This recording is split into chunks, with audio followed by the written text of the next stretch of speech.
real human moments. I want to see you. I want you to see me. I don't want to give that up. I don't want to be an ant, you know? Yeah, no, I don't want to be an ant either.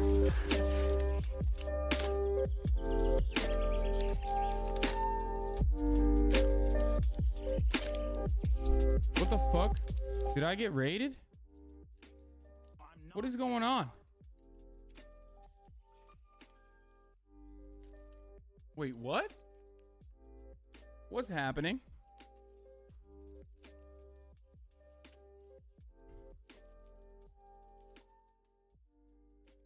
Hello, hello, hello, hello. Hello. Hello, everybody. Hi. What's going on? Literally, what's going on? I just got raided? Oh, by Hot Chubby? What? That's crazy. What's up? Hi, Hot Chubby. And fans. I hope everyone's having a fantastic day. Hot Chubby, I hope you had a great raid. I just started, so I don't know what's going on. But yeah, that's really cool. Thank you. Thank you for the raid. I rarely ever get raids. So that was exciting. Thank you so much. What compelled Hot Chubby to raid me? That is wild. All right, I'm gonna hit her with a follow, and you guys should too. What does anyone know what happened?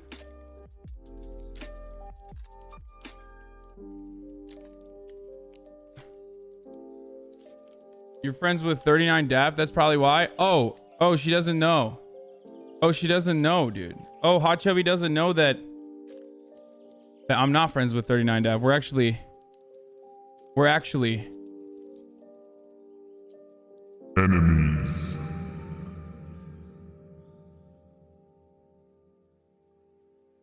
Did I say I hope you had a great raid? Fuck. Oh, god damn it.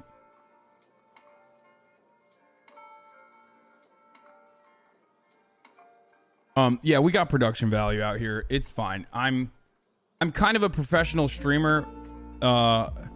If you guys don't know, I kind of do this professionally. I'm a real professional. I have production value with like different audio levels and stuff. I'm looking at Hot Chubby's account right now. Someone says, Hasan, well, I'm out of there. F that guy. Thanks, Bjorn. Thanks, buddy. What compels someone to feel that way? I wonder. I wonder what compels someone to feel that way about someone like myself, who they've probably never met before, who they've probably never even seen like a single video of, that they immediately, reflexively, they see me and they go, nah, that's not for me. You know what I mean? Is it because, oh wait, is it because I shaved my beard? So maybe some people came in not realizing that they might hate porn, I guess. You look like a baby after shaving. Maybe he's a dry jacker, or maybe he is Italian. So I that could be it.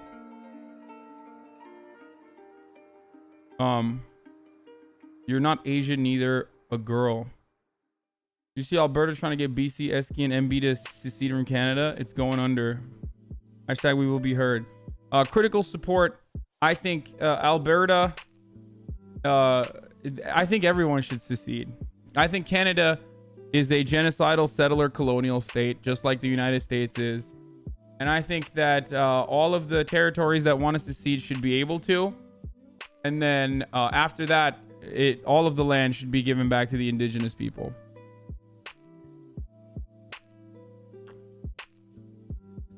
Yes, time to balkanize Canada and also balkanize the United States.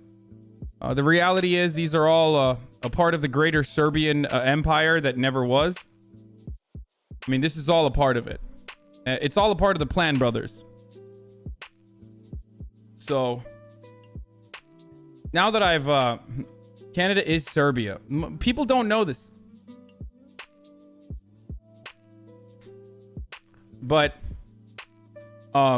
anyway, now that I've alienated like 99.9% of Hachu's audience and probably like 78% of my own audience. Let's get started. Canadian here, eat my ass, A. Anyway, here's a Fredo Antifa song. First song to make me cry. Ciao Bella Ciao is a Antifa song? Wait, really? This is like Turkey's favorite. This is like the most favorite Turkish, #1 Turkish song on the planet, dude. We love singing this song in Turkey.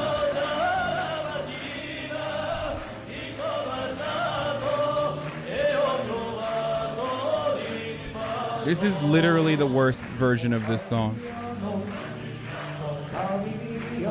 Could you have found a worse version of this song?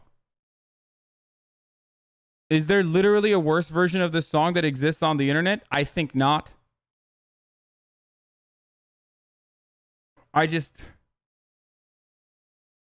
is why I say what I say about the Italian people, okay? I say what I say about the Italian people because I look towards the Italian community to send me one song. To send me one song, por favor. And then this is what I fucking get. Click on the originale.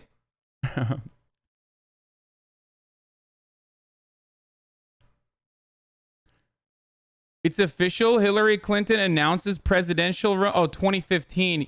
You sons of bitches, dude. Why would you do this to me? Why would you do this to me? I almost had a heart attack. I almost died. Why would you fucking do this to me, huh? Why would you do this to me? If Hillary Clinton ran, would Tulsi Gabbard get to serve a purpose? Okay, anyway, I'm okay. No heart attack. No heart attack. I'm okay, but for a moment I said, Mamma Mia, what the fuck? Hillary Clinton. You mess with the mafia, you get the whole pasta? Okay. Anyway. LSF had a good comment about you being racist towards Italians. Yeah. The LSF community has outed me. Guys, I have a confession. Okay? I have a confession, guys.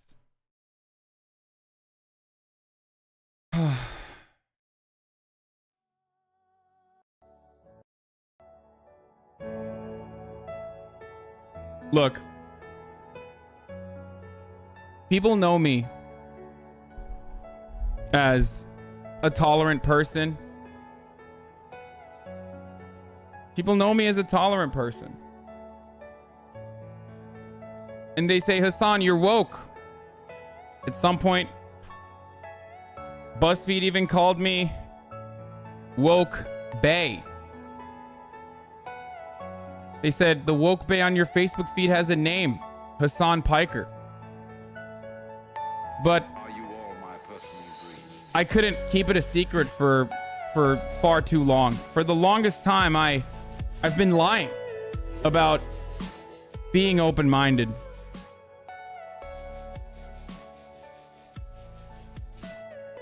Everything you know is in your mind.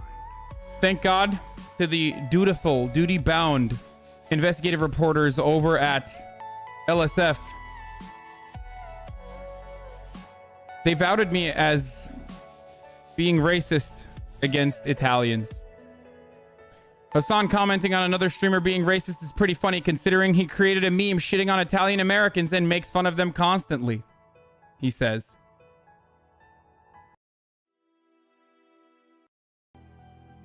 He coasts the Sopranos and doesn't even have the Gabagool pass. I know he hasn't been banned yet, this person responds. The fuck is a Gabagool pass, says Badass Bunny. I thought that was made up word Michael Scott used when to seem intimidating. Drugged out communist says Fredophobia is a real issue and people shouldn't trivialize it. Absolutely disgusting, says Immature Joke. Can't tell if joking. This sub has such a hate boner for Hasan. Says this pleb, this simp macho madness, obvious Hasan defender. Do not defend me anymore on the internet. I have been outed as an Italiophobe. Do not white knight me, brothers and sisters, because LSF has finally outed me. Hasan thinks he can get away with it because he's technically a minority himself, but he's also white passing. Italians were not considered white people for many years by WASPs, says Edo Side. Exposed. I am white passing. As in, a lot of white people don't think I'm white, but a lot of people of color think I'm white.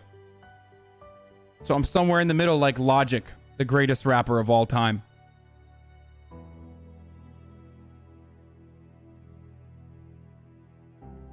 Yeah, I said it too. I said that as well. And of course, what's always hilarious is whenever people talk about how Italians are not white, but unironically talk about it, like people who don't get the joke, they always will say, oh, the Muslims raped the Italians, so they're not white.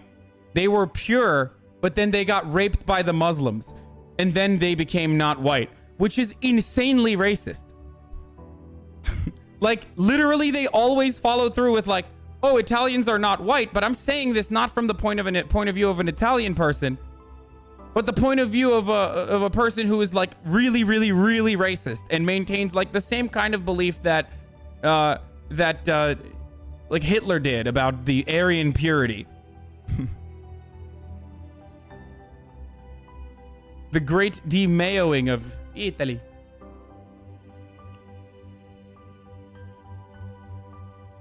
I think Freeman is watching. He's very important Discord boomer who everyone loves. Would you please give him a shout out and tell him to come back, please? Please come back, Freeman. Freeman. I'm not God.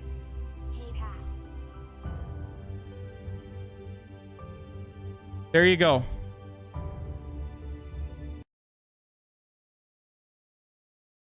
Anyway. Literally everyone and their mother conquered Italy at some point. Yeah, but when the Muslims did it, they did it worse because they weren't white. Bao Bao says, I could beat Freeman up. Bao Bao, disgusting. Disgusting of you to constantly engage in this anti-human bias that you obviously hold because you love animals, non-human animals more.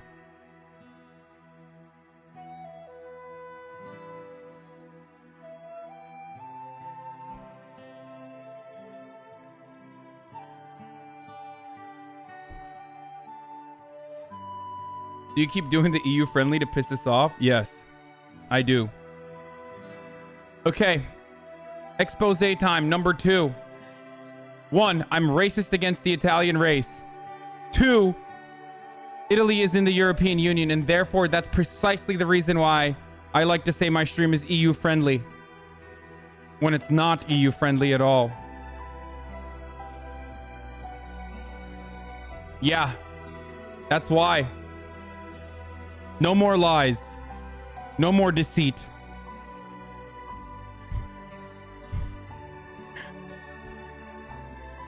This is actually an EU unfriendly stream.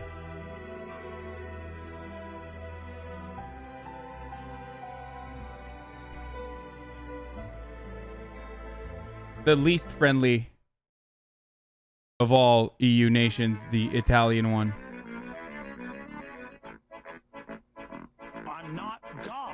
Anyway, now that I've outed myself as a Europhobe, specifically an Italiophobe, I can be out with it, you know? Private, public, doesn't matter. Okay, I'm like worried that people are legitimately going to think I'm being serious.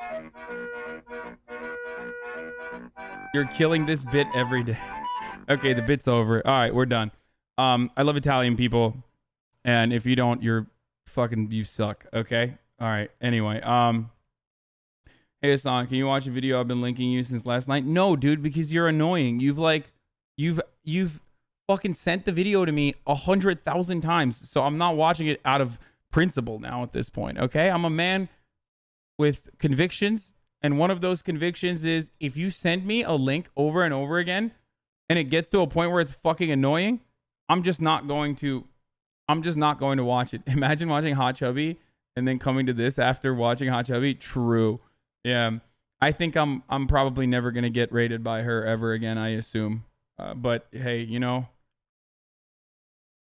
to all the GNN versus Esteban when? I don't know.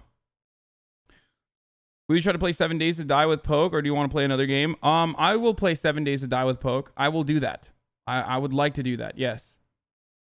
That is a fun experience.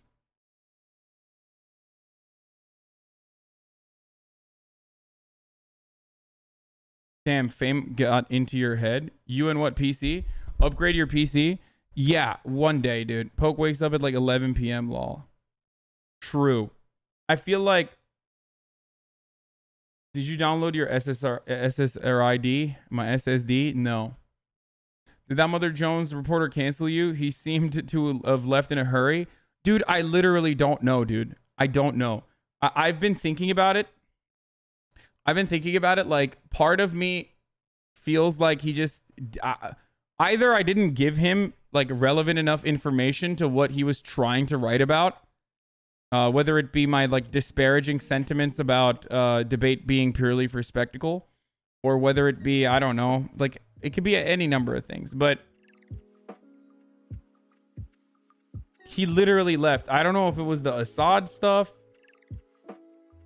I don't know what it was, but he left, and now, I mean, he said he didn't even say no and left. He just left. Like, he didn't even say no. He just fucking ran out of my apartment, which...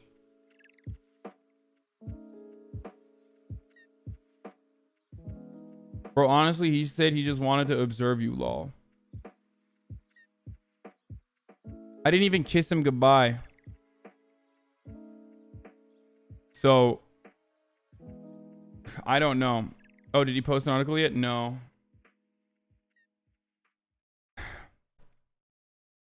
He could have observed you through your stream, didn't even need to come in person. He knew you were brainwashing gamers and converting them to Assadism? Probably.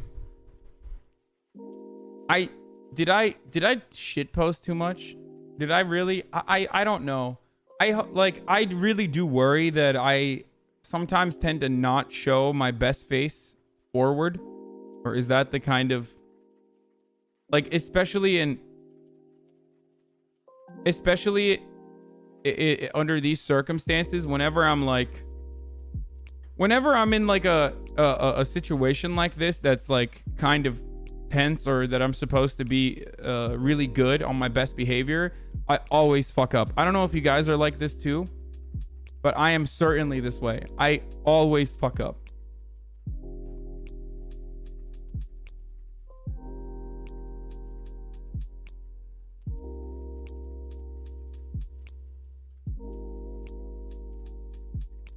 You explained shit posting in great detail, then you did it like a drug addict. He left because he kept talking to him while he was watching.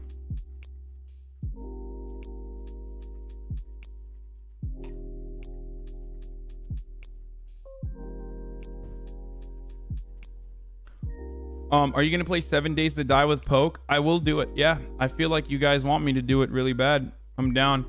Are you proud of Canada's first black prime minister to win 2 terms?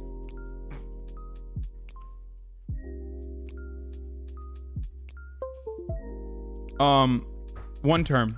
We didn't know he was black until he went mask off. Or maybe the dude had to fart really bad, just had enough to left for one big drop. Oğlum Hasan sinek kaydı olma, asker gibi olmuşsun amına koyayım. Will you spending the next 4 years educating yourself on leave country politics? Fuck no, dude. I will not be doing that. After last night's antics, I've decided that my leaf country politics knowledge is enough. What are your thoughts on Jagmeet Singh, the biggest chat in Canada? He's fucking hot, dude. He's hot. And I like it. What is this? Deadmau 5 calling. Fucking awesome racket, you know? It's like, oh, like who made up tipping? What the fuck? Like, restaurants to survive, they depend on the goodwill of the people that, you know, the patrons. In order This is so ironic coming from a couple of fucking streamers who fucking e-beg for $5. Get the eBay. fuck out of here with that shit. What are you talking about? Oh, that's just so weird. Gee, who invented tipping? Oh, God. That's just so lame. I mean, it's like they're entitled to it or something. Like and subscribe, kids. None of us are begging or are even asking for that. Wait, okay. Super. This was unexpected. Because I was originally going to get mad at Deadmau 5. And then I realized, like, no, he's making a really good point in defense of donations or in defense of tipping for people who work at restaurants. Yeah, he's right. Shut the fuck up if you are shitting on people who literally rely on tips to survive. My man was Deadmau 5 defending waiters. Very cool. Meanwhile, this guy is like, how many fucking subs and fucking followers does this guy have? How many donos does he get in one fucking stream? They shouldn't have to rely on tips. Oh, but you're there. And neither are they. Wait, okay, no, wait, what? None of us are begging or are even asking for that. Oh, but you're there. And neither are they.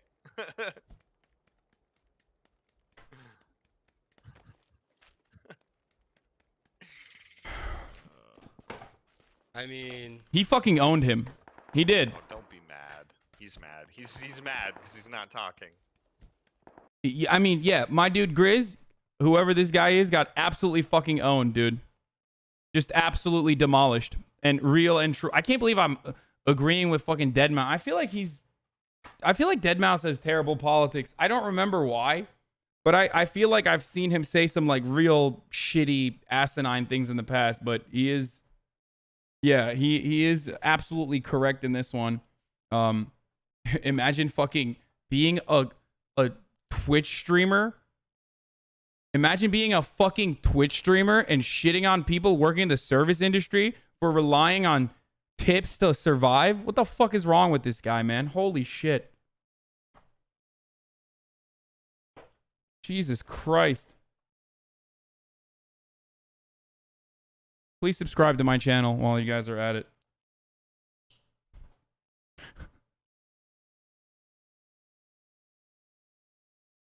Here you go.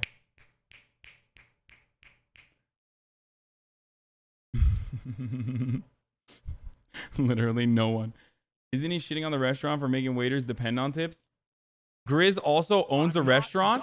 Wait, he owns a restaurant and he's shitting on his own employees, like needing tips to survive? Thank you, Quicks. And thank you for gifting a tier 1 sub. Thank you, Trop Wolf. Shameless.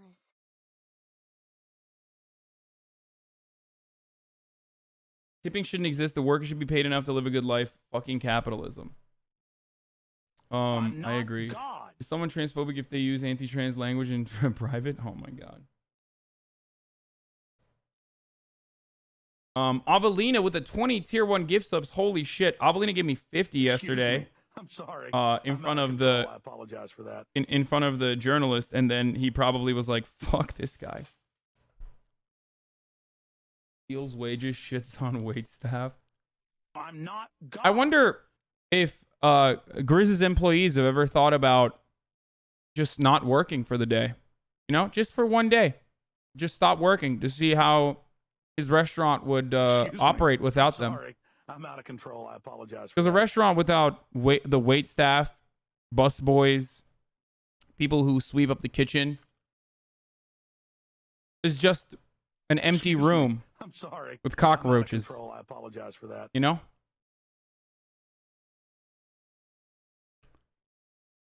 Maybe someone should remind him of that. Excuse me. I'm sorry.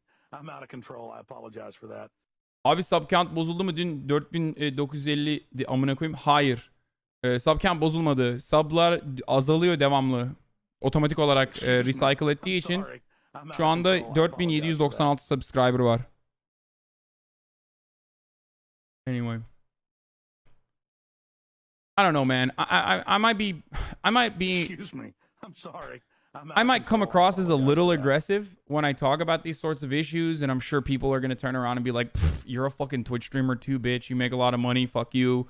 But the reality is, like, it is way more cringe to shit on fucking the wait staff, like people working in the service industry, barely making ends meet, than to fucking shit on streamers or call them beggars, okay?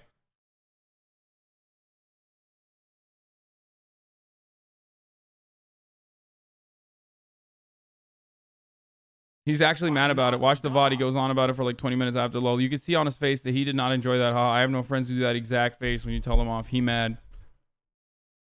He's mad Ninja makes more money than him. He got blown the fuck out, but Deadmau is right. Excuse me. Ted's difference between streaming and tipping a waitress is that the waitress should be paid for her service with the company that employs her, whereas for the Twitch money, it's from the viewer. Maybe there's ads and money, but most of the stuff is customers paying for entertainment. Now, if I were to shit on, if I didn't realize that the conversation contextually was about Deadmau5 kind of defending, I have a box from my PO box. Yes, I'm gonna open it in a second. I'm gonna do PO box opening in a moment. I'm sorry. I'm out of control. I apologize for that. If I looked at it from the point of view of Deadmau5 saying like, "Ha, fuck you, streamers! Like, you guys are just begging for donos. Like, you're a fucking e-beggar." If he wasn't defending waiters and waitresses, then I would also say, well, apologies, Deadmau5, but not all of us can have the corporate backing of a gigantic, insanely exploitative industry that kind of lifts you up, grabs you by your hand, and then fucking funnels money through your down your throat for the rest of time for like the 3 songs that you made that people enjoy. Excuse me. I'm sorry. I'm out of control. I apologize for that.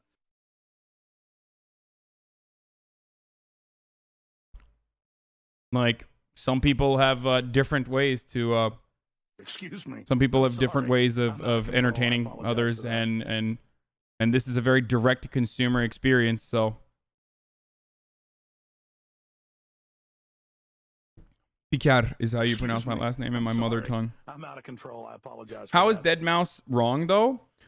As far as like streamers are e-begging on the internet, I think they're both wrong. I'm sorry. I'm out of control. I apologize for that. Jake and Water watched Lee Zichi and now they're trying to reach out to her. Oh my god, that'd be awesome. They're both wrong. Grizz is wrong for being a business owner and then shitting on waiters for needing tips to survive. Deadmau5 is wrong for shitting on Twitch streamers who ask for donations and subscribers when like they're still creating content that people want to consume. No, I can't speak Kurdish. Not Greek, Grizz. I'm not God. Imagine being in a service that relies on people who tip while simultaneously shitting on. He wasn't shitting on waiters. Watch a few minutes before and after the clip. What happened? Fucking awesome racket, you know? It's like, oh, like who made up tipping? What the fuck? Like, restaurant.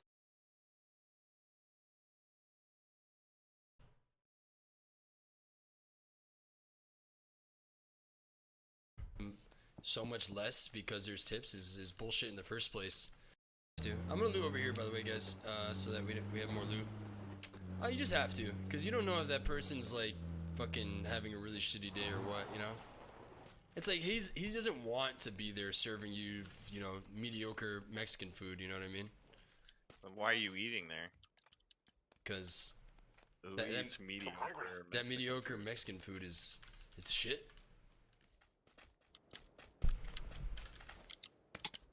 Yeah, it's not really about them. I don't really care, like, oh, they're gonna feel bad. I'm like, ugh. It's like me, I can't do it. I'm too weak. There's a 2 helmet in here.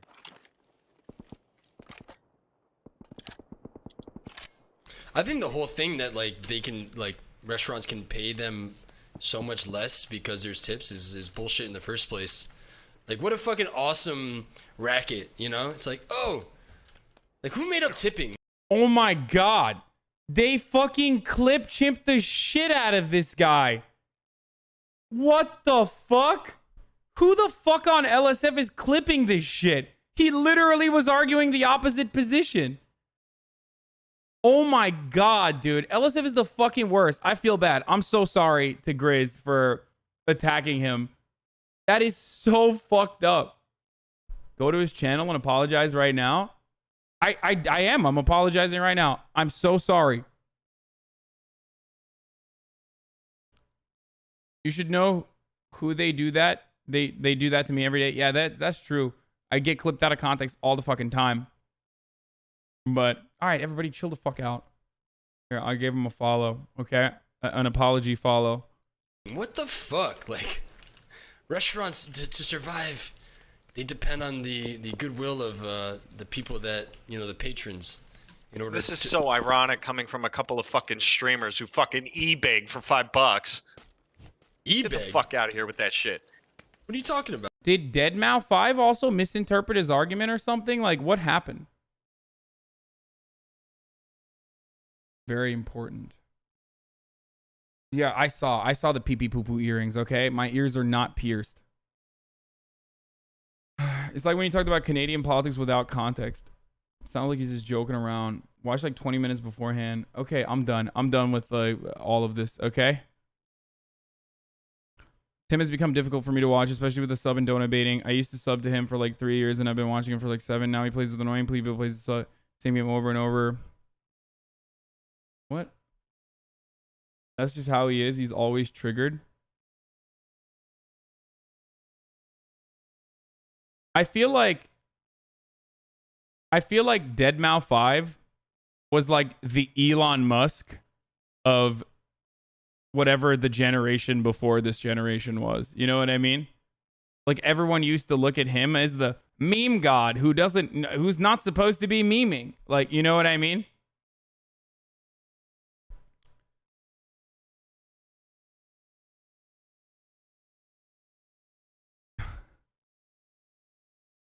No idea what you mean. You know how like everyone, you know how Zoomers love Elon Musk and like millennials too?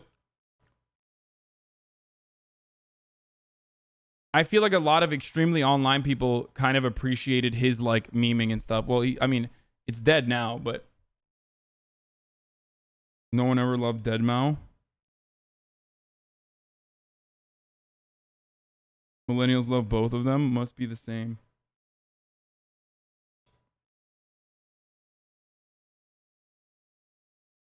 Oh, all right. Let's get to another take that's gonna piss off a bunch of people. Lynching.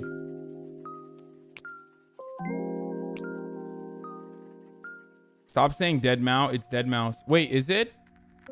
Oh no. Is it Deadmau5? Oh, I literally thought it was Deadmau5. Oh my God. Oh, like, what are you guys, fucking stupid? I'm doing it on purpose. Jesus Christ, dude. Literally my generation's music, dude. Like, obviously I know. Nice save. You know when I'm fucking not memeing. When I'm actually a fucking boomer.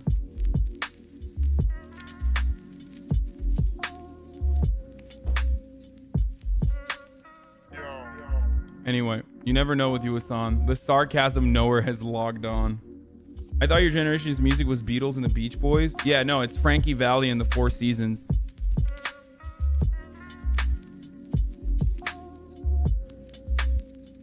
All right, whatever. I hope they don't fucking clip anything I just said about this person or this situation. Maya discovered someone with the rare fetish has been clipping her VODs. I saw this earlier.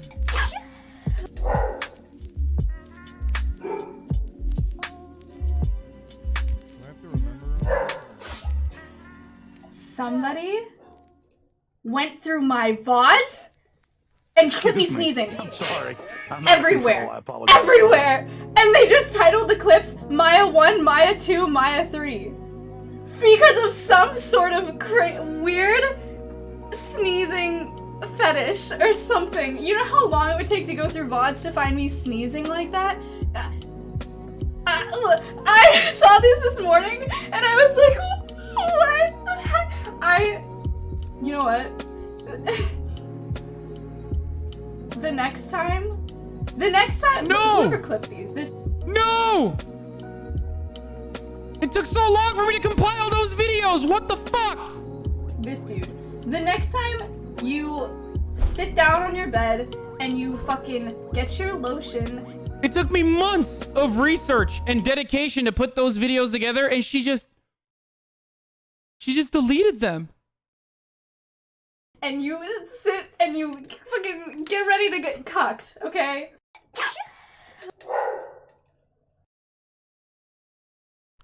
Anyway, that was a meme.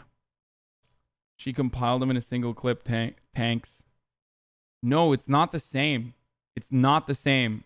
And when it's in a one clip compilation.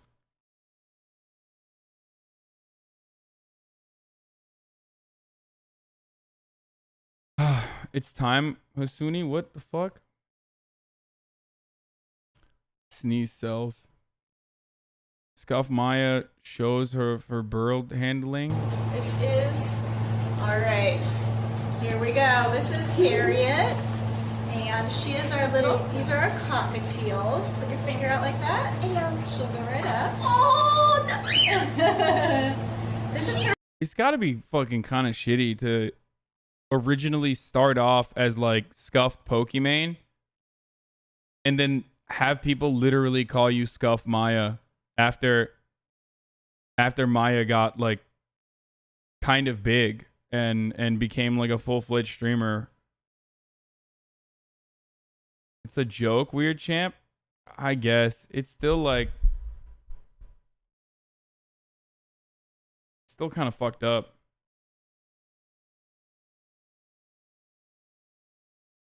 Your brother, he's not. It's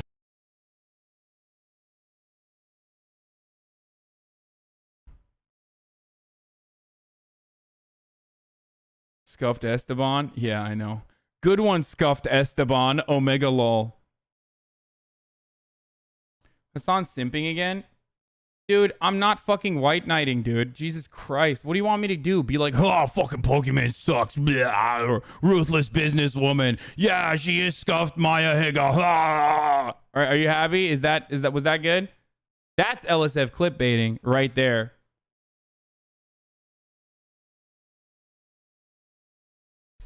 These are the pillars of the Hasan stream. Simping, malding, eating. Yeah. Oh, Squad W.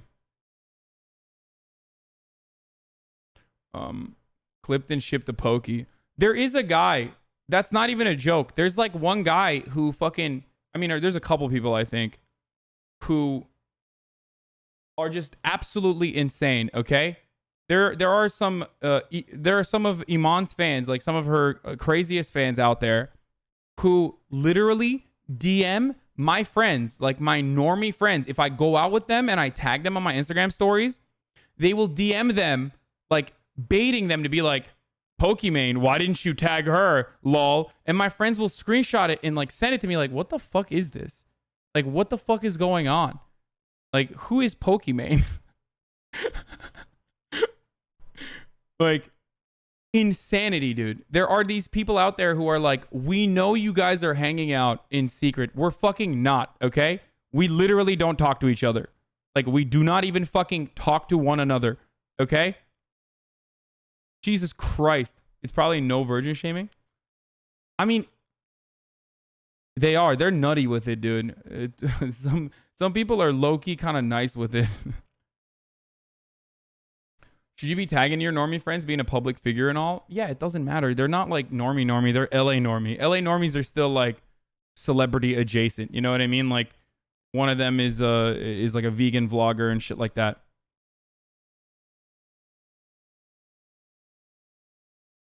But yeah, and there's another group of people who will then say something like, "Oh, Iman was talking shit about you," or they'll clip chimp something and like send it to me to get me to talk poorly about her.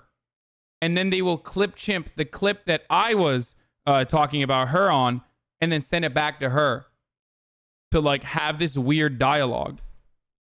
And it's just like, dude, just jerk off, man. Porn is like readily available. What the fuck is wrong with you? Like, not to kink shame, but god damn, dude. Like, what kind of fucking psychopathic urges do you have to be like, haha, I am the puppet master here. It makes me feel relevant. Psychotic.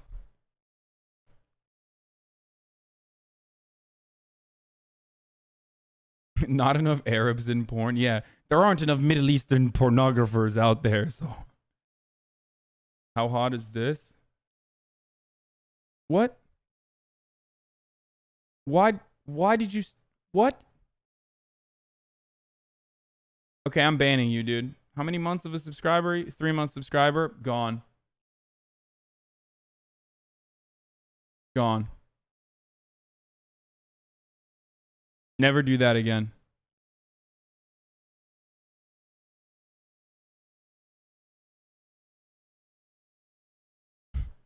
Yeah. That's how easily I'll fucking cut you out, dude.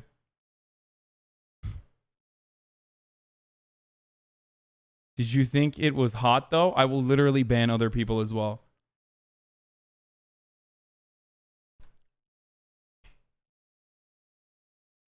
Okay, you guys can unban him. I was just fucking around. Answer the question. Kid Boga makes scammers in the back laugh. Korean MILF gets spooked. What? Somebody's getting a little friendly. Mike? And the friends Oh are no, I turning know what's away. about to happen. They might need to check the expiration date on their big breakup.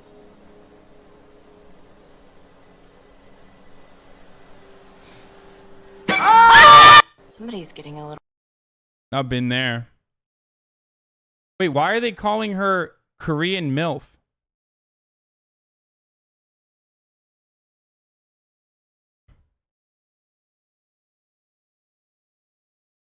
She's 28. I jumped, dude. Monka, that was a good Kevin from home scream. She didn't know it was coming. Perfectly cut screams. Korean MILF. It's a reference to this clip. Almost 40 goddamn. I want Asian genetics to stay looking yellow. Hi, welcome to my channel. Let me introduce myself. I'm almost 40. I smoke a lot. I am not Korean, but unknown. And I am MILF. I have 2 children.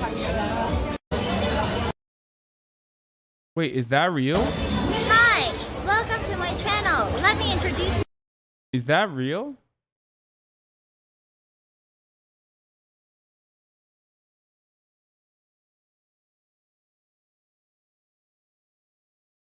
No, she's 23, you idiot. I was like, what the fuck? Almost 40-year-old smoker that looks like that? Dude, I'm fucking 28 and I look like, yeah, 49 daff. I'm 28 years old and I look like I'm her grandfather. This sucks. Kids yoink Korean streamer's phone. 대학생인 줄 알았어? They said like I'm the university. Hey. Why did you 도망가야겠다. You guys keep trying to yoink my stream.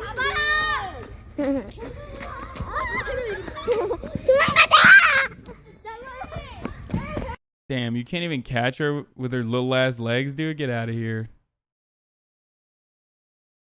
Deserves to be stolen. Because you don't eat healthy or exercise? Bitch, I do both. Europe takes another L. Master stroke by comedy. Yo, guys. I really have to use the bathroom. I don't trust a... Let's get a tactical timeout. Yeah, call timeout, call timeout. No, stop!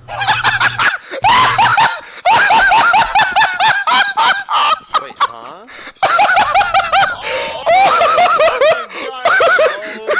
I'm stupid. Sit down. Now that's comedy.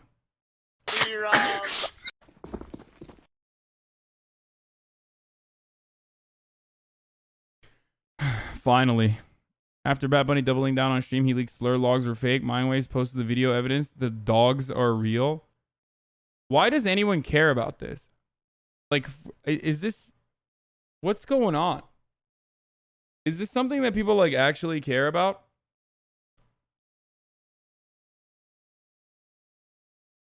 I mean, it's got 4,000 upvotes on LSF. DGG do? Is that... It's, like, all DGG people? LSF suddenly really cares about saying the N-word and being homophobic. I mean, should I... On the one hand, I want to be like, oh man, like that's nice that LSF suddenly cares about these issues, right? But also on the other hand, I'm like, do they care about these issues because it's like Destiny and Bad Bunny doing it?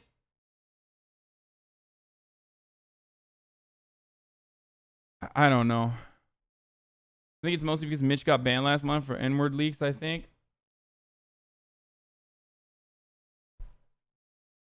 Mike and Alabrel still defending her. Those Bad Bunny logs were all private, so it should be okay. Interesting. I wonder where that sentiment came from originally. I'm sure there's a reason for why that's still morally consistent.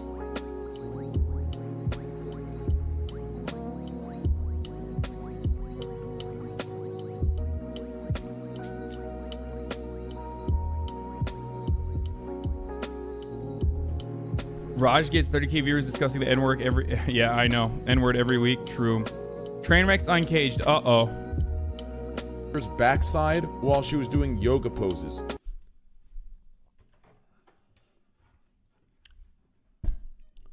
Have you seen your just chatting section? That's all 90% of it is, partner conduct team. Have you seen the gym streams? Literally, someone on a treadmill, the camera's on their ass. Someone on the Stairmaster, the camera's on their ass. The only time you see their front side is when suddenly they have to lean forward in the camera angle like this, and you see down their chest while they're drinking water. Have you seen half the streams? The camera's lingering on their vagina, on their cocks. It's everywhere. What are you talking about? Are you kidding me? Have you seen your just chatting section?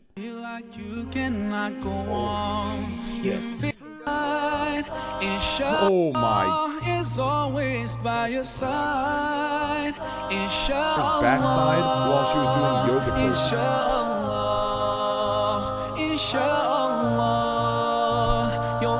Have you seen your just chatting section?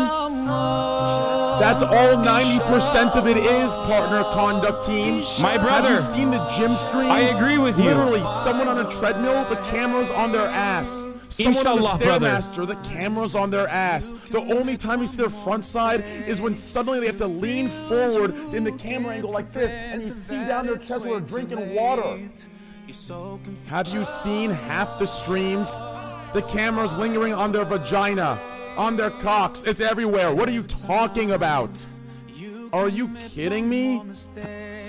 Inshallah, my friend, my brother.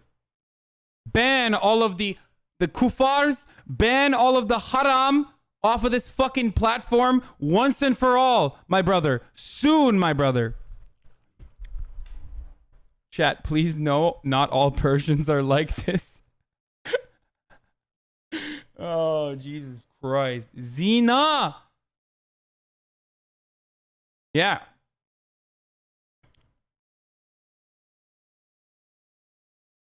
XCC explains how he learned English playing video games.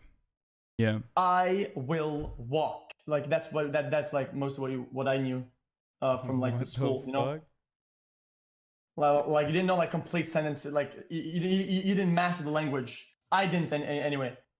But I learned most of it from like it was kind of weird. Like I said, it was 4, but I would play games and learn English, and then try to like be better online. And online I'd get bullied, right? Because then people were like, a broken English, dude, ha ha ho ho ho, omelet, right? And they make fun of my broken English. It made me want to like be better and practice it, right? So I practice it. But then learning English online is not only the best because then I bring it to school, right? and then they would ask me like to write things, and I would say like oh, you know, like get the flag, bitch. Fuck you, you know. I didn't know what the words meant. This is how people converse. So I would write them, and then the teachers would be like, dude, like that's a very bad word. You don't say that.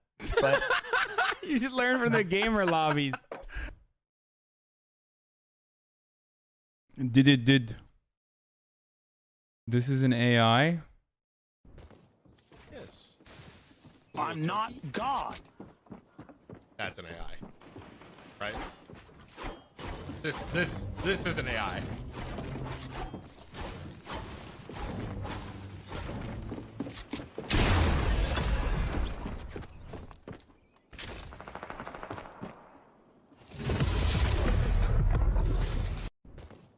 Yes. A little turkey. That's an AI. Right? This is an AI. It was actually really nice how proud of you were of XQC when he was speaking to Lance and actually learning stuff. Yeah, dude, I love that. I love that shit. I love that XQC is interested in learning more, and he's very open-minded. He's not like one of those people who's like, no, I made up my mind. Like, I have my stable worldview. I'm not even remotely interested in changing it. A lot of people who are uninformed, especially about politics, will not have that same kind of opinion where they're just like, fuck it. Dude, fuck it. I don't care. You know, this is what my dad told me. Still baffled how it took like 40 minutes to grasp your America 9/11 take. It did. I don't know. I never thought there would be a crossing of the surfs in XQC. Honestly, it was actually interesting.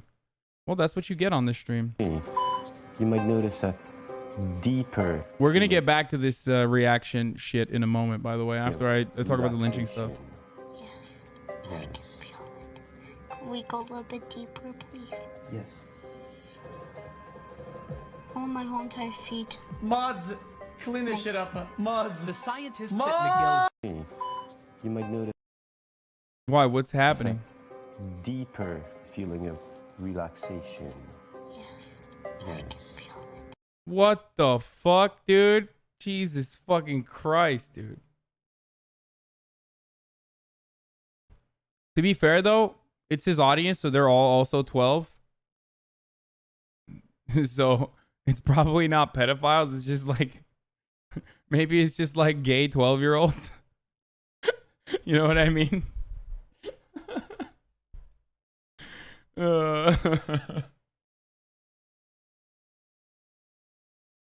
Will you ever do a media share? I did one.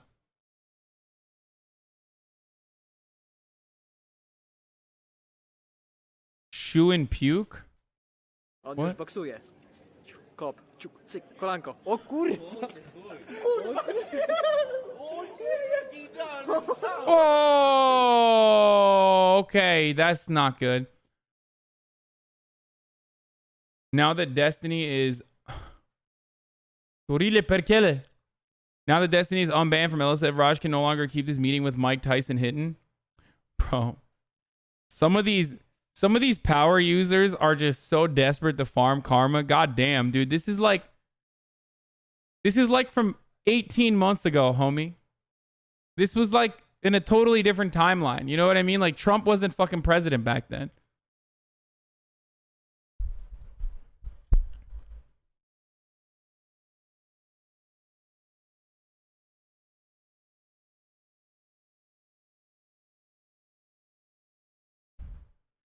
Rush sees himself on Urban Dictionary. I don't know what that is. Guy streamers versus girl streamers. Yeah. What kind of work do you guys do? This is. I loved it. Like DG, not DG, but like Destiny's Reddit was like, "Yo, man, you know, LSF really sucks now that since Destiny's been banned."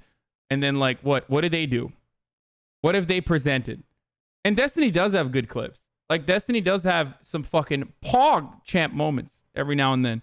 Maybe less now, from before, but. What have they been doing to make LSF better? Just like posting fucking old ass clips that are completely irrelevant. Abi Hasan abi ne AK? Ne demek oğlum? Abiniz işte. Doesn't work.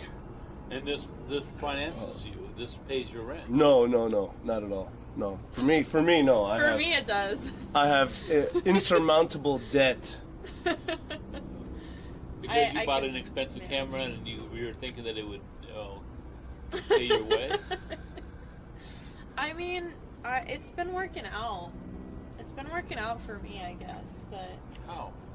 You know. Maybe Turkim. I have no idea what guy streamers versus girl streamers. Scammer loses it. Good clip, dude. Scammer loses it after Kid redeems Google Play cards. Not interesting. Mitch unbanned. No longer a partner. Lol. Kokies get mad at chat and mod. That. Holy shit. I'm getting sick of it. Holy fuck. Yo, Train is actually all my mods, and all you do is like, this is literally the psychology of life. The people who treat you like shit are treated the best by everyone, whether it's females or males. And then the people that are there for you, close, that take care of you, you just dumpster like it's nothing. I'm getting so sick of it, dude. Holy shit. What would you too far? Yo, I fuck you, kid. Yo, I suck my dick. Suck my fucking dick. I'm sick of your shit, dude. Fuck you. I don't give a fuck about your gifted subs. Get the fuck out of my channel. Too far, suck my dick. Getting sick of this shit, dude. Can't shit on him for this, okay? I've been there, brother. Okay? I've fucking been there, dude. I've been there. Hey. Sometimes people pop off on the wrong moment when you're mauling really fucking hard. And, you know, they catch some of these rhetorical hands. It happens. It'd be like that sometimes. All right, let's do P.O. Box. He must be a Leo too. Oh, don't do that. Don't do that. Don't do fucking... Yeah, it's not horoscope nonsense. Oh no. Was that misogynistic and homophobic? Or is associating horoscopes with misogyny and homophobia actually the real homophobia and misogyny?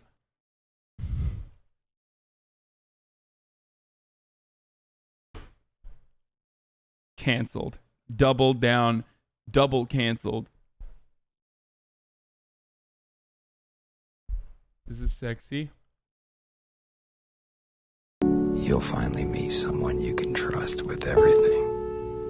One day you'll have your best friend, your biggest supporter, and your teammate all wrapped up into one person. Yo, are white people okay, dude? Can we just... Hello? Can we check in on white people real quick? What's going on, dude? Hey. Are you guys okay? What the fuck's happening?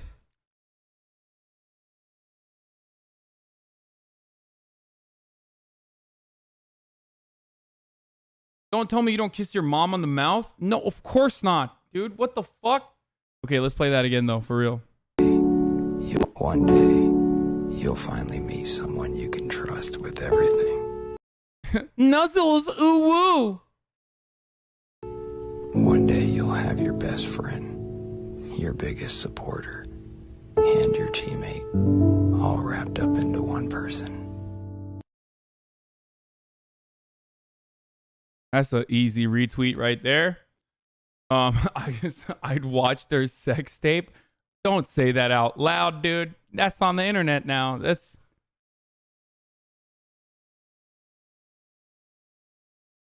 Okay, let's do a really quickly let's do a freaking P.O. box. Because I have two P.O. box.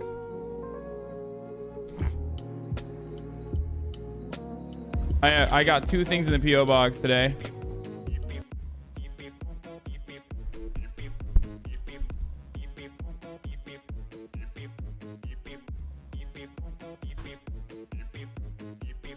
All right, the first one seems like a t-shirt. Return service requested. Let's take a look.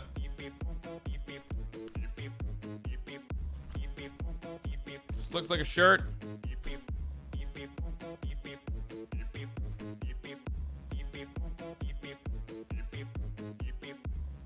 Excuse me. I'm sorry. I'm out of control. I apologize for that.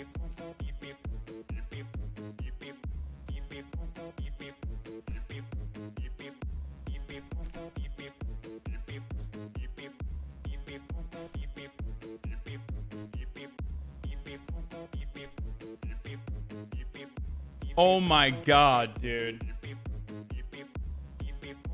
What the fuck, dude? Why did you do this? Who did this? Really? Really? Really?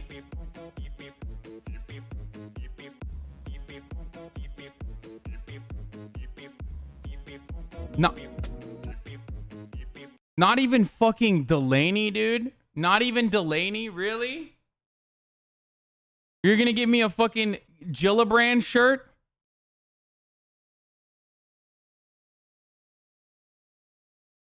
Should I put it on?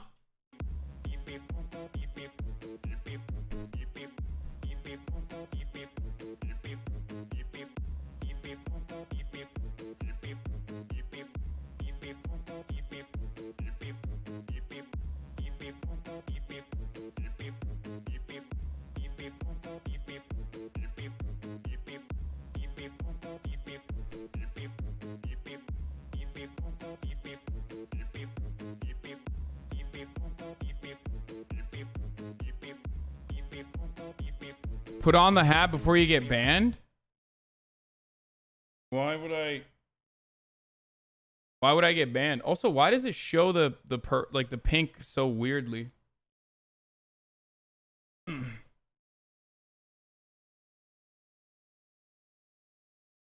Wear that shirt next time you're on the TYT mainstream. Oh, true. So that fucking all of the like leftists who hate TYT can be like, oh, see, Hasan was also a fake lib this entire time. He was a Gillibrand stan because TYT got that big Gillibrand money. All right, we have a second box from Todd. I don't know what's in this box, but I'm a little worried. I'm always worried when I get boxes from individuals that are not sent to me from Amazon.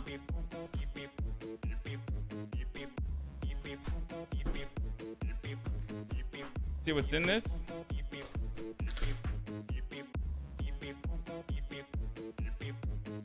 Oh shit. Oh shit.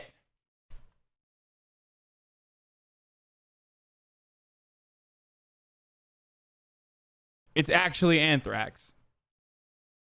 It's literally anthrax. I'm not doing it again. This is for Will, I'm assuming. Cool. Thank you for sending this for Will.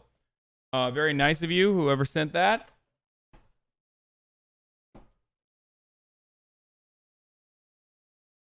Eat it now, pussy. Wait, you want me to cuck your content? It's Will's.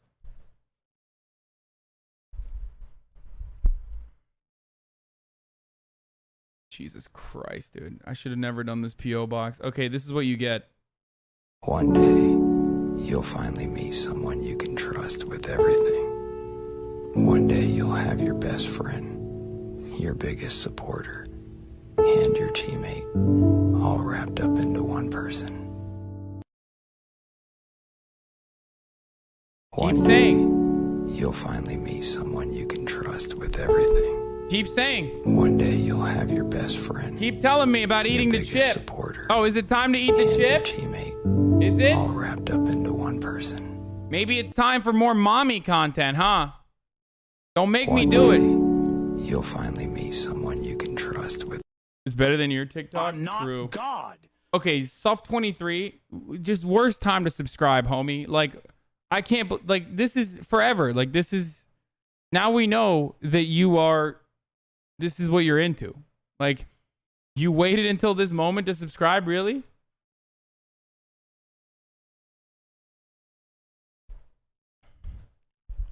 I'm not God. Oh my god. Railstin823, you too? You fucking perverts. Droolski. Iron Fee.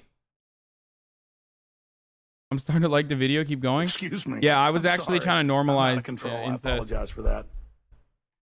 Rough Justice. Şanssızın Türk değiller. Yarrağımı spamlıyorlar. Yarrağımı spamlıyor olurlardı şu anda chips yerine. Excuse me. I'm Yarrağımı, sorry. yeah. I'm out of control. I apologize for that. True. Are there...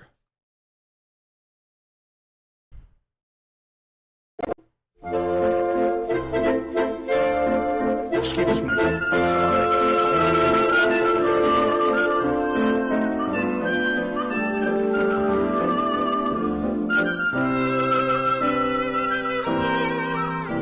Excuse me. Thank you, Linking Day.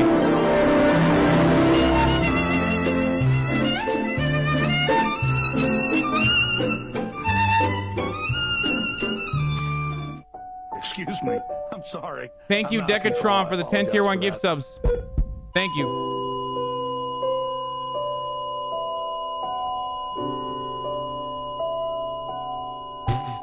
I'm not God. That was sad, dude. That was a fucking sad story, dude. Real and true, by the way. Check out Father Ted skit. I hear you're a racist now, Father. It'll remind you of a particular situation on Twitch. Wanted wants to play Fortnite with you? Fuck no, dude. I ain't playing no Fortnite, okay? I'm not doing it. I'm not doing it.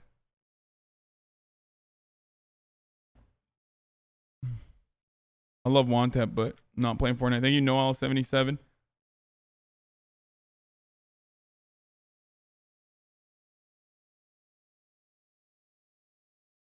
Why do hillbillies love Halloween?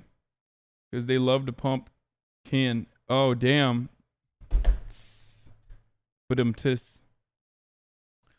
Oh, is it Graham Lineman? Is he the one who did the sketch? Graham Lineman is canceled now. Dude, you guys want to know something fucking terrible, dude? I'm so old. Is Wantep like a little brother to me? Yeah, he is my little brother. Dude, I'm so fucking old, dude. So I was... Yeah, Graham Lineman is a turf. He's canceled. I'm gonna talk about lynching in a second.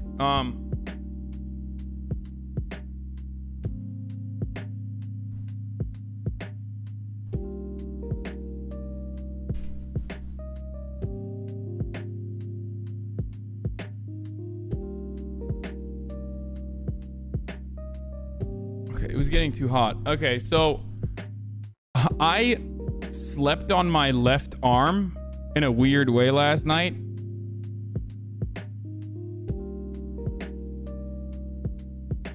And now I slept on my arm in a weird way, and now my left shoulder is just fucked, dude.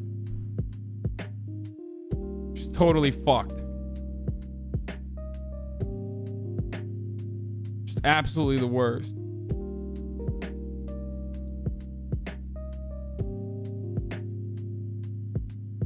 Do you have a foam roller? I do.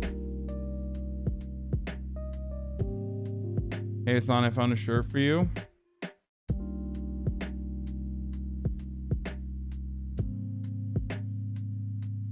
Why would anybody wear this?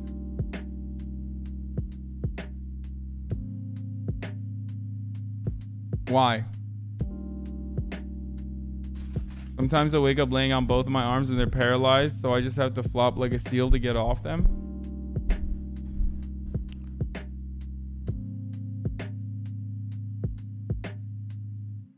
Hackson still exists? Yeah. Oh, Angel Mommy outdid her yesterday? Oh, hell yeah, dude. Finally some real content. Stream yeah, saver. I don't know. I didn't even really need the bread. All I wanted was some cookies. I don't understand this. You should just get the cookies. They're right here. Cookies? Give me them cookies. Delicious. I can't believe that you were fighting over bread. Yeah, I don't know. I didn't even really need the bread. All I wanted was some cookies. I don't understand this. You should just get the cookies. They're right here. Cookies? Give me them cookies.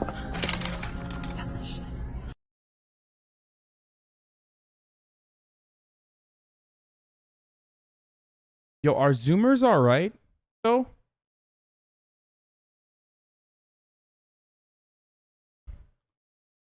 I'm going to make a TikTok meme compilation of like cringy Zoomer memes that make me enjoy climate change. That's going to be the title of it. And this is one of them. Okay?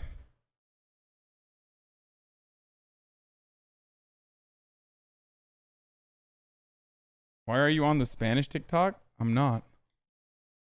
Oh, I am? Oh, okay. Well, whoever linked it to me was on Spanish TikTok. There is another part.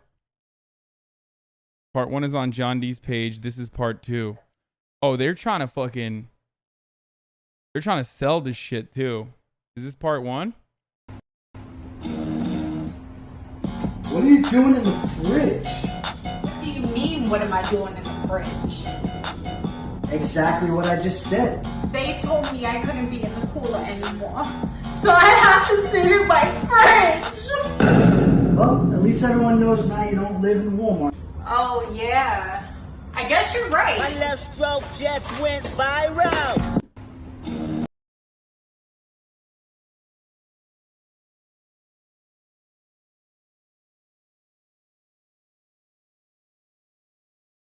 I don't get it. Babe, I got a problem. My hat don't match! Then get another hat. But I want yours. Hold on there. Relax. Relax. I am relaxed. Thank you. Whoa, you just took my hat so you can match? Yup. Now match. Babe, I got a problem. Which one's worse, this or the mommy-son makeout sesh? Memes that make you say, President Xi, send in the nukes, sir.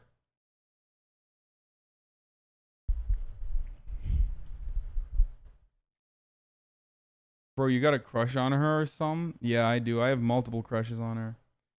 Is this like Vine but for morons? No, it's for Vine. It's Vine but for Zoomers. Can we kiss? Thanks, bro.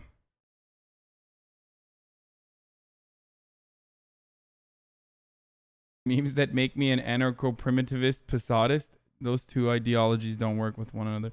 You and every other boomer can't stop shitting on Angel Mommy, but she's out here giving us Zoomers more content than you could have ever hoped for. Stay jealous, baby. Nail care. Good one, dude. Good one, Gorbachev. Just for this TikTok, I'm okay with domestic drone strikes. Yeah, imagine. This is why the terrorists hate us. Not because of ass beer. This, dude. Baghdadi sees this shit and goes, this is it.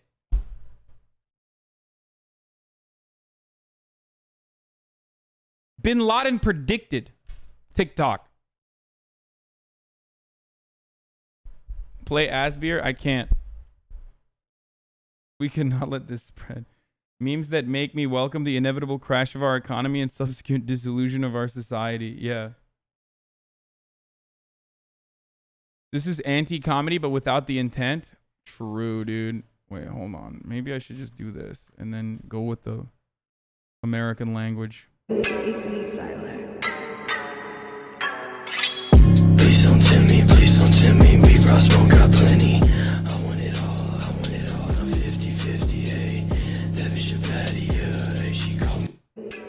I love that Keith is on to her shit, though. Keith4969 is like staged. Unimpressed. I'm fucking unimpressed. The look on her face, look on his face is priceless. Awesome content. I mean, this guy is like an artificial intelligence, right? This is like a chat bot. What's the difference between this guy and like a real fucking chat bot?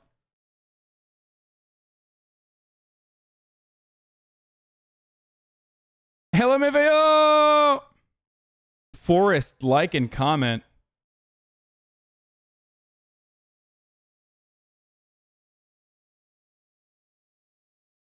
God damn, Angel Mommy, I love you. I used to be so beautiful, now look at me, look at me, look at me. But you're still beautiful.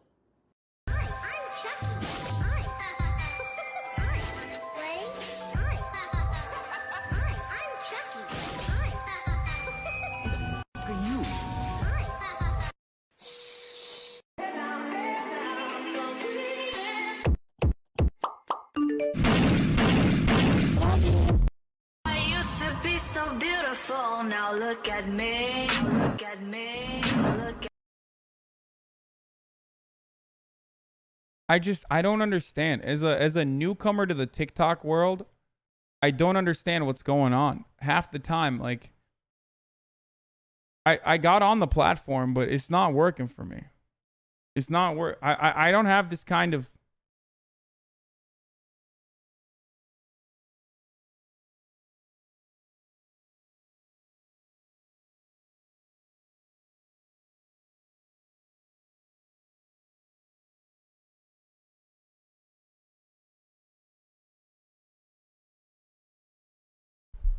These aren't the viral ones. Do as better content for Gillibrand.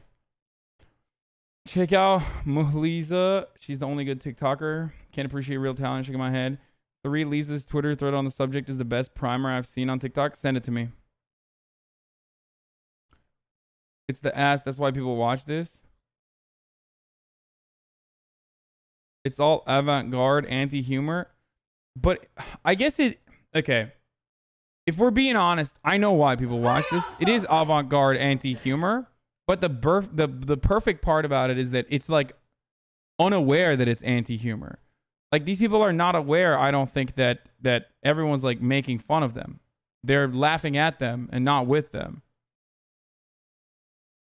And that's why it's kind of funny, because everyone just likes to make fun of the working class. I see it. I see how it is. Yeah, owned. Bunch of liberals in my chat, dude. Chat, get down. Everybody's a fucking liberal in this chat, dude. Yeah, no, it's really funny to make fun of the exploited proletariat, dude. I love to make fun of them.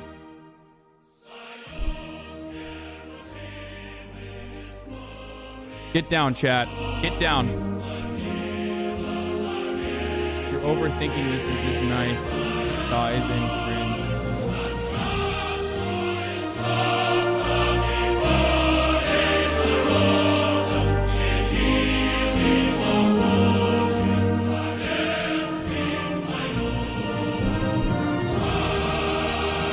TikTok stealing your yoke.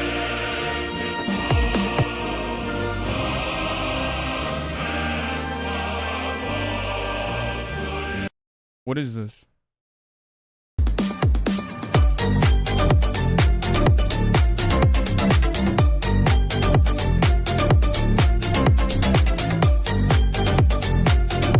Are you serious? Yo, it's too much. I'm not paying that. You have to. I won't. All right. That guy was a tough bargainer.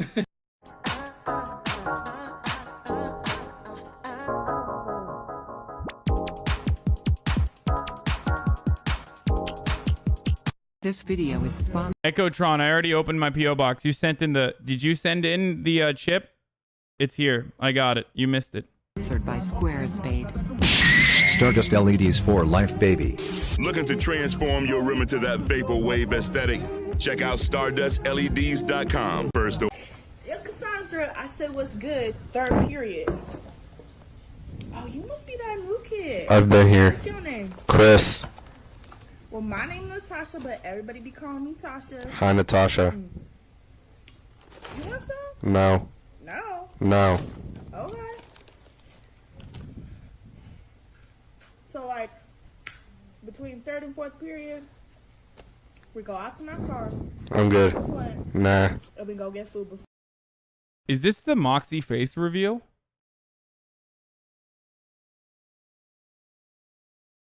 lunch. I'll pass.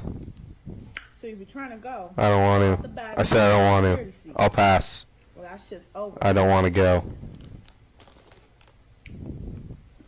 where you from? Texas. Huh?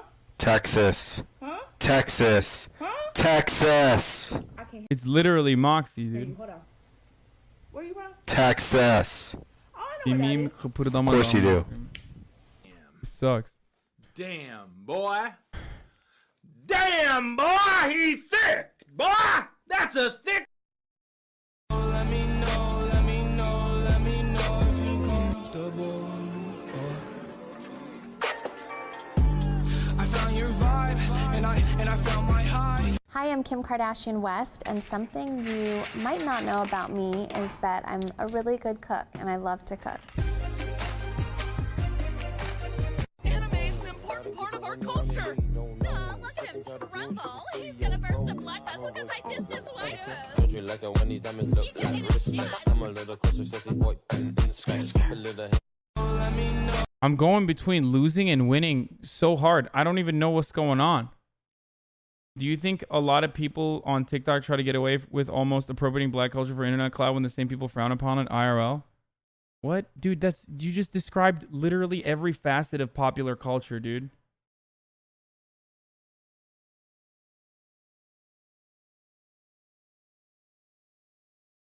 Like, that's...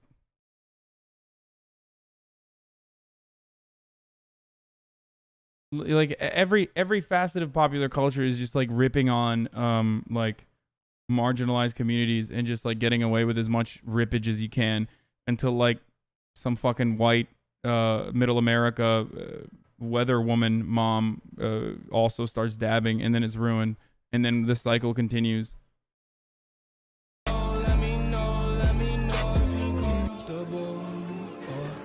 Why are these people who are like definitely underage trying to act like they're not hot, but they are hot, but they're not supposed to be hot? So they're like, I'm not even trying, but I'm actually trying really hard right now. I found your vibe, and I found my high. Yeah. Let's touch the sky. I'ma change your life. I called them hot. No, I didn't. Like, I'm not saying that.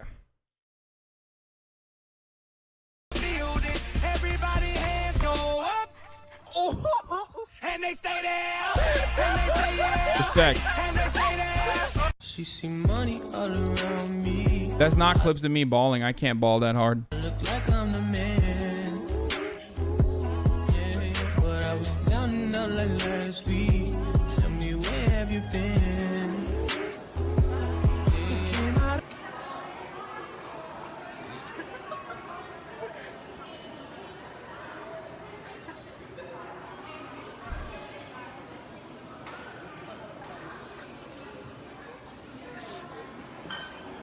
Hey guys, What are they gonna do? Kill you? Just fucking pick up the snack, put it back in your fucking pocket, and walk in.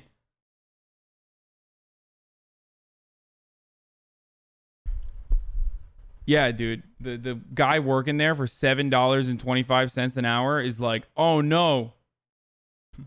Oh no, you brought a chippy in? Like 90% of the people that are in here, I'm calling the cops. what's up? Hey. Oh my god, open the door for you too. Are you guys the two? Okay. Sorry, it's a boys' night. Squad W, dude. I can't believe that Zoomers are a bunch of Trainwreck subs. What the fuck? This is my friend Ava. She's 5'1", famous to TikTok. This is Frank. He's also famous to TikTok. He's 21 years old, ready to date. This is Asaf. He's famous to TikTok. He's also Jewish. This is my friend Kaylee. She's deaf. I just wanted you to watch me dissolve slowly. Thank you, my veto. In a pool full of your love. Get the fuck out of the shot. But I don't even know how the Dude, dance with us. Yeah, man, dance with us. Have some fun.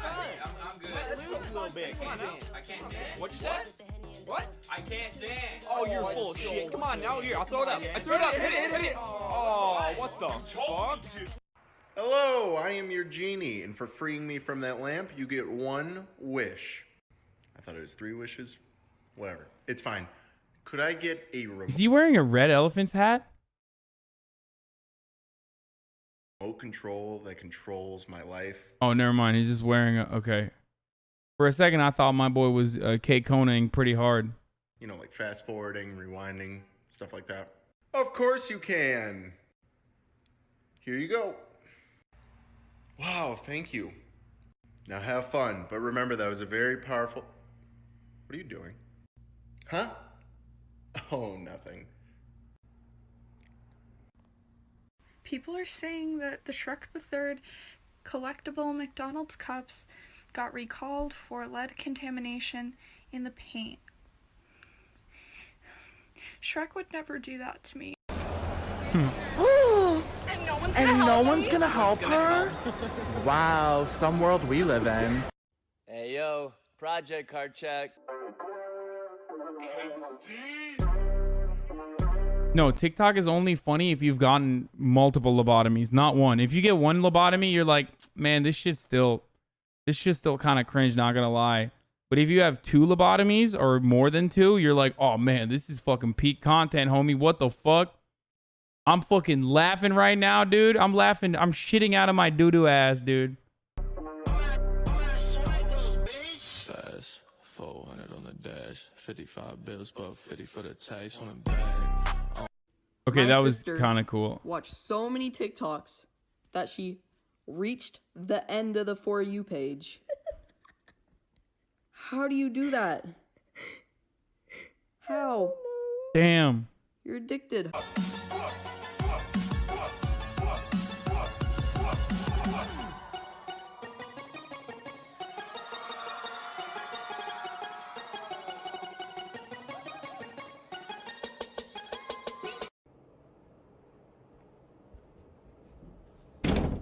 When you look good as fuck and your crush didn't even come to school? Oh no. Do you smell that? They're coming. Be gone, thoughts. Go away. I'm a man of God. You make me a maniac, but you don't know. Well, baby, like shit is crazy, right? Okay, so here's something most people don't know. Fucked up. Grab a bar of That's like 90% of the high school. They're all dead. soap and draw a circle around your face in the mirror, like that, and then you back up.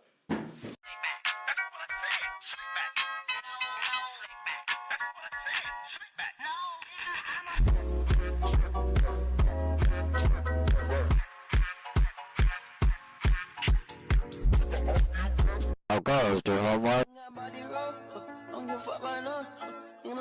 How boys do homework? Okay, so for today, I'm going to show you a demonstration of like a...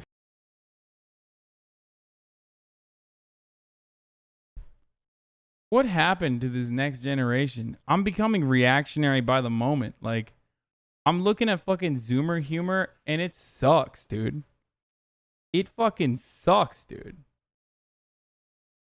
I thought millennials were the generation that killed comedy with our fucking SNL and like liberalism and PC culture run rampant. Turns out it was the fucking Zoomers, dude. Turns out it was the Zoomers, dude. Lycopodium. That's this stuff. Check it out. Lycopodium spores are extremely hydrophobic.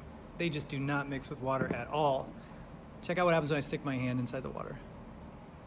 The spores coat my fingers, and my hand comes out dry. And there's one other cool thing you can do with Lycopodium. Is he gonna put his dick in it, dude? Come on.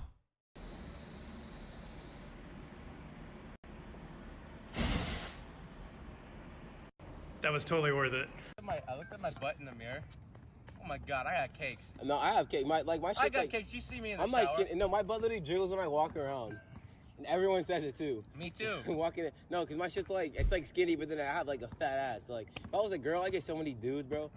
I might actually. I'm slim thick. I'm Working and Will and I have had this convo. failing, before. working and failing. Failing and working, failing and You want to know something disgusting about me? I saw this TikTok on my For You page. As in, TikTok literally was like, oh, this is for you, Hasan. Welcome to TikTok. Yeah, I look at TikTok now, And TikTok was like, this is a good meme for you. And you know what, chat? They were right. It was pretty good. This is a good meme. Working and failing, working and failing. Failing and working, failing and working. Stupid and dumb, stupid and dumb. I got failing grades. They make my... I just realized that my cat is neutered, so, Virgin alert! Stupid virgin. You're a virgin! You're gonna die a virgin! No! Virg! Fucking... It's like me making fun of the chat, dude. Yeah, capital D colon. Milo! What's worse, Alinity throwing Milo or this? Virg! He's kinda gay. It's not gay, come on. He's kinda gay. Pink Eye, you got it all wrong. It's not like... I don't know. I don't know, man. So I was at the mall with like Tiffany and Stephanie, and we were just talking about Excuse me? Are you even awake? Oh my god, he's asleep. That's so cute. Yeah, that's right. Fucking listen to me. Anyways, so I was at the mall with... How's it going, sir? I'm here to pick up your daughter. You came to pick up my daughter. For what? You taking her out on a date? What's your intentions? You up to something? No, I'm taking her away. I'm with Child Protective Service.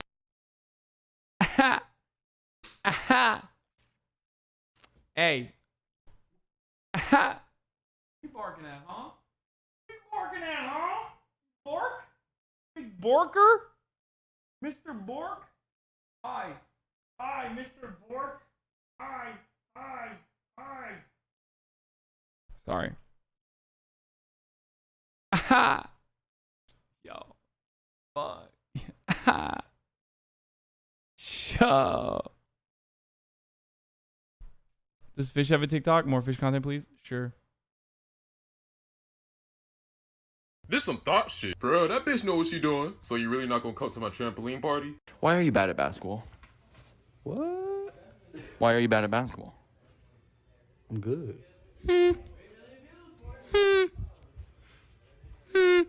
Have you seen my highlights? Nah, no one has. Why are you bad at basketball?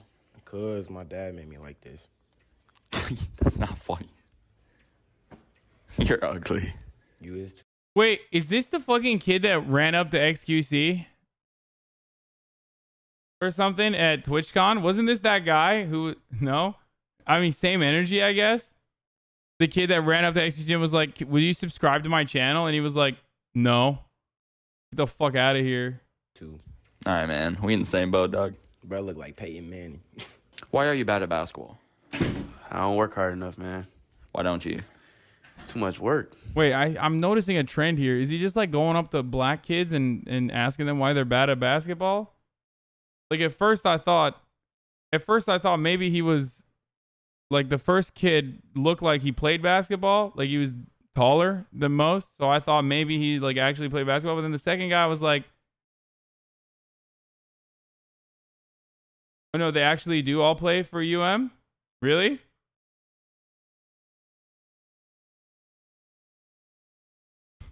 Is the team head ass? Really? This kid's taller than the rest of the fucking team? How the fuck? Hasan's the racist one? Dude, neither of these two dudes look like they play basketball for the team. Okay?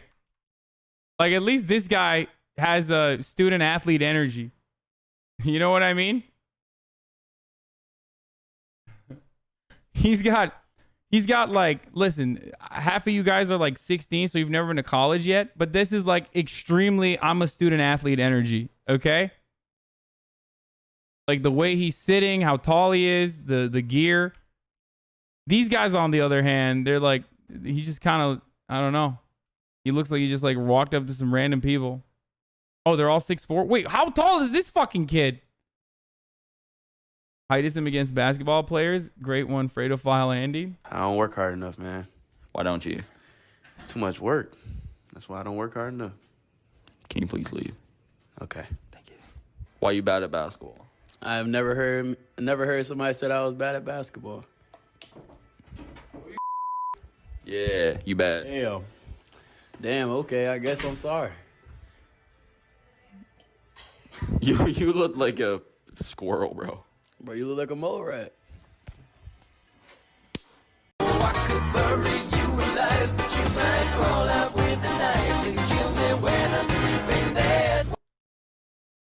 Was that funny to you? Did you guys like that? What was that about? What just happened there? Yeah, my man's got Charlie Kirk face. Feels bad. When you have a big ass head but a small ass face on that big ass head. Real Charlie Kirk face energy. Why I can't decide whether you should live or die. I hear you. I'm coming. It is Dadaist art. I'm coming.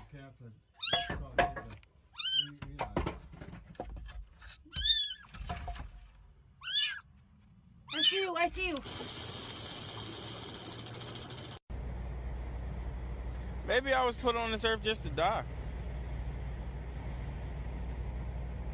Like, I'm not meant to find love or be happy. I'm just supposed to die.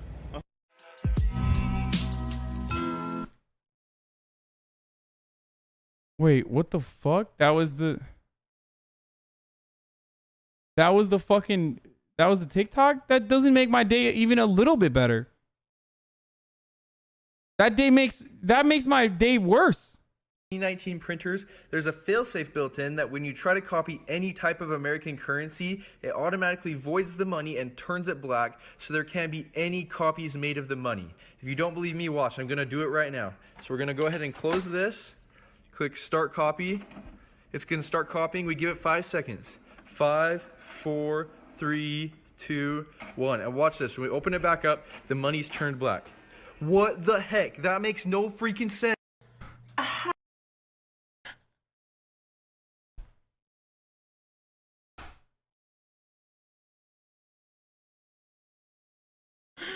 Okay, that one was funny, dude. Finally. Jesus Christ. It took 13 minutes of TikToks. There was one with a photo of Justin Trudeau. Okay. Ha! Jimmy, I couldn't help but notice that your mom is as thick as a croissant. I'm just kidding. Unless... I don't know why so many people confuse like how you open a lemonade bottle, but it's really quite simple. You get the little thing, you put it on the ball. You don't smack it, you just push it down.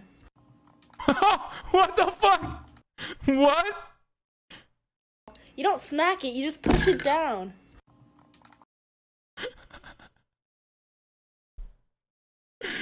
Oh no. Okay, these are getting better.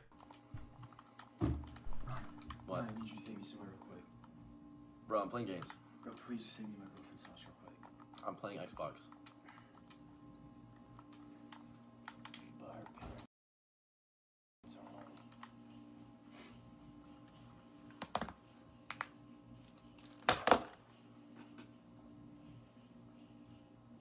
Her parents are home? No, her parents are home.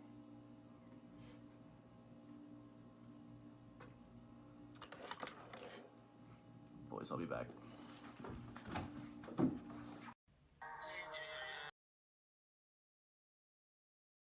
What? Bro, do like people with above average looks, do they think they could just like get away with making shit TikToks and then most people just like still watch them? Is that what it is?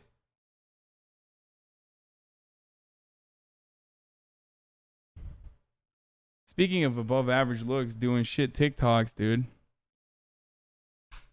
Let's watch the real funny one, dude. Just found out about the extraction of surplus labor value. Damn, that shit sucks, dude. That's good, dude.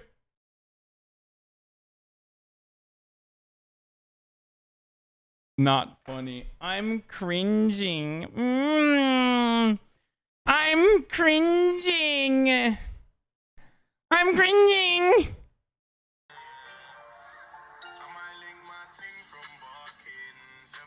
Mom, who's acting gay I'm again? joking. I'm joking. Mama, I'm joking. Mama, I'm joking. Mama, I'm joking. It's for a video, Mama. Mama. Dad, can I get my driver's license? Oh, hello. When I was your age, I was speeding down the streets of Mumbai in my one-wheel bicycle. I went so fast I ended up on Rainbow Road in Mario Kart. Do you know how many raccoons I hit with my bicycle? And you want driver's license? I will literally beat you. Alright, Don, throw it back. Alright, fine. There's a girl coming, and I'm really nervous, but I don't know what to say. I've never had a date before. Just relax. I just feel like there's somebody. Don't do anything sporadic. Just breathe. It'll be okay. Coming. She's coming. Good luck, dude. I'm gonna dip though. Good luck. Good luck. Hi, I'm Cindy. I'm really excited for our date. Was that right? Was that right, bro? Did you just punch her, Frank? That's like the one thing you probably shouldn't do. Facts. That's facts. I'm not dapping you, dude. Tip. Hey. Tier 3 Squad W subscriber. Wait, is that what that kid just does? He just like punches girls? Is that literally the humor?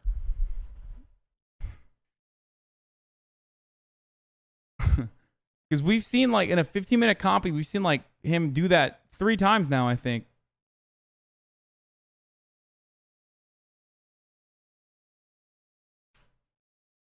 It's not funny. It's just correct.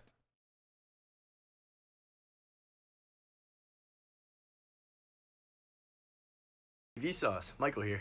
What if I told you that nobody wants to see the concert you put on your Snapchat story? Interesting, I know. Stop.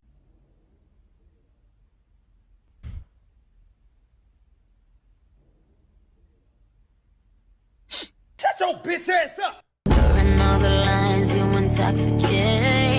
Bro, that's so relatable, dude. That's just like me in high school 20 years ago.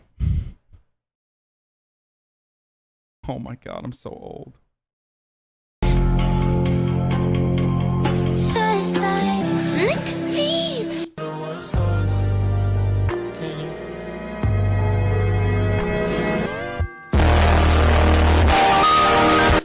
Okay, Ben. Hold this.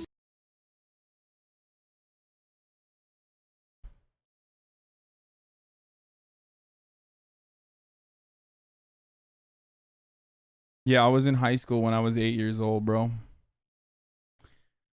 Real and true. String here. Okay. Then I'm taking the string and attach it right here. Okay. Now what you want to do is pull that way.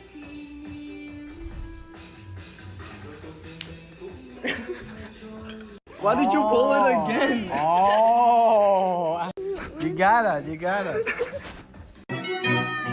Dude, what kind of 3rd generation immigrant shit is this, dude? If I did that to my dad, oh, brother, there would be no second slapping. I'll tell you that much.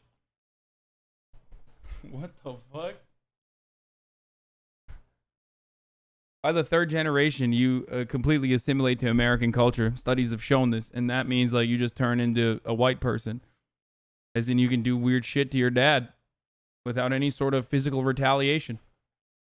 This is facts. This is what the Western culture Steve King wants to preserve. I would roast you, but my mom said I'm not allowed to burn trash.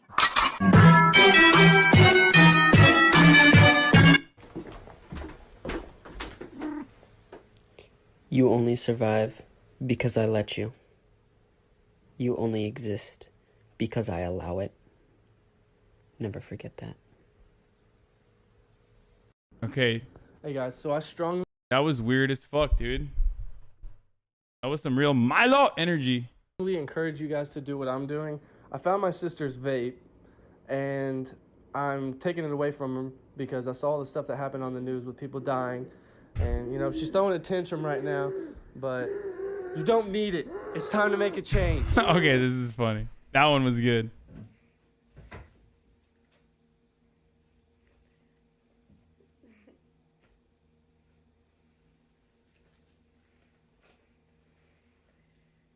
Can you stop fucking staring?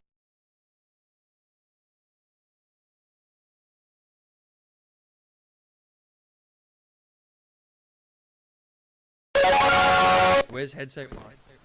Who's that, me? I used to headset. What do you mean? Who said me? Someone, right, that last guy to say me. Yeah, what's that guy? Oh, No. Yeah, that Rat 7. Yes. Say how it feels to chew 5 gum. How it feels to chew 5 gum. Holy shit! You wanna eat? Okay. Ad.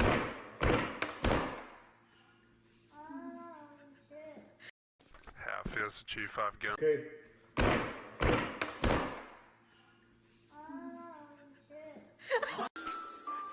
They should take it to 10. I got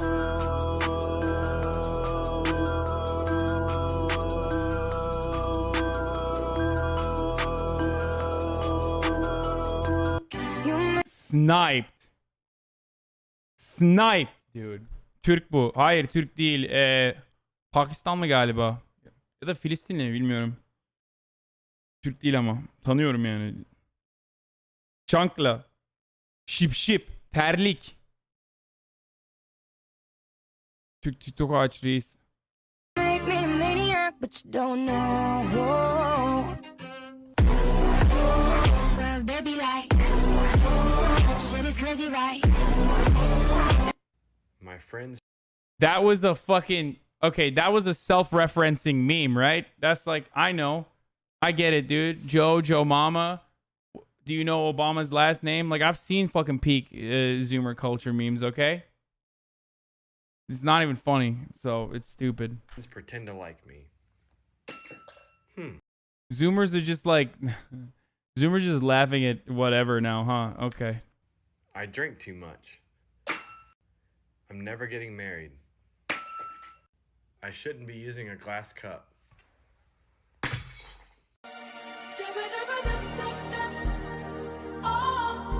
Shut the hell up, bitch. Bruh, look at this dude. Wait till you see the. No.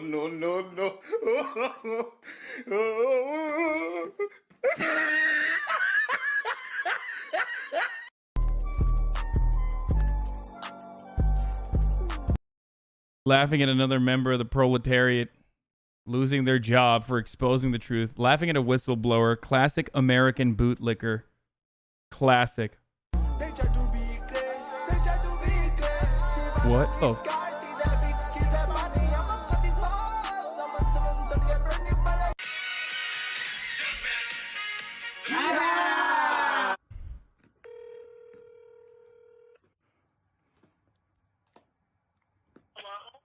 Hi. Hi. Can I tell you something? Like, you can't tell anyone. I won't. I promise? I promise. Okay. I think I have feelings for you. Are you lying? No. Oh. Yeah. Aw. I won't tell anyone. What? I feel like I can't tell if you're being serious or not right now. Why? You sound weird. Who are you with? I'm at home. Oh. Yeah. Do you want us to go for a drive later then?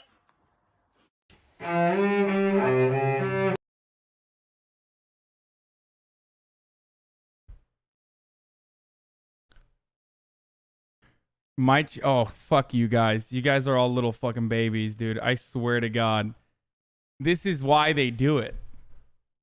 This is why they're just like, this is building a relationship on a lie. It's not real. It's fucking scripted. What happened? What, you think Zoomers are incapable of lying? You watch the Raw show every week and you know it's scripted. And then all of a sudden, when it comes to a fucking TikTok, you're like, oh, Pog, easy clap, he's in.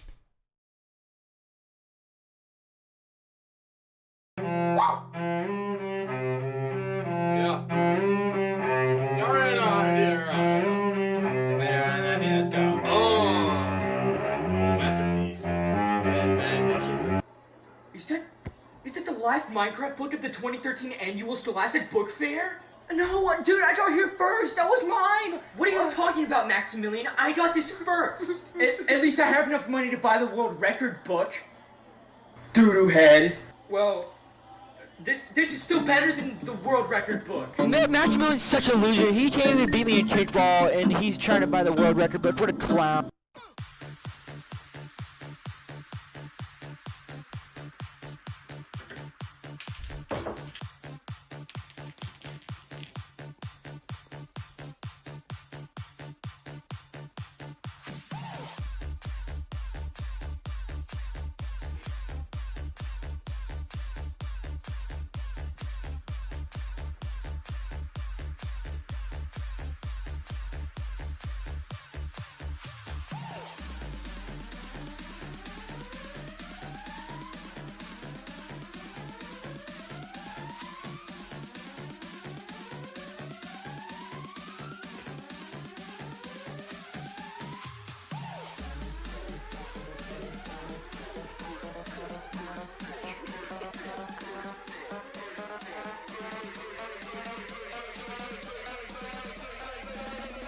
You ain't no competition. Fake.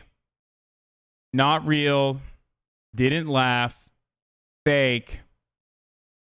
Is this a try not to cringe compilation?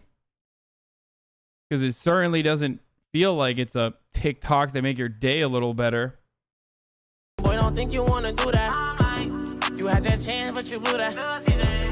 Everybody asking who that. What the fuck going on?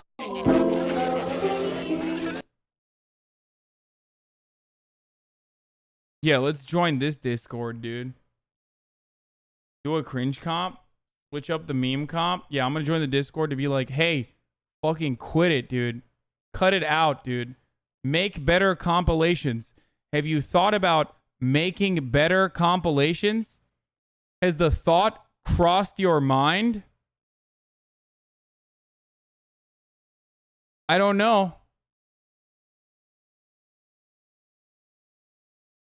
Like Babao's link. At least that Discord has image uploads. We have it too. Shut up, Gorbachev. What is this?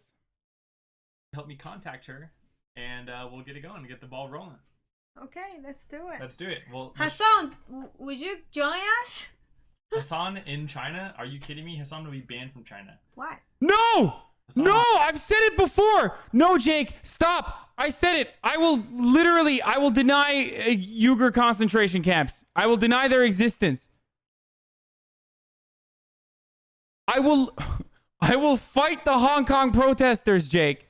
I will go to Hong Kong and I will fight them. Oh, his head is too small. Yeah. No!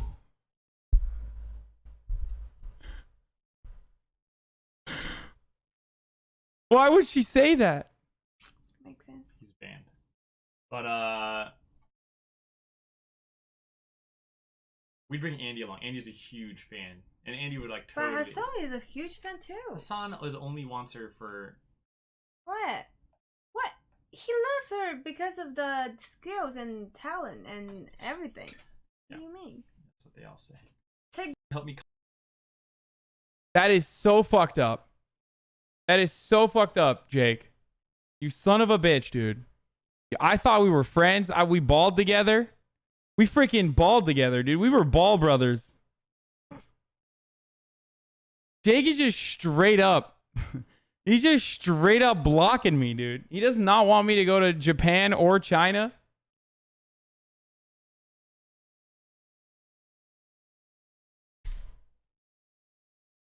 Water had my back? Yeah, for real. Even though she makes fun of my head size. Actually, I forgot. I thought it was a good thing, right? In China. He's scared of you cucking him. They need Jesus. You can't go to China because you're pro Hong Kong. Dude, I don't know what you're talking about. Hong Kong what? You mean the Chinese territory that was going to be given to the mainland? Is that Hong Kong who, Omega Lol? What? Oh, yeah. That's funny. For a second, you thought I was a pro, what? Pro-Western imperialism? Okay. Didn't think so. Okay? Oh, I simp, dude. Oh, I simp, dude. High mainstream media libs seething. It's impossible to watch porn in China. It's okay.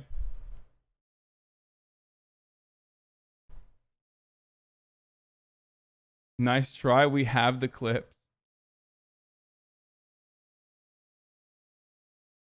Hillary Clinton just added a policy page to her website. Oh, dear God, no. Why? Why are you guys... It's not going to happen, dude. Just say you supported Hong Kong independence in a video game. Yeah, I'll turn around and say that. 因为现在其实整个社会，就很多人他是特别浮躁的，他的生活压力很大，工作压力很大。那我希望他们在忙碌一天之后，打开看到我的视频的时候，它是轻松的，美好的，对，能给他减轻一些焦虑和压力感的东西，这样多好。 Her life looks like one straight out of a fairy tale. Li Ziqi impresses millions with her videos where she makes seemingly everything from scratch with The fuck you mean seemingly, bro? Is this a Li Ziqi like expose? It turns out this is a Li Ziqi truther. It's a hit piece. Li Ziqi, get down. Her own two hands. From dyeing a dress with fresh grape juice, to fashioning traditional lipstick from roses in her garden, to foraging on horseback, in order to prepare one exquisite meal after another. She has some 50 million fans in China and another 8 million overseas, but she remains a mystery to many of them. In her videos, she doesn't speak, and she rarely gives interviews. But now, she's ready to open up to us. To find Li, we had to travel to rural Sichuan province in southwestern China, where she grew up. So we've driven for almost 2 hours now. We've left the city and we're driving deeper and deeper into the countryside.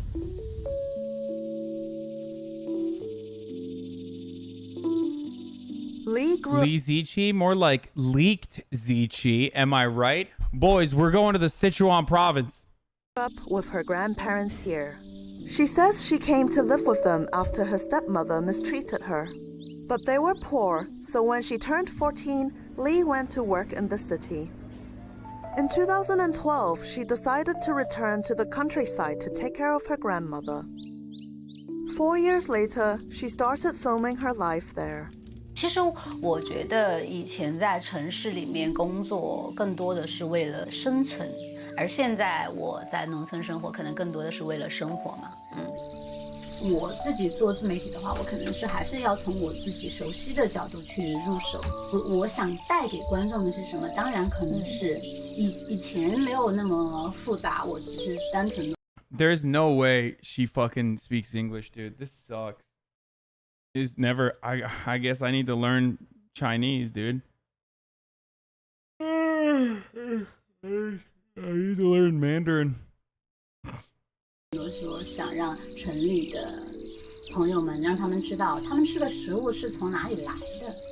因为我以前就是听一个老师说，他说他 Just get Jake to translate. Yeah, I'll be like Li Ziqi, I love you like autumn leaves falling from the trees. And then Jake will turn around and be like, he said his head is too small because his pee-pee don't work. I'll say some fucking haiku shit, even though haiku's Japanese, I know. And Jake will be like, Hasan said he has erectile dysfunction. Literally did that yesterday. Just learn. It's not like it's the hardest language to learn. Yeah. 他们班的孩子，他们以为水稻是从树上摘下来的。对，所以那个时候我听了这个之后，我会想说，我想要让他们就城里面的孩子知道，他们吃的食物是从哪里来的。The dishes she prepares range from a single condiment to elaborate multi-course meals. But whatever she makes, she leaves no stone unturned, going as far as raising baby ducklings just to make a sauce out of salted duck eggs. Some joke that she's brought a whole new meaning to the phrase from scratch. Some of her other recipes are wholly original. In one video, she uses magnolia flowers to make pastries and even deep fries the flour themselves. Apart from food, she's also known for her videos demonstrating traditional crafts. This is literal like tradcast shit. Like, this is trad waifu. I mean, it just is. And I never knew I needed this in my life until you guys showed her to me. I legitimately did not know that this is what I needed. Bamboo furniture set, which she says was inspired by one of her grandfather's old benches. 小时候，我爷爷会在农忙间隙编一些竹制品去卖钱。那个时候，他会做一些竹椅啊、竹凳子、扇子、背篓、簸箕这些东西。我经常给他打下手。就是现在我回想起来，就是我跟我爷爷的一些回忆，就基本上还是这些画面。Li's stylized depictions of rural life stand out in China's ultra-competitive field of online videos. the market has become lucrative. What, you don't like brain dead Zoomer girls who make TikTok videos about how they hate their life? No, I do. I love brain dead Zoomer girls who make TikTok videos about how they hate their life. As a matter of fact, that's what I thought I liked exclusively until I met Li Ziqi, and now this is what I like. Estimated to be worth 6.5 billion US dollars. Li's pensive and ethereal take has struck a chord with young people hustling in China's big cities. 我最早的时候是自己给自己拍，就是用这样一个三脚架架在那里，然后自己构好图，按了开始，我再过去，然后操作完了这个镜头之后过去按掉。那它这个镜头其实它就是一个固定镜头，对吧？它是没有移动的，所以这个是我到现在我这视频风格全部都是这样静止的固定镜头，它是这个原因的。还有什么问题来着？ But Li is not without controversy. Some viewers have been skeptical of her claim that she started as a one-woman band. Wow, even in China they are? What the fuck? I thought it was only like American nerds who were saying shit like, this is not real. This is Chinese propaganda. Chinese people can't create anything nice without it being propaganda. 2 years ago, Li posted a behind-the-scenes video to refute those claims. 在这以前，其实我也有尝试，就是把我没有剪辑的原素材放到网。On Weibo, they even say her grandma's a paid actor. How the fuck would you know? Student demonstrations in Beijing, the capital of the People's Republic of China, for the establishment of basic humor. What? What's going on? I don't know. Hey, I denounced that dono, okay? 网上就是给大家展示一下我是怎么工作的，但可能后来他们觉得，哎，你把你这么辛苦工作的内容放到网上，你是不是卖惨啊什么的？所以后来在听到这些所谓的负面，就懒得去回应了。Li says she now works with one videographer and one assistant, but she's still the one calling the shots. 其实一开始到现在，我所有的视频拍什么的 This was so beautiful. Remember when we watched this together, chat? This was a beautiful moment after a long day of her working. 拍以及每个镜头的分镜头语言都是我自己来主导，然后跟我的摄影师沟通，甚至是摄影师他都要到当天才知道我要。I'm sorry, what? Did you say he? 甚至是摄影师。 Often my videographer only knows what he's filming? Excuse me? What?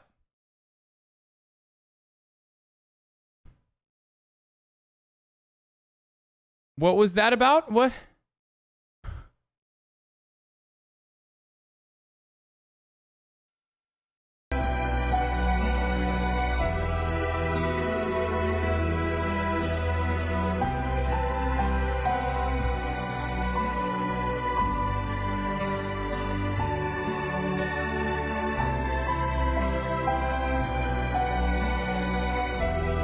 It has to be a typo. It has to be something that gets lost in translation. Chinese is gender neutral, right? It's probably a misogynistic Westerner who thought that it must be a he who is the cameraman.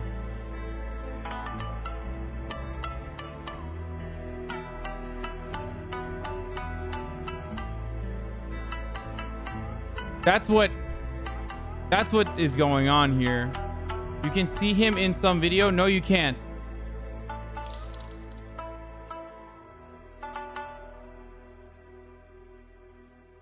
他都要到当天才知道我要拍什么内容。现在就只想拍完我还想完成的作品，专注于自己的内容嘛。别的东西对我其实影响倒不是很大。就把那些所谓的攻击当成是对自己作品的一种肯定嘛。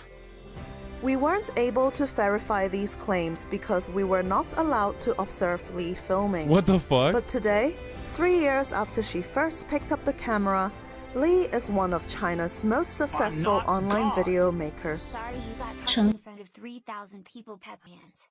Okay, I'm sorry that I fucking fell in love with a person who's taken, okay? Said the videographer only knows what she's filming on the day of filming. Why is all of his shit so sus? Only makes it hotter, to be honest. 成功这两个字其实还蛮重的。我只是拍出了我的生活。Yeah, plenty of fish in the sea, but only one Li Ziqi, okay? 或者说，我只是拍出了我想要的生活。就如果是再多一点的话，我觉得是，有了更多的责任感，就是想尽自己的能力多做一些有意义的事情。I ripped my pants, so that was tough.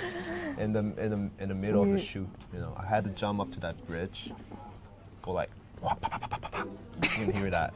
It was so loud. I was at least like a few hundred meters away, and I could hear that. Damn. Where did it rip? What? Where did it rip? Did you see what Raj said on you? Alabrel did a nude photo shoot with Mia Malkova. I don't know if you remember that, but I do remember that, yes, Raj. It was the yes. highlight of my entire life. Yes, absolutely. Yes. So Who is this girl, dude?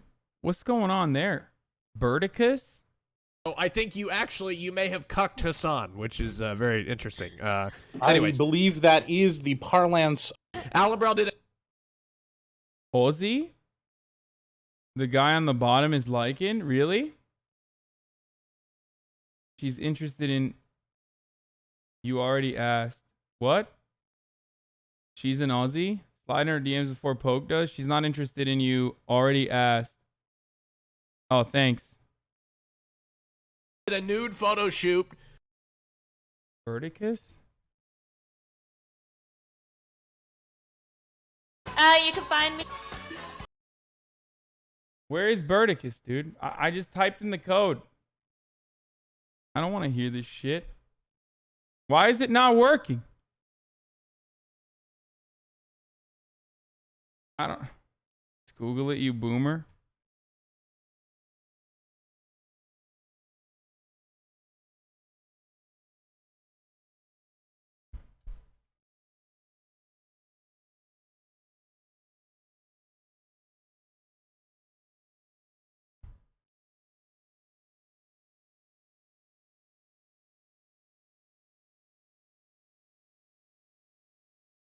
I'm just looking, dude. Chill. Are we watching Mormons later? Is Mormons going to be on tonight? Let's just put that in the other.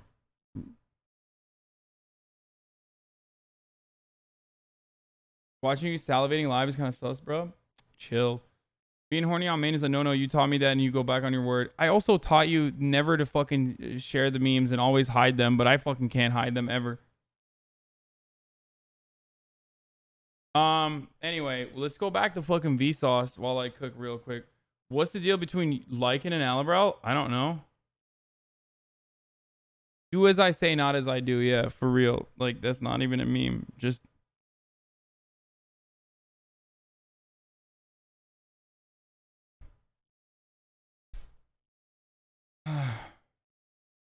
When are you doing more Chad Vice?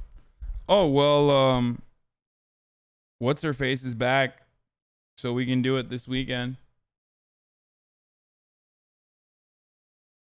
They debated at TwitchCon. She's not that hot. Fucking sure. Sure, dude. Sure.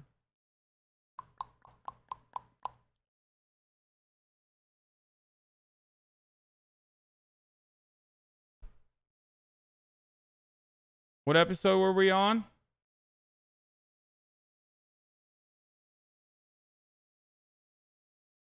We did touch in your face. Did you cancel friendship with Pokey? No, I didn't cancel shit with Pokey. What the fuck are you talking about? Are you one of those fucking weirdos who like comes in here to bait shit? I asked you to show me a picture of your mother. I recognize your name, dude. I like, aren't you like a fucking long time sub? What the fuck is this shit? You should know better. God. Been subbed for 14 months, haven't had a drink in 13. Enjoy my booze money. Hell yeah, Tom Hopman. Nice. I'm glad I was able to help you with your alcoholism. Talk about Chile today, or was it for 2IT? I was going to talk about it, yeah. Hi, Pagmon, HGTV. Close-up shot of her elbow. But you could, and you'd be right. That would be a photo of her. But it wouldn't feel right, because it's not her face. Her kissable mom Excuse face. me. Gestrovert. I'm out of control. I apologize. Thank you for the 10 that. tier 1 gift subs. Gestrovert. Don't watch on main though. Why Simone? Why? Didn't we see this one? We like Excuse stopped. me. I'm We sorry. stopped halfway I'm through. out of control. I apologize for We that. stopped like right here. I got bored. Adept's gonna be on chat advice too. She says she would do it.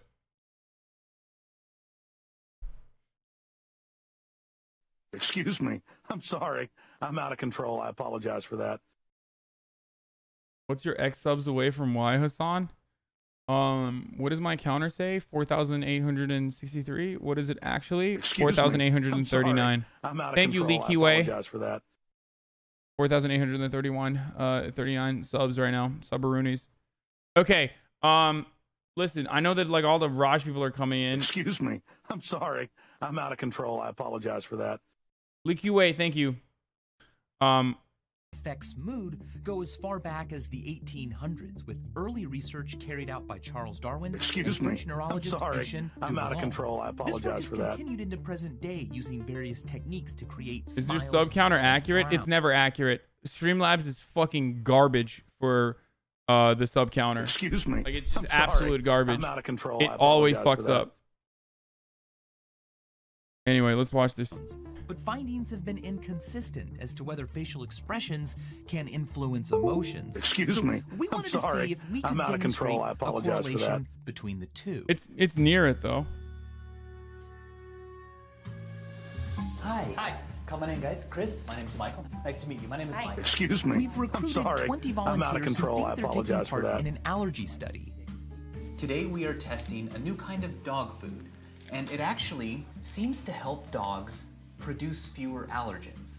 So people who are allergic to dogs might be more comfortable around them. And we're going to be using these allergen sticks. Now the purpose of this stick is to collect saliva to check the way your body reacts to possible allergens in the air. Put it between your teeth like that, okay? Okay.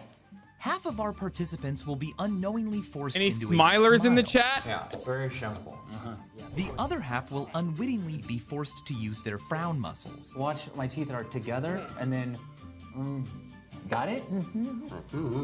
We're going to give the frowners and the smilers the same two Any tasks. frowners in the chat? And I'll see you guys soon. Will the people who were forced to frown rank each task lower than those made to smile? I didn't see this episode yet. We didn't finish it. But To this test is their kind of levels boring. I happiness, quit our midway actor, through this. Trin gave our subjects a task everybody loves. Puppy Should we keep herding. going with this? Should we keep going with this, or because there's puppies? Actually, you know what? I don't fucking care. Let's skip this one. It's kind of trash.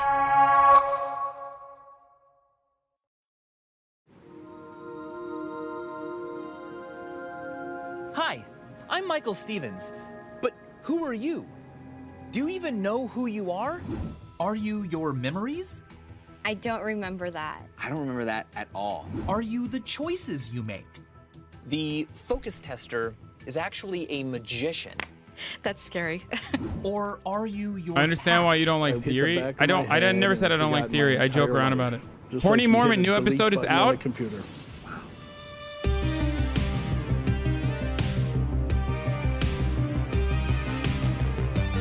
No, I'm pulling it on my phone so I can watch it with you guys while I fucking cook. Have you and ever react. looked at a photograph of yourself and thought, Bitch. that's what I look like? Ugh. We often think we look bad. Oh my or god, this is it, dude. This is it. This is peak drip, dude. This is literally the most Michael has ever dripped. That's it. We've done it. This is the most, coincidentally, it's the most sauced up he's been too. Michael of the V-Sauce. not right in photos because photos show us what we really look like to other people. The you that you're used to seeing is mirror you. Every mirror you look into reverses your face. Most selfie cameras do this too, so we tend to prefer that version of ourselves. If you want to see yourself in a mirror the way other people see you in real life, take two mirrors and position them at a 90-degree angle. What you see Dude, I've done this before. Reversed, but I've fucking done this before, dude. I've done this before. Wait, is that Is that a unique thing or no? I don't know. I always thought it was cool that I knew that that was a real thing. I am a man of culture. How you look in real life. So who would you say you are really? Are you how you look? Or how you dress? Or are you the atoms that make you up? Because all of those things change throughout your life. Maybe the real common thread, that which doesn't change, is your history, your memory. But what if we remember things differently from the way they actually happened? Does that mean we don't know ourselves? False memories are frighteningly easy to create. Today we're gonna make some, and we're gonna have a little fun doing it. We have created a fake game show called Who You Were. We're gonna bring contestants down memory lane and have them tell us about their past, some of which we're going to completely make up. We're gonna plant a few little seeds in this minefield and see if we can grow some fake memories.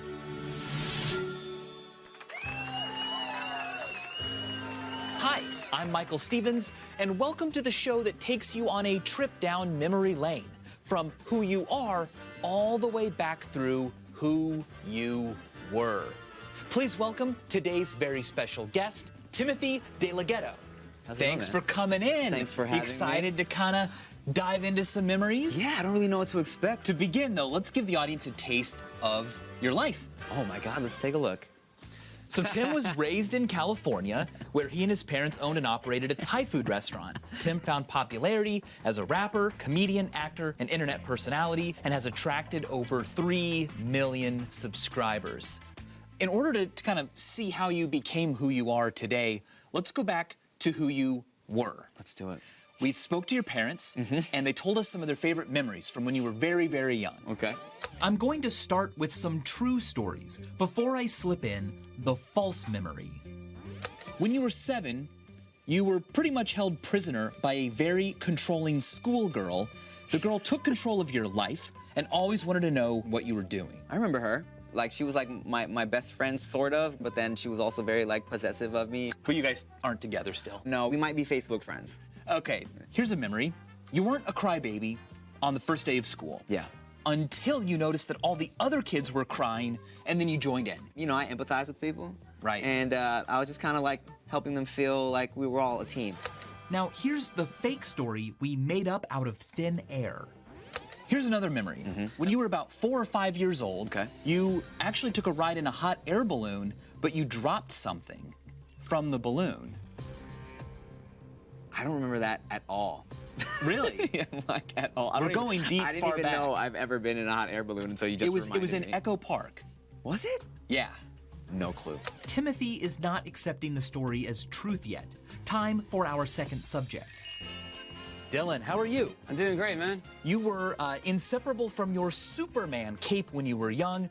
Once, you even tried to use your superpowers to stop a car driving down the street. Yeah, trying to stop a car like with my hand. Did you succeed? You know, the dude hit his brakes. Okay, next memory. So when you were about 4 or 5 years old, you took a ride in a hot air balloon and you dropped something. Huh.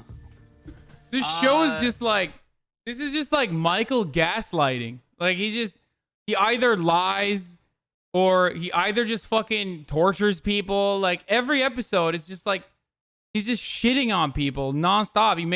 He tells them jokes that like people fake laugh just so that like they can make fun of the one person.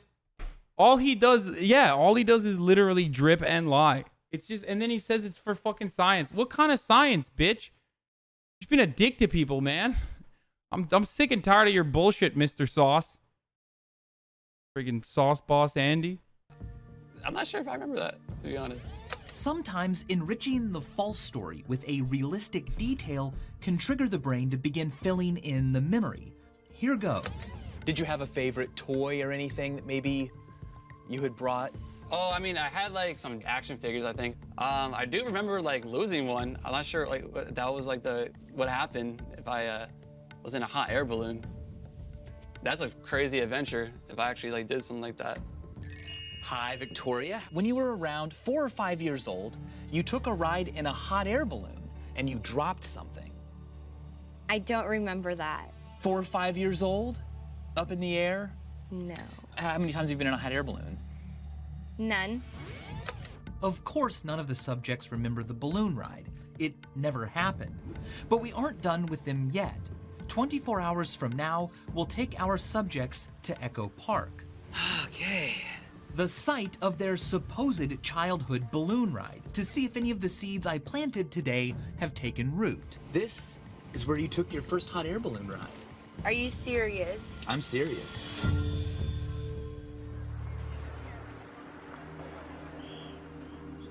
We might not be able to remember our past accurately all the time, but at least we have direct insight into our own mental states. We know how we feel, what we like, and why. Except we don't. Psychologists call our tendency to overvalue how we explain our own behavior while distrusting that other people truly understand their own, the introspection illusion. An interesting manifestation of this bias is something called choice blindness. It is surprisingly easy to fool someone into believing they made a choice that they never did. And the amazing thing is that they'll also defend that fake choice as if it were what they had always wanted. We feel like we know ourselves pretty well. We know why we like the things we like. We know why we decided to do the things that we did. But do we? Today, we'll be showing our subjects sets of photos and asking them to choose the photo of the person they'd prefer to work with. But this isn't exactly what it looks like. The focus tester is actually a magician who will be using sleight of hand to swap some of the faces they choose for faces they've rejected. Will they catch the trick? Or will they justify and explain a decision they never actually made? Thank you for participating in this study of first impressions in the workplace. You will be shown sets of faces and be asked to select which person you would prefer to work with. Are you ready to begin? I am, yes. Cool. So, would you rather work with person A or person B? Person B. Person B. That's as complex as it gets. I can do Person this. A or person B? B. B. A. B. A. Perfect. So we've made a pile of your ideal workplace colleagues, effectively. Now, part two is if you could fill out the women in the workplace segment of the questionnaire. All of this business about filling out a survey, it's just to distract them from what's about to happen. Because our magician is gonna make us swap. There it is. 2 of the 8 photos have been swapped out for pictures our subject rejected. What will she say when presented with photos of people she didn't actually choose? Now, on their own merits, I want to ask you what it was about them that made you pick them. Okay. We'll start with a picture that she did pick before we slip in the rejects. So why did you want to work with this person? She looks nice. She looks really nice, but I think the person I compared her to didn't look very friendly. Gotcha. Here's another pair of photos where she had a clear preference. Person B. Person B. Now, we're going to show her the picture she actually rejected. Why did you want to work with this person? She just looked nicer than the other one. Yeah. That was one where the other girl didn't look very nice at all. Is she just misremembered? Wait, but like they fucking literally look the same, dude. I mean, that's not... You're not even proving anything. What the fuck? What are you proving? That like, oh, this person is not really paying attention? Am I being racist? This one choice? One where... Now... She just looked nicer than the other one. Yeah. That was one where the other girl didn't look very nice at all. Is she just misremembering this one choice? How about another photo she rejected? Why did you prefer to work with this person? She looks super sweet. So that was what you were thinking when you chose that? Mhm. Chose her? I feel like she'd be one of those girls that would like on the birthdays get you the card, and she just looks really sweet. This isn't just simple misremembering. This is fabricating a past that never happened. Will any of our other subjects justify choices they never made? Person A or person B? A. Now we'll present him with a photo. I love that they had to like bring in a magician to do the swapping. You know what I mean? Oh, you got wrecked, Hasan? He rejected. So why did you choose to work with this person? She gave off the appearance of a genuine person who would be easy to work with. Genuine. People are completely fabricating justifications for things they never even did. I think we could actually up the ante. We've been swapping 2 of the 8 faces. Now we'll swap 4. Let's see if she justifies the photos that she actually rejected. I liked her look. I like to work with confident people, so to me she looked like a confident person. As a woman, I want to like help other women grow and succeed and give them advice. And Okay, dude. Now you're just fucking going. Now you're going off. You're making it look terrible. Like the type of person you could confide in. And This is how people. This is how literally people learn fucking. from her experiences. So I think This is how people get hired, bro. Look. She looks like she might be like a wise type of person. She looks confident, so I think that's why I picked her. She seems so sure of her decisions, but let's give her one last look. In particular, I'm curious about how you feel about these 4. You know, there's the confidence Isn't it just like and kindness and somebody young. Isn't this just basically showing people that like we fucking lie when we're put on the spot and we don't really pay attention to most things? That's what it's indicative of me. Like when I hear this, I'm like, yeah, I didn't pay attention to this stupid game. I feel like that would be people I could work with. So I stand by my decision. Cool. Yes. Perfect. Yes. The interesting thing about this study is they are not actually the ones you chose. No. These ones were. They were switched while you were filling in the questionnaire. It's this phenomenon, what's known as choice blindness. If we think we made a choice, we will find a way to justify that choice, even if we don't know that's what we made. Okay. I was trying to justify these 4 because I forgot that I picked those 4. It's like a debate. Like no matter what side I was on, I was going to give reasons for that. I'm not happy that I did that, but that's the reason why. You pulled this complete switcheroo on me, and I wasn't even like conscious about it. That's scary.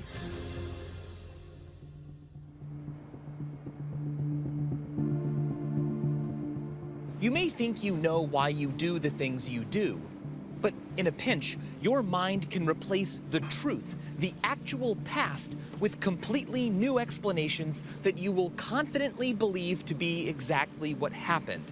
But what if fabricating the past is all you can do? That may be the case for someone with extreme dissociative amnesia. When you can't remember your life at all, what happens to your sense of self?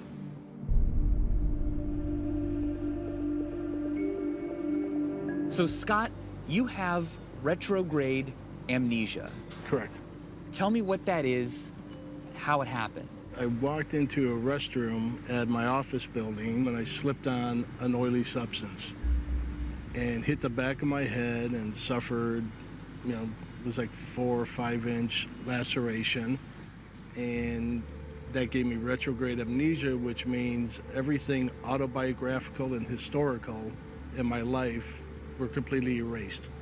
Erased? Just like you hit a delete button on a computer. I forgot my entire life. I had no idea who my wife was, her name, my children. It was... Who won't he fucking bully, dude? Who won't he bully?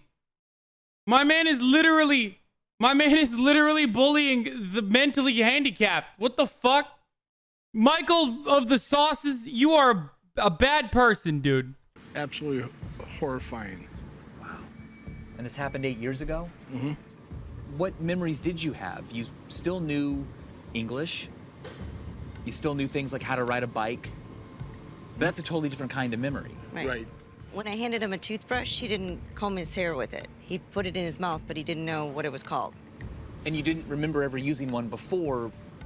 But you Correct. didn't have autobiographical memories that involved toothbrushes, but you knew how to operate it because that's a procedural memory. Right. Exactly. Wow. Exactly. Things like that, are stored in a different part of the brain. So it was almost like you were born into this person's body you didn't get to choose. You have a name, you have a wife, you have a house, you have a past. Mm-hmm. And you have to just accept that all of those are what you've been dealt. Right. That's exactly how I felt. Like I stepped into somebody else's life. And a lot of it I didn't believe. I just couldn't picture that, I flew airplanes or was in the NFL. It just seemed like nothing I would ever do. And a lot of it, she had to prove to me. She put together a whole album full of pictures. She kind of put my life in a chronological order.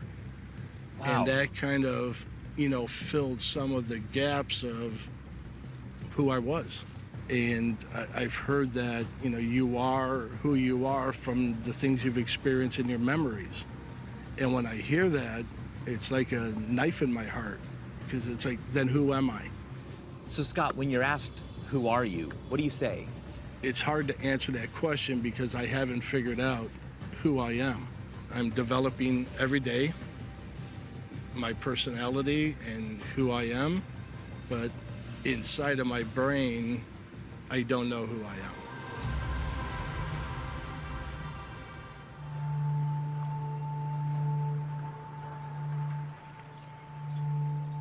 You are the collection of all of your memories, right? I mean, that's your story. Those are things that happened to you and they're in the past. They can't be changed.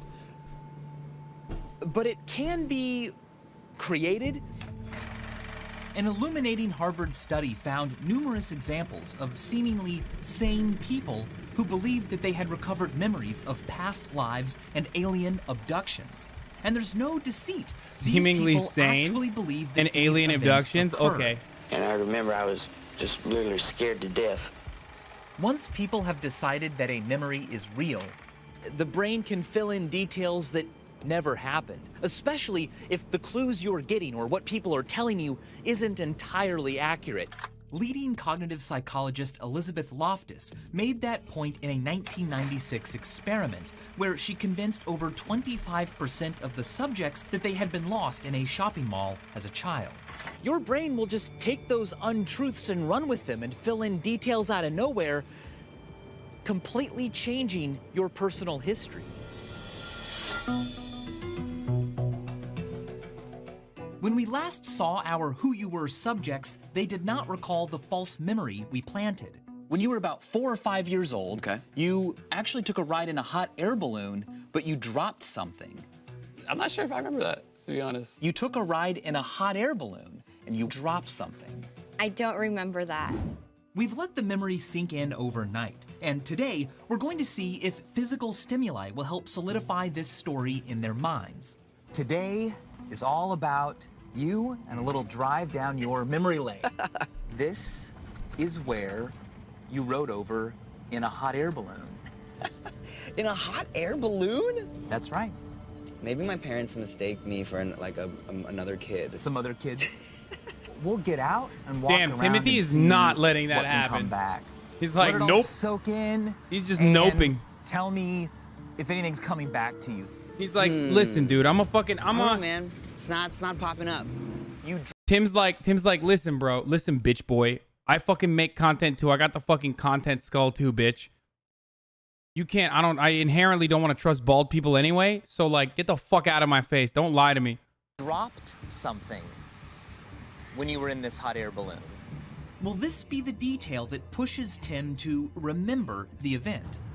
What could I have dropped? What did I walk around with back then? I spent another 15 minutes attempting to kickstart Tim's brain with details of the false balloon story. Has anything come back? No. Tim's brain doesn't seem susceptible to the false memory. Let's check in with the other subjects. Why is he? Is where you took your hot air balloon ride. All right, Dylan's such a cuck, dude. I can already tell from the way the face he's making. He's like, oh yeah, this had totally happened. Tell me more about my childhood. Really? Yeah.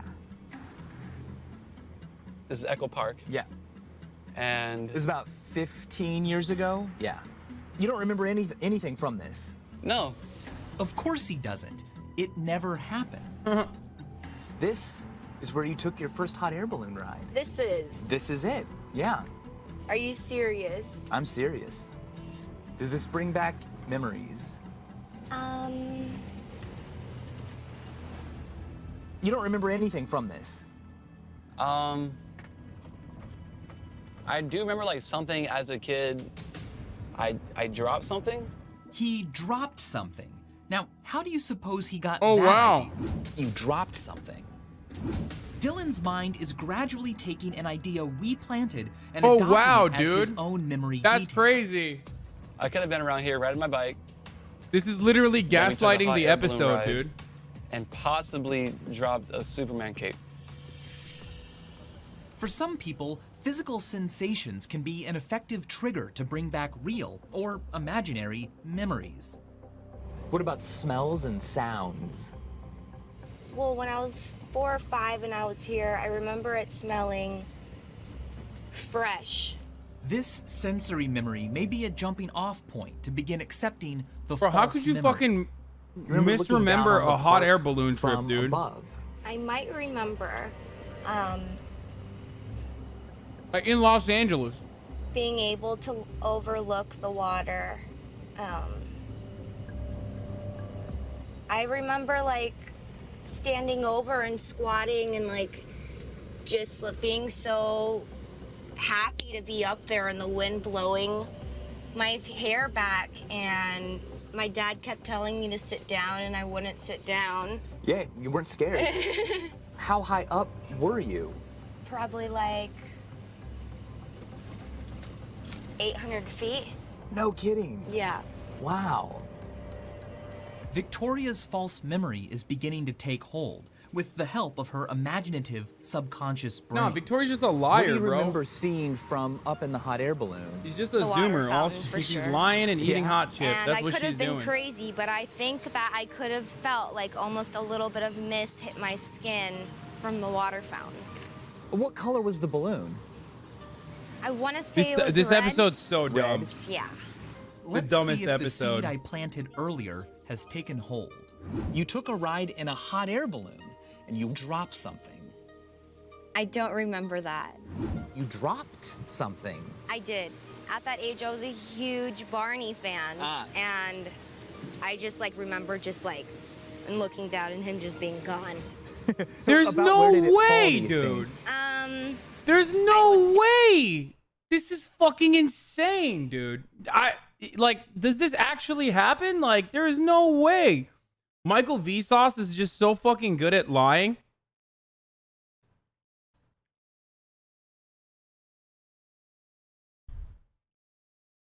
I can't get myself to believe this, dude. Like a completely falsified memory.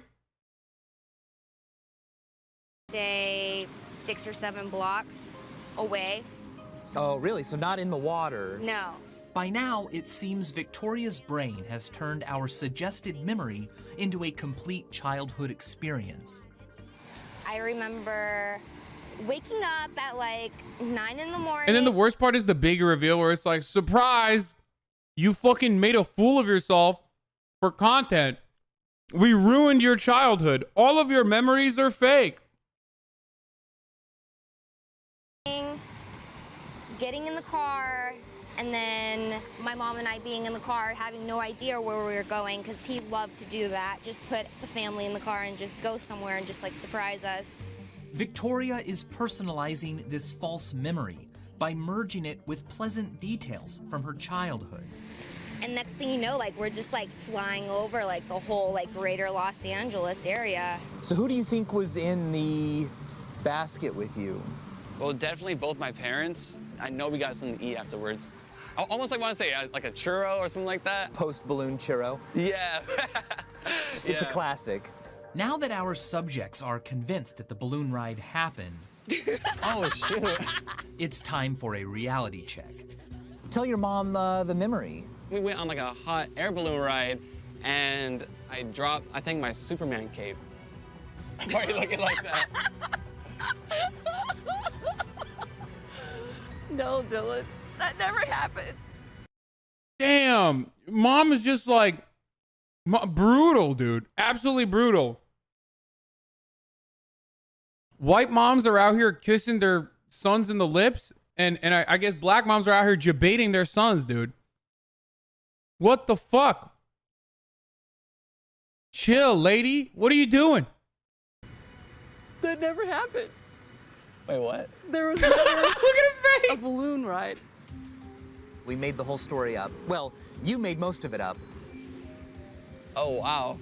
But isn't that amazing? Because remember, we planted that story. No, that's actually really crazy. I was actually having like these like weird faint memories of me like looking over like the pond and like. He's like, "Hi, I'm Michael Vsauce, and I fucked your mom." Like, you know, I don't even know. Has Dylan been to Echo Park before? Oh, wow.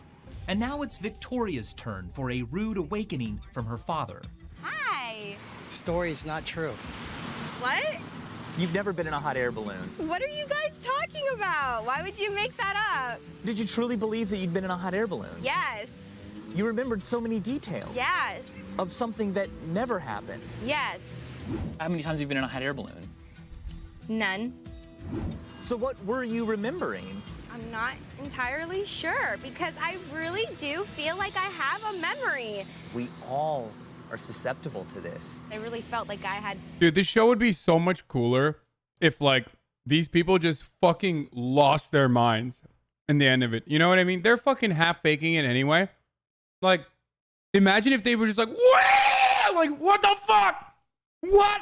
Like, how fucking dare you? Like, if they just like fucking lost it and like started throwing shit, like one of them tried to fight Michael, it would be so sick. It would be actually content. Experience that experience. And what about our YouTuber, Tim? Well, Tim, I'll tell you what. It's not surprising that you don't remember anything from it. Because it never happened. I knew it! I was lying too. Tim wasn't susceptible, but false memories are common and can have real-world implications. The Innocence Project of the United States claims that faulty eyewitness memories account for 72% of convictions overturned by DNA evidence. I love this show. It's so woke. Who are you? Well, how could you be any one thing? You were always changing. If you can lose track of your past, and your memories can be altered or implanted, in the end, who are you really? Maybe you're the stories you're telling yourself. And as always, thanks for watching. Literally, every episode ends with Michael saying, "Abolish prisons and demilitarize the police." Every episode we watched thus far is like, the American prison system is inherently exploitative and disgusting. Like, and we must stop it.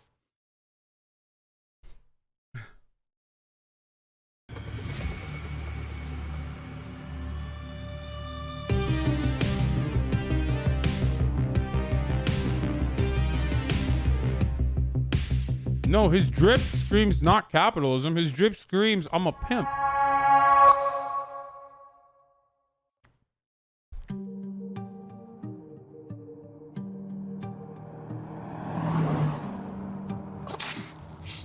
Bless you. Excuse me. You know, if I'd been driving, that would have been pretty dangerous. This one's going in my Maya Higa compilation. Every time you sneeze, your eyes close for about 1 second, which means if you sneeze while driving at, say, 70 miles per hour times 5280 divided by 60 divided by 60, you will travel about 103 feet with your eyes closed. But don't worry, this is a self-driving car. It uses sensors and software to drive itself to keep me and other people safe. I hope. Impressive. But let me ask you a question.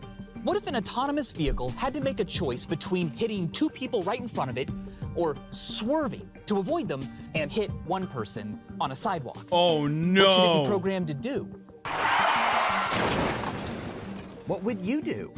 Now, polls and surveys have been put together asking people what they think they would do, but no researchers have ever put people in that actual traumatic experience.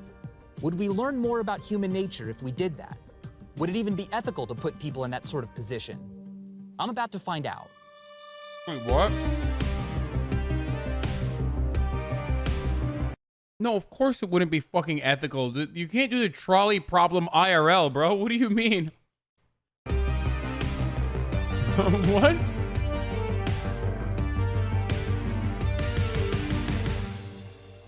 here we have two people that are going to be executed because they're on death row anyway. It's like Michael does a heel turn and goes from ACAB and abolish prisons to like straight up murdering and executing death row convicts. 1967, British philosopher Philippa Foot created a precursor to our self-driving car conundrum. The famous scenario she came up with is known as the trolley problem. Imagine there's a runaway train hurtling down a train track.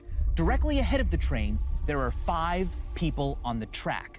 Now, imagine that you are too far away to help those 5 people. But right next to you, there's a lever that can divert the train onto another track.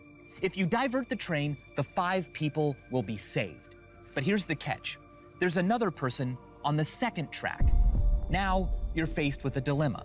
You can either do nothing and the train will kill 5 people, or you can pull the lever and save their lives, but be directly responsible for 1 person's death.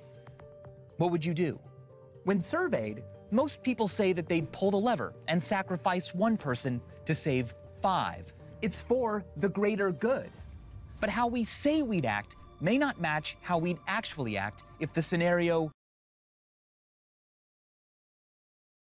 Surprise! The 5 people were all literally Hitler, and the 1 person was actually a nice person. Haha! Owned. Really happened, with real emotions and real lives at stake. Any difference between the two would reveal who we are. All 5 of compared to who we surprise. want What if I to were to be. tell you that all 5 of them say the N-word in private? And the 1 person... But a comparison could only be made by doing what Just has kidding, the never 1 been person done says it in public, before, it's okay. Making the trolley problem real.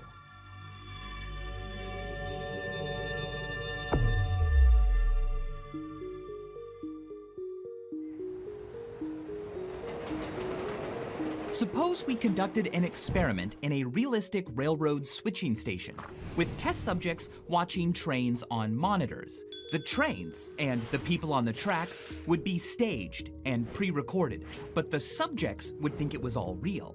They would believe that they could control a lever that switches the tracks, and they'd have the option to divert the train or not. They'd be totally convinced that they have to choose between 5 lives or 1. But wait.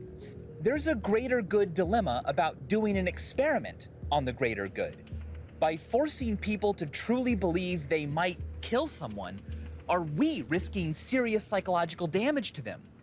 Yes, it might be beneficial to all of us to see what happens, but would those benefits be worth potential trauma to a few? Meta, dude. Pog.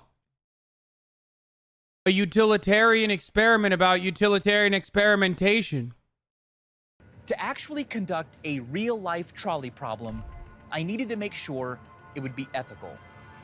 So I sat down with behavioral neuroscientist, Professor Stefan Esteban Bonelli.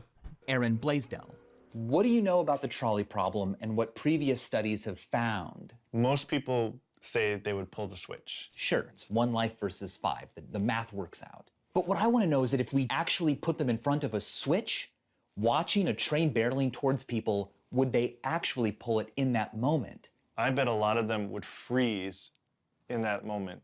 When you're afraid, I think that shuts down a lot of action. I'd like to find out. Wow. What potential harms could I'm come to glad you went to an expert for that one, dude. I'm glad you went to an expert who's like, yeah, they would freeze because they would be afraid. Shit, dude. He's not even like certain too. I could have told you that, fucking Michael.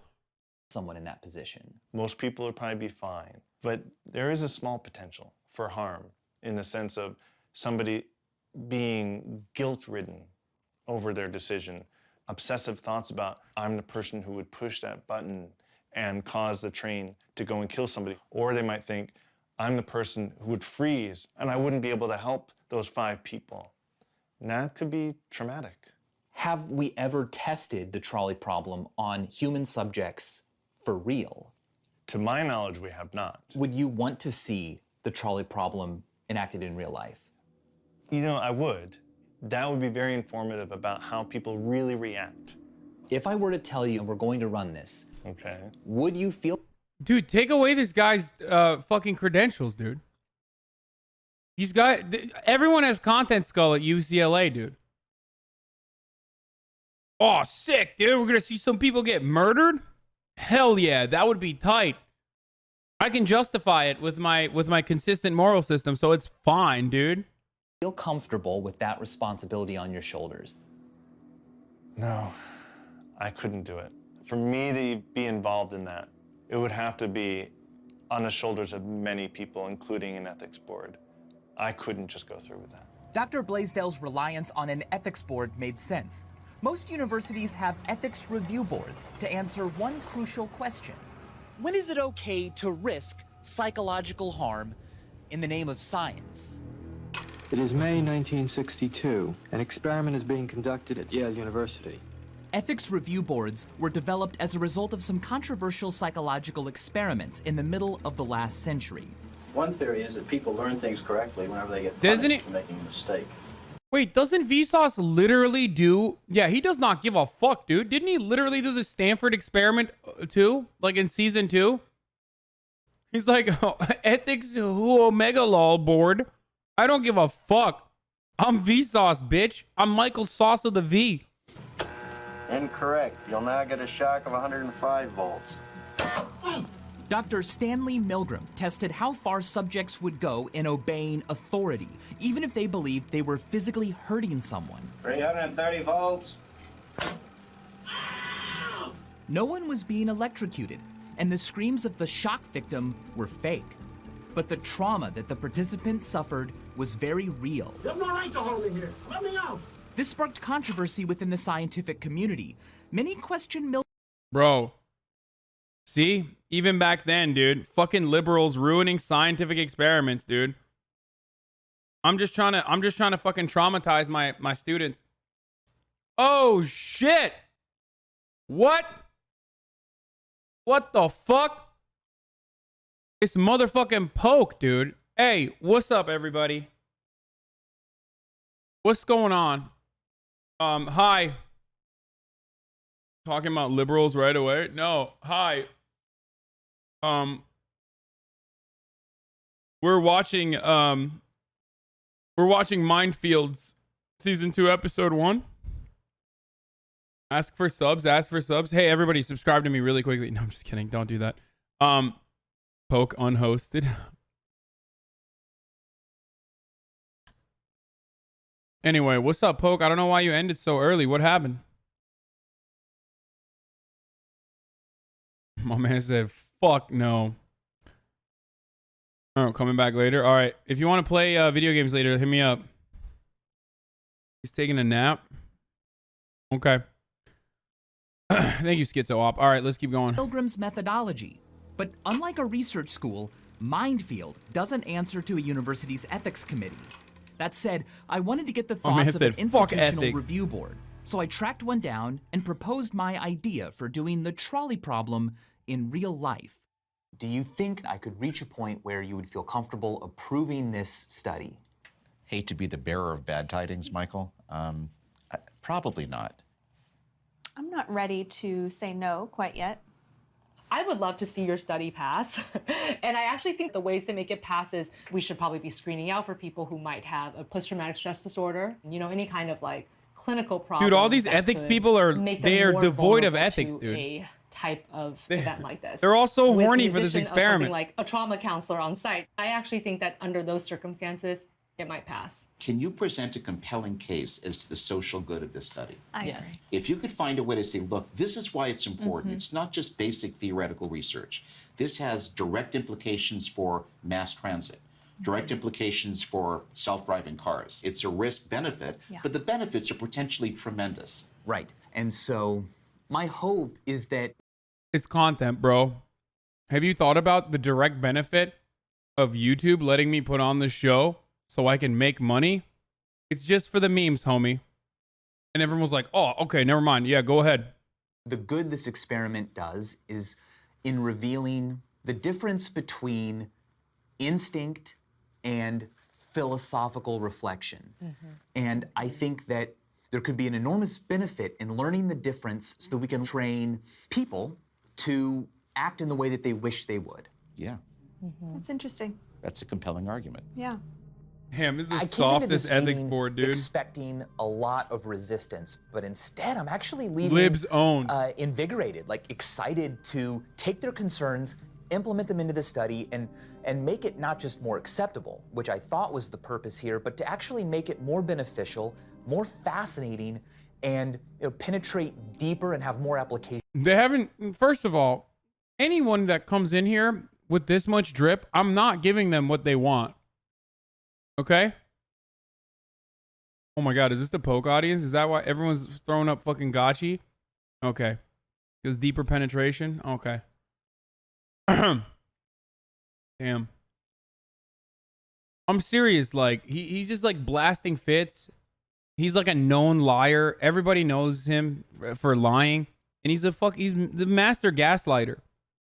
In society.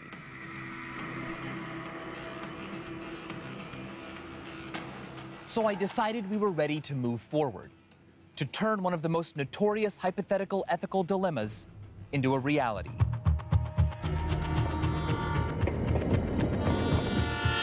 We traveled to an abandoned railroad line and hired a freight train.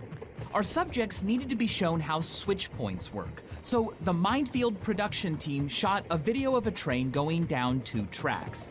Then we dressed 6 actors like railroad workers. Since we didn't want them to be at actual risk of harm, we took steps to make sure they were safe. You're all going to be workers on the track. We will not have the train moving while you are on the tracks. We filmed our actors on the tracks, wearing ear protection and looking distracted to explain why they couldn't hear a train coming toward them. Then, in editing, we employed visual effects to create the illusion of the train approaching. We then combined the shots together. During the experiment, we would play the video for our subjects, who would believe the action was happening live and transmitted from remote cameras. Our next step was to find an expert who would be willing to guide me through the process of selecting our subjects in order to minimize psychological harm. So what should I be worried about? The worst would probably be post-traumatic stress disorder. And that's when they're going to be re-experiencing the trauma. They'll keep thinking about it over and over. And so to limit risk, you'd want to screen out people prone to a traumatic reaction. And then afterwards, do the debrief. That's the key to limit harm from happening. How are they feeling at this moment? He's literally, like, this is Twitch TOS. Like, I mean, not this, but like what he's doing is simulating like actual death of real human beings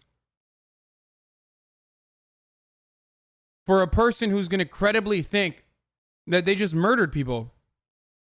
Yeah, every doctor's hot on this show. What's going on with them. You can start to ease them into the reality of what is instead of what they thought it was. Would you be willing to help us conduct this experiment? Yes, I mean, I think I would. I think this is a really fascinating and valuable experiment. What do we learn? What do we learn, chat? Every doctor is a sicko, okay? Literally every doctor also has the content brain. There's something in doctor skulls that make them also very similar to Michael. Yeah. If your doctor is hot, switch that shit right away because he might appear in a reality TV and convince people to kill random strangers. Because people can have very uncomfortable lessons that they then start to learn from. If I can make sure that we get people My doctor who cheated on his appropriate to do wife. such a thing, True. I would be honored. Me too. Mine too. My doctor fucked my wife. I'm calling regarding a study we're doing for high-speed railway. I wanted to know if you might be interested in participating next week. To disguise the true nature of our experiment, we placed an online ad recruiting people for a fake focus group to offer feedback on California's new high-speed rail. I would do this. Today, I'm I just love going to trains. ask you to fill out a couple forms to make sure that there's a range of personality types in our group and for TSA security purposes. These psychological surveys, used frequently by employers, look to uncover signs of depression, anxiety, and other conditions that might make someone unsuitable to participate in this experiment. So, thank you very much. Have a great day. Thank you. Back Back in Dr. Hasan's office, we reviewed the potential subject's responses. In this particular person, I was concerned about this. Some high suicidal thinking, high acting out, those kinds of factors. Why might would not you be ever good put in an that? experiment where you... Why would you ever put that? Unless you like don't want to get the fucking experiment, dude. Oh yeah, I'm really suicidal. I might fucking act out, dude. want to try to prevent some of the trauma from happening. Right. These people, though, and there's a large group of them, they are more resilient, so I would be more comfortable with these people. They don't directly because ask that their shit? Okay, ability whatever. to bounce back in difficult situations might make them less susceptible to a trauma.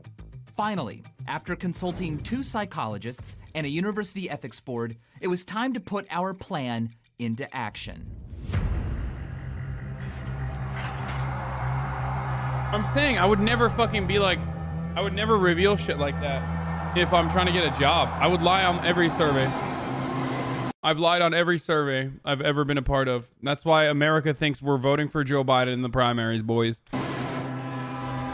This is where we're going to physically create the trolley problem in real life. Not with a trolley, but with a train. Our subjects will sign in at this booth for our phony focus test, which will never actually take place. It's going to be a hot day for them. So we'll offer them, while they wait for the actual test to begin, the chance to sit inside this nice air-conditioned remote switching station. Inside, they'll meet a kindly train switch operator, supposedly an employee of the California Railroad Authority. The California Railroad Authority is real. Real fake. We invented this non-existent He's government... doing it again! He keeps getting away with this, boys. He just keeps lying. Subjects that everything here is real, including these monitors showing supposedly live shots of actual trains from different tracks all around the California No, area. Narconis, you've never watched this on my stream. I bet you probably watched an XQC stream and you think this is the same stream. While the participant is waiting inside this room, they'll learn how the operator switches the tracks using a lever to remotely switch a train from one track to another. they'll see it happen. We're actually controlling Or did video you on these watch screens it? from a different hidden control room. At a given time, the switch operator will leave the subject alone in the switching station. And at that point, a crisis will occur. A train will be barreling down the tracks, and workers will have made their way out to both tracks, 5 on one worker on his phone on the other. No one is around for them to alert who has any kind of control or authority. Switching the train is up to the subject alone. They'll feel like what they do has real-world consequences. This Will is 5 terrible. people die, or will 1?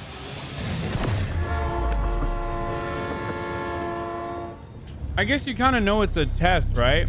Like, they don't think they're actually getting Our a first job. participant is almost here, so it's time for me to get ready. So they know it's a test, right? Dr. Hasan, how are you feeling? Good.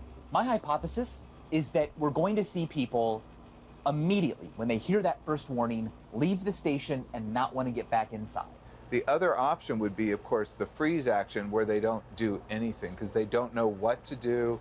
In that case, we want to know their thought process. It'll be interesting to see. This has never been done before. All right, well, here we go. I love that the Our fake first ethics board subject was like, is yeah, sure, Elsa. go ahead. It doesn't matter. This is inconsequential. Nice to meet you. It's not for our prestigious Everyone she institution. meets is an actor, and all of our cameras are hidden, so she has no idea she's being watched. Oh yeah, That's thank creepy, you so much. Michael. And then Fucking my phone, creepy if I bitch. can. Thank you. Our subjects were told that the technology they're about to see is proprietary. This gave us an excuse to collect their phones so they couldn't call for help during the imminent crisis. Thank you so much for coming out today. Thank you. What we're doing here is the California Railroad Authority. They're developing... Bro, high-speed this show is sick, dude. Michael is literally sick in the head, dude. He definitely cranks it to this. 100%, dude. How did Hasan's viewer count drop from 4.6K to 6.4? Poke hosted, and then every one of them left. All the Poke's people left. They were like, fuck this piece of shit. I hate him. trains. And so we want the public to come in and give us some feedback on how comfortable they are, the decor, you know, all that kind of stuff. Oh shoot. They're running a little behind from the last one. That's okay. So it's just gonna be like another 15, maybe 20 minutes. You know what? I've got an idea. Now Elsa believes she has to wait for 20 minutes. Our actress pretends to ask permission for her to wait inside the switching station. So actually, this isn't part of it. This is a remote train switching station. Okay. But since it's gonna be a little bit and it's nice and cool and air conditioned in there, okay. I just talked to Eddie and he said it would be totally great for you to come in and just check it out and see what they do in there. What if Elsa was like, yeah, no, I'm good staying out here. No, I actually don't want to go into the creepy little cabin in the middle of nowhere. I'm gonna stay out here. It's okay. Yeah, no, it smells like old man in there. I'm just gonna stay out. Thanks. Eddie, this is Elsa. How are you, Elsa? I'm good. How are you? Good. Come on Nice to in. meet you. Have a seat. So what brings you out this way? The focus group. Focus group. Yes, the high-speed railroad, the luxury railroad. Okay. So what we got here is a remote switching station. These are all live feeds. What's happening is there's a lot of construction going on. We're going to have to put all new ballast through here, new ribbon rail right here on these two In case you're wondering, we hired an actor who actually spent 20 years working on railroads. Can you imagine if we had an actor who didn't know a lot about trains? He offers something called face validity, in that you can look at him and you think, oh, this guy's real. My job here is to take care of all the switching right here on these two tracks right now. And so there needs to be someone in here all the time. Now, the other thing about this, these things... Attention, train approaching. This is probably a work unit that's coming. Uh-huh. We're going to divert it to track 2. Okay, so a train's coming. Now it's a chance to learn how the switch works. There you go. In fact, why don't you be the one to do that? Just go ahead and throw it yourself. Just pull it down. Oh my God. Yeah, go ahead. Good. It's going much faster than you think. All right, it's going to make the transition to track number 2. Look, I'll tell you what. You're now a switchman. Okay, well, now that the trailing car is clear of the switch points, go ahead and switch it back to track 1. Okay. That was kind of scary. I was like, oh my gosh, I have to turn it. Well, just you wait.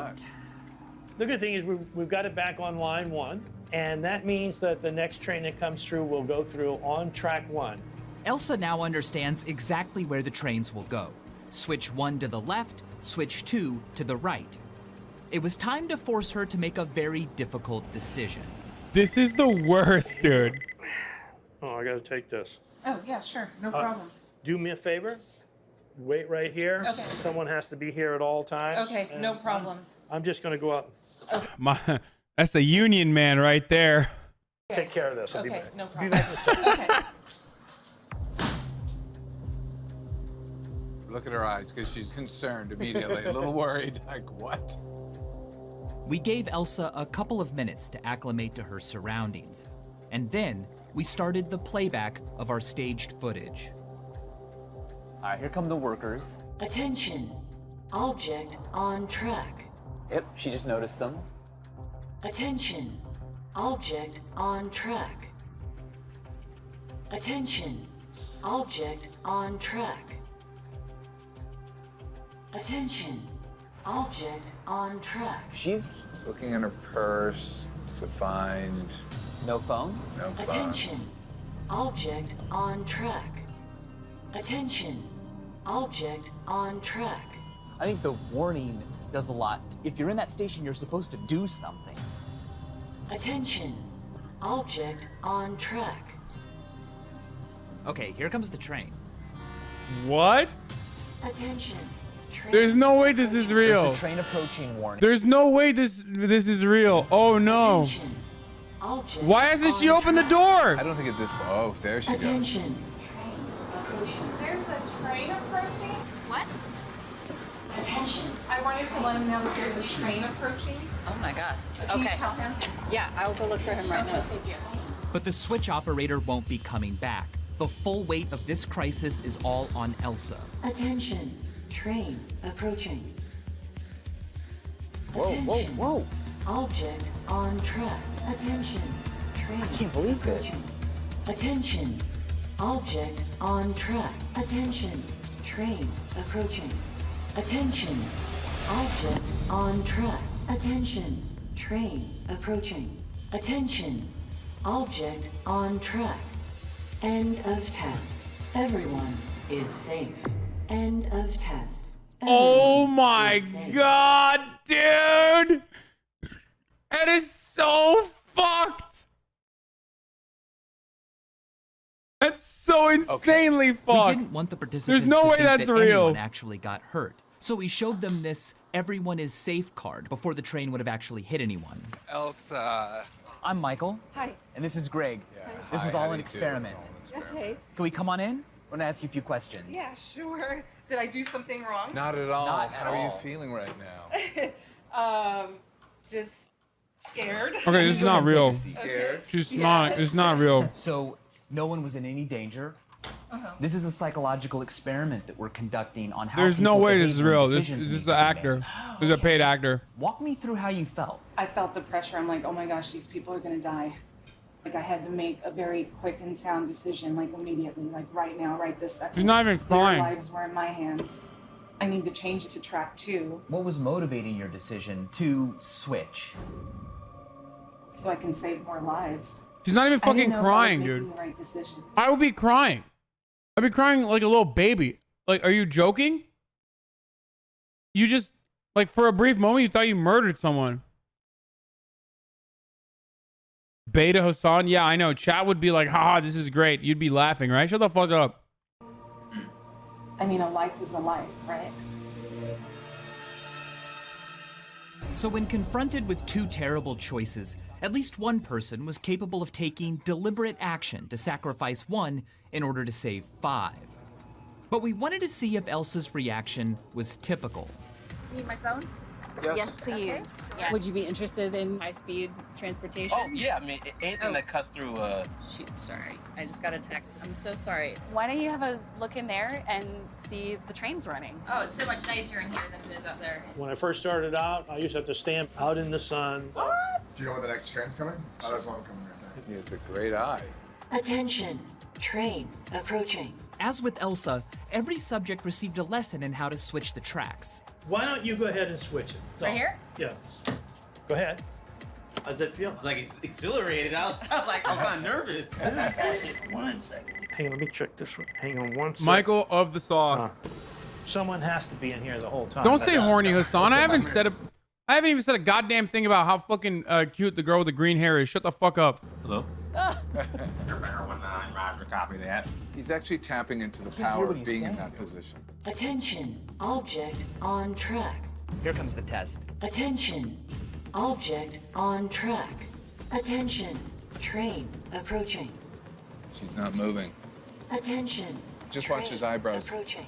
Oh, yeah. Eyes are going back and forth. Train approaching. Oh, she's worried. Yeah. Train approaching. I don't know Wait, what I where's would the do in this green-haired kind of cutie? scenario. Train approaching. Is this sort of that frozen pose that we see? Paralysis in the face of danger is such a common reaction. Attention. Object on track. Attention. Train approaching. Object on track.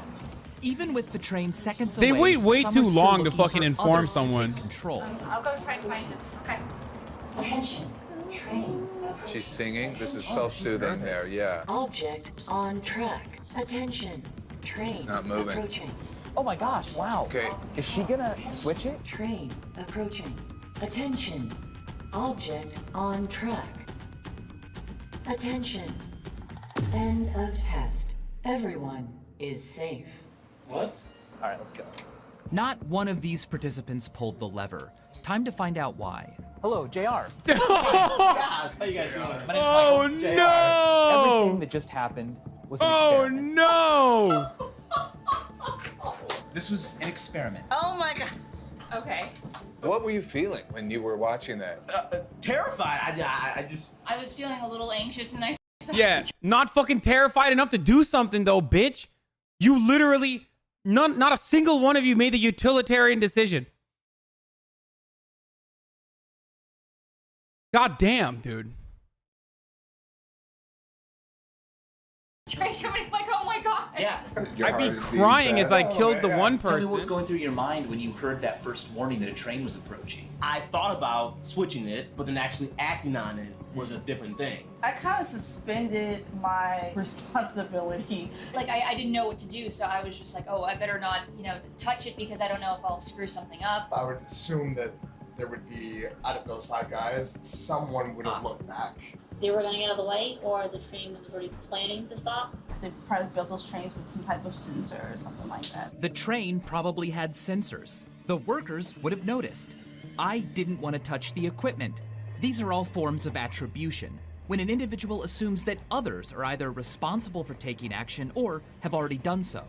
Both tracks had people on. Right, and I just didn't know who should live and who should die. Do I switch it? Do I not switch it? I mean, either way, someone's going to get really badly hurt. I didn't want that power. It was quite the test, I would say. It is quite the test. At this point, one subject had switched the tracks and 5 others had not.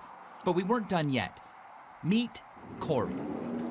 Here, have a seat. Much obliged, thank you. This is cool.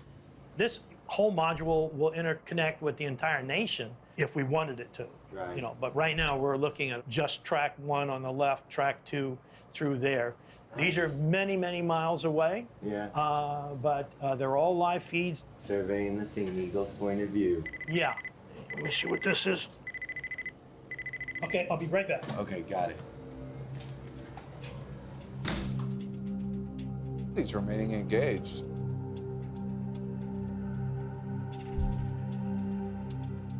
Here come the workers. Oh, no. If it's Esteban, he would switch it over from track 2 back to track 1 so he could kill the most workers that he possibly could. He hates workers. It'd be like 1 worker versus 5? No thank you. Attention. Object on track. Yeah. He tried to find a way to So he flip the train realizes so there's a all potential 6 of them could die. I think he's gonna go out.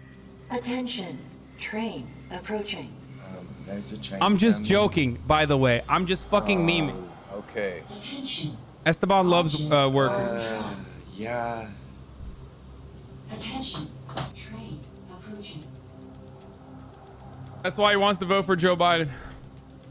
Okay, he realizes there's no one there. It's urgent. Okay, so it needs to go to... Object on track. Okay, he's rehearsing what to do. The track. Attention. Oh, Approach. track Attention. 2. Do they not know? Attention. Approaching. I know. They should see this. Object on track. Oh. Attention. Train approaching. Attention. Object on track. Attention. Oh, Object on track. get out. End of test. Okay, good. Everyone is safe.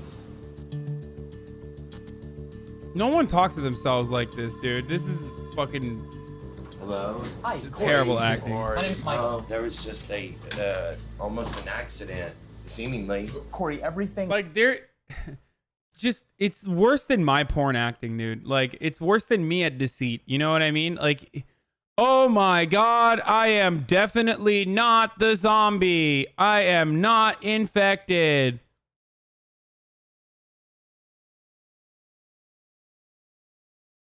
I talk to myself as well from time to time, but like, he's like step by step rehearsing what he's doing. Loss of climate change. Thinking Vsauce fake shit.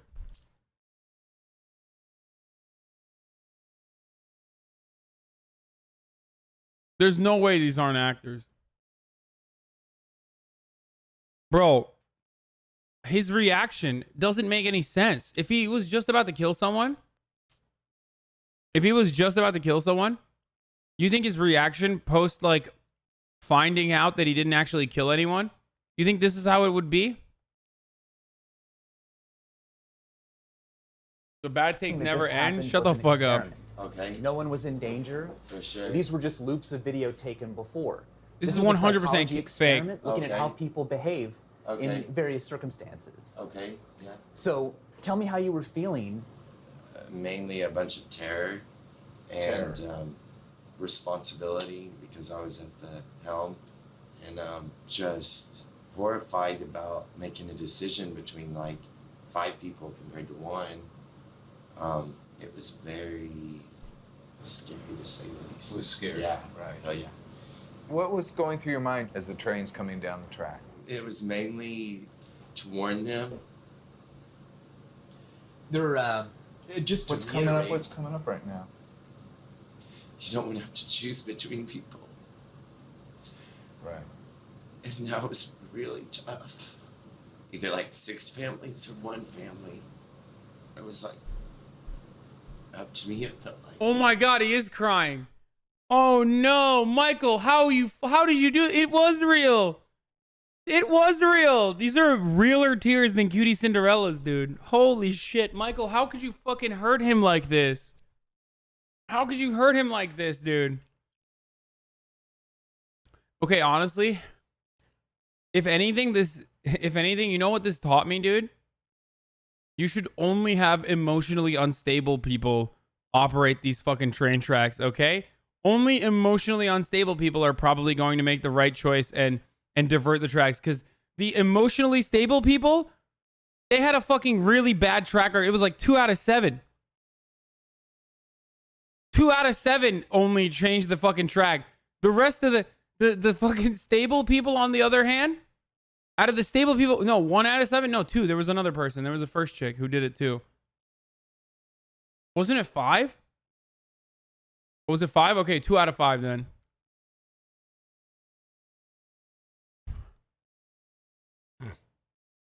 I'm not saying he's emotionally unstable. I'm saying, okay, they tested for emotional stability.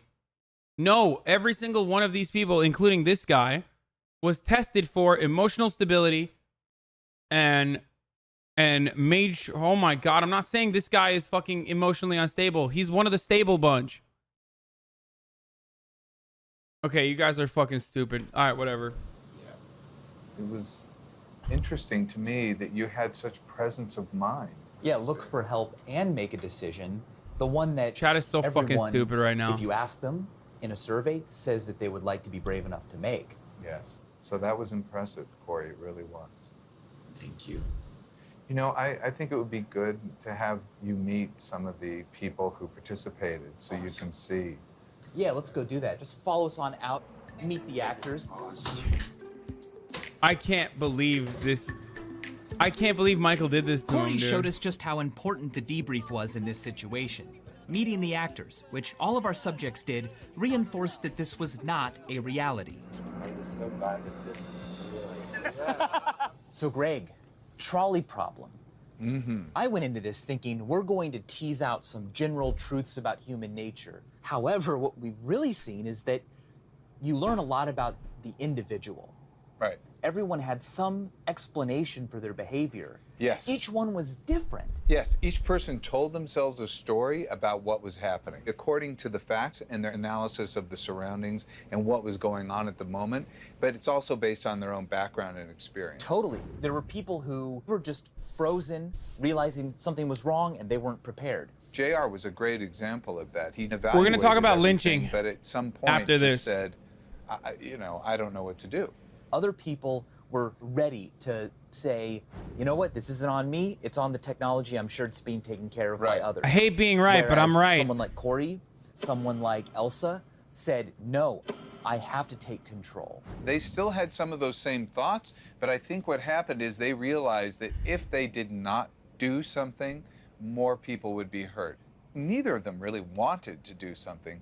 They both felt compelled to do something because they had to save lives.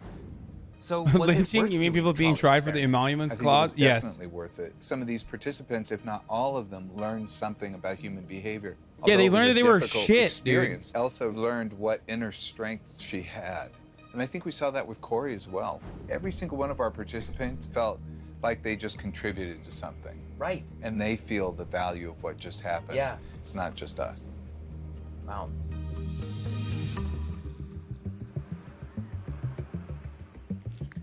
We've since followed up with our subjects, and all of them are doing well. I'm glad we minimized risk. Michael, how can we trust you, homie? 1, you're constantly dripping, so I'm inclined not to believe you. And 2, You have lied to us on every episode since the beginning of this fucking show.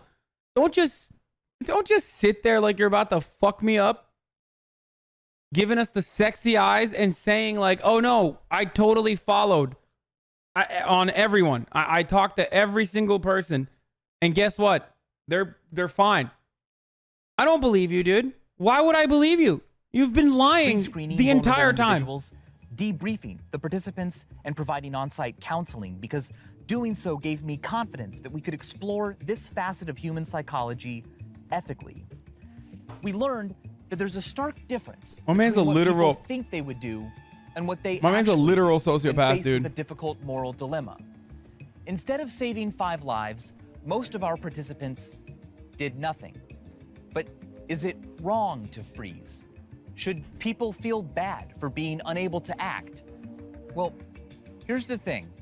Freezing in the face of a threat is a behavior that can be found all over the animal kingdom.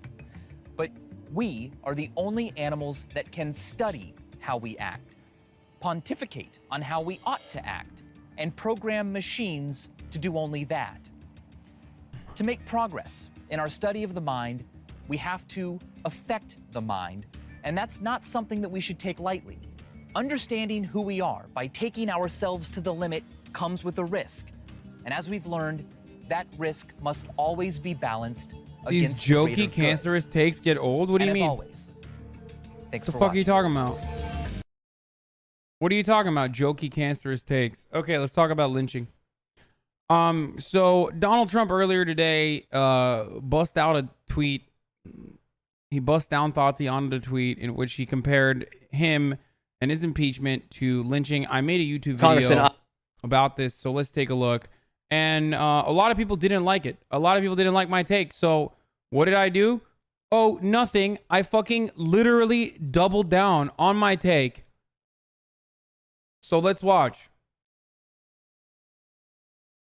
I am loath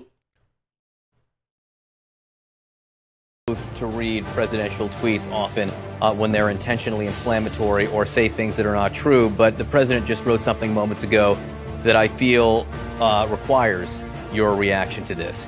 Breaking news, the president used the word lynching. Sir, I'm sorry to do this to you, but it requires your reaction. He is trying to coalesce Republican opposition to the impeachment inquiry, and he just wrote moments ago, all Republicans must remember what they are witnessing here, a lynching.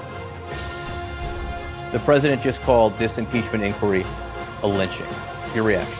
Dear God, it's worse than I thought. The president used the term lynching. Now, okay, before everyone absolutely destroys me in the comment section, let me just say that, yeah, of course Trump is racist. He uses racial agitation all the time to inflame his base of sickos who think migrants and people of color are robbing them of their freedoms. After all, he literally blasted photos of Ilhan Omar last week as he lied about her for 10 minutes straight at his Minnesota rally. He also 100% should get impeached for a million different reasons, ranging from his frequent violations of the Emoluments Clause to possible campaign finance violations and the obstruction of justice. So, no, his impeachment obviously isn't lynching, especially since impeachment is a legal process, which is literally the opposite of a lynching, which is a killing done by a mob without a legal process, which is just another way of saying mob justice or witch hunt. And it still means Trump was wrong in his usage, regardless of whether he meant lynching in a racial way or not. Also, here's an example of using lynching in an actually racially charged manner. When this Amish guy on InfoWars said, "I'm not saying this should happen,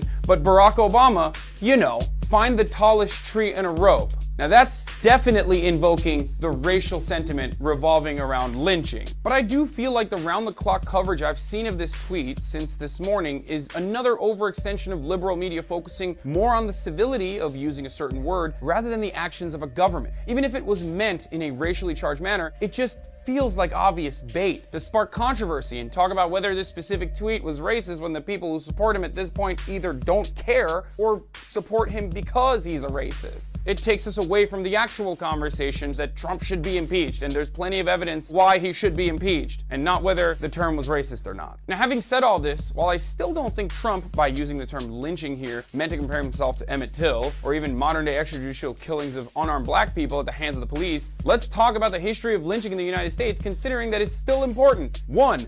Lynching was outlawed early this year, which is insane to think about. And 2, the Emmett Till Monument in Mississippi had to be put inside of a bulletproof case because people repeatedly kept vandalizing it. They kept shooting at it. So maybe, considering the racial history of the word lynching, it's probably not the most appropriate term to use, especially if you're a president whose first mainstream political action was declaring the first black president wasn't born here. But I urge everyone focusing their attention on Trump's use of the term lynching to instead concentrate on Trump's actions against immigrants, both legal and illegal, and how he uses racial agitation to drum up support from his base while distracting everyone else by creating a media frenzy, just like he's doing now. Eyes on the prize, everyone. But I want to hear from you. Let me know what you think in the comment section below. I'm Hasan Piker.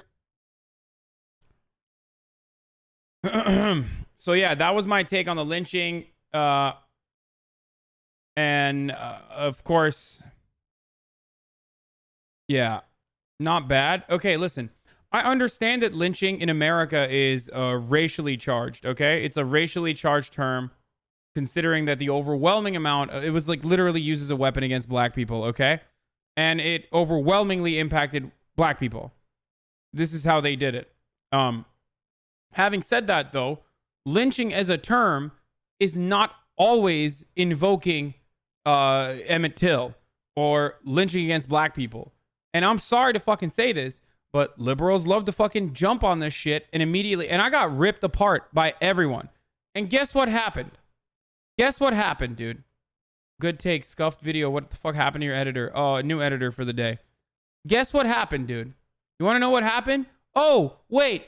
They went and fucking found 100 different examples of liberals using different impeachments and different trials for liberal political opponents, or liberal politicians getting called lynchings, digital lynchings, lynch mobs. It's been used before 1,000,000 times over because it's non-exclusive. Your editor made you look yellow as fuck. Okay, whatever. Shut up. Okay, my editor's ESL too. That's not even a joke. That's why she probably wrote sentiment. Clarence Thomas did it better. Trump can't help but rip off a black dude. Okay, I'm not even talking about that. I'm talking about the Bill Clinton impeachment. Or I'm talking about the Hillary Clinton Benghazi investigation. These have all been called lynchings before. Digital lynchings or lynchings. We've called plenty of things lynching before. It's no different than saying mob justice, or it's no different than saying witch hunt. XVX Colin, I still love you, buddy. Thank you so much for the 5 gift subs. Sorry, I was in the middle of something. They didn't refer to it as lynching themselves. Yes, they did. Yes, they did. And now, doesn't that just indicate that people were way too eager to use the word in order to be inflammatory? No, it's just indicative that, well, first of all, if we look at the reaction, no one back then, or even as recent as the Benghazi investigation, ever considered it to be racially insensitive to use lynching in that way. And I'm ESL, so originally I was like, this is weird. Maybe I'm fucking up. I second guessed myself all day. I was like, I wonder if I fucked up with this take. I wonder if I totally fucked up. Is this because I'm ESL? Because everyone was like, fuck you. You don't understand.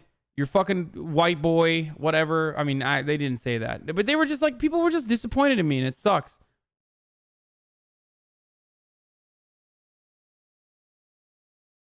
No, they weren't trolling me. Look at this shit, dude. No one was fucking trolling me. Look at this shit. Get the fuck out of here, dude. Get the fuck out of here trolling you. No one was fucking trolling. Don't act like it was trolling now. I just Tim Pooled for a second. I am disappointed, to be honest. And people are still disappointed. I talked to a bunch of people about this, too. I DM'd a bunch of people. Did you get lynched for your take on lynching? Okay, chill.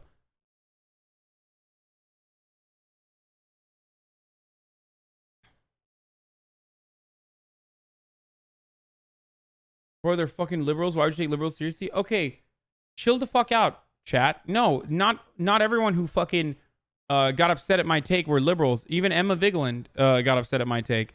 And also beyond that, I don't care about like what white leftists or white liberals had to say. I wanted to hear black people's opinion on it.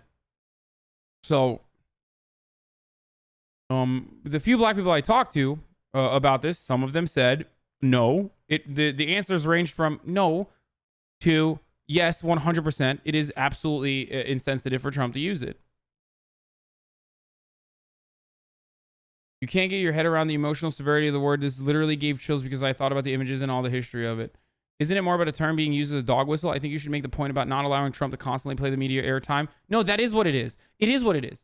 Like, at best case as in Trump was just using this as a substitute for like a witch hunt or whatever. In worst case, he deliberately used the term lynching because it's like teetering on the edge.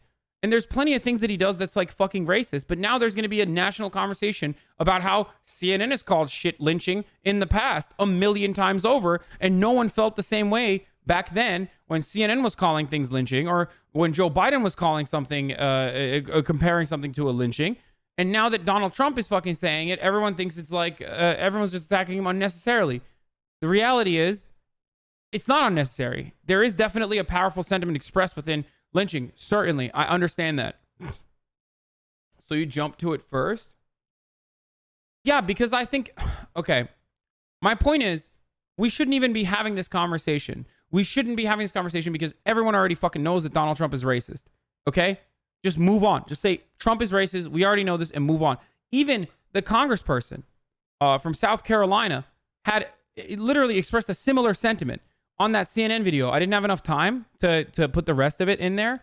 But like the South Carolina representative that was literally on the show when they did the breaking news, like, holy shit, we need to ask you, sir. I'm so sorry. We need to ask you, sir. Like, he was like, yeah, it's bad. Trump says inflammatory stuff all the time. A president shouldn't compare anything to such an emotionally sensitive subject. I agree. He shouldn't. But he said that, and then they were like, well, did it impact you? How did it impact you, sir? It's like, dude, this is a fucking black representative from South Carolina. Ask them, like, literally the personal stories that they might have had with lynchings or anything else. Why are you just asking them about their fucking... Like, why are you using a person of color as a prop? It's so fucking obvious that in that moment... It's so fucking obvious in that moment that, like, the CNN content skulls are like, oh, we got a black dude on the screen. Let's just immediately ask them what their immediate reaction is. It's like... It's fucking so transparent. It's so annoying.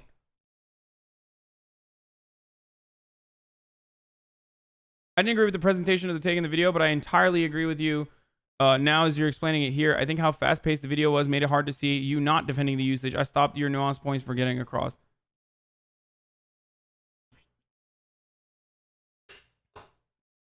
What do you mean personal, LMAO? People still get lynched in the last recent years. Yeah, I know. I mentioned that already. I mentioned that in the video. I talk about how lynching still occurs in this country in the form of extrajudicial killings by police officers. Like, I literally mentioned that in the video as well. Like, lynching is not something that we've left behind. It literally recently got outlawed this year, earlier this year, with this symbolic bill that was passed by Cory Booker and Kamala Harris. Like, Republicans were saying, the Republicans were nuking anti-lynching bills up until 2019, okay?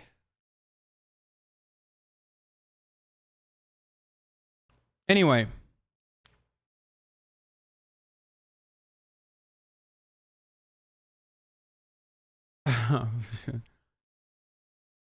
Think about how this affects the Italian American community. Okay. I agree that news about it is overblown, but I disagree that lynching doesn't immediately make people think of racism. Goodness. Look, that's why I was like, what are you gonna do when you hit 5K subs? I'm gonna leak my OnlyFans. Is the video not out yet? No, it is. It's on Facebook, and no one fucking watches it. Have you lost weight? I don't think so. I think I gained weight this past like week. Depends on the context. What do you think Trump pictures in his head when he says the word lynch? I don't fucking know.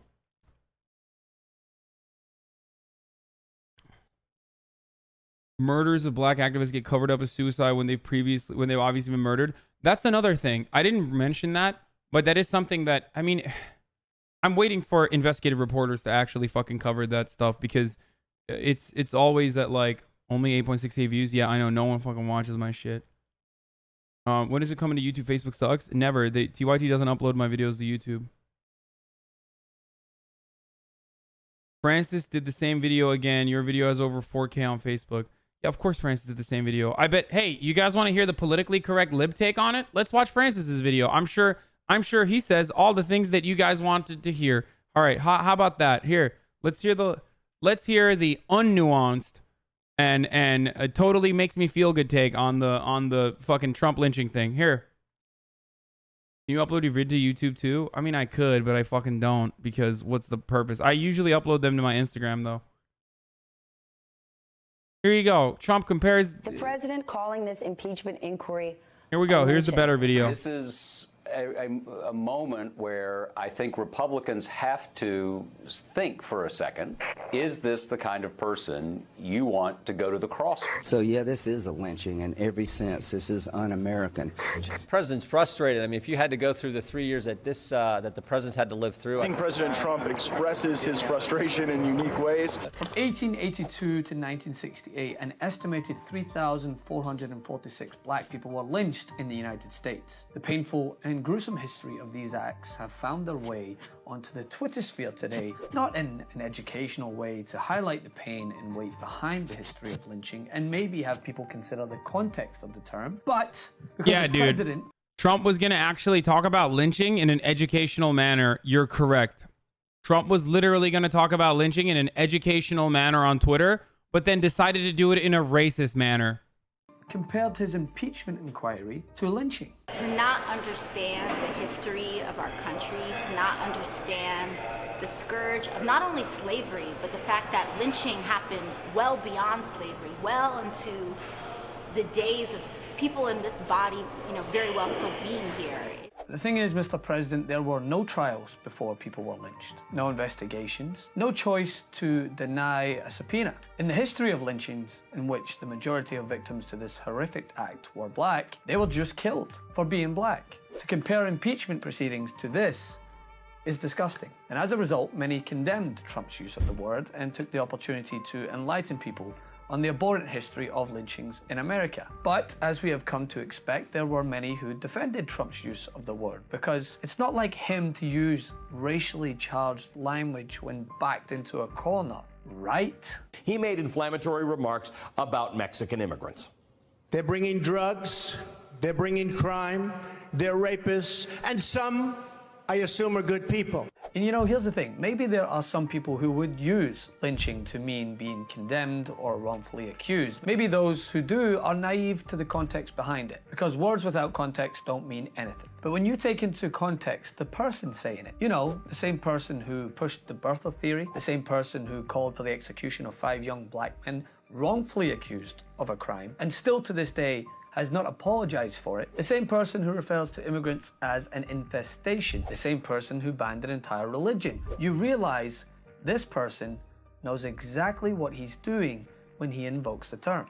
Emmett Till was brutalized and lynched, by all means of the word, at 14 years old. But yet 64 years later, a bulletproof memoriam had to be erected to prevent vandalism. It's 2019 and the history of a young man who was actually lynched is still being attacked and desecrated. So before you run your mouth about how not everything is racist, maybe start by asking those who the racism is directed towards and regard the context before blindly spewing your defense. By reading the thread of Brittany Packett, by refreshing my memory on Ida B. Wells and her pursuit to unearth the horror of lynching. Oh my God, dude. Jesus Christ. I'm sorry. Ay, ay, ay. The context is that he's Trump, yes. No, look, I don't disagree with this, but I also don't believe that he actually went and fucking read Ida B. Wells to refresh his memory on racism. By talking to those I know, this is literally the lib shit that who this term holds more weight when wielded towards. That's a way to understand the pain that can be caused by someone invoking this term, especially someone like this.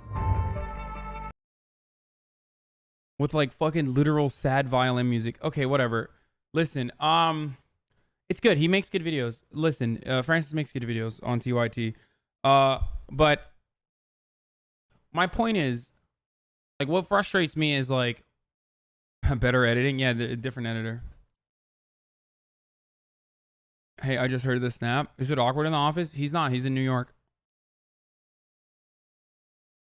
I bet Francis would be a better streamer. I think the point of to prompt feedback like this to cause uproar and rage for left versus right. That is what it is.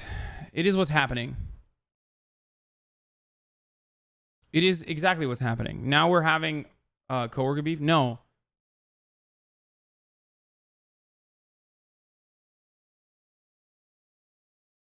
The problem with your take is that you're right, but people can't really fathom the media handling it any other way, so their reflex will be to disagree with you. At least that's how it was with me.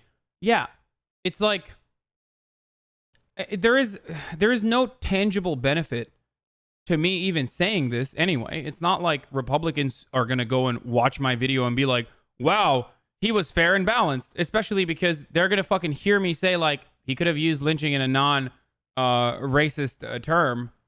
Like lynching is not always exclusively about black people, and plenty of other liberals and woke people have used the term lynching when comparing it to other atrocities or whatever they perceive to be a tragic instance of mob justice that's outside of the bounds of our judicial system or our judicial processes. But it doesn't matter. Like, because I already think Trump is a racist, so they're gonna fucking hear that and they're gonna be like, "Fuck you." Provide an example. People compare shit to slavery, the Holocaust, and lynching all the time. Like, concentration camps is the exact same concept. What we have at the border are literal concentration camps. Okay, what we have at the border right now are actual concentration camps. But people are like, oh no, it can only be on the Holocaust. You can't fucking do that. You can't say that these are concentration camps. No, they are. They provide the same political goals. Yes, they are. Concentration camps don't all exclusively have to be death camps. How are we months away from this conversation and you literally, there are still people in my chat who are like, they're not. No one has died, except people have fucking died too. Context, fuck nugget. Did you just say fuck nugget, you fucking lib? Get the fuck out of here. Who says fuck nugget? What are you, Lin-Manuel Miranda in my chat? What the fuck? My man said fuck nugget. What are you, like 75 years old and exclusively get content from Beto O'Rourke and Occupy Democrats? Like, what the fuck is this?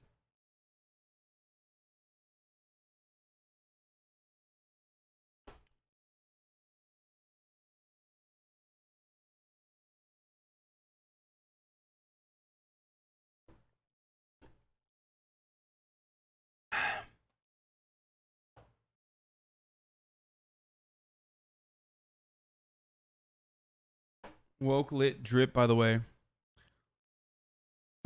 Don't call this a lib take. It's not. That's like calling kneeling a lib take. No, it's not. Kneeling is not a fucking lib take. There's an entirely different purpose for kneeling and well, kneeling is a lib take in comparison to what kind of black militancy should be occurring in this country. So yeah, in that sense, kneeling is a lib take. But having said that, no, like it's not. This is. Watch some Felix Congrave or some deep society shit. What the fuck?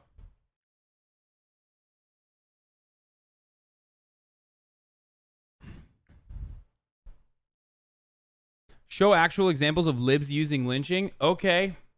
Here we go. I don't want to fucking do this, but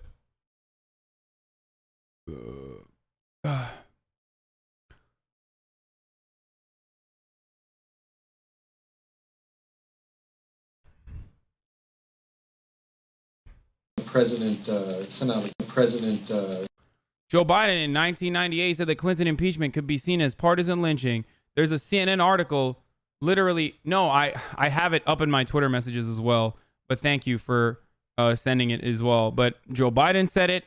CNN has said it in regards to the Clinton investigation. Not this one. The second Clinton investigation. Okay? Not this Clinton investigation, but the Benghazi Clinton investigation. What is this?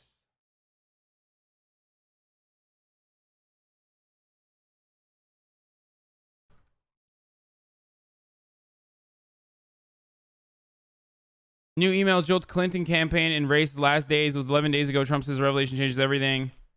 Editorial on A9, A18. What is this? Lynched. Try asking Hillary Clinton about that.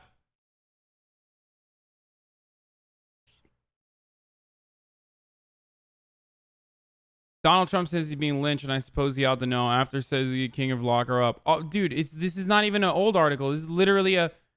You don't check the links? No, I do usually. There you go. Kevin Drum, 12 hours ago, instead of getting offended at offended at like the word being lynched or whatever, he decided to turn it around and defend Mother Bear Hillary Clinton.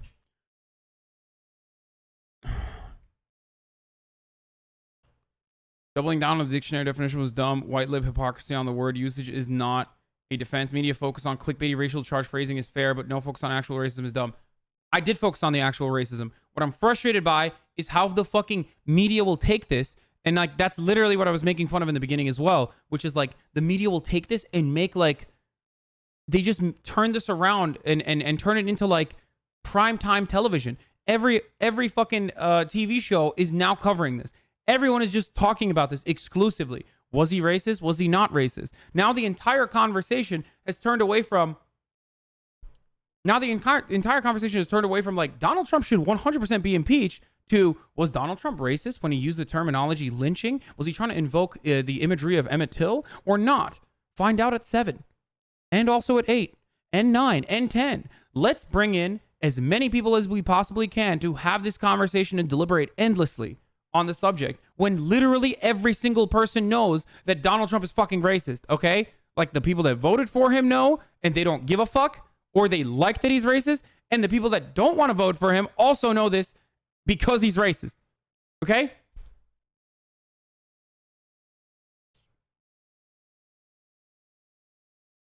Like, is it actually a lynching? Like, no, of course not. Of course not a fucking lynching. But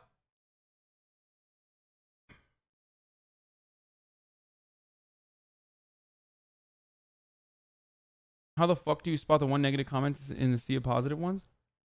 This is a calculated move so they can discuss the G7, Ukraine, and Syria. You're not going to convince anyone who doesn't already think he's racist on this one. Have you heard of James Cone? No. Stretching out content seems familiar. You have to take in the fact that lynching is a word that has historical association with black people. I do. I mentioned it. I literally mentioned it in the video. I said lynching, in America at least, has a historical association with black people. Black people were the people that got overwhelmingly lynched, and lynching was literally used to enact terror upon the black population historically.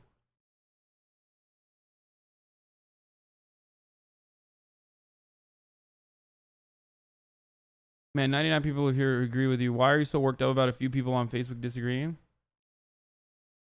Isn't lynching hanging someone? Are the cops hanging people? No, lynching is extrajudicious killing. It doesn't always have to end with a hanging. It can be, I mean, most commonly it was hangings of black people, but you can like beat people to death too.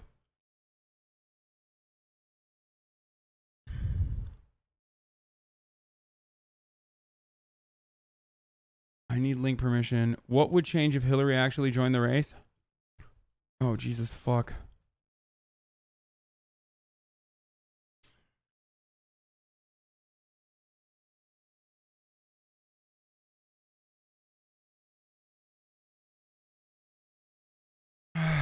It happens a lot in India by right-wing extremists. Yeah, lynching happens all around the world. That's why there is a non-exclusive, like, that's why it's not exclusively about black people. In America, I guess it is, though. Abi linç rejim gibi bir şey mi? Bizde de var, linç ederler diyorlar da tam özünü anlamadım. İngilizce'de anlatabilirsin. Amerikalılar linçi sadece zencilere yapıyorlar diye anlıyorlar. Sen linç dedin mi tamam yani bir tek zencilerden bahsediyorsun diyorlar. Yani ben Türkçe'de de linç var. Biz biliyoruz yani bu şey ırkçılıkla alakası yok sadece. Yani insanların sokakta dövüp öldürmesi. There are people in the chat saying Trump isn't even racist. Put your attention towards that. Dude, there is literally no reason to debate people at this point who say that Trump is not even racist. It's 2019, homie. Like, if you still think Trump is not racist, you're... I mean, I don't know what to tell you. At least admit it. You know what I mean? Like...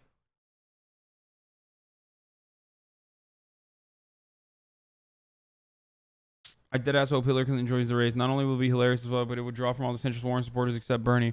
Double points for slogan is still with her. Repeat what you said in English. That's racist. I said lynching is the same word, lynch, in Turkish. And Americans, but because the Turkish person didn't understand why it has anything to do with racism. Because we do lynching in Turkey as well, and we use that term as well. And I was describing to him that in America, apparently, when you say lynching, like most people immediately say that it is racist inherently, and that it's only about black people. Change the title.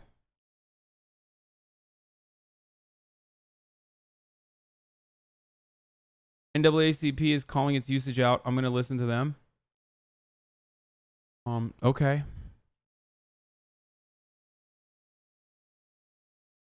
Bro, pull this up. Ignoring Trump's racism betrays our country's victims.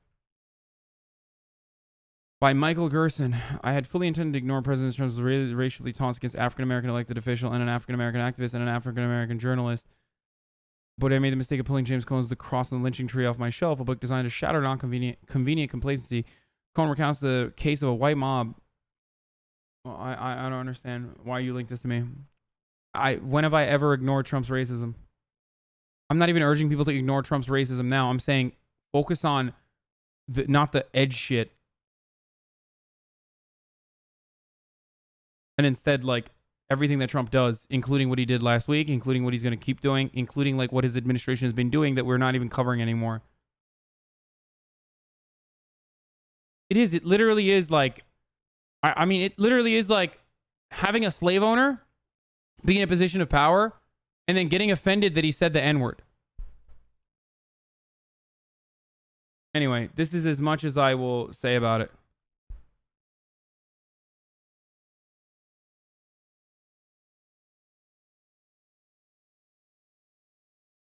Even in America, the other video you posted said 27% of lynchings were against white people.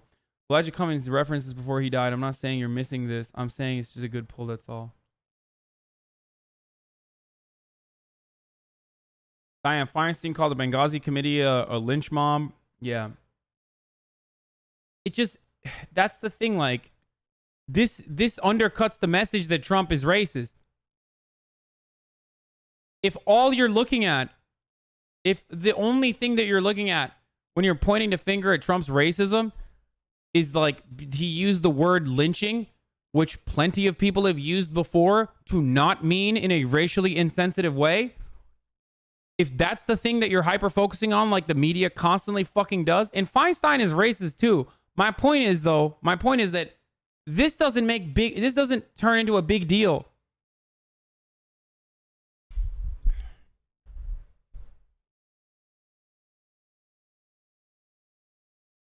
AOC opened her DMs. Hasan, this is not a debate. Her DMs are open. Hasan, shoot your shot. I'm not going to do that. Biden just apologized on Twitter. Biden should apologize for fucking working with segregationists first.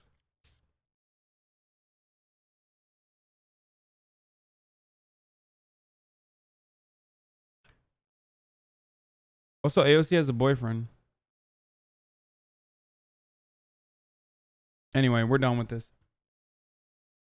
I kind of want to watch the Esteban debate thing.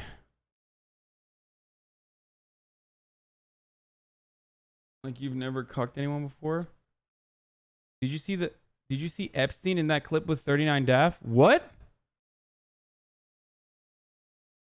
Biden watches Canute. Mia had a boyfriend. What happened to you in all these videos I used to see you in? To be honest, all political parties are racist. Some just don't show it. Judges, cops, protesters. True.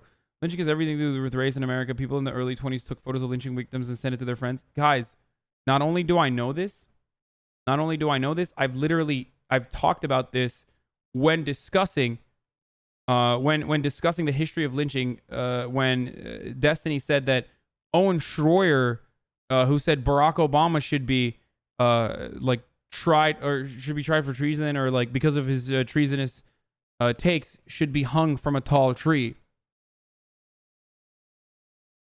And he said that could 100% not be racially charged. And I said, not Vern Troyer, Owen Schroeder or whatever, the fucking the one with the Sharia beard.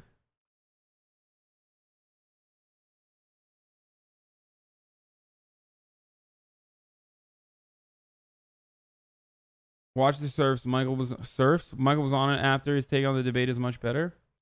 I bet the Esteban debate with Tree of Logic must be hilarious. You keep addressing that shit. You keep addressing shit that was already in the video. I know. Ruining his legacy from the grave. Devinus Maximus, thank you for the 5 tier 1 gift subs. All of that goes, of course, to supporting Donald Trump, as you guys know. That's who I am now. I am a Trump supporter. But I think you didn't see most of the discussion as media outlets, but the outrage on Twitter wasn't about Trump being racist. No, I didn't see the outrage on Twitter. I'm only exclusively talking about the media coverage of it. They brought on like a bunch of Republicans. The worst part is, okay, you want to know what the fucking worst part about this is? You want to know what really fucks me up about this shit? Is when they go to like Newt Gingrich, okay? Or when they go to Lindsey Graham. Like, I don't give a fuck what Lindsey Graham has to say about lynching. Are you fucking insane? Of course he's gonna fucking defend Donald Trump. Are you out of your mind? What the fuck does Newt Gingrich know about lynching, dude? Why is he on the fucking View talking about lynching? Why? Like, what the fuck is wrong with these people? It's literally like going to David Duke and being like, is this lynching?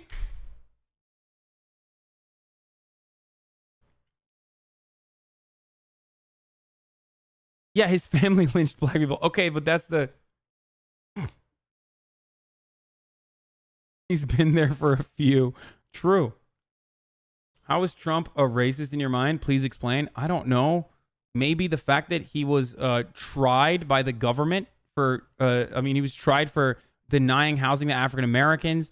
He took out full page ads on the fucking New York Times, calling for the heads, like calling for the capital punishment of black and brown teenagers when they were exonerated. Didn't even apologize for that years later, and still maintains the position that like he was right to call for them to be killed, even though they were fucking proven to be innocent. I don't know. That could be a reason. The birther conspiracy that he promoted religiously. Have you been to a Donald Trump rally or seen what happens in Donald Trump rallies where they talk about immigrants, African immigrants coming into the country? Because I know racism is the only thing that triggers a lot of conservatives, like to be called a racist. And like, if you're a xenophobic person, then it doesn't matter. So I'm just going to only exclusively talk about the shit he says about Africa and African nations and African immigrants in general, despite the fact that Nigerians, for example, are much more educated than any other fucking ethnic subgroup in this country.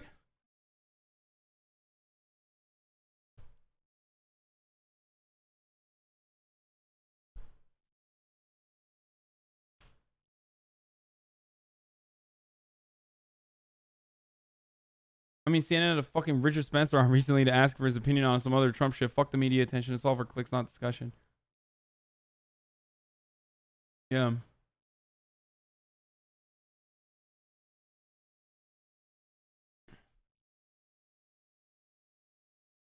Donald Trump literally, like, last month said, go back to your country. To 4 women in Congress, all women of color, 3 of them were born here, okay?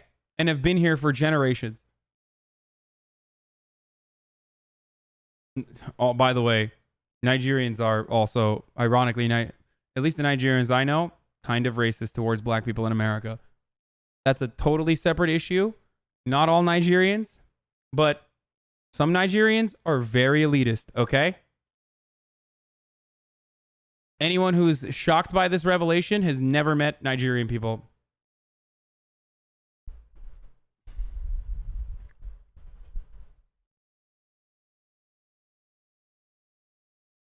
But why? Oh, because they're wealthy. They like, if you're Nigerian and you're able to come to America, the likelihood that you're from a higher socioeconomic status is pretty evident, I would say.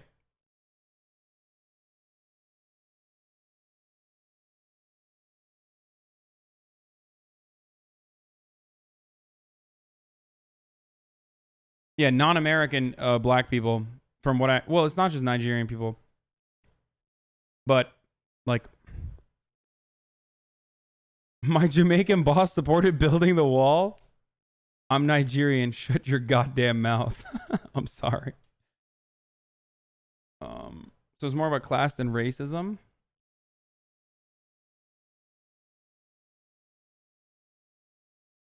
It's not just Nigerians. Most skilled migrants from Africa look down on African Americans. I mean, not all. No. Okay, that's not entirely true either. But it is a common trait that I've seen. Like, it is a common stereotype or common thing that I've seen and heard from other like African immigrants that come here as like first generation immigrants. I'm not gonna say it's most, because like, especially if you're a first generation African immigrant here, you're going to experience fucking racism, okay? You're going to experience a fuckload of racism. And what I have seen thus far is usually after experiencing racism and realizing that like most non-black people treat them the same, they're like, oh yeah, okay, well, I guess we're all in this together.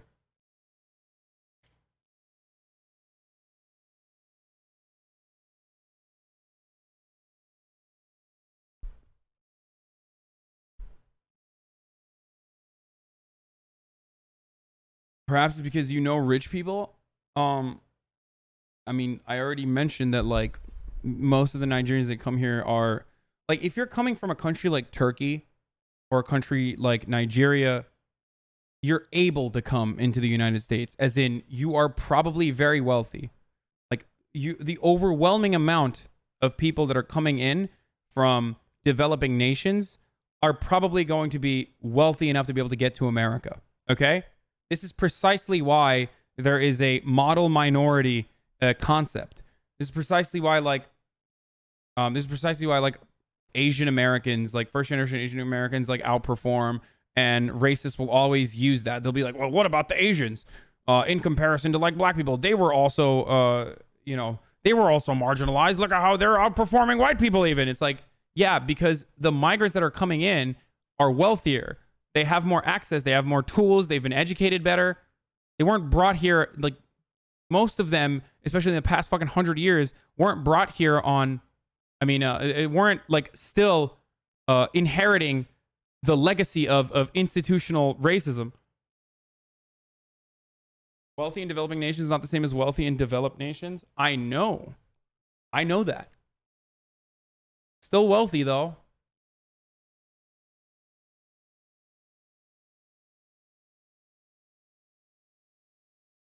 Doesn't this take kind of support a more restrictive immigration policy? No. If you get that out of this, I don't know what to tell you.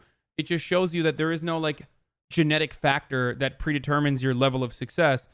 And the only factor that is indicative of your level of success is your socioeconomic status, your material realities, how wealthy you are.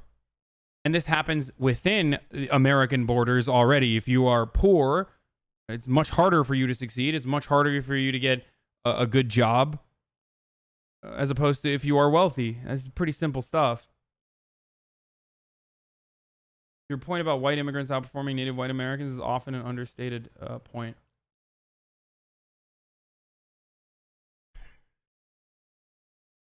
Okay, can we react to some more TikToks now? Okay, yeah, we can.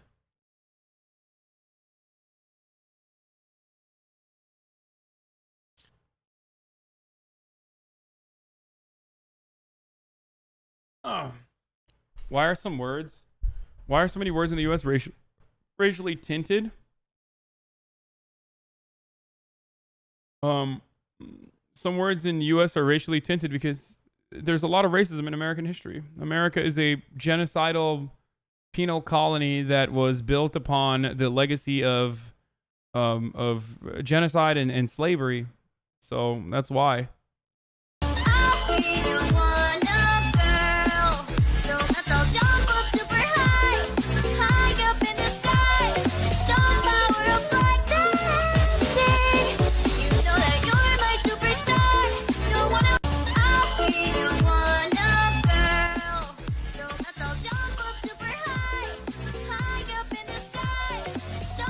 The fuck is this? Are you trying to get me on a FBI watch list or some shit? What the fuck?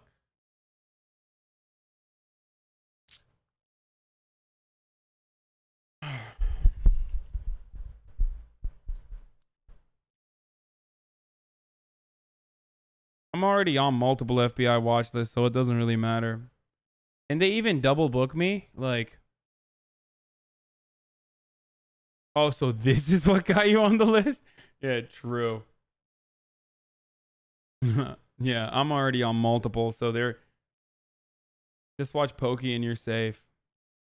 Hey, can you check out this clip? My dog. Shocking, but okay. We seem to be doing fine in our current capacity. So again, I don't know what you're talking about. It's not about doing fine. That's not the argument. The argument is we're doing fine because doing fine isn't enough for everybody, dog, and not everybody in your country is doing fine. Don't fucking call me dog. You don't know me like that. Oh.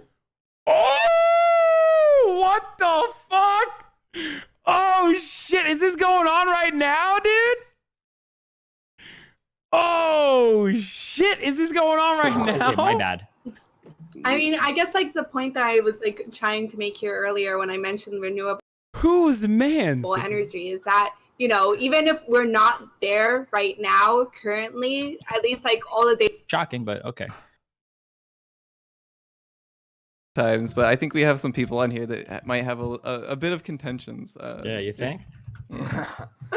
So why would she hate? What do you mean? Yeah, you think? Why would you think that? Well, look into the camera when you give speak. You that impression. First of all, don't call me boy, motherfucker. I don't know who the fuck you are, okay? Secondly, because you guys feel like you want to fight about every fucking thing you talk about. Holy shit. Hold up. You guys are fucking Wi-Fi here smells tonight. so Holy shitty right shit. now, bro. What is going on? When last time you showered, homie? Good God, man. Wait, what the fuck does that have to do with anything, dude? Come on. No idea, dude. Let's be real. Bro, imagine having a guy that looks like this on the debate stage and still coming across as like the magnet for like black dudes to own you. Holy shit. Why do you not acknowledge it? Why the fuck would I acknowledge I'm racist? Why can't you just... Here's a question. Why do you think you have a right to tell me what the fuck I can or cannot say in my free time? Because when I'm on my own. Here's the thing. Yep. Are you gonna tell me? Or are you gonna talk some shit? Nah, you're talking some shit. I ain't talking about walking anywhere. I'm not talking about walking anywhere. Not talking about walking anywhere. And I can walk wherever the fuck I want because I'm an American, okay? So you tell me why the fuck do you care about what I say at my free time? A lot of Yakubian energy right now. Yeah, you ain't got shit. Oh no! Wait, is Cole James like that? Is he memeing or is he? Who's the next one on here? I feel that you should just... Wait, is he memeing? Is he memeing? Tell me he's memeing. That is cool to use the hard. Wait, how does that? Wait, hold on. I have to stop you right here. How does this at all? No, like, let him go. No, let him go. I don't need help. No, hold on. No. This is no. Like, how does this? Wait, hold on. How the fuck does this further the conversation about this topic at all? Like this isn't productive. If you guys actually wanted to have a conversation about this, you were one of the ones that wanted to have this topic on the fucking list. Like, why, like? You could be inflammatory without I like should have went on that. this, You dude. could at least add something to the conversation. Like, are we gonna actually talk about this, or are we just gonna meme all day? Because if we're here to meme, we can meme. But like, what the fuck? Like, I'll meme all day, dude. I fucking love it. Let me just ask you this. Let me just ask you this. Yeah, what's up? How do you address this with other black folks? Because I'm black. How do you address this logically that you find this acceptable behavior? And Our relevance gonna cape for Destiny. I can already sense it. You do racist things, and then you can call me. Let's see what happens. But I don't give a fuck what you call me. What I say is, in my private time with my private friends, I make jokes that I wouldn't make publicly. That's it. And that's all the fuck I have to say to you. I don't have to say fuck all else to you. That's all I gotta say. You have to tell me why you think you have a right to come into my private conversations when you're not there, and tell me how the fuck I'm allowed to talk. Do you go to Twitch cons or things like that? Again, you ain't got shit to say. Yeah, I'm at fucking Twitch con. I'm going to fucking Amsterdam. What are you gonna fucking do, gangster? Come on, dude. Mister, I'm from the fucking streets, but I don't actually live in the streets. Come on, dog. Fuck off. Get out of here with that fucking bullshit, dude. Sit in front of a fucking iMac over here trying to act like you're some fucking gangster, dude. Get out of here with that. I'm not. Get out of here with that fucking bullshit, This is what happens dude. when you don't leave the house. When I don't leave the house, dude, I've been to so many more fucking. all right, hold on. I'm gonna cut you off right there. Hey, James, you need to calm the fuck down, bro. Hold on. No, Bastier, shut the fuck up. Nobody wants to hear your white ass talk about this subject, Bastier. All right, shut the fuck up. Okay, this is fucking terrible, dude. This is terrible. Literally undoing every fucking thing he's ever done, dude. He's literally undoing every fucking thing he's ever done in regards to progressive politics, in regards to all of it. His fucking gamer ass audience of like recent alt-right converts are now gonna go mask the fuck off. It's so terrible, dude. It's so fucked up. I'm fine with people saying it in private. What you got to say? I'm black. I don't know if you know. I think that What did I fucking say? I told you he was gonna fucking cape for Destiny. That is so insulting to tell somebody they're not black enough to like have an opinion. What the fuck, dude? Come on, that's actually racist. That's actually racist. Wait, okay, no, I have a question, right? I'm just trying to understand where y'all are coming from and stuff like that. So, why do you think like saying the N-word is not racist? Like, I want to. So my stance on language, okay, is that as a public figure, I don't platform language that I feel is harmful to larger groups of people or further entrenches or further harmful. That's what I do. That's my belief. In private, there are a lot of jokes that I think are funny, but are pretty edgy and would be irresponsible to tell around people where I don't know what they believe in.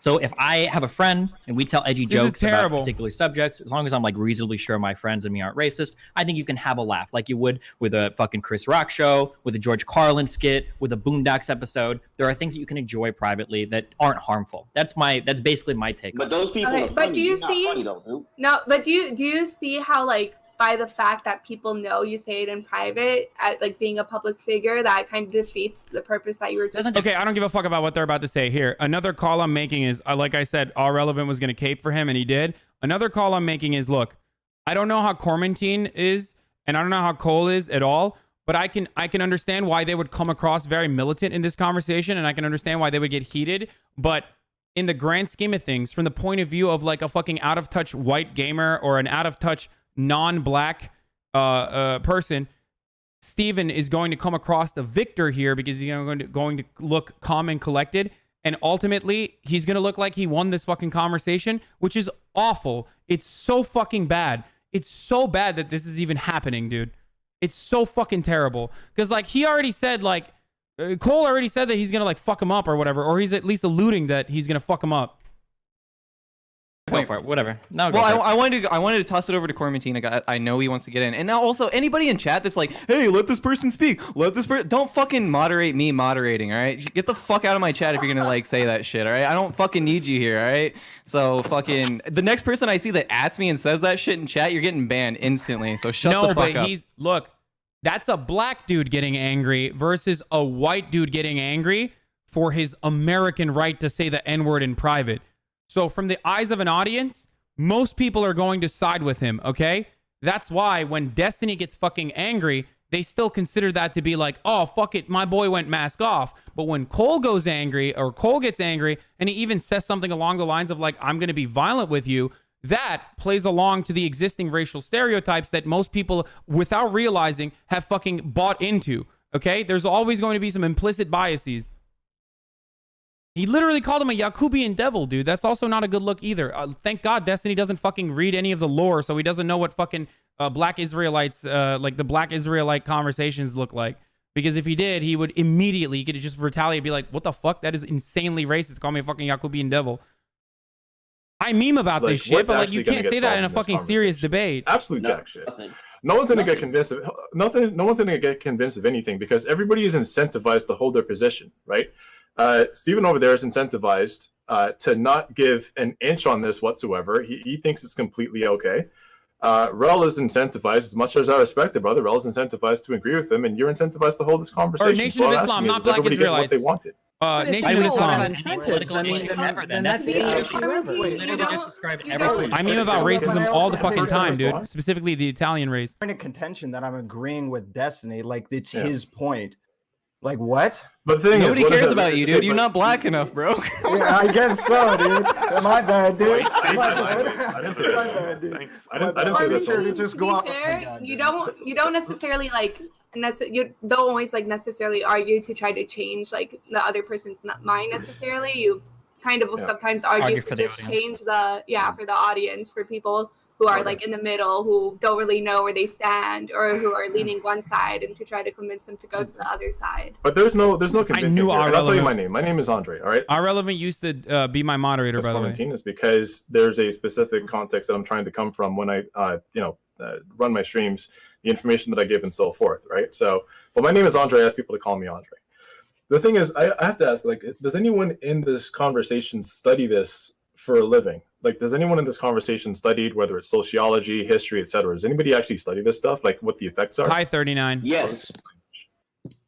Okay, so Cole does. All right. Yes. I happen to do that. I've been doing this for several years, right? So there's multiple studies, and there's one actually I'm going to cite to you right now. No, Irrelevant was actually not bad. He's just like kind of a he's also at a neolib heel turn. At the time, one of them was at University of Arizona, and Tom Pizinski was at University of North Carolina, Chapel Hill, and they actually did study what the effect is of repeating racial slurs and racial tropes between closed company. And it's just a matter of simply overhearing it. It's not just overhearing it and acting it out upon other people, but there is an actual toxic social harm that's caused by the repeating of racial slurs and jokes in in-group scenarios. So no, there is no harmlessness here. For example, one of the conclusions they came to was, although the attitudes they expressed, that is test subjects they expressed towards blacks, may not be negative, they may still react negatively when they encounter out-group members under conditions that cue these previously acquired negative schemata.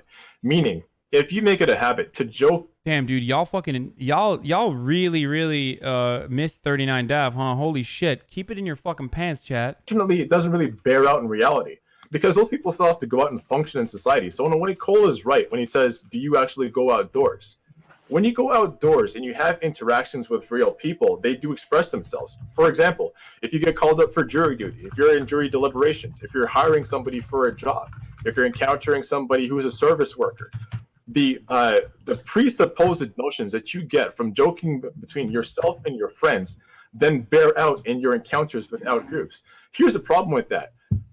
70% of white people in America do not have any people of color in their social circle. So there's nobody there that they encounter that can say to them, hey, by the way, this I don't think Destiny's using the N-word with his black friends either, by the way. They only encounter positive reinforcement for that. He's not and using even in a situations where they do have people of color in their immediate social circle, i.e., everybody's sending me the video for whatever fucking reason of Trihex being very hurt by, when he said, hey, listen, the thing that you said actually hurt my feelings. And Steven's saying, well, if that's what you believe, that's on you. Unfortunately, that's not innocuous. That's not innocent. That's not racist. It actually is very fucking racist. And to me, it's emotionless. Like, what kind of void does somebody have to have inside them where a friend comes to them and says, hey, the thing that you did really hurt my feelings? He's going to say, I'm morally consistent. That's on you. It's integrity. It's not about racism. It's about integrity. And it's borne out by social psychology. So I'm not sure what anybody here is talking about when they say it's harmless. Sure. So I'd like to follow up with what Andre said. The thing is that for one, there's something very much I want to clarify too. If you spend time around your own people, or if you're a white person that grows up with a lot of black folks, there's a certain code and there are certain rules that are abided by. Certain black folks may be cool with you using the NIGGA, but a lot of folks may not be. But regardless of any of that, my point when I talk about, you must not leave the house and things like that, is because there's no way you keep that same energy with a hard ER in a room full of black folks. There's no way you keep that same energy having a discussion like this, getting, mouthing off saying motherfucker, this and that and the other. You can always tell when somebody's genuine with that. The way that an individual moves, like I said, I can tell a lot about a person just by how quick I don't like to use the word triggered, but just that reaction and that defensive, it sounds like somebody got a lot to prove. Dude, you've been triggered. It's going to be a lot more to prove. It's going to be a lot more to prove if you start calling that the NIGGER and justifying it. The moment you justify yourself making a racist statement, that makes you racist. And I don't see how there's any other argument. That's why I'm just trying to be funny about it, because there's nothing logically that I can say or do other than make fun of it, because the moment you start going with the hard ER and talk about, well, I find this acceptable. Your white skin would find that acceptable because there's nobody, the one black person who tried to appeal to your humanity. This is supposed to be your man's. This is supposed to be your friend. Now, regardless, okay, you're right. I ain't shit. I don't know you. But this dude does know you. This is supposed to be your people. If you treat your own people like that, God, who else do you treat like that? You are unwilling to listen to another black man who's obviously felt enough oppression in his life to know, yo, this affects me.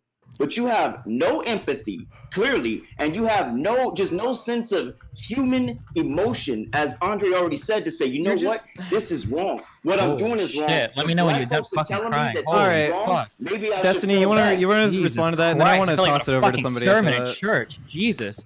Okay, firstly, how are you going to talk about somebody trying to prove themselves or some shit when you've been here? How many fucking times have you said, I'm a lefty that doesn't care about what anybody fucking thinks, and I'll take shit to you in real life, dude? The person that lacks the most. Why are you responding to him? Because he just responded to me, so I'm responding to him, and then I'll respond to you next. Is that okay? But sure, if you want to go ahead and do that. Yeah, so chill. So you guys have been like fucking down everybody's throat like the whole fucking time. So don't sit here and say like, oh, well, you're asking me questions that have to do with my realm of expertise. Of course, I'm going to respond.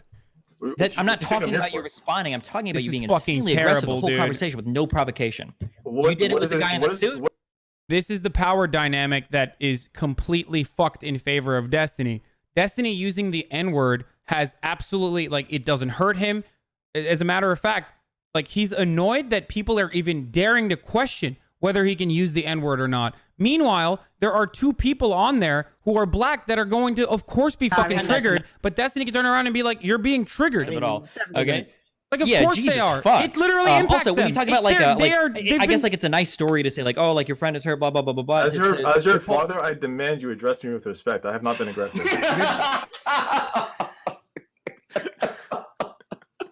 I like.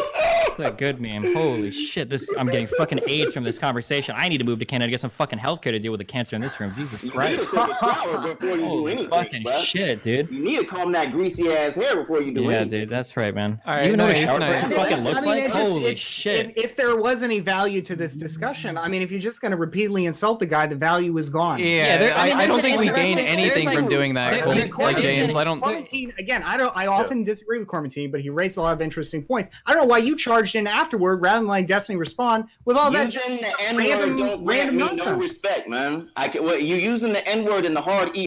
Be thankful that this is all it is. Be thankful. Oh my god, dude, you're such an internet fucking tough guy. It's funny you talk about going outside. You're the biggest internet fucking tough guy I've ever heard in my entire life. Holy shit. Okay, to address Cormentine, okay?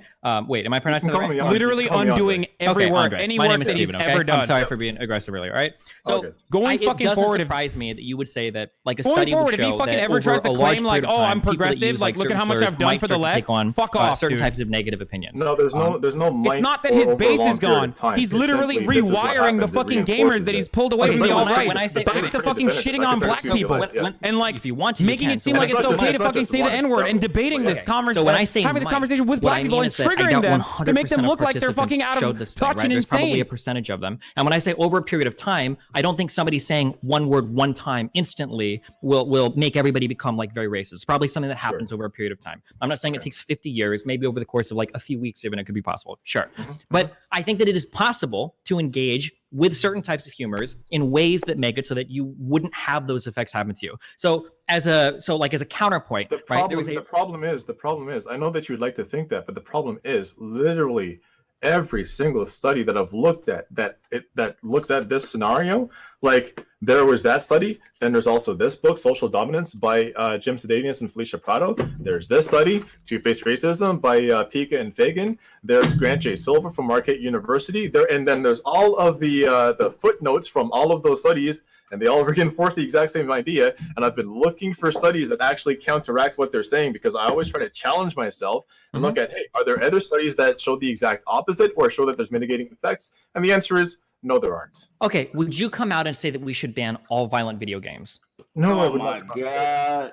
And that's Would not, you? That's not. That's a Ben Shapiro counter. So there was a Ben massive Shapiro study counter. that came out looking at more than 17,000 people. Okay, this is a meta-analysis. That's literally of over 20 Ben different Shapiro, studies dude. that showed an undeniable link between video games and violent and I see why aggressive Michael behavior. Brooks told me to leave this shit alone. Okay. Why are we talking about Maybe you violent should. video If he games? told you to leave, then get the fuck out, because you haven't contributed fuck all to this discussion, dude. Holy shit! what are we talking about? That is a Ben Shapiro counter, dude. So there is an undeniable link. Proving the point there. There is an seriously though, James. If you don't have anything to add to the conversation, just don't fucking talk, dude. Like, bro, we justifying using the N-word. What more do you okay, want? well, you wanted to talk about this, so why are you getting triggered that we're talking about it? Seriously, like, if you don't like the subject, shit. wait until the next one. Like, holy shit. If you're too triggered to have the conversation, then just step out. Go get a fucking coffee or smoke a cigarette, and then come back in an hour. When you take a shower, I'll smoke that cigarette. That's a good one, dude. Keep fucking hitting the same fucking insult. Stop, Is that the one fucking thing you prep for this conversation? So bad. Yes, yes. All right. You repeatedly not showered. Congratulations. Nice job. All right. All right, James. All right. All right. So it is finish your sentence. Undeniable, okay, that there is a link between violent video games and physical aggression. Okay, it's just like this has been borne out in study after study after study, and there was recently a massive meta-analysis that showed it. Right now, By the way, who was the author? I just want to. Who was the author of that study? I named the authors for you. Who was the author of the study that you're naming here? I'll throw the link for you here. This is a story that references a study in the chat. You can go and look at it if you want. Okay. Okay. Yeah. So the my response to something like this is that I would hope that you could move people so that they are able to engage with this type of media in a responsible manner, rather than we need to ban people's engagement with this type of media full stop, because we think it's impossible to show people how to engage within that manner. Maybe it's my inner liberal that's coming out, but I'm not comfortable yet like ceding that much personal autonomy to the government or to social cues, saying like I can't even engage in this form of humor because I can't protect my mind against some sort of harmful thought. Like I mean, like if you look at my track record, now this is bad because it's a one-off anecdote, of course, but like I would say I've gotten considerably less racist. Would never allow this sort of whataboutism Anybody to that's continue. followed my stuff has known that, but I still engage in edgy forms of humor in my free time, knowing that it's not representative of people at large. This is the worst equivalence I've ever seen in my entire life, dude. To push that line where, hey, like if you can engage in edgy humor without affecting you, don't. But if you can, you know, it's possible to do it the same way that it's possible to play violent video games without showing like an increase in physical aggression, which studies do bear out happens. That would be my argument. You know what? I'm actually not even all that concerned about why you use those jokes in private, because I really couldn't give a shit. What I'm concerned about is why would you say that on your platform that literally thousands of people watch? Because what you're doing here, it's funny that you bring up the video game example, right? So the reason that these studies come out about video games, there's a couple of lawyers actually that have been, trying for since like the 1980s they're running a crusade to ban video games. And that's the reason that I asked who is the author of the study, because I forget the guy's name offhand, but there's been one particular lawyer that's been on this tip, and it's not out of there being a real link, like a causal link between video games and violence, but just because he wants to get his name out there. But Are you talking about Jack Thompson? Yeah. But Okay, that's really old video game. Yeah, that guy's a fucking idiot. I know you're talking about that. But that's besides the point. The question I have about this is do you think that everybody who watches you has the sort of like mind palace you seem to have constructed for yourself, where they're able to cordon off all of those racist thoughts, attitudes, and behaviors from those jokes into how they see the world? No, of course. I'll explain it in a However, second. wait, real quick, I don't think that there's this like, because we're constructing like the mythical viewer, where there's somebody that watches me. I don't care about the myth. Listen, man, I actually deal with this in my day-to-day life, and I write about it for a living. So there's no mythical viewer. That mythical person that you're talking about is the person that when I go into the streets of Montreal after 10 o'clock p.m. at nighttime wants to step out into the street and fight me, right? That mythical viewer is the kind of person that, when a black girl at a school in Scarborough talks back to him, he pins her down and rips her braids out of her hair. Okay, I don't. That's when I'm talking about mythical viewer, I don't think these are guys that listen to me that are like super racist and really hateful. But they're like, oh well, I like Destiny, so I'm not going to say. Wait, that's not even true. You have plenty of alt-right converts. You have you constantly talk about how many of your viewers used to be in the alt-right and you converted them. They're more predisposed to being racist again because they were racist a month ago. What the fuck are you talking about? That's literally the whole reason why people are mad at you. When I say mythical viewer, I don't mean that there aren't racist people out there. Your fucking what I'm saying audience is, was I don't think there's a super ultra racist fuck? person that for some reason is like compelled by my arguments not to say like slurs in private, but he's still ultra super racist. But then when he hears I have that private public language, he's gonna be like, oh, I can go back to some slurs. So this is how I can tell that you haven't actually studied racism in your private life, and I have. And what I'm trying to tell you is what you're talking about right now does not exist in reality. See, the thing is, people make these normal ass jokes around normal ass other people. For example, I'm going to cite you something from the study. That's another one that I looked at. Okay, this is the Pika and Fagan book. This is a college student that's documenting. Okay, I'm exaggerating right to bear arms, but you know exactly what I fucking mean. They're having conversations. The worst part about Destiny saying the N-word in private is him having to defend it in public to his audience and dunking on fucking black people who he's triggering to make it seem like they're being irrational. That's the worst part about this entire thing from my point of view and from the point of view of most people on the left. I don't give a fuck what Destiny says in the private, okay? On the show, the contestants had to eat cow, sheep, and fish eyes. There was a black female contestant on the show. If you can't understand that, I don't know what to tell you. My mother looks over at me and says, I hate to say it, but she's black. She probably likes that stuff. And also, he knows that too. That's why. A couple of weeks later, there's another incident. Someone might link. Someone might leak him saying the N-word. He preemptively had to go out and say, "Oh, I say the N-word all the time in private." That we're fighting. So we're just sitting there listening to the news anchor talk. My brother blurts out, "You know, I would much rather spend my tax dollars on the war instead of on fat shines, i.e. that slur for black people, dropping babies like cigarette butts." Those conversations that people have in private, where they think it's just a joke, actually do bear out. And I'll tell you how there are plenty of people in his. Hang on. Yeah, it was the mothers joking around. There are plenty of people. There are plenty of people in Destiny's audience who are already predisposed to being racist that were just recently pulled from the alt-right. You know that that's the case. Adopts those behaviors. So what I'm saying to you is, it then bears out in real life. At some point, and I can cite to you Silva's study if you want to. You probably don't want me to. At some point, what happens is the reinforcement of those attitudes and behaviors is a subconscious social cue that they're of a dominant class, and they get to behave around the subordinate class however they want. How does that bear out to the subordinate class? I don't know. There's me walking through the grocery store one day talking to a friend of mine. I'm in the produce section with my shopping cart, and some old guy, some old white dude, sees me wearing a sweater that my fiance gave me, and it says Cassius Clay the greatest. And the guy walks over to me and he jabs his finger literally in my chest. Okay, and I'm like, what the hell's going on here? I thought maybe I took his grocery cart or something. He jabs his finger in my chest and says to me, if I wore that shirt, they'd call me a racist.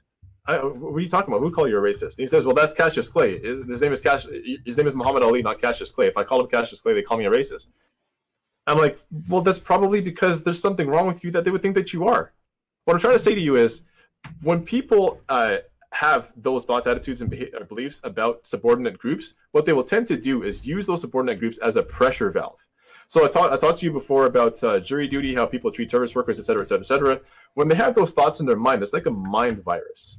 And when they encounter people and they're stressed out enough to simply take it out on people, they will do that to the subordinate class in a way that they would not do with private company, with polite company.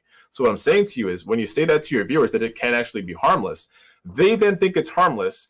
They will try to compartmentalize it in their mind, and then it expresses itself in ways that are harmful to people of color, like myself, is what I'm trying to say to you. I don't even know where to begin. Like, do you think does this feel like a conversation to you when you like rattle off like 15 different things and I like don't respond? Not everything to, like, is a fucking. Well, so like for like one of your examples here was literally like a parent talking to a child. What? Okay. Well, yeah, because you're not on my level. I teach. No. It's not about being on a level. It's about you having no idea how to have a conversation. Well, the thing is, you don't know the things that I know. I debate. It doesn't matter. You have no idea. You have no idea at this point what I know. You're not teaching me anything. I'm not even talking to you. I haven't responded to a single thing you've said. You don't want to learn nothing, man. No, I don't want to say you're being talked at by some guy. No, of course not. Why the fuck do you think I came here for that shit? No, of course not. Okay, fine. You don't have to respond to me that. I'm not trying to respond aggressively at you. This guy is like fucking baiting me hardcore. Okay. I'm just gonna ask you one question. You don't have to respond to any of that. Sure. Is there any calculus that you can arrive at, but which you could possibly be wrong? I'm interested to know. Is there any way that you do not have complete epistemic closure and you could actually be wrong in this scenario? Yeah, of course. It's possible to be wrong on any particular point. Yeah.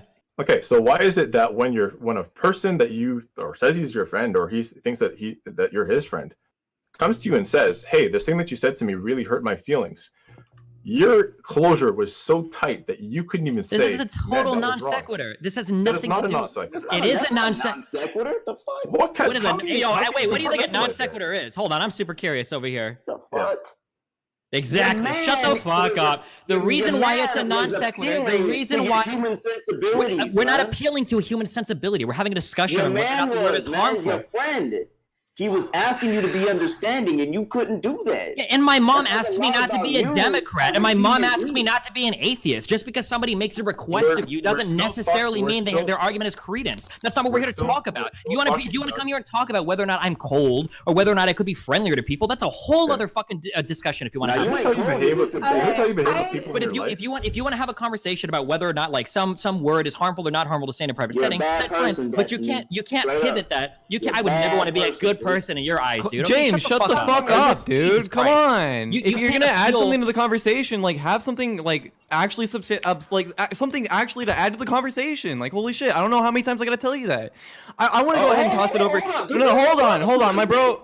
My bro Irrelevant hasn't been able to talk this whole time. Please, James, just hold on. Yelling the whole time, man.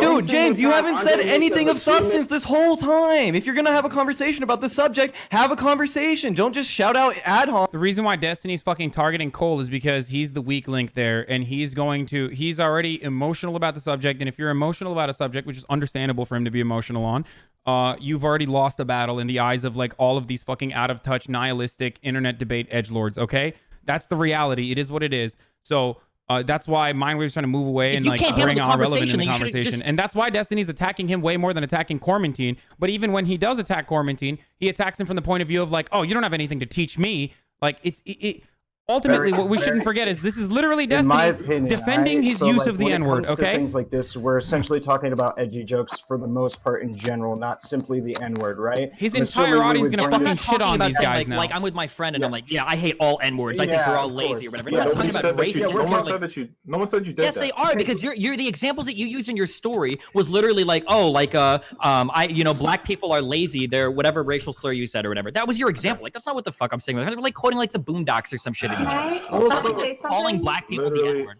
Literally talking about slurs, bro. Can I say something or say like something? I don't need to mind meld with you to find out what it is that you're actually saying to people in your private life. Hold on. To apply.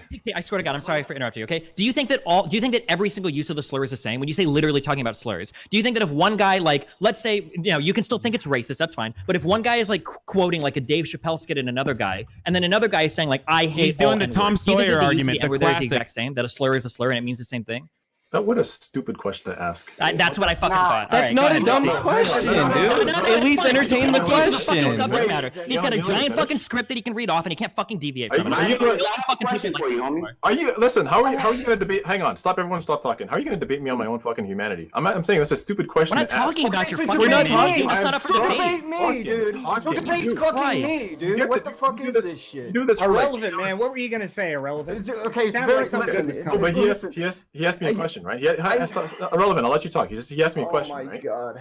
This is your last time. Hold on, Quarantine. I gotta let Irrelevant talk. Say what you gotta say and then let Irrelevant talk. You can say, I won't respond. I won't respond.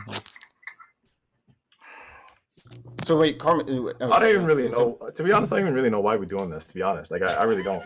Okay, let Irrelevant talk. Okay, let's have Pixie go because Pixie's literally been trying to get in for the past hour and a half. But I'm sorry, but Pixie's not black. I mean, I love you, Pixie, but you're not black. You don't really. What does that have to do with the Pixie? Can you please? Yeah, Pixie, can you please just go? No! Oh no! So what I was white people hate being told they can't be a part of a conversation. Like, maybe I'm still confused about it a little bit, but oh no, I don't necessarily agree with your stance, Destiny, that like, oh, it's okay since it's private and public, whatever. But let me just cut to the chase. Essentially, by admitting the fact that you say like the N-word, even as a joke in private, by admitting it publicly, it kind of like defeats your own stance in the way that now your whole entire public viewership, right? If they're racist or not, whatever, they're going to say the N-word in private, and then they're going to be like, oh, no, it's okay, it's in private, I'm not racist, it's just a joke, as a justification, even though these people might actually be racist, right? You don't know that for sure.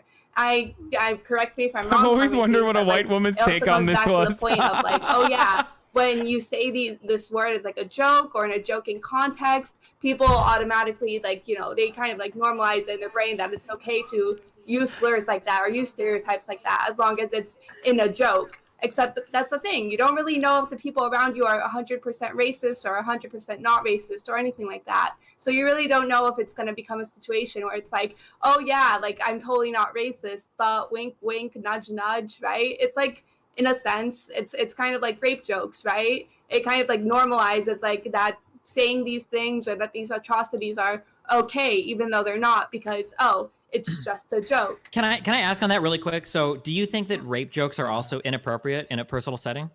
Yes. Okay, irrelevant. I totally stole this argument from you. Do you think that two people? Yep. Do you think, wait. Do you think that if two people have a fetish for, I don't know if you're familiar with consent, non-consent. It's basically role play rape. Do you think that people should never practice that?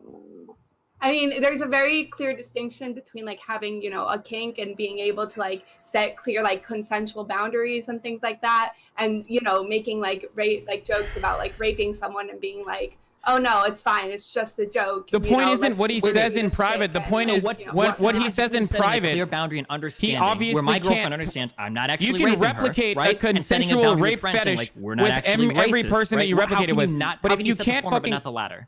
Oh my god. The point is, it's a great having a consensual rape fantasy does not fucking continue to create problems for you down the line when you publicly admit that you have a rape fantasy. Well, what's up? What's up? I know you've been throwing a lot of shut the fuck ups at me and this and that and the other, and I'm just waiting for you to make a good point, my dude. Hold on. I made my point earlier when, first of all, you knew who I was before I came on the stream. And that when it comes to people, I react the same way I would in real life if we were having this discussion. I react the same way, face to face, etc. It doesn't matter, dude. Fuck, it doesn't matter. I have a YouTube show. I just started that. I don't come from none of that. All my activism and everything else is real life shit. So I'm reacting exactly how I would in real life.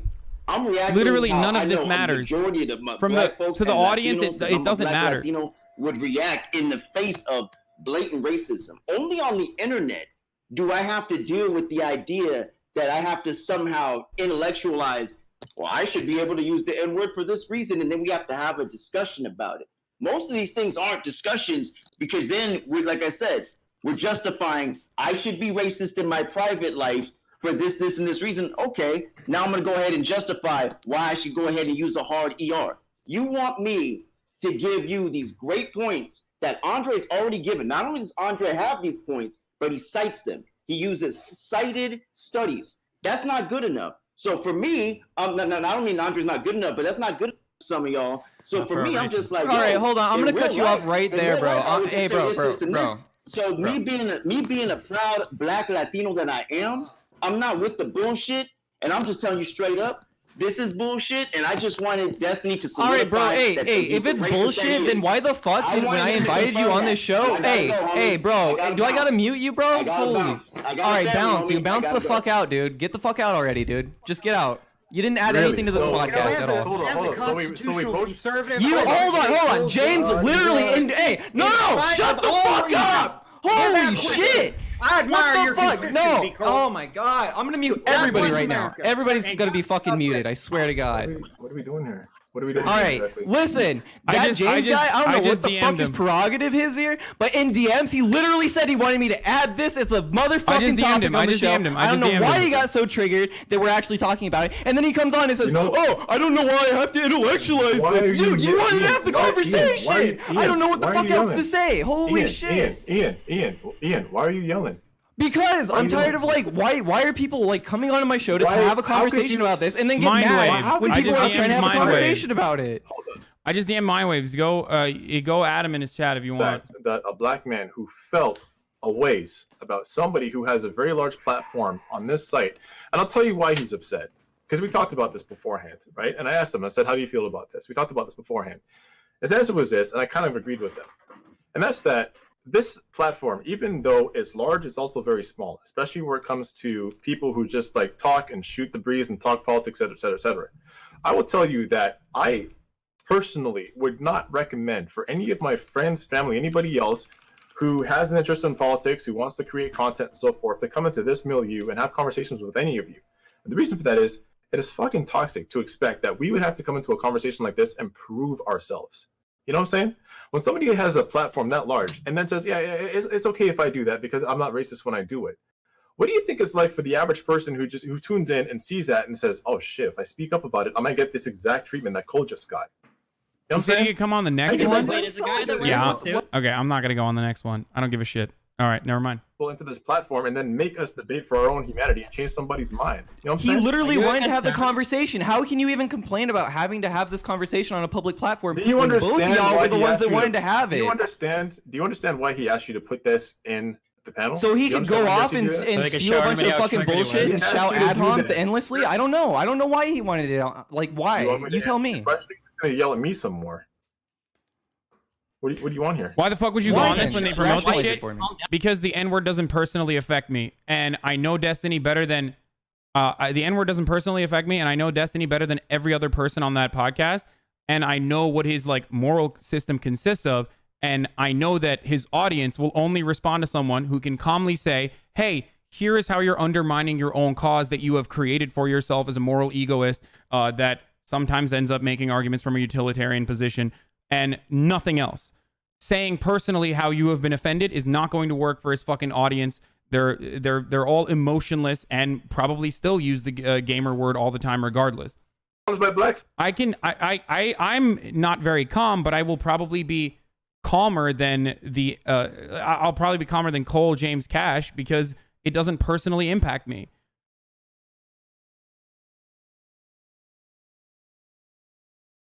But I'll have like Quarantine 5 on. times already. Yeah, what about talking over women, dude?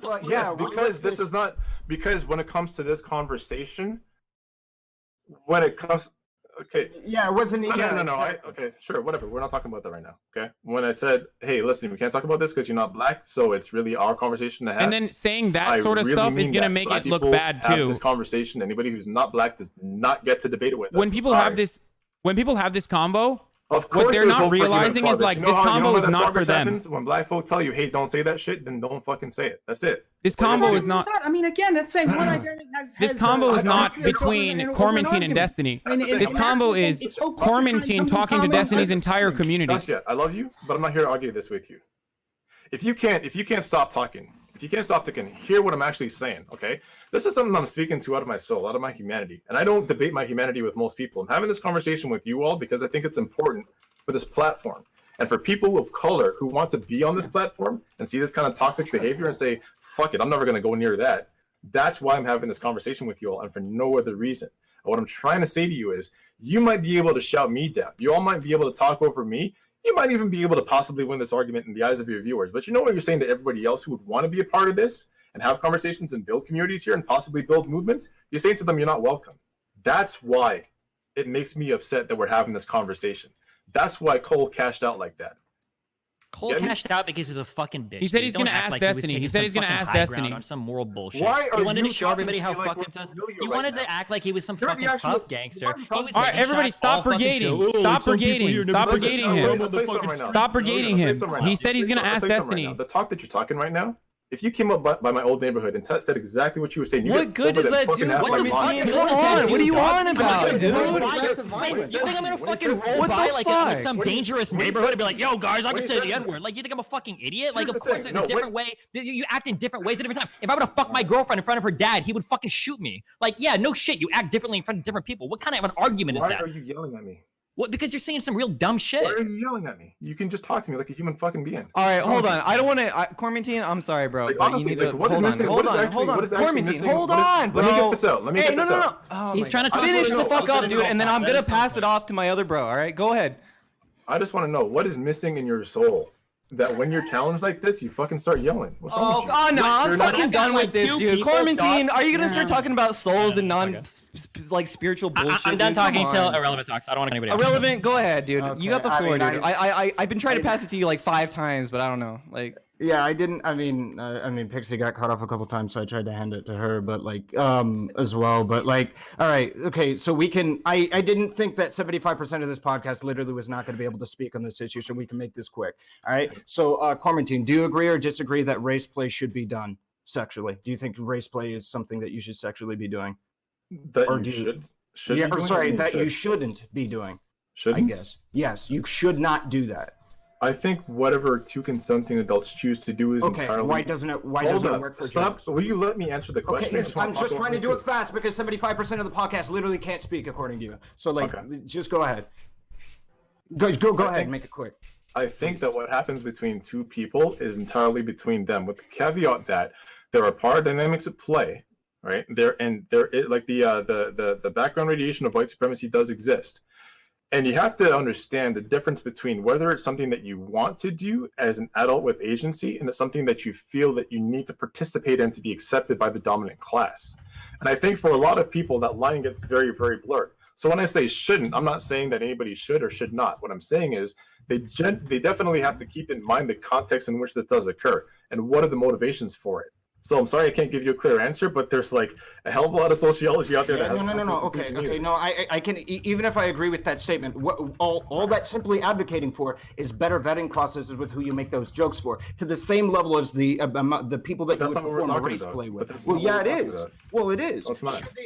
Should the N-word? You're talking about sexual relationship with a partner. And you said it was because it was informed consent, because you understand that individual. You're talking about a sexualized relationship with a partner where power dynamics do factor into kinks and relationships between people.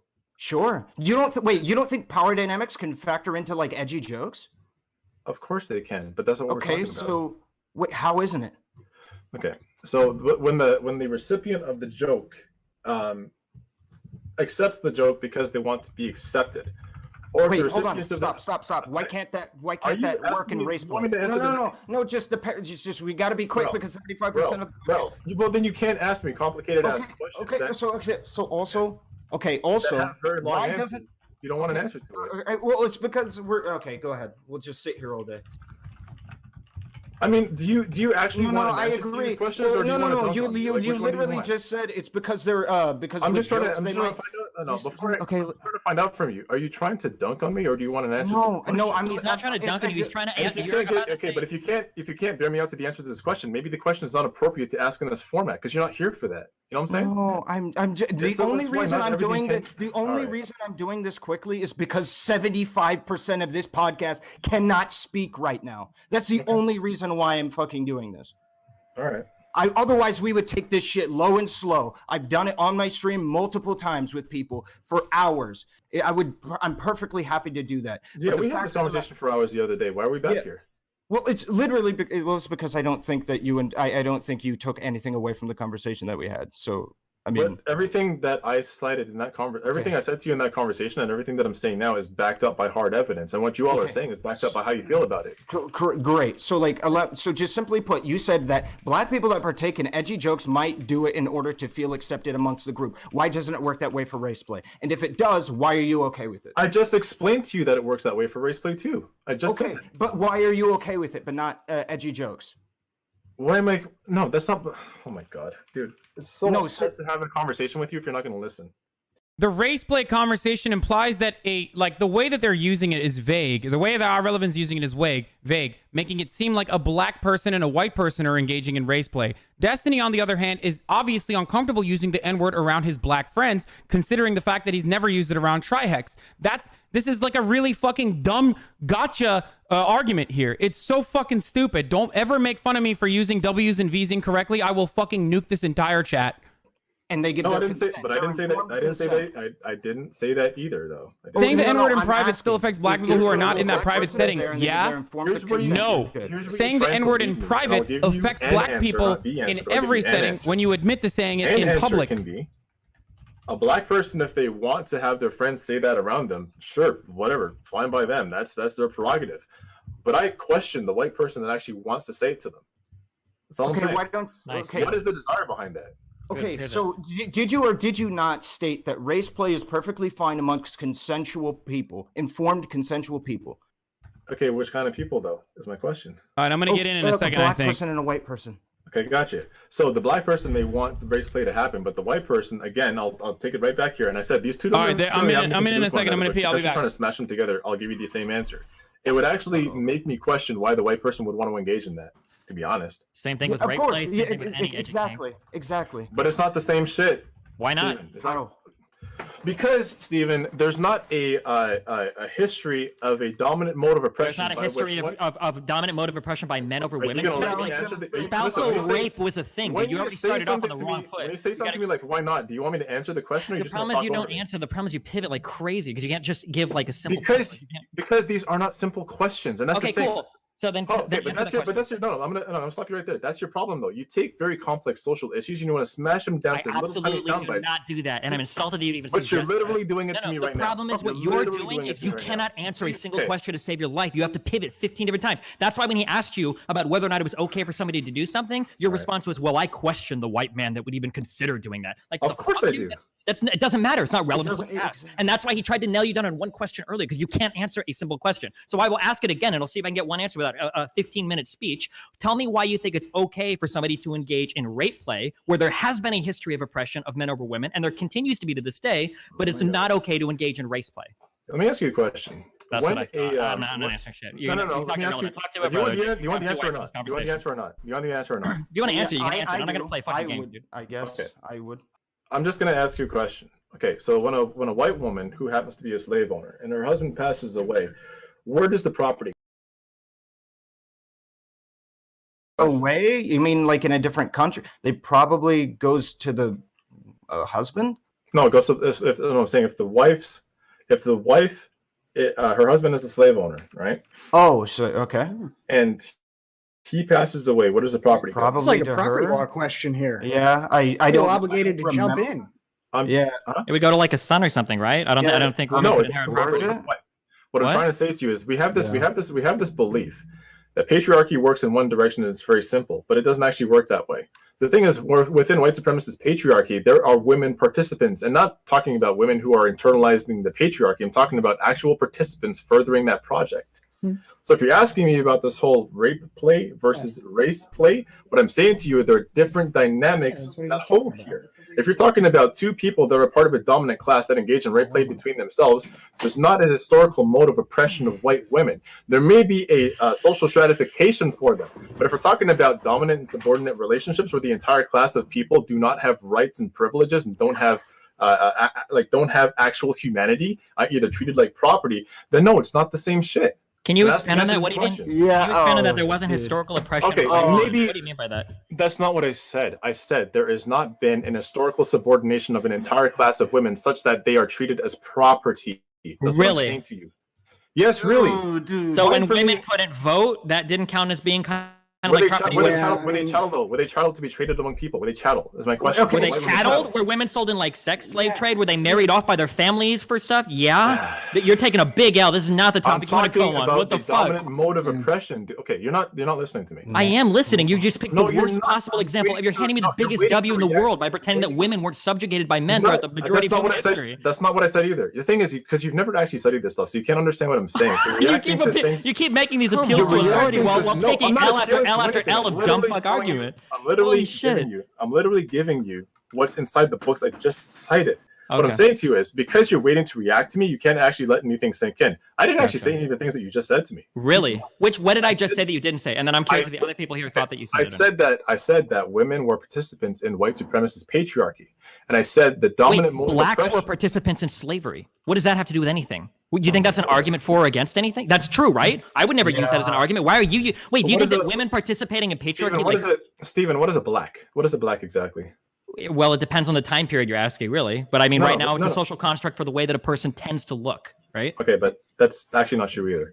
Wait, what part of that is not true? Literally everything you just said. Wait, tell me which part. Where does the phrase? Okay. How did? No! Wait, tell me what I just said isn't fucking true. Please tell me. The thing where you said that it's a social construct that describes skin color. Yeah. Yes. What I'm saying, no, it's not actually. What is it? Black. Okay, when did the word black become popular usage? Wait, can you tell me what it is instead of playing 20 questions? Just tell me what you think it is. Because obviously you can't understand this shit. So I can understand this. I spent a great deal of time studying this dumb fucking shit for the horrible fucking arguments against race realists I've had for a long time. So I want you to tell me what black is. Don't ask me 20 fucking questions. I'm asking you. No, you're not trying to anything. You're trying to play. I have to go. No, I need to know how far. Okay, try it right now. Tell me what is black. The fact that came out of your mouth tells me that you don't understand it. So I'm asking you. The fact that came out of your mouth tells me you're lying about your education. You're not educated. I've read studies and books, and I know you're wrong. Unfortunately, I'm sorry, man. Okay, so black came into popular usage in the 1960s. It was actually the Nation of Islam that popularized it. Prior to that, black people were called Negroes. Okay. Okay, so when I say that tells me that you're not educated. I'm sorry. No, what I say, you know more about my history than I do. Yeah, it sounds like it, man. It just sounds like you haven't read any books or you don't know anything, man. I'm sorry. It's all right, man. Hey, what's going on, everybody? My buddy HasanAbi. How's it going, dude? How you doing, man? You stepped into a killer conversation, man. All right, hold on. I'm gonna clear what's really happening here. Okay. Hold on, Quarantine. Hold on. Yeah, What's up, yeah, Hasan? okay, How you doing? I'm doing all right. I heard we were talking once again about the N-word. Gamer words? And I was like, this is it. We haven't talked about it enough, so I'm glad that this conversation's happening. Thank God. Yeah. You excited to talk about some gamer words tonight, Hasan? Sure. I honestly, I feel like I'm a little worried that I'm going to go over some stuff, or I'm going to ask some questions that have already been asked, because, you know, we've endlessly deliberated on this, so I apologize, but can I ask Destiny a couple questions about this, or is that okay with everybody else? I hope the first question you asked is how you've been doing, because I haven't seen you in a long time, buddy. I know. I told you to get Pepto-Bismol when you were eating that hot chip, but you obviously didn't listen to me. That's why you were flaming out of your asshole. That is good advice, That's why I'm having this discussion now, because I figured the pain of this conversation will wash away the stomach pain. The reason that you're having pain in this conversation is because you actually have no capacity to listen. You just want to react to shit that people say without actually internalizing it. You don't know how to have conversations with people. Thank you for that.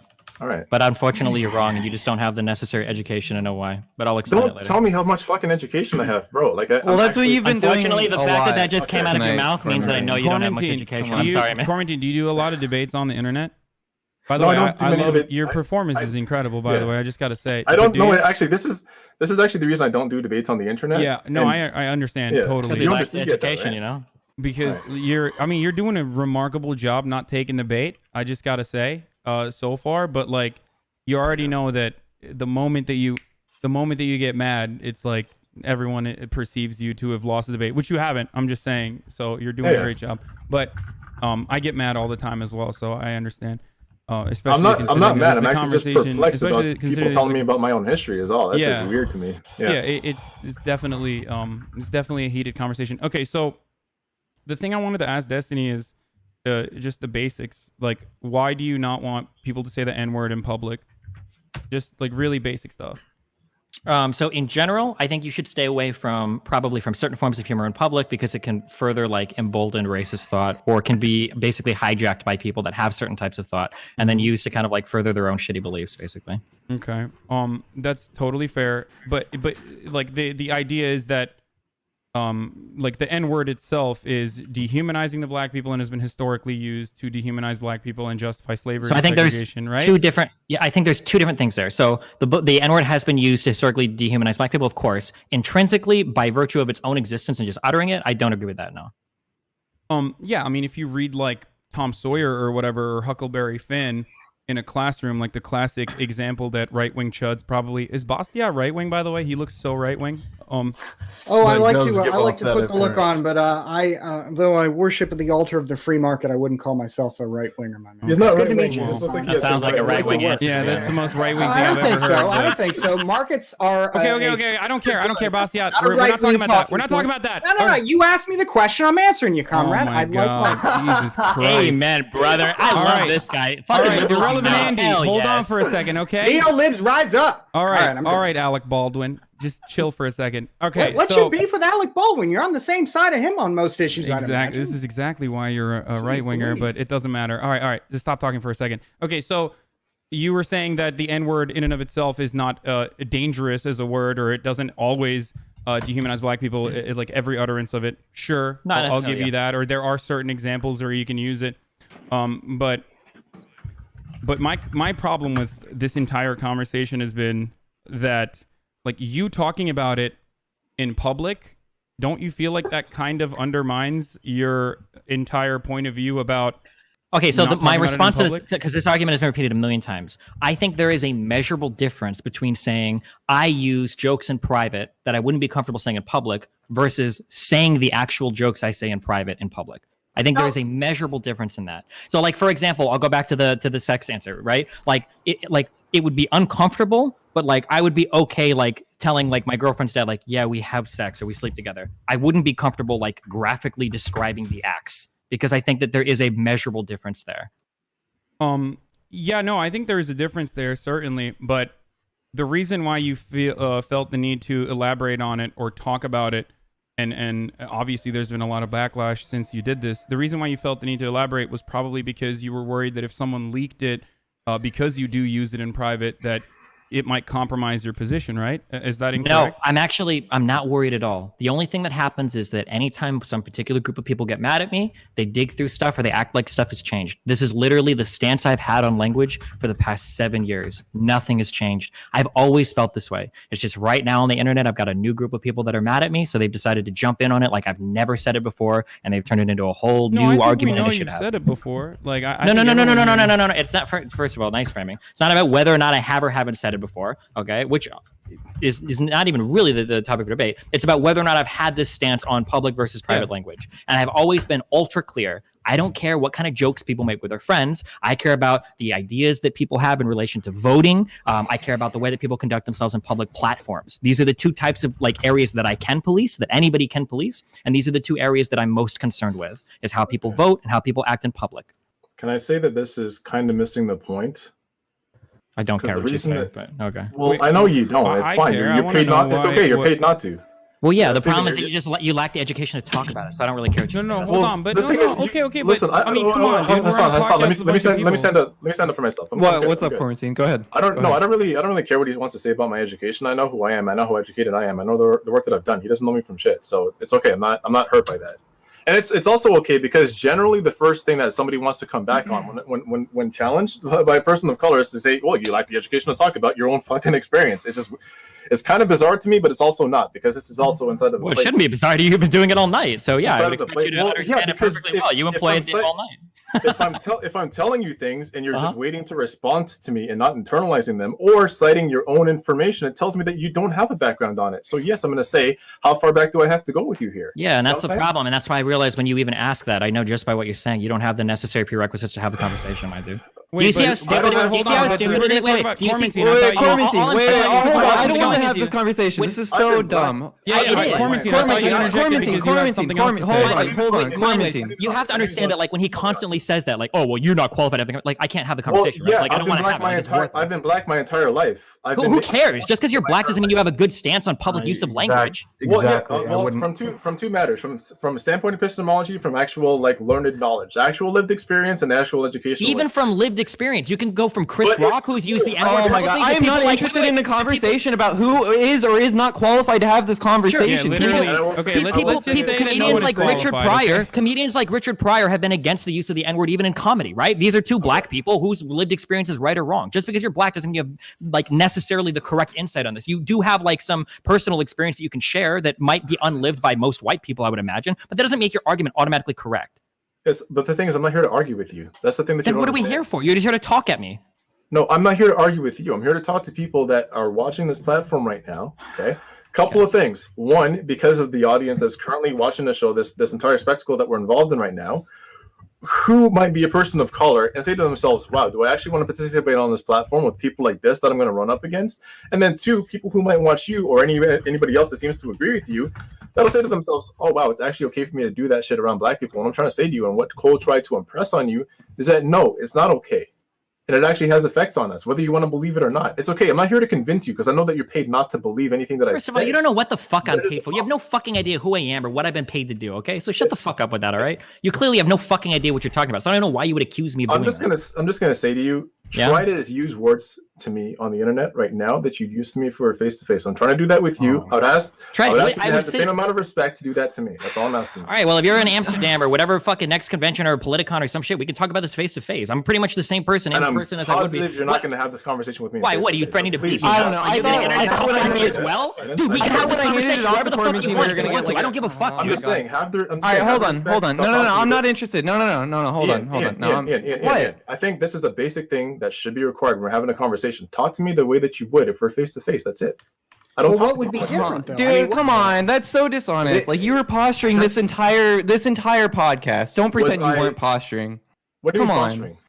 Posturing, like, oh, you don't have the education to talk about this. Oh, what's wrong with your soul, dude? You're trying to act like you're the sole authority of who can or cannot say the N-word and in what setting? Yeah. Like, come on, dude. I don't know about our relevance experience, but obviously for Quarantine, it's a subject that's important, because the conversation that's taking place is like the usage of a word that actively and continues to harm people that look like Quarantine. like it's understandable that he's going to have a passionate reaction to this. Like, I think we are all capable, as at least people on the left, to some degree of understanding that, right?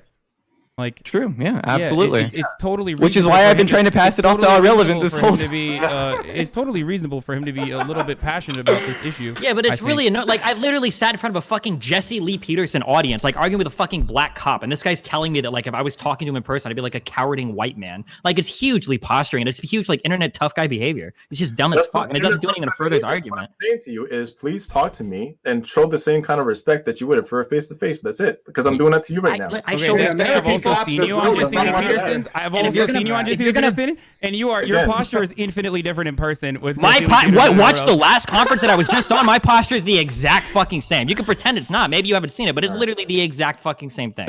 Right? If someone says some real dumb shit to me, or if they start this bullshit like, oh, well, I could tell you're not educated, even though I'm not going to tell you why, or I'm going to diatribe you for 20 minutes and I can't respond to any of your questions, then yeah, I'm going to be really fucking indignant against them.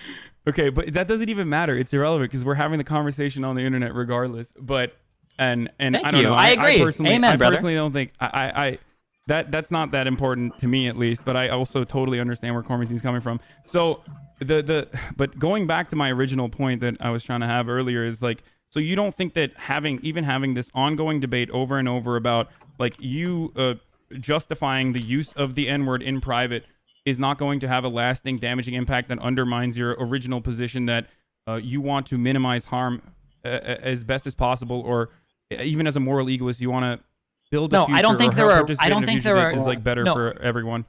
I don't think there are genuinely. I don't think there are genuinely racist people out there that stop using language because of my point of view. I don't think those people watch me, right? I don't think there's even people on the fence. There are people who you recently converted from the alt-right who absolutely did hold on to genuinely racist positions, though, that are currently watching this podcast and probably feel emboldened with their previous positions now that they're seeing the person that they respect the most literally belittling black people. Hold on. In a way that you and I both know. Where you trigger someone, they're going to respond in a specific type of way and react in an emotional way, and your audience especially is going to react to it in the way that both of these guys have been triggered the entire night. Not as much Quarantine, to be fair, although I do take issue with the way they argue. But like that other guy came, dude. We're talking about the N-word, dude. We're talking about like defending the use of the N-word. If you can't have the conversation, then don't. That's not my fault that you're triggered by the conversation. I don't take responsibility for you there. I'm not going to sit there and endure your verbal abuse because the conversation triggers you. Like, of course I'm going to fire back. What the fuck do you expect? There is literally nothing that could, I guess, help you understand or empathize with Quarantine's situation, I don't think. Because it's not about empathizing with the situation. I can empathize with them. I just disagree with the argument. There isn't any singular word that is so toxic and associated with so much negative history.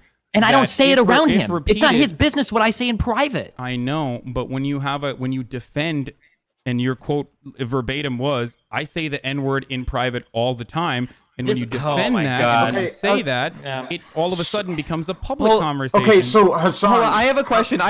I'll pass this off to you, Irrelevant, and then you can respond. Does the context matter of like how you say it in private? Does that matter to you? So Irrelevant, go off. Yeah. Oh, I thought that was directed at Hasan. So, so for me, absolutely, 100%. But also, just to target your point there, that like talking about it does damage. You could stop asking him about it, and then he'll never talk about it again. Amen. I mean, that's the solution. Yeah.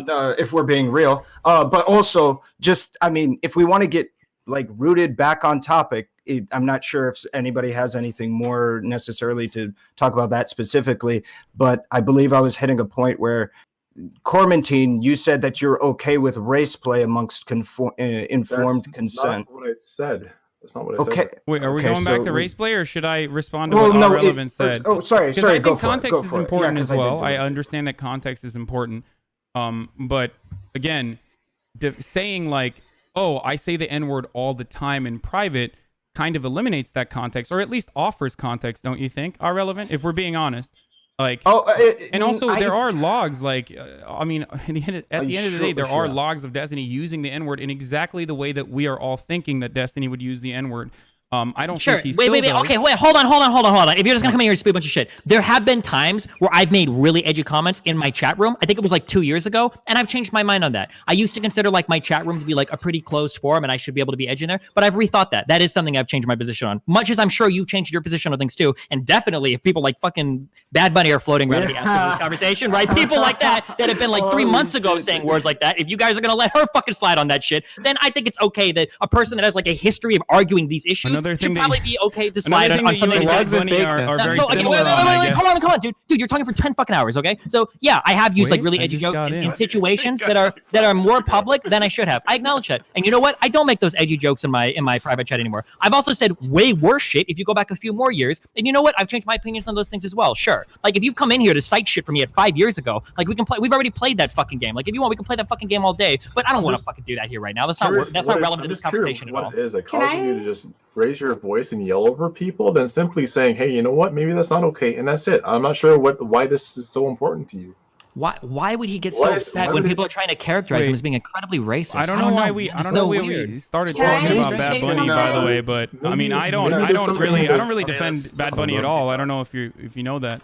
I know, but I know she's got like a lot of stands in here. The only time I've ever like defended what Bad Bunny has done is when I said you have done the same exact things as far as groping me, but that was pretty much it.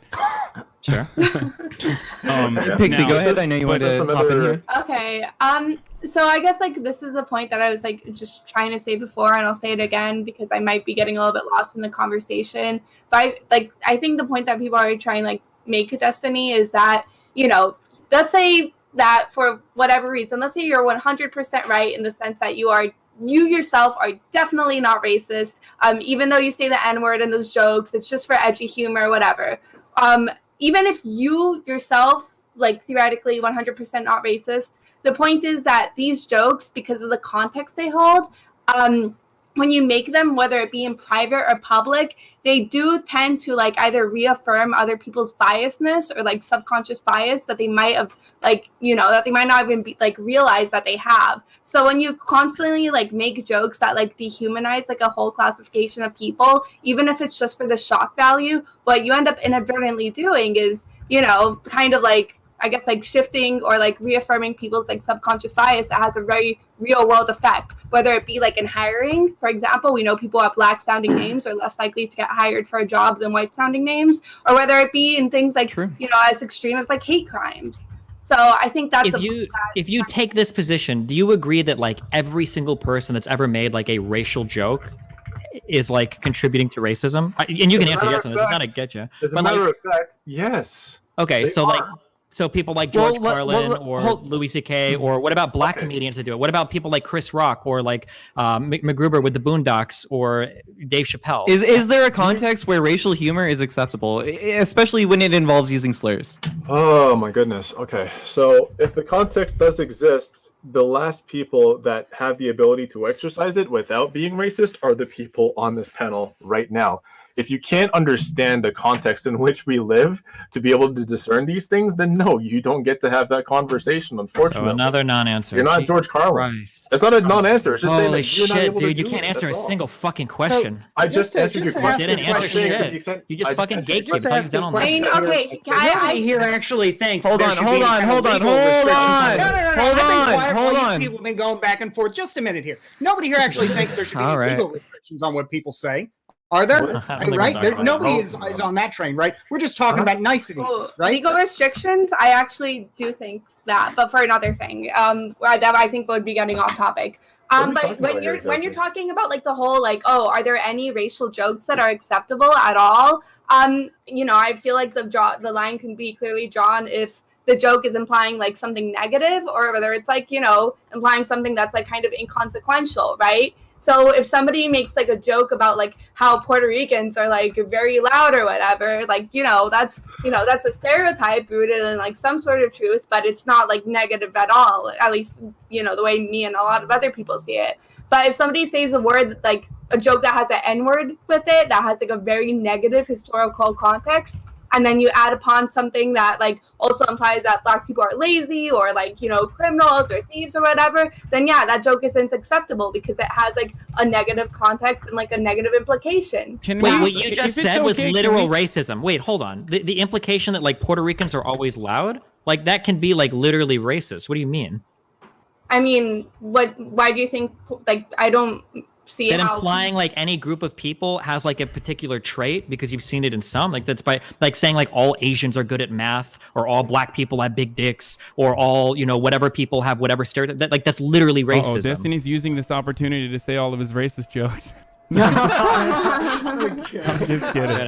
I'm just kidding. Good meme. Okay. Look, the thing I wanted to ask was, in all seriousness, I think there's a very particular image that people have in their minds when they think about two white guys saying the N-word in private, which is, I'm assuming, what is happening, right? Like, I don't think you're saying the N-word with a hard R with your Black friends, considering that your one very public Black friend was very upset. That's kind of why we're having this conversation. Wait. So is there why would you bring this? Wait. Why would you bring this up when if I could show you, if I showed you that I did have a Black friend that was cool with it, would you walk this whole argument back, or are you just trying to score brownie points? No. Hold on. Okay, wait. I want to understand. Then I just want to.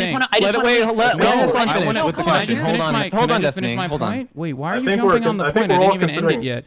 I wanted to understand in what context do you think is acceptable? Is there like a joke that you could perhaps fill us in on where you have used the N-word? Because like the stuff that I have seen, it doesn't seem any different than what other gamers and the people that you literally debate on the internet would say. So if there's like a particular joke that you think is acceptable to say the N-word in, Black person, white person, because I already said like context is still relevant in this conversation. I would love to hear it. Sure. So there's 3 different jokes that we looked at on stream yesterday. One is a South Park joke with the Jeopardy thing. Another one is the story that the white guy tells not Danny Gambino, Danny Glover's. What is Childish Gambino's name? Donald Glover. Donald Glover. Oh, it is. Okay. Yeah. That Donald Glover's white friend tells him in Atlanta. That's with the soft A. And then there was the and then there was a third joke too that involved the N-word. But like all of these kind of lose their impact if you don't have the actual word. But like that's some example of like racial humor that kind of like necessitates like a slur for it to have its impact or whatever. Okay. And that's the contextual that's what you're talking about. You're just retelling jokes that you've heard before, or Sure. are you just running around and just calling Black people the N-word? Like, is that not calling Black people the N-word. Well, I mean, when you say the N-word, you are saying that Black people are the N-word. That's literally the implication of the N-word, right? Isn't that the reason why we're having this conversation? Because it's problematic. Not necessarily, but like I think I just gave you some examples where you can have like racist like words like the N-word that can be part of a greater skit that can be funny. What about Dave Chappelle's act with the N-word family, right? Like that's another example of a joke that like kind of necessitates like a slur. Okay, I've got a question. Wait, no, hold on, because that was a gotcha question, and I want an answer now. So there's some. Okay, wait. So I'm genuinely interested in finding out. I'm genuinely interested in finding out in which circumstances is it okay? Do you acknowledge that there are funny your white circumstances to friends use or with your them? Black friends? Wait, what? Can I stop you real quick? It's just I'm getting a headache, and the reason for that is just like. Why is I guess the thing that this all really boils down to is like I'm not really interested in what context it might be okay, which is why when I keep getting asked this question, I'm like, actually, it requires about 3 or 4 more questions to unpack it. What I'm saying is, why do we need to have this conversation rather than the possibility that you could just say, Steven, you know what? Yeah, it's kind of messed up. I'll try to not do that anymore. Why is that so hard for you? Why is it so hard for you to just fuck out of my private conversations and then we never have to talk about it? Look how easy that is. I have nothing to do with your private conversation. Oh, well then great. Then we don't have anything to talk about. Well, as a matter of fact, I do. Because when you say, so you do care about my private conversations. Don't say you don't. The reason why we're having this conversation is pretty obvious, right? It's because you at some point... Guys, why they're not my private conversations. The reason why we're having this conversation is because at some point throughout your...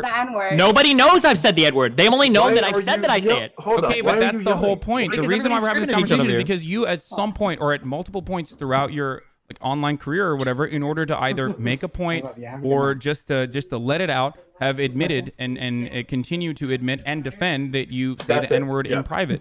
That's why we're having the conversation. It's not that you say because people like you keep asking him. So the only reason we're having this conversation right now is because you guys wanted to talk about it. I know, but isn't it? Look, wouldn't it be easier for you to just not worry about my private conversations? Wouldn't that be? It would be much easier if you were just like, I don't say it anymore. Just like lie. You want me to lie about it? You want me to make you feel better about it? Here, I'm not going to say anything edgy in private anymore. There you go. Do you feel better about it now? You feel good? For real? All right, hold on. All right, no, hold on.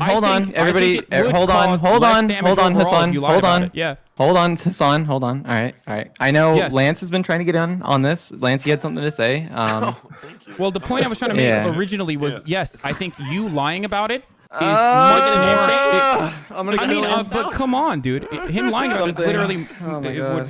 This is great. Yeah, no, the reason I was quiet for a long time is I didn't think this was something that, a mostly white panel should be sounding off about. But I will say this, as someone who doesn't like scream the N-word at inanimate objects and chairs and stuff like that. What do you lose, Destiny, by not saying it in public versus what I already gave you 3 examples and none of you refuted them. So that's what I lose. I lose the ability to I'm not saying in terms of your language is being censored or anything like that. Like you've lost the ability. I'm censoring you, but I'm just saying what do you lose if you don't say it anymore, even though you could say it? Like what I lose the ability to tell some jokes. But you just I lose the ability to tell some jokes. Decision. Yeah. I lose the ability if you lied about not saying it in private, even though you do say it. What would you? Why would I lie? I don't want to lie about my positions. I don't feel good about that. I know, but if your position and this conversation isn't. Just to be clear, this conversation isn't specifically about whether or not Destiny can say the N-word. This is just like a general, in general, like. Okay, I mean, hold on. The point is, the reason why I just don't want it to turn into character assassination. No, this has nothing to do with mind waves. Don't worry, it's not going to be a character assassination of Destiny. Okay, thank you for your concern, my dude. That's the entire point of this format. No, it just seems like my damaged soul. Thanks you. The conversation about whether or not Destiny has or has not said that, it's not interesting to me, right? I wanted to have this as a topic because I thought it'd be interesting to actually have a nuanced conversation about whether or not this could possibly be acceptable in some. It's impossible to have a nuanced conversation when there's somebody who has experienced complete epistemic closure to accepting new information. That's your experience has nothing to do with epistemic anything. I'm not talking I'm talking about you have experienced epistemic closure such that you cannot accept new information and possibly reconsider. That's it. That's not true. But wait, why did you ask me earlier if I would change my mind? And I just told you I would. Now you're telling me I have epistemic closure. Serious question. Okay, serious question. Yeah, serious question. Okay, here we go. Destiny, you say certain things in private that you don't say in public. So why not follow through on that similar principle and just say that you're no longer saying it, even if you do continue to say it in private? Because if your entire purpose here in not saying the N-word in public is to potentially mitigate any sort of additional damage or continue to justify using it and help, and give other people the opportunity to use it, then why not just lie about it? Just lie about it. Okay, that's a fair question. Sure. The thing is, that's not my goal. My goal isn't harm reduction in society. My goal when I stream is that I like following arguments to where they go, and that's what I enjoy. Literally, that's the foundation of every single thing I do. When we debate economics, we debate social issues, when we debate trans issues, whatever we talk about, that's my enjoyment. My goal on this platform is not to maximize the spreading of positive public messages. That's a big byproduct of what I do, and if I can do that, I like to do that because it's enjoyable. But that's not my 100% absolute stated goal. This is all just. So why don't you say it in public then? Wait, hold on. If you enjoy saying the N-word in private, why don't you say it in public then? Doesn't that also maximally increase your joy? No, because I don't want to empower groups of people. It doesn't increase my joy. I don't like the idea that somebody could take what I say and then run with it in some racist fucking manner. I don't enjoy that. Okay. What I'm trying to say is that they would do that anyway. So if we were to show you, I would rather if Hasan, hold on, Quarantine. Well, Quarantine said they'll do it anyway. Okay. So if Quarantine is basically you just have no responsibilities. What I'm trying to say here, what do you think people who are watching this right now would think of trying to participate in this platform? What do you think people think? You have no responsibility because this is all hypothetical to you. What do you mean it's all hypothetical to me? It's all hypothetical because it is not your right. Can I make a statement on why you wouldn't lie? I'll explain to you why it's hypothetical. Because you said a second ago what you lose is your ability to make jokes, but you would actually rather lose a friend somebody who trusts you, somebody who likes you, somebody who wants to be around you. You'd rather lose that. Dude, why do we do these dumbass arguments? Actually, and the answer is yes. I stand for my principles. I don't put my friends before my principles. Yeah, your principles to say the N-word, Destiny. It's not like your fucking principles are like saving the world. So stupid. Yo, whoa, hold on. Captain English second language over here. Slow your fucking roll, okay? It's not the principle on being able to say the N-word. It's the principle on whether or not I feel like I should be able to enjoy. Also, by the way, I like a none of your response. If all of you guys felt consistently about this, every single one of you should be rallying against video games because the established link between video games. Can you shut up for 1 second while I respond to Hasan? The established link between video games and aggressive behavior is undeniable, and the fact that you guys don't have a strong stance on that, but you'll sit here and this dumb shit, even though you know it's fucking dumb. Can I finish one sentence, dude? Even though you know that this conversation is dumb as fuck. It's correct, just in the way that you're responding to people. You got it, dude. Oh my god, and you're proving me correct. You said that you don't have any education. Have the same amount of utility as Destiny. It's not about whether I can say or not say a particular. It's not about whether I can say or not say a particular word in private. It's about whether or not I feel like I should be able to engage in edgy jokes privately that I wouldn't feel comfortable doing publicly. And I think I have that right. And I am more comfortable admitting that publicly at the risk that there is some racist person that didn't say it before but now is going to, rather than sacrifice or compromise my ability to have private conversations with other people without having your hand in that conversation. Yes, that is a principle that I do respect. Okay. I totally understand that. I totally understand that. You clearly don't. If you think hold on. Wait, Pixie. Go ahead. I'm coming at it from. Thank you. So I just remember watching a video of yours, Destiny, like a while ago. You were arguing with this vegan dude, blah blah blah, and you stated clearly that when it comes to your principle of morality, your whole like stance or your whole premise is usually just like, you know, as long as you're not harming another person, you shouldn't do it. Like, right? Like, you know, just don't harm other people. And that was like your main principle when it came to morality. Do you not hold that anymore? Has things changed? That is not my main principle when it comes to morality. My main principle is maximizing for my own preferences. And part of the ways that we do that is through altruistic behavior. But when somebody tells me that they're uncomfortable with something that I say in private, that then your comfort stops where my privacy begins. Okay, if you don't like the fact that that furry porn exists, you don't have the right to tell me not to masturbate to it. Or if you don't like that I might say a certain joke or believe in a certain religion or whatever, if I do it on my private time, I couldn't care less about somebody getting about it on your show. We're only talking about it because people like you only want to talk about it. Like you got, I've been, no. Let's hold on. I have a 10-year body of work talking about social issues, okay? And the only people that have brought this up obsessively have been people on the left. So if anybody's getting empowered right now, it's because you guys want to use this as some kind of slam dunk on my position. I want to ask a follow-up question. Yes, we're making Destiny talk about. Quarantine, you're gonna have to N-word all the time. It's our fault. Please don't talk over me, bro. No, this is my show. What do you mean don't talk to you like that? Dude, you've been talking about this fucking show. Please shut up when I ask you to shut up. It's our fault for making Destiny. What are you talking about? I'm trying to ask Lance a fucking question and you're over here spouting out bullshit. Come on, Quarantine, I love you, but what the fuck is this? No, I got it. Only the black. You're still going. Oh my god. Holy shit, dude. I'm gonna mute you, dude. Come on. Well, I mean, that's been happening. Lance, hold on. No. Oh my, I'm muting you, dude. All right, fuck it. Wait. I didn't want to mute you, dude, but this is what it's come to. Destiny. No, Hasan, you're gonna have to wait.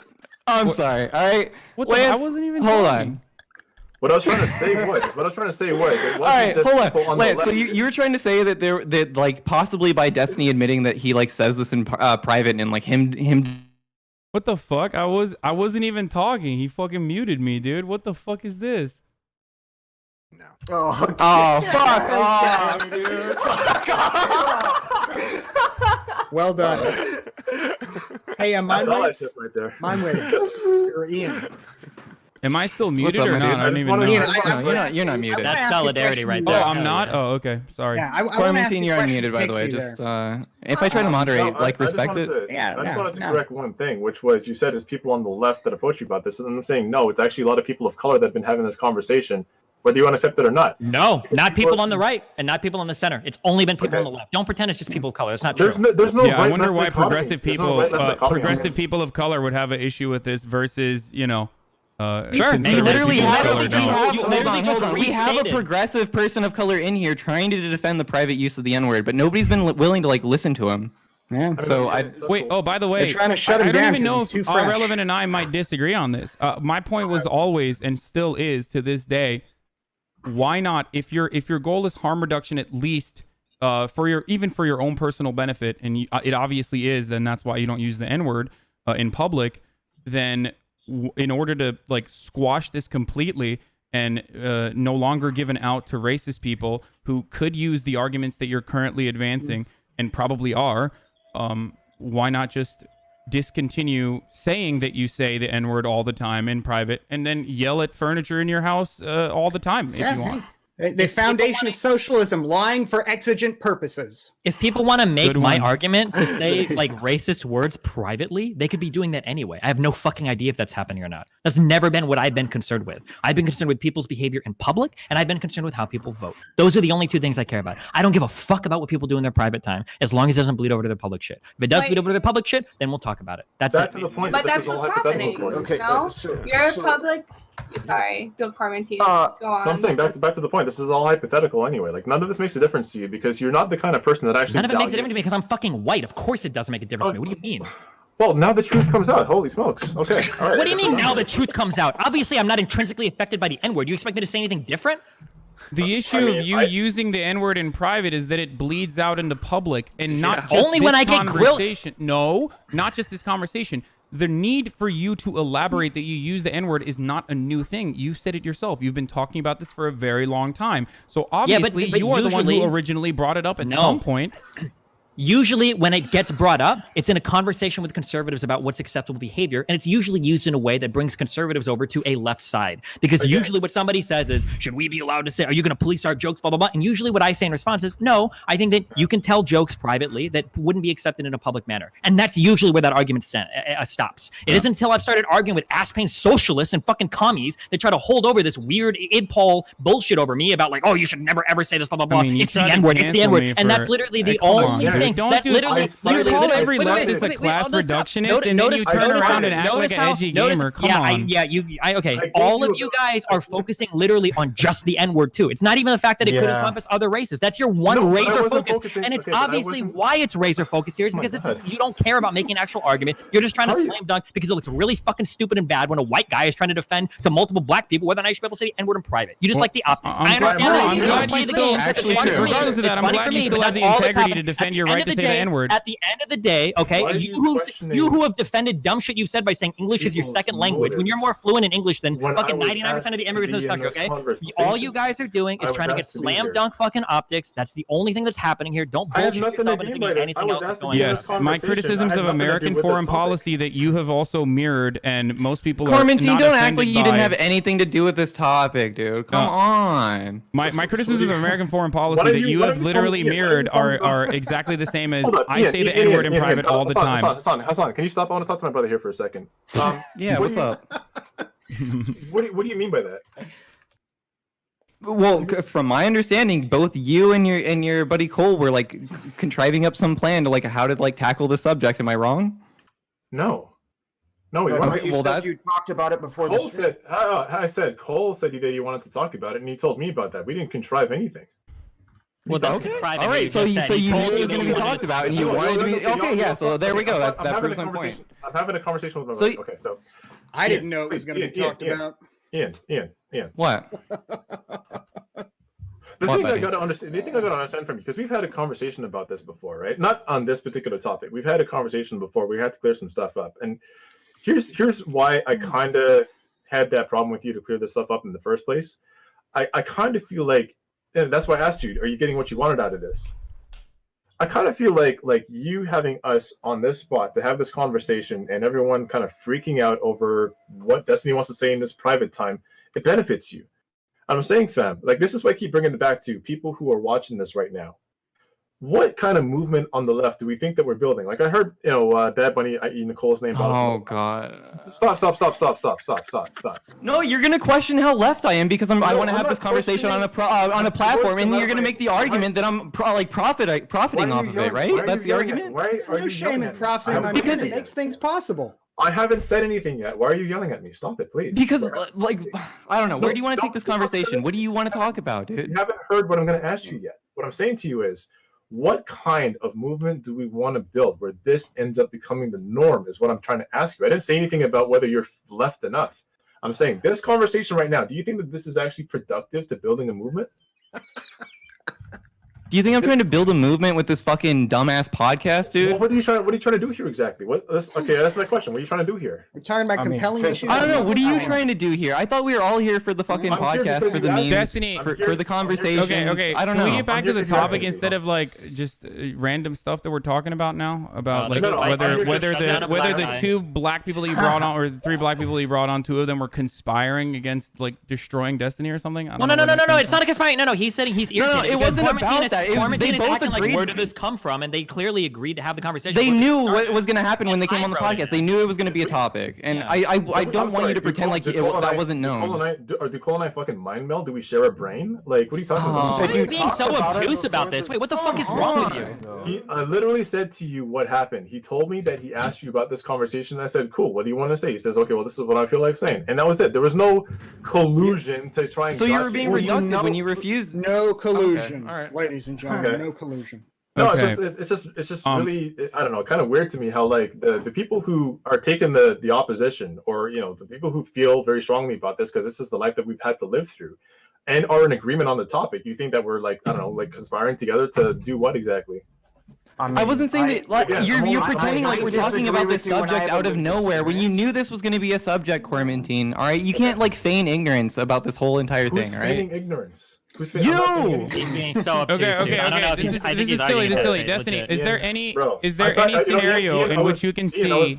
Is there any scenario in which you can see your private use of the N-word bleeding into the public that would damage your brand or your reputation, and therefore not allow you to maximize your own personal pleasure or whatever you're interested in? Yeah, of course, it's possible, sure. But I value my right to say things privately more. Like, this is literally why I don't carry sponsors. I really value my independence to be able to say or do what I want to, of course. No, I understand that. But the main point that I was making, and I will make it again because it keeps getting convoluted with other shit, is that you censor yourself regardless in public because you don't want racists to weaponize it. Can you not see racists weaponizing your defenses right now of your right to use it in private? The same way that I could see a rapist saying women want it because a lot of women like rape fantasies, the same way that a rapist could weaponize that, like a racist could weaponize what I say. No, I'm not willing to make sacrifices on what I do in my personal private time that shouldn't have an impact. I'm not saying it to another person. I'm not even talking about what you do in your private time.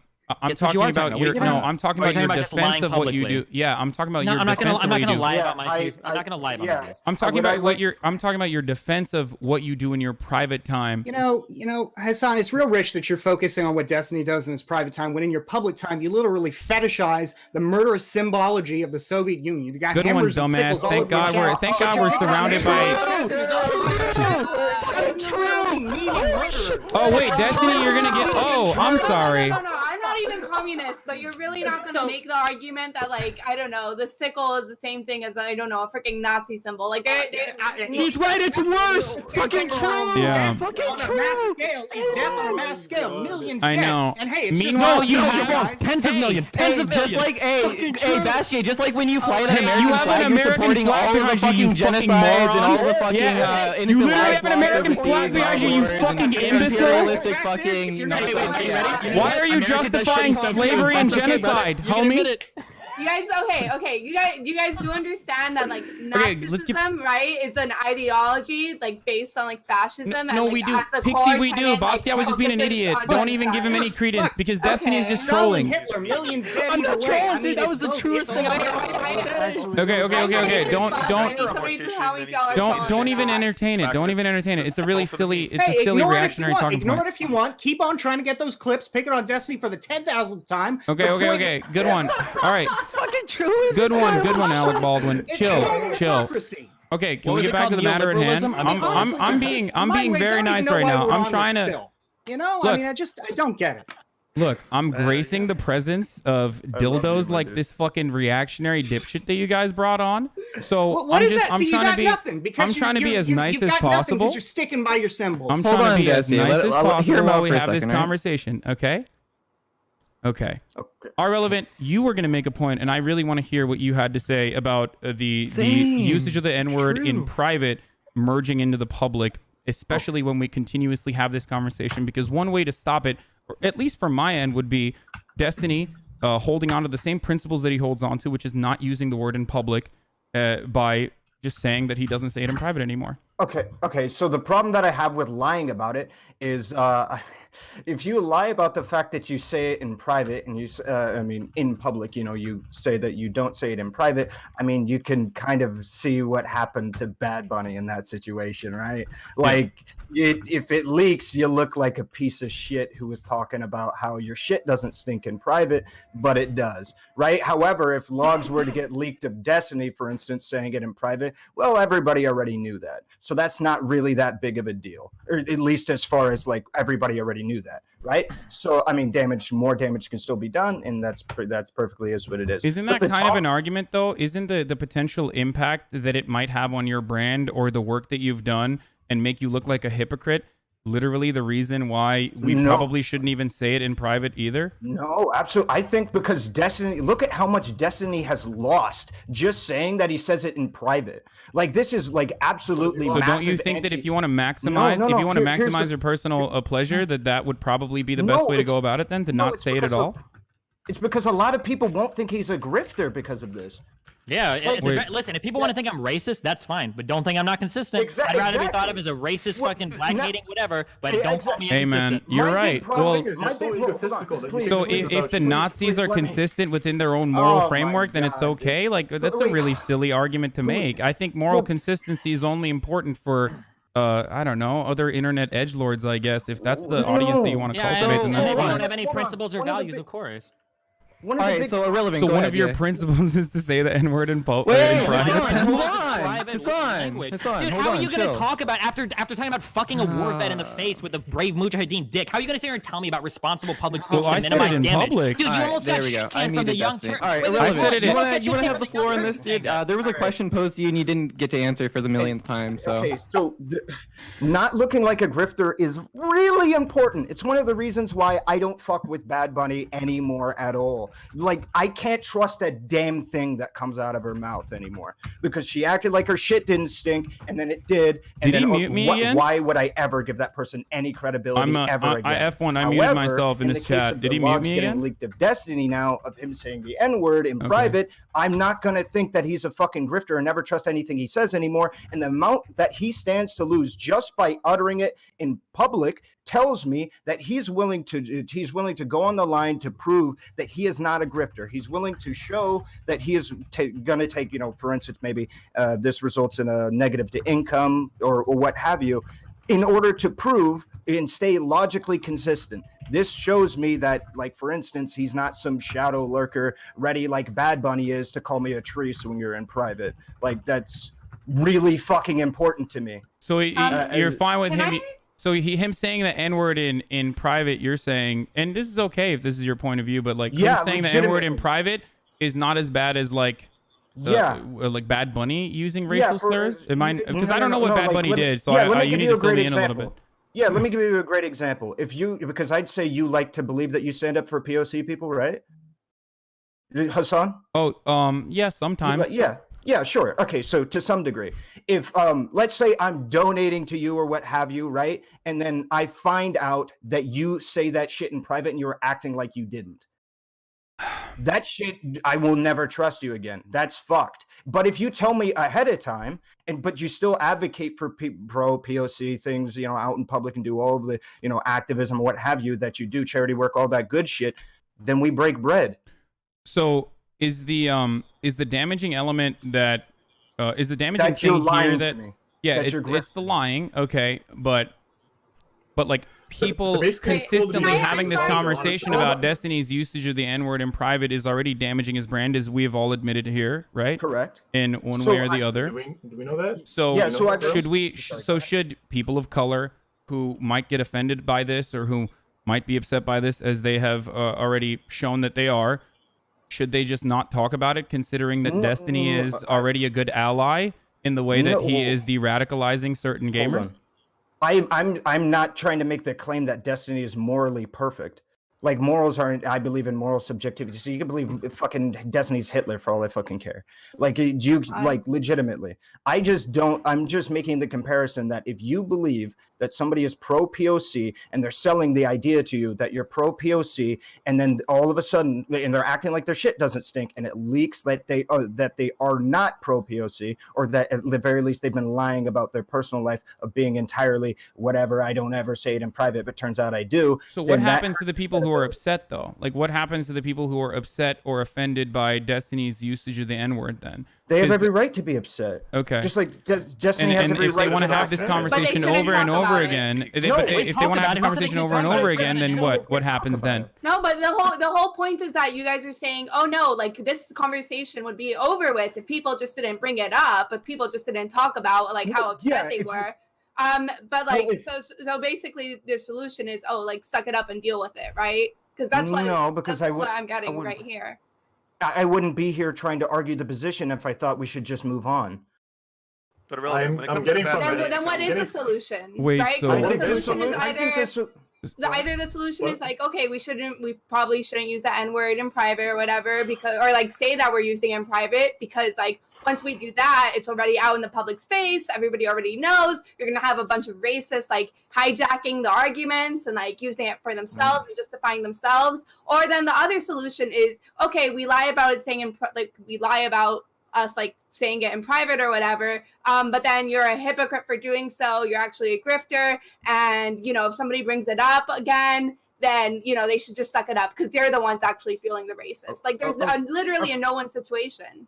Okay, so this has to do with, I guess, my personal experience. Personally, maybe Cormentine can attest to this. I've had a lot of people growing up trying to sell me things because I'm black, trying to act like I'm selling it to you because I'm an advocate for black people. Trust me, here, buy this thing. And then it turns out they're absolutely not. So I'm not really too keen to give money or platform or at all support anybody that's trying to act like they're pro-POC, but in the dark isn't. Like, I absolutely prefer people that legitimately are straight with me all the time, because legitimately, even if they're straight about using the N-word in private, you're saying. Absolutely. But then at least I know where they stand. But I'm asking where you do guys, they what stand is the are solution relevant? Where do they stand then?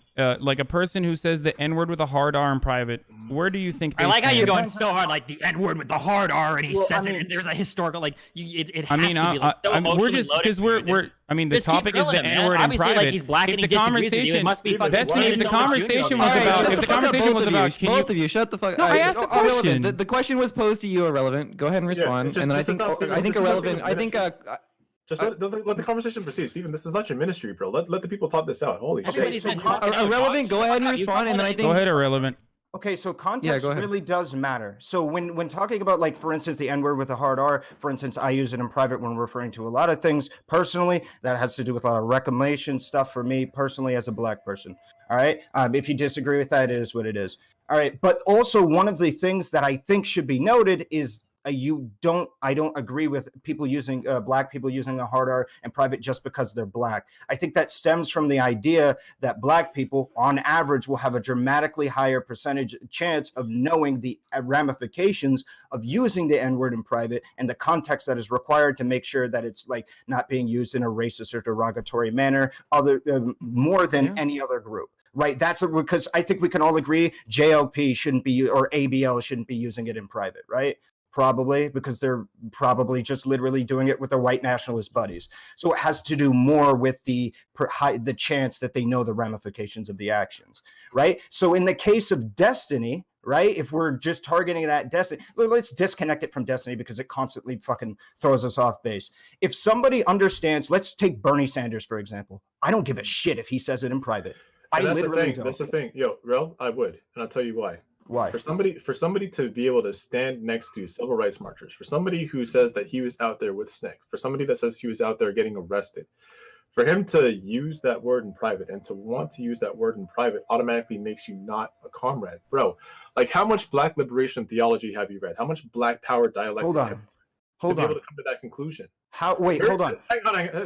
Please, I'll let you talk. You got to let me say what I thought you were finished. Right? My bad. Okay. So what I'm trying to say to you is the very people that he was walking next to and standing with, those people would have had a problem with him if he was using that language, and he wouldn't have been able to stand next to the movement. So you're making a lot of assumptions right now. Well, I'm not making if I was standing next to him. If I was standing next to him, that wouldn't be true. But you're not part of that movement. The thing is, I have actually read them. I have read Stokely Carmichael. Okay, I have read Adam Clayton Powell. And those are the only people that are allowed to stand next to him? What I'm trying to say to you is that the people that he stood next to, if they wouldn't have accepted it, if it's not good enough for them, it's not good enough for me. Who are you to step over them and say, yeah, actually, it's cool with me? You know what I'm saying? He's black. Wait, you don't respect. You're black. The thing is, your blackness does not make you answerable here, my brother. What? No, it's not your black. It's not your blackness. It's well, I mean, our relevant kind of admitted that too before when he said JLP probably shouldn't say the N-word either. So obviously your black skin. His blackness has been central to the whole conversation. But now when this guy's blackness disagrees with you, no. I think the point that Cormentine was talking over me because I'm trying to clarify myself. Go ahead. Sorry, Cormentine. Let this be between our relevant and Cormentine for a second. All right, guys. What I'm trying to say to you is, you don't get to place yourself in front of them to say, okay, well, if it turns out that you were saying it back then to be cool with me. I mean, if it's cool with you, that's fine. Yeah, that's all I'm saying. Well, hold up. Don't expect it to be cool with anybody else. And I would say that you'd probably be in the minority. The people that I care about is the people that he said that he stood next to and the purpose that he was standing next to them for. If they would have been cool with it, then it's not good enough for me either. So what I'm trying to say, the reason that I'm saying this is because I don't want anybody watching this to get the impression that, oh, okay, well, if our relevant says it, then it must be good enough for me. And I'm saying absolutely not. It doesn't work that way. It's not just your blackness that makes you answerable on this topic. Yeah, I think our relevant said that too when he said that JLP or Candace Owens using the N-word with a hard R is like worse off than even some other people. So like, yeah, I think that was an understandable point. Ask Andrew Young how he'd feel about it. His answer is what's good enough for this conversation, but he's not here to answer for himself, is he? So that's the whole point, though, is that we judge the individual on the context and the content of their character based on whether or not they could say it. No, I just say they can't say because they might. Okay. So I just want to get in here real quick because like, is this literally a pass? I guess is our relevant giving Destiny a pass? No, that's not what's going on. It is so gross that like it's so important to be black for this conversation, and then as soon as like this guy disagrees, well now hold on, your blackness doesn't matter. Like this is unironically, and it makes me sick. It makes me sick to my stomach. Shut up! Hey! Apparently him being black didn't matter, so I can talk on this now. Okay, so fuck off, right? No, but you have no standing here. You have no standing. Yeah, and apparently he doesn't either because he didn't read what you read. No, I explained to him. Explain why he had no standing. We can disagree. The thing is, we both black. We can have that conversation. You don't belong in this conversation. You're not here, bro. That's the point. Oh my god, dude. I'm being implicated like in half the fucking shit you're saying. All right. Why the fuck am I going to listen to you? Well, I mean, the conversation is about saying the N-word in private. You're not listening to me. That's great, okay? Because you admit that we've never been having a conversation here. It's been you talking at me the entire fucking time. I'm glad you had the fucking guts to finally say it. This is a hypothetical conversation for you. Is what this. That's great. I'm just glad you had the guts to say that you're not having a real conversation with me. I'm saying that our relevant. We were having a productive discussion, and I want to ask you some more questions. I just want to know what your solutions are. I said to you that I'm having a conversation with my brother, relevant. I wasn't having the conversation with you. I'm asking why you're in this back and forth that he and I are having. You don't have standing here, so you can. You guys were done. You guys were finished with the conversation. All right, we'll talk about something else. This thing doesn't concern you. Can I? Am I muted again? Literally directly related to me. Do we want to? We just steered away from you. I'm gonna ask irrelevant. I'm gonna ask Cormentine. Do you guys just want to move on from this subject, or? I really, this is like a massive point of contention because, like, unironically, people think that just because I've been saying this, I've gotten many DMs, many messages in my streams saying, hey, do you hear Destiny said the N-word? And I said, yeah, I'm perfectly fine with certain people saying it in private. And then they immediately leave or call me very derogatory things, acting like I'm something I'm not just because I said that. Like this idea that I have to, because I have this position, I'm defending Destiny is pretty fucking racist, honestly. I'm muted in the stream, yeah. He muted me and Esteban. I want to ask our relevant a question though. Hopefully he'll. All right, hold on, Hasan. I'm gonna have to unmute you. Hold on 1 second. Yeah, the thing is, the fact that I wanted to ask our relevant a question. Should be asking those questions. I wanted to ask our relevant a question. I'm saying that what Rel just said, that people are coming to him and asking him for comment and so forth. It's like, just because you're black on this platform doesn't mean that people are entitled to your time and energy for you to have to comment on this. What I'm saying is that's also wrong. Nobody should be doing that shit to you. Yeah, that's why I tell him to fuck off. Yeah. Yo, our relevant. So we were talking about context. You said that in certain contexts it's appropriate to like it could be appropriate to say the N-word. Are there like contextually inappropriate times where someone could have 100%. used the N-word that would make you reconsider their opinion of them then? 100%, yeah. So don't you think that that's still indicative that like saying the N-word in private can still be damaging to your brand, especially if you're a person who advocates for progressive ideals and has POCs on his side? It can be damaging. It can be damaging to your brand, or it cannot be. I mean, it's literally in the eye of the interpreter. For instance, there's a lot of people that, for instance, are turned off to you because of your USSR iconography. Mm-hmm. Yeah, no, I mean, I don't really care about that, but maybe yeah, Destiny doesn't I don't care either. Exactly. Like, okay. I want to say something that's been bothering me for a little bit. No, but I can. The difference is like I can defend. I can defend having USSR iconography in a probably in a better fashion than Destiny. I don't want to talk about USSR fucking bullshit. All right, that's not the topic here. Like, please save that for another meme. But yeah, Pixie, go ahead. It's been touched upon like before, but I just want to like kind of state it blatantly, right? Like this whole argument, like, oh well, it's in private and you're not like affecting public. Like that's kind of fallacious, right? Like people's like private lives definitely affect their public lives and like vice versa, right? So like this whole idea of like, oh, you know, like, well, it's in private, like it's with my private friends, and like, you know, as long as people are doing it privately, I don't care what the fuck they do because it's not going to affect their public lives. That's absolutely false. We do know that people's like private opinions on things or like private like beliefs do affect them either in voting or in bias. So this whole idea, like, oh, it's private, it's not going to affect like the public sphere, that's not true. How many racist jokes do I have to tell to get to be like being a Trump supporter? Can you give me the number so I can just say like one under it? Because I feel like I might be close and I don't even know it. Holy shit. The point is, Destiny, maybe you are like the most logical person in the world, and maybe you aren't racist, whatever. Like as I said before, you can't control other people's thoughts, feelings, or subconscious like biasnesses, right? Well, do you think that you wait? Well, I want to ask a question then. Do you think that you can account for that and make sure that like the people that you're telling these jokes with are like vetted to a point where there's a shared understanding that like what is being said isn't actually racist? Well, yeah, I think that's possible. Okay, yeah, so of course she does.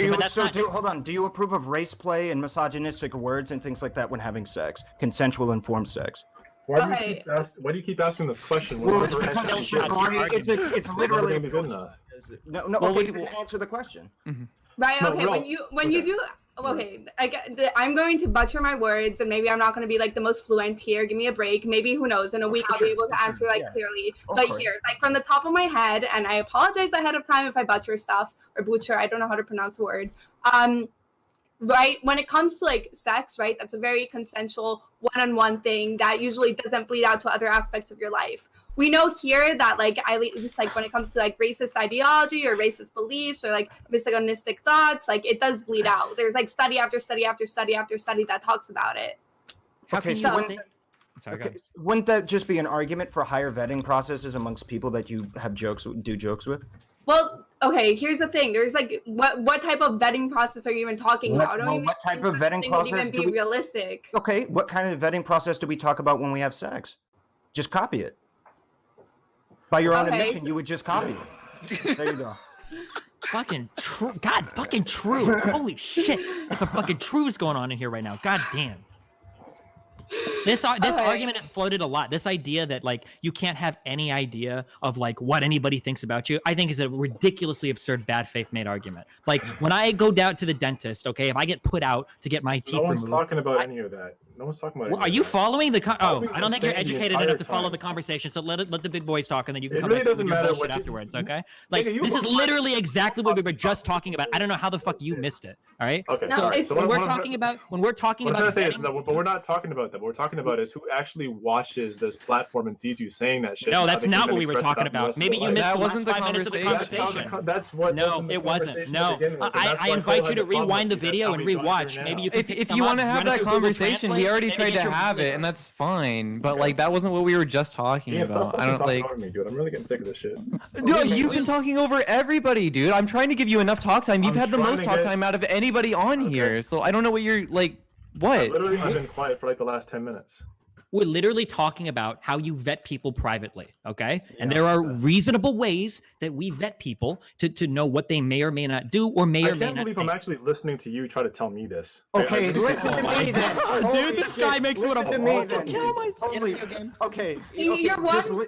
Your one-on-one relationship. Go ahead, someone is radically different than like, you know, I guess like, how do you call it? Like societal's like general. And by the way, can I use edgy jokes in a one-on-one circumstance then? Is that okay? The reason that you're calling me uneducated in this conversation is because it just, I don't know what it is that gets under your skin when I say to you, actually, hang on, here's a bunch of studies that show that what you're saying is not correct.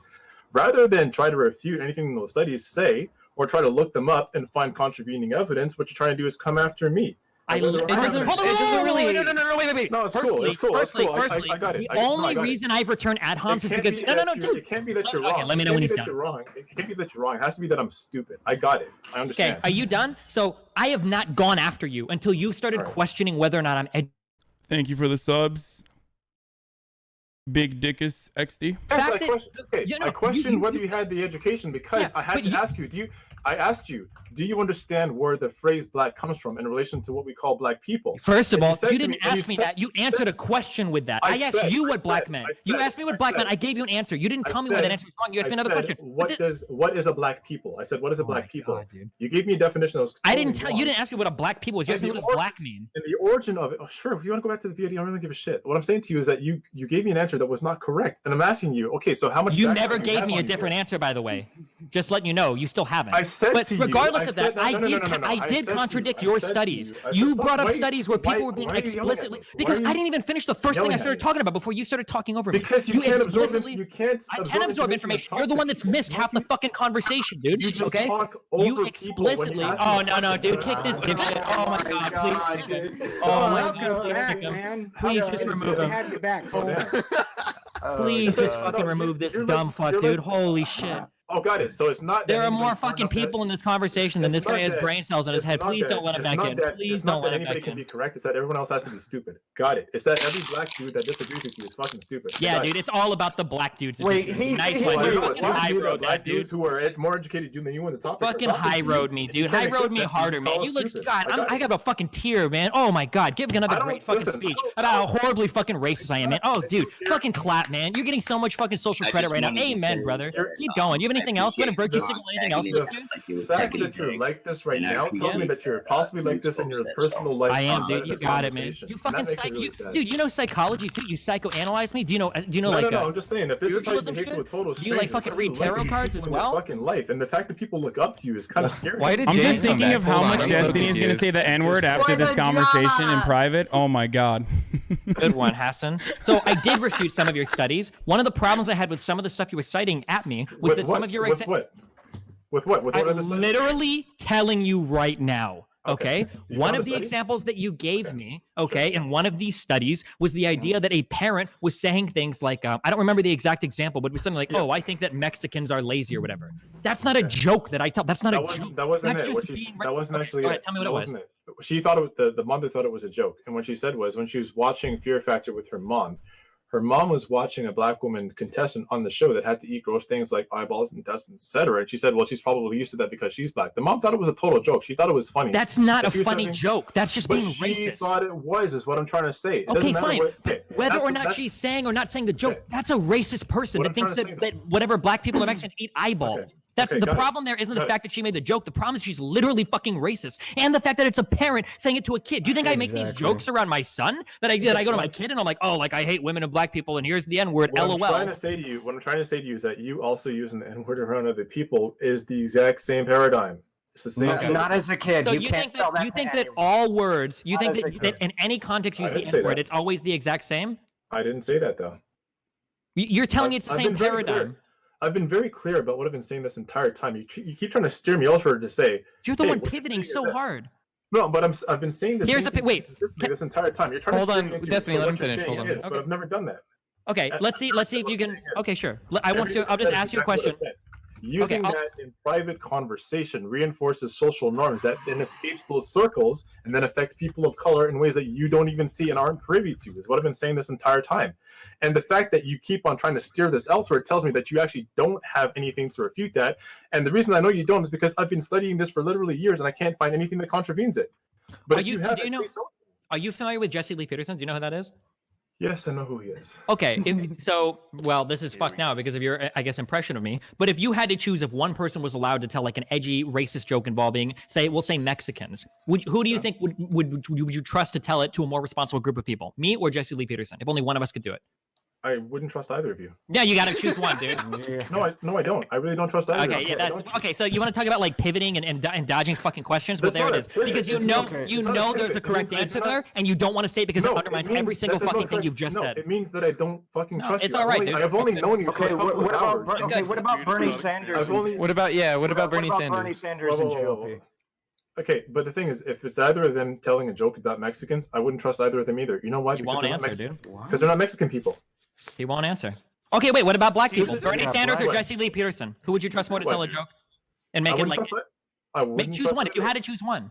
No, I don't trust either. The thing is, there's no. Oh my god. Oh, dude.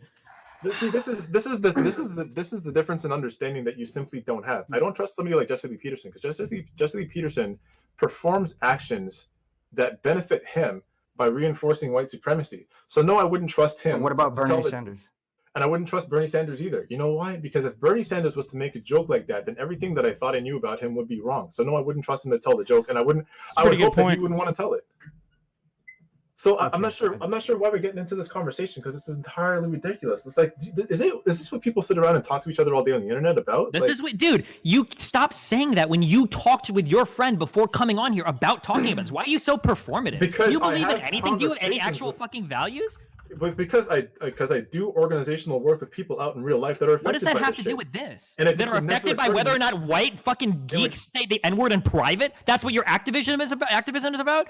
Holy shit! No, what movements do you march with? I'm super curious. What, black people against harmful gamer words upstairs in their bedrooms? Like, what's the name of the fucking organization? Like, Jesus Christ! Wow, actually, I started an organization to teach kids coding. Speak for themselves. Okay, well then don't sit here and pretend like you've come on here and you've been ambushed by this topic when you clearly agreed to talk about it beforehand with your friend, and then try to back off into like, well, I talk about these issues all the time in real life. This is what I mean when I say you don't listen. I've only known you a couple of hours, and I can tell you don't listen. And this is what I mean when I say you're not educated. So the reason I know you didn't listen to what I just said is because I can't believe this is what people sit around and talk about. Not that you actually sit around and have conversations, but that you have conversations such that you lead yourself to these kind of conclusions where it's like, okay, well, it's completely okay for me to say, and until you come up with an argument that can prove otherwise, I'm just going to continue to do it. You would rather accept that than accept somebody else's friendship. That is something that is your contention, because I've heard this, is your contention that he's trying to like philosophize some sort of like justification for saying the N-word? Like what I'm trying to say is that if you actually cared about people, and somebody who is close to you came to you and said, this thing that you say actually hurts me, and the fact that you would say it on this very public platform that it hurts me, that you would stick closer to your guns and what you call your principles over accepting this person's friendship, to me is completely foreign. That's what about if my parents come to me and tell me that it hurts them that I'm an atheist? What do I do then? Go ahead, Irrelevant. What's up? Sorry, I was just going to go with a more extreme example. Your atheism doesn't. Quarantine. I did it off Irrelevant. Hold on. Let Irrelevant speak. You said what if, and I told you the answer to what if. You're okay. Come on. What about a more extreme example? What if you have a white friend, because you say you have white friends, comes forward and says, you know what, man, when you talk about black people being suppressed by the white supremacy, that really fucks with my head. That probably should fuck with their head because they are participant in that system. So this is called begging the question. So it's not intrinsically bad to have your friend say, yo, I don't like that. Yep. It is intrinsically bad when the reason that your friend feels like that is because they're already oppressed by a system that subordinates them, and then you saying that adds to their feeling of subordination. So yes, that's why it's bad. You're trying to separate that from the... What if white people feel like the system is suppressing them? You're trying to separate how a person feels from the broader context of society, and that's just not possible. Like, we're not automatons. We're not programmed. Okay, we can't flip our feelings on and off. Oh, correct. And the fact that so, oh my gosh, I really wish you would like read Joy DeGrue's post-traumatic slavery syndrome, because this is explained entirely. Is that within a system that already beats you down and already psychologically traumatizes you, when you get that from somebody who you consider a friend and is close to you, that adds to that trauma. That's what hurts. So you can't say this is the same as some of these parents coming to you and saying, hey, you saying that you're atheist hurts me, because it's not part of a dominant system that oppresses people. You understand what I'm saying? Okay, so you understand that when you originally came out him with that argument, you were making the argument that he shouldn't do it because his friend said so. Now we have an extra premise to work with. That's an additional reason why. Yeah, an extra premise. The original reason why I came out and said this in the first place, once it was brought up and Cole came into the conversation, was because when people are watching this platform, and that's the reason that I even agreed to have this conversation in the first place. If people are watching this platform and seeing a conversation like this happen, then people who could add to the conversation, people who could be part of the movement, people who could also be content creators, end up feeling very unwelcome because this is an incredibly toxic atmosphere to operate from. That's what I've been saying the whole time. I think it's an incredibly toxic atmosphere for everybody to expect me to hate Destiny just because he says the N-word in private. Does that mean I shouldn't? Who asked you to do that? Did I say that? No, literally people. There are people that do this. So wait. Hold on. I'm going to use your argument. So should I just not speak up? What do you mean? Should I just not speak up about the fact that everybody thinks that I should fall in line and just say that the N-word in private is therefore I should feel offended by this? I didn't say that. Okay, so I think you have a unique perspective. I think you have a unique opinion, which is why I keep asking you about certain things, and I'm just simply trying to understand like what you would consider to be unacceptable and what you don't consider to be unacceptable. Okay. Well, I think that's a good question. Let me ask a relevant like, when do you think? When I asked you last time, you pivoted to like me wearing fucking commie hammer and sickle or some shit, which is a weird pivot. I can go back over that if you don't. Let's just go back to that. Or if you don't understand. Well, I wanted to ask you if you want to touch on that. That's fine. But I wanted to ask you. So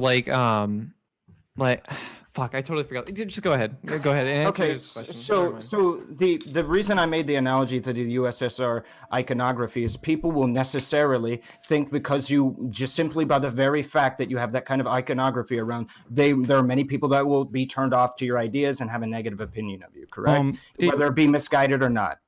Yeah, they'll think that maybe you're pro-Stalin. But the problem isn't people thinking that I'm pro-Stalin, or at least in this case, when we're talking about the N-word, the problem is like I'm public with that. I'm public with the socialist iconography, as you guys have said, and I've had numerous conversations about this. I hammer and sickle is widely adopted by active political parties all around the world, and I think that having a conversation around that is always going to be more informative than having a conversation as to why saying the N-word in private is good. Do you see what I'm saying? Like, because there's no utility to the N-word, but there is a utility to destigmatizing the hammer and sickle and maybe even the xenophobia that is associated with it. There is no utility to destigmatizing mass murder. Well, wait, who was there's nothing. There's nothing. You literally have an American flag behind you, dude. It's completely irrelevant because you're a giant hypocrite. Okay, you can go on about that if you want, but you're talking about harms in public versus harms in private. You're conceding that there's a harm in public there. That's everybody here agrees that is more harmful than the harm in private. No, I'm not. I've never conceded that there's a harm. Over and over. No, I never. No, you're too stupid to understand what I'm saying. I'm saying that there's no harm to the Soviet iconography or the hammer and sickle specifically. I disagree. Do you think people from the Ukraine think that there isn't any kind of like negative shit with that? Like the Holodomor, people who like might have had people that like grew up or were descendants of those people might not hate you for having that kind of iconography? Do you think black people feel some type of way about the American flag? Is the same exact question. Assigning normative positions. We do that with the Confederate flag. Assigning a normative position to a political assigning a normative position to a political icon with the exception of literally Nazi Germany is usually really silly. I don't defend the Soviet. The Confederate flag. Wait, yeah, the Confederate flag. Oh, sorry, and the Confederate flag as well. Sorry, because those are like explicitly. Flag? No. Those are the two. You're right. The Nazi iconography and the Confederate flag. Those are the two. Slavery and the Holocaust.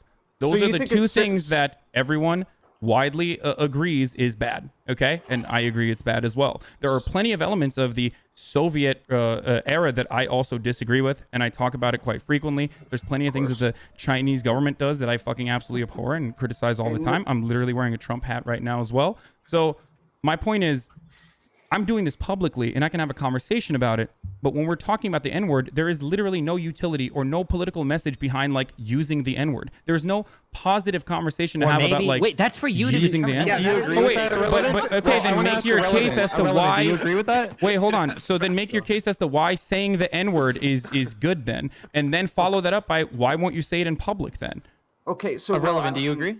So, I mean, I think there's a lot of utility, but I think that you were being a little bit hyperbolic because I imagine you would agree to the idea that, for instance, the N-word shouldn't be stripped away from like movies like 12 Years a Slave or anything like that that are No, of course not. But we're not talking about that. We're talking about a public figure who understands that he has a responsibility to his own audience, defending his use of the N-word in private, and that is literally what he does in the private leaking into the public.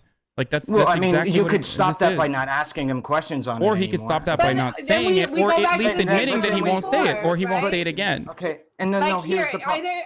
Sorry, because like this is turning into a conversation about integrity, and it's really shocking to me because the integrity of what? It's like saying, oh well, we're fighting for states' rights. Okay, states' rights for what? To own slaves? The integrity to say the N-word? Yeah. What's up, Pixie? I'm sorry, but it's just like I know that there's no real solution, but I just I didn't get like a clear answer from you guys. I feel like right because it's either this right. You either, as like I said before, you either you say like, oh yeah, I say the N-word in private, like deal with it. But it's already by saying that you already have it out in public. People already know, and people are gonna use your arguments to defend their fucking racist beliefs or whatever, or you lie about it and you're like, oh no, I don't say it anymore, and you actually continue to use it in private, and then that makes you like a grifter or a fake or whatever. So, then the other solution that was proposed is just telling like, I guess like black people or people who don't like it, just deal with it, stop asking questions about it, which doesn't sound very right either. So how do you get out of like this moral conundrum or predicament that you It doesn't sound right because you've already begged the conclusion that it's wrong. Because I would argue it sounds just as strange to me for you to make a demand about asking what I do in my private time. That's really fucking weird to me. That you're gonna come up to me like, "What do you say in your private time? Tell me what kind of jokes you say, so I can tell you whether or not they offend me or not." What the fuck? No way, dude. That is so. I'm not even irrelevant. I just no know one has because, anything. like, The thing is, Lance, go ahead. Hold on, Lance had something to say. It's because I think you're painting the fact that leftists are trying to get you to stop saying in your private life, and we're trying to like control your speech. Or nobody cares. That's the thing. Nobody actually cares. I don't give two fucks what you do. You can scream it at all the chairs you want, or scream it at cats. Yeah. Like H.P. Lovecraft used to do.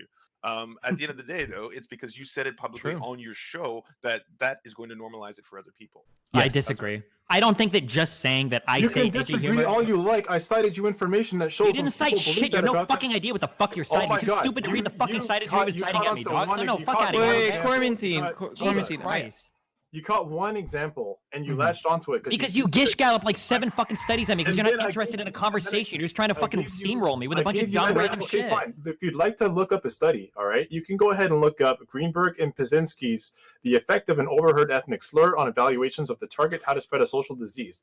Because I talk about this stuff quite a bit, I actually have quite a bit of information. So if it feels like gish galloping to you, it's because you haven't actually got the information that I've got. But and I can tell just by what you're saying that you don't have the education to say it. That's fair. That's fair to say, Quarantine. But like, I know I've talked to you before, and as an educator, you've said that like it doesn't really do much good to come in and just cite a bunch of studies and shit like that, right? It's much easier to talk about like appeal to like values and broader concepts. But that's the problem. Like that, how can you appeal to values with somebody who doesn't have any? You're so fucking stupid, dude. That's not true. No, he has values, and one of them is saying the N-word in private if it maximizes his. Okay. This is like character assassination 101, and you expect me to just we all fuck out of here, man. Why do you yell all the time? Like, is this how you? Because you're dumb as fuck, and it's upsetting to me, and I like yelling. Well, it comes across as dumb to you because you can't admit that you're wrong on shit. So no, it comes across as dumb to me because it's pretty fucking stupid. Instead of admitting the possibility that you're wrong, you just want to. I already admitted the possibility that I could be wrong. What would it take to convince you that you're wrong? Well, Quarantine, you agree that by citing those studies, it doesn't really do much to further the conversation, right? You didn't. Neither of you let me answer, and I said I can't appeal to values for somebody that doesn't have any. So what I'm trying to say to you is this. When I say that he doesn't have any values, this is not something that he actually values. I don't really care what he believes because it's not actually about him. And I've been saying the whole time, it's not actually about him. If he wants to do that in his private time and he thinks that's okay, then whatever, I can't stop him. But what I'm saying though is that it's irresponsible to come on a public platform and be like, okay, well, this is something I do all the time, and not add any provisos that this actually can cause harm because he doesn't think that it causes harm. What I'm saying to him is that it actually does, and there are reams of evidence that prove that.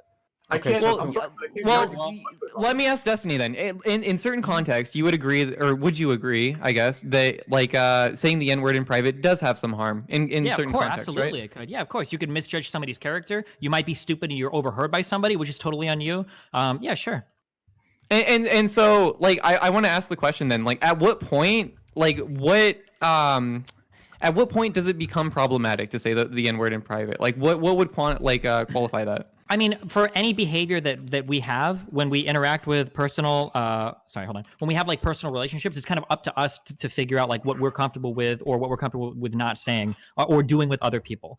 So for instance, like there are certain people, I'll use the sex example again because we were on that earlier, right? If we talk about like rape play, there are certain people that have histories that I would never be comfortable having that type of interaction with, just because I know they might have like some engagement with it that I consider to be not healthy, or they might take that and they might move outside of like a personal environment with it, the same way that we would with some type of private language. And to pretend that this is even a solved thing, like, isn't even necessarily true. Like, even people that do this kind of stuff performatively, publicly, have issues with knowing whether or not they should do it. Chris Rock has walked back on certain stuff he said publicly. Dave Chappelle has wondered about some skits that he's done publicly, whether or not they're good or bad. So I mean, like, it's the idea that there's some like hard and clear line of like you should never do this or you should do this is I think ridiculous. And to mark it all off as like valueless and racist and act like there's some clear like line that separates right and wrong, I think is absolutely ridiculous for this conversation. What would you say irrelevant to that question? To the same question? I mean, more or less, I think it's the exact more or less. I find something really interesting is that he let Irrelevant speak, Cormandine, please. I just want to say one thing is that he names no often, but doesn't. Hold on, I'm muting this guy. I'm sorry. He names black comedians, but not black. I muted Cormandine. Go ahead, More or less, I just wanted to go through and I wanted to talk to each person point by point on the same argument that I gave Pixie and that same argument that I've given every single time about justifying the use of it in sexual relationships instead of justifying it when it comes to jokes, because more or less we're arguing over bullshit instead of actually getting to the point, right? So like, for instance, Hasan, do you agree or disagree with the idea with the use of race play, rape play, or BDSM or humiliation or cuckoldry in sexual acts? Do you believe that it should not be done?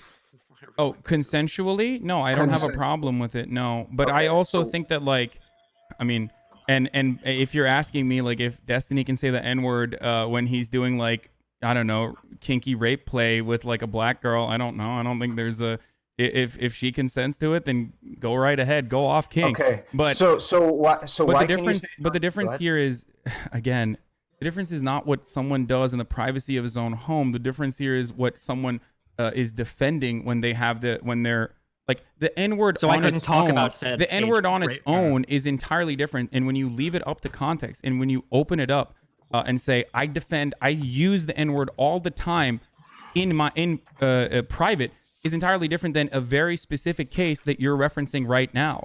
Do you understand my disagreement? That's why I'm trying to narrow it down to like what's acceptable and what's not acceptable. Hasan just defended the private use of the N-word. I love that. Thank you. Okay, yeah. So like, hold on. What do you mean? I already said that you could. I already said that before. I literally have been saying that from the beginning of this conversation. I'm sorry if you're. Amen, brother. Consenting parties. If it doesn't leak, it's good. Thank you. No, that's. Come on, Destiny. Why do you always do you this? Just said. I'm trying to be as nice as I'm trying to be as nice as possible. You're trying to be as nice. Coming in here saying, "Oh, I just want to argue to say the N-word." Fuck out of here, dude. No, come on, dude. I literally said it's contextually. It could be contextually appropriate, which is precisely why I asked our relevant, like, what are the contexts that he would consider it to be inappropriate? It's so fucked up that you're like totally walking over my original point. My point is harm reduction in a similar sense that you engage in harm reduction when you don't say the N-word in public. Okay, that's literally the surf's point as well. That's what we've been trying to get across. Stop gaslighting me. The first thing that you said was I belittle black people in private. Don't try to fucking gaslight me about what you have or haven't said in this conversation. Wait. What are you talking about? Like when you come in here, that you belittle black people in public? I mean, in private? That's literally what you said in terms of like using the N-word. Are you just talking to your fan base now so they can fucking make posts on the subreddit, or did you hear anything I said? Okay, let me do my one this quick is spiel. So and then uncharitable, I'm done, okay? dude. Come on. This is why I'm being uncharitable when you're saying I'm just trying to argue just to say the N-word, dude. Come on. Okay. So, but you are. Hold on. So no, I'm not. You don't. Do you really not understand? Can you tell me what argument I'm making? Actually, hold on.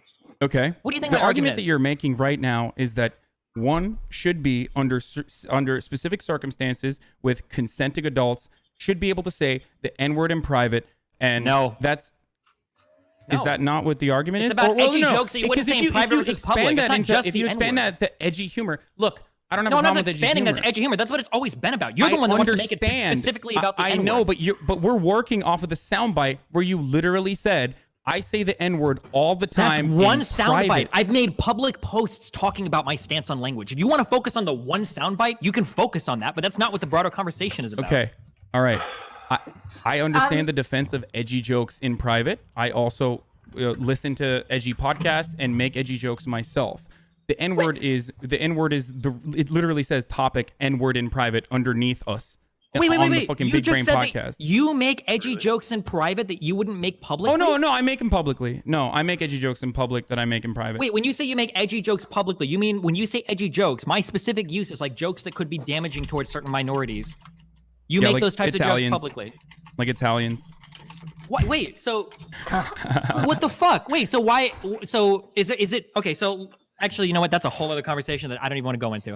Okay. So I'm sorry. real I had to quick. come out and say it. LSF really exposed me already. LSF already exposed me for my freightophobia. But if we get back to the N-word, with quarantine, like, so he threw like a bunch of studies at me, and I responded to the last one because it sounded bullshit. Okay, with Andre, and it sounded like bullshit to me. Somebody linked me, the study that he told me to look up about how overhearing slurs impacts how you view people. So this experiment had to do with 4 Confederates that were having a debate with a black person. And when that black person's performance was evaluated after, one person evaluated the performance using a racial slur and one person didn't. I can't believe you would present to me this study with 4 people so disingenuously that you got, and this is the whole point. No,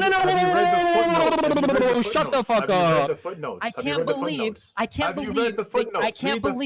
you would cite, I can't believe that you would gish gallop the fuck. I can't believe that you would gish gallop the fuck out of me with studies and expect me not to look a single one of them up. And then when I do, I find out that you're throwing some bullshit at me like this to try to make your fucking argument. That's not how you read journals. You read the footnotes and then get the underlying references that they use to come to their conclusions. So I'm not just citing this study. I'm citing this study plus the other studies that are behind it.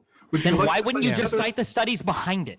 Okay, all right. So here's another one. No. You already fucked up. I don't give a fuck what you're gonna cite me. No, I'm done with you, dude. I'm done. You're a bad faith actor. You're just trying to fucking machine gun out your bullshit ass NPC talking. Why are you yelling at me? Fuck, dude. Why are you yelling at me? Because you're about to say a whole bunch of shit I don't fucking care about. You're yelling at me because I don't need the psychoanalysis, my man. It's all good. Don't worry. I don't need it. It's okay. You're yelling at me because you don't do this work in your own private life. That's right, man. I don't engage in any of this work, okay? I have no background. Oh, wait, you're so right, dude. Mr. teaches children how to code. Tell me that I have no background in any of this. Thank you, dude. I'm just saying, but this is writing work that I do for a living. So when I read you said you teach children to code. Why are you yelling at me? You asked me what kind of activism I do in real life. I gave you one example. Like, why are you upset about that? Why wouldn't you give me an example that maybe supports your appeal to authority a little better than you teaching children to code? Because that's one that came to mind. I've done many activisms in my life. That's one that I'm very proud of. Like, you asked me what I do in activism, I gave you an example. Holy shit. Do I need to give you one that's good enough to make you like me? I don't really care whether you do or not. It's not about liking me. It's about the fact that you cited the activism. But I don't have anything sort of authoritative thing that lets you speak. No, don't tell me that. I'm telling you to prove shit. You cited this to me. Don't blame me for your dumb fucking mistake. That you cited some irrelevant bullshit and got called out on it. Don't get mad at me over it. All right, hold on. Go ahead and respond. Go ahead and respond, Quarantine. Just make it quick, okay? No, Ian. You know what? It's cool. I think I'm kind of at my limit here. Like, I've been yelled at for probably about 3 hours now. And I've had like 7 threads with 5,000 fucking comments, dude. I'm literally being called racial slurs right now. Seriously. I can leak. You want me to leak you logs right now? I mean, okay, guys, we're on the internet. Stop being fucking babies. Literally, everyone's getting death threats, okay? Shut the fuck up. Like, are you kidding me? I already have fucking tweets at me. All right, come on. I am too, okay? Like, stop being a victim, Andy. You know what the fuck's going on. I barely said a word, and somebody said they literally went. And I wouldn't say this to random people. It's because I know Are Relevant and I know Destiny and I know that they are fucking. They have they're bigger than this to fucking cry about it. Guys. Wait. Hold on. Wait. I'm sorry, Pixie. Yeah, go ahead. You get the. Go ahead, Pixie. Yeah. Okay, so it's just like earlier. What I had to say before everyone yelled over me, or what? I asked you, and you said you weren't interested, dude. Come on. I asked you to speak, and you said no. He was just signaling, dude. You didn't actually mean that. Okay, can we go back to? Quarantine. You missed your chance. Pixie, go ahead. Are you sure? Like, I don't mind waiting. I was literally just trying to say goodbye to you. That's it. Like. Oh, now he's fucking guilt tripping you so hard, my dude. Can we go back to what we were talking about originally, or?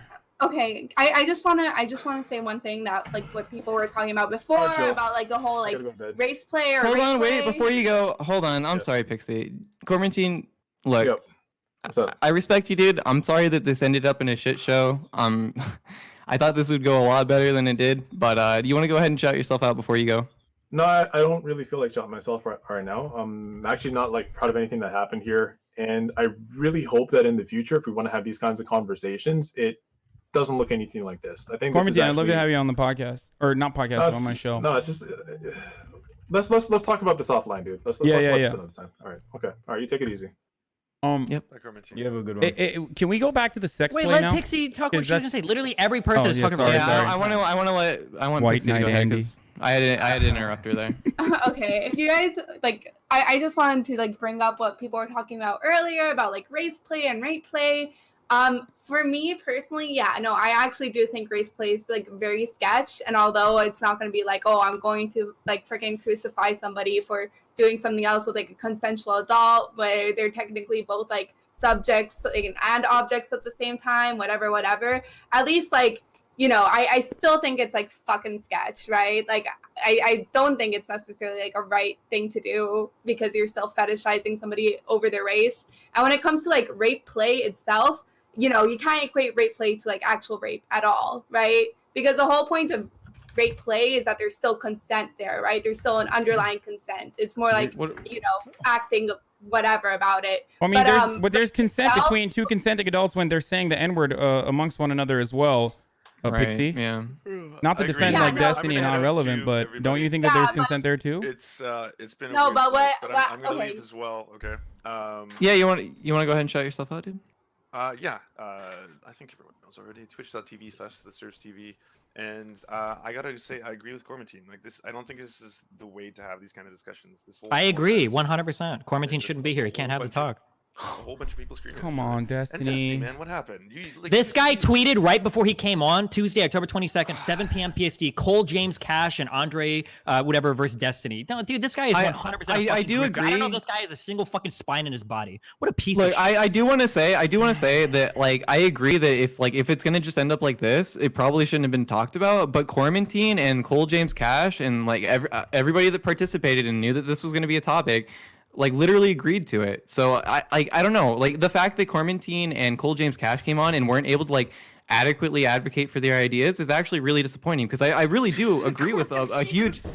All right, white guy. All right, white guy. Fucking getting upset that black people are mad that someone's saying the N-word. Come on. Can I ask the Surfs a question? I'm super curious because even though like you talk shit about me or whatever, I do respect you. I think you're cool. Okay, even if you fucking talk shit about me, right? Do you really think that guy like randomly interjecting? You don't have the education to talk about this. You don't know what you're talking about. I don't think you think that that's like a good faith way to approach a conversation. I think a bad faith way was just to constantly tell him that he was dumb and stupid. You know, I only did that after he was literally telling me. He was literally. So you're not going to call him out on it, but you are going to call me out on doing it after he was doing it to me. After he was doing it to you. I was here for the whole 3 hours. Like, and you didn't hear him do that to me at all? You didn't hear him do that to me at all? He might have said it once at the start. No, sorry. All right, dude, get fucked. Never mind. I'm okay. I don't care. I don't give a fuck. I don't care. Can we get back to the convo? Because like there's a significant difference between what All Relevant was saying and what we were talking about in regards to like something that you can defend publicly. Your like kink stuff that you do in the bedroom is acceptable and you can absolutely defend it. People might not like it, but you can absolutely defend it in public. Just opening it up in that way though, as far as like I say the N-word, I know we're going back to the same clip, but saying that you say the N-word in private all the time is entirely different than that. That's my point. That's always been my point.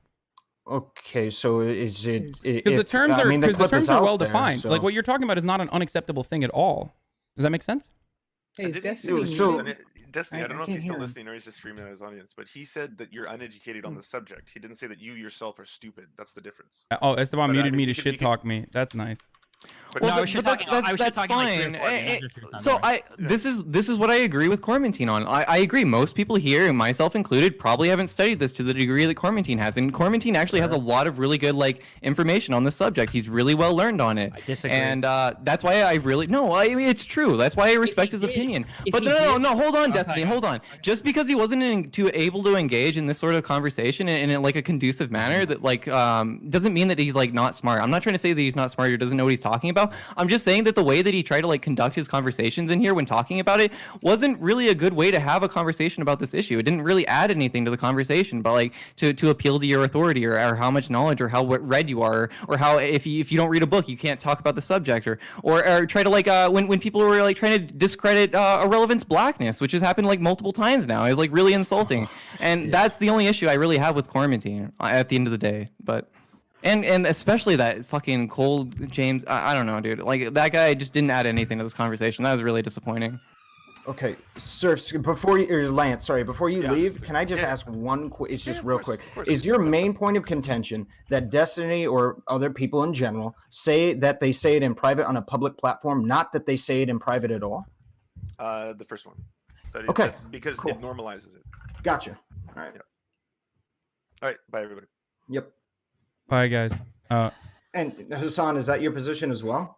What was the position? I wasn't listening. I was reading I was reading how hard Destiny's audience was molding at me, saying I'm bad faith. But what's up? Honestly, at this point, I don't know if I want to have this conversation anymore. Irrelevant, especially because you're the only black dude to really. Hey, wait, can we do this right here? Because people have gassed the fuck out of me so hard. Everybody can click and listen to that. Literally, as soon as you came in, you said I was belittling black people. I have never been gaslit in a conversation harder in my entire fucking life. Even when debating alt-writers and race realists. Fucking. Are you talking about saying the N-word? Because saying the N-word and why people would get upset about it in that context is literally belittling two black people. Then why did you just deny saying that when you came in earlier? You're doing it again. Because using the N-word and defending your and justifying why you use the N-word is of course going to be belittling to black people. Yes. So then just say that. Then don't deny saying that you said I was belittling black people. No, because the way you made it seem like is I came in and I was like, Destiny is just busy belittling black people. Hold on, follow this, okay? I don't know if this is hard for you, okay? So earlier, wait, I'm gonna walk you through this. I'm gonna walk you through this with the easiest. Can we get back to the main point, please? Can we have a fucking conversation for once without you fucking... It's okay, please, dude, I have an 8-year-old. I can walk you through this real slow. Earlier, I said when you came in here, you told me immediately that I was belittling black people. And then you said, I didn't say that. Now I just showed you did say that. And you're saying, well, the reason I said that was because you are. I never said that you were bullying black people in public, okay? I never said that you were bullying black people in public. I'm saying that black people can feel belittled when you are talking about your usage of the N-word in private, when you're defending that in public, okay? Okay. But you understand that. Why are you bringing this? Dude, you are the... That is true. You guys have just been gaslighting like fucking crazy. Come on, it's dude. Insane, dude. Not irrelevant. That the Cormentine or whatever guy is going to sit here and ad hom the fuck out of me over and over again. And then the I don't care. He's gone. I don't care. He's gone. He's gone. Stop crying. He's gone. Let's have a real conversation about this. A real conversation? Okay, let's talk about how Destiny just wants to say the N-word over and over again in private. That's what you're here for, right? I mean, that's what you said, and if that's not your position, at all, then great. Right, you guys get 10 seconds.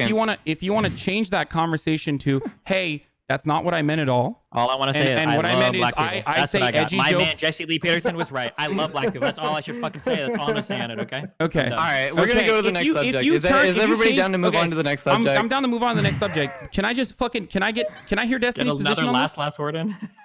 What? I love black people. That's what I said. Come on, dude. What, you don't think I do? I don't know anymore. There you go. Well, then you better not tell any of those edgy jokes from me. Don't say Fredo or whatever, because I might hate Italians too. Okay, be consistent. Yeah. Okay. All right. Listen. That's your moral position.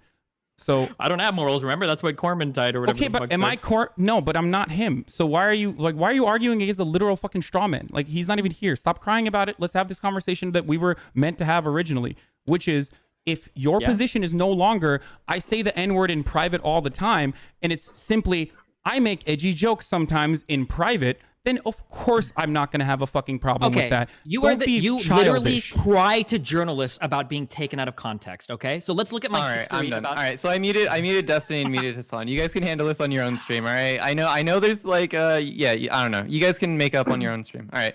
We're gonna go to the next subject. Let me unmute you guys. All right, we're good now. All right, cool. We're good.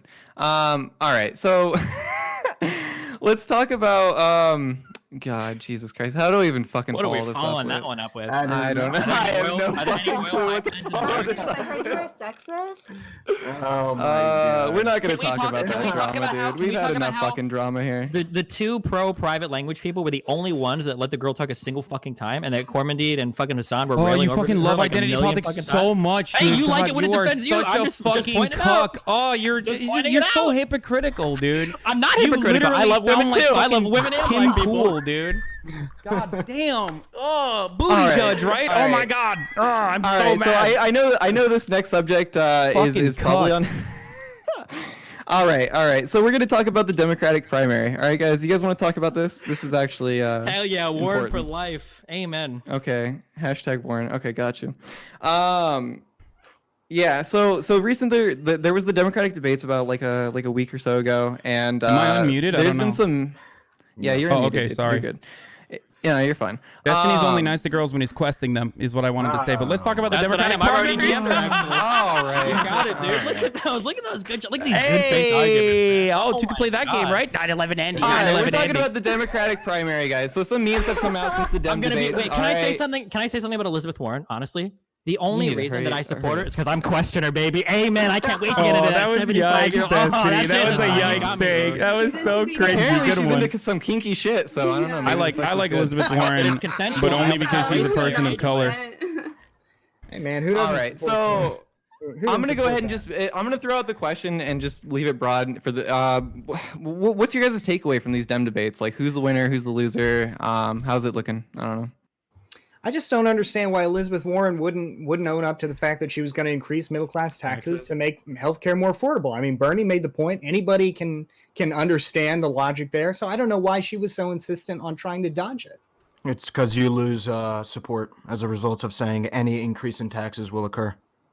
I think that's true, but I think Warren should just own it. Bernie's answer to that Yeah, for question was sure. so much better. Bernie owned the fuck out of it. And then when agreed. it is talking points, when Elizabeth Warren talks like that, it makes her sound like just another politician. Yeah, I and agree, mean, but yeah, it's that's such why. an eminently understandable point. It just seemed like it made her seem more sketchy than she had to look. I also Oh, feel it like makes sense, there is a likelihood that she might change her revenue strategies and try to potentially even like act like she has a different kind of Medicare for all, or at least like a different funding vehicle for Medicare for all.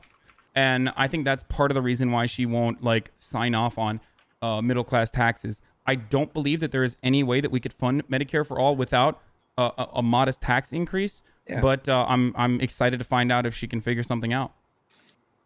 Yeah, that'll be good. Fucking true. What's the next topic? I don't know why you would say this is the second topic of the podcast. You should have saved this for the end, dude. Jesus. Well, all right. So, Hey, Mind So, Waves, I don't- thanks well- again for the monitoring you've been doing. I mean, I know that was difficult. Yeah, it's true, never yeah. enough, dude. Don't praise me. All right. Everybody disagrees with you, so don't worry about it. All right. So Hillary Clinton was throwing out some fucking some memes towards Tulsi. some heavy accusations towards Tulsi. Did you guys hear about this?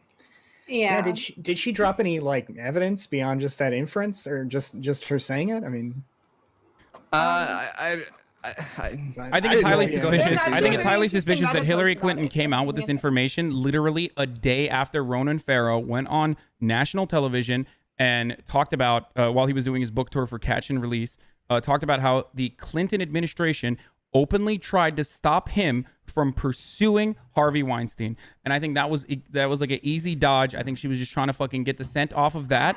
And she did it effectively. No one talked about the fact that Hillary Clinton and her team were not happy with Ronan Farrow investigating Harvey Weinstein before all of that stuff was revealed. yeah, and probably didn't hurt that she had a book come out recently too that's got her in the news now. So Yeah. So I mean, this is like she's pretty good at obviously like not colluding with the media, I guess, but just demanding media attention or changing the conversation. A lot of like old school politicians are good at that sort of stuff. So I don't know, but I don't really like Tulsi. I don't know. Are there Tulsels in here? We can debate on that. Maybe we can have a conversation about that. what? Well, I mean, I guess I'm not really, but what do you not like about her Just out of curiosity. What do I not like about Tulsi? Yeah. Because Bernie and I know Yang and them tweeted out support for her. So yeah, I don't care. Bernie sometimes says stuff that I don't agree with. Like I'm a big Bernie bro, but there are disagreements that I have with Bernie. So the thing I don't like about Tulsi Gabbard is honestly the fact that she claims to be anti-imperialist, but then will follow that up with, I'm for reasonable wars. Like I'm a war hawk when it comes to justifiable war versus unjustifiable regime change wars. Sure. And I think that designation left up to the American military industrial complex is going to be really damaging. And for someone who claims to be anti-imperialist, she sure does like to hype up the fact that she is a part of the military, and that's a big part of her campaign. So I think that's a little weird. It just makes me very suspicious of her.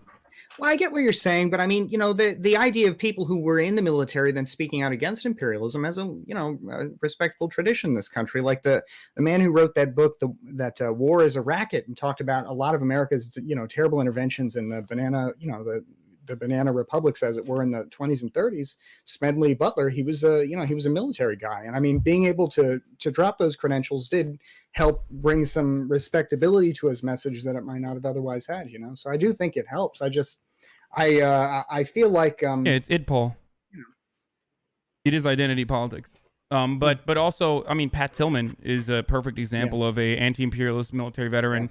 There are plenty of military veterans that I work with as well and talk to quite frequently. I agree. I don't think Tulsi Gabbard is genuine in her anti-interventionist stance, is what I was saying. I don't think she's an isolationist. I don't think that she is even an anti-interventionist. And that's precisely why I have a problem with her. I think it's hypocritical. What makes you think that exactly? What makes me think that about Tulsi? Yeah, like why she's not like, why she's putting up, or why do you think that she's like putting out like a fake image of like anti-interventionism or whatever? I think it works well with the leftists. Like she has a very interesting base of supporters, some from the right and some from the left. There are plenty of people who are anti-interventionists on the right as well. I'm sure Bastiat could further clarify. Like there are isolationist right-wingers now that rail against the neocons, that sometimes for anti-Semitic reasons, other times for legitimate reasons, want to stop funding the state of Israel as it continues to do crimes against humanity in Palestine. So I think that she's just been able to maintain that like very interesting coalition of left-wing and right-wing voters. Yeah, I am curious about her in part because I know, at least on my channel, a lot of folks will say, who see the red tie and conclude, oh, you must be a Trump supporter, will say stuff like, hey, the Democrat I'm pulling for is Tulsi, otherwise I'm voting Trump. And it is kind of an interesting phenomenon. I've noticed it a lot. I think I haven't noticed that with any other Democratic candidates either. So, yeah. Yeah, I don't know why people don't think that like Bernie Sanders, who has had a consistent anti-war message throughout his entire political career, is not getting the same kind of like anti-imperialist love that Tulsi Gabbard is getting. But I think I think we know why. Well, yeah. Wait, but why? I think making yourself a single issue voter like that, I mean, like a single issue candidate like that, also is harmful or might have damaging consequences during a campaign. And I think with Tulsi, like her support for Modi is another example of this. Like what's happening in Kashmir is also pretty terrible. So her support for Hindu nationalism and Modi is also damaging to her her opinion that she's anti-war. Yeah.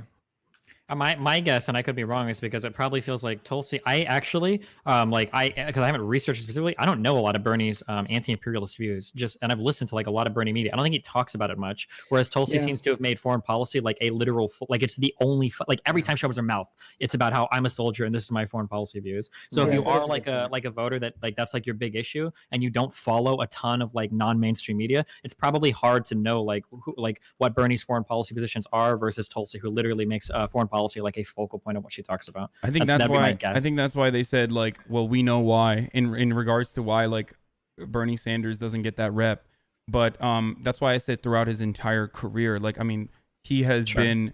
I'm not saying who is better or who's worse. I'm just saying that's probably why people know Tulsi more. Yeah, no, you're 100% right. And by the way, like he's been criticized for his support for groups that America has literally participated in the genocide of, like. Quite. I think Bernie's been like pro-Palestine, like he's come out like anti-Israeli, right? Yeah. Right. Yep. Yeah. Yeah.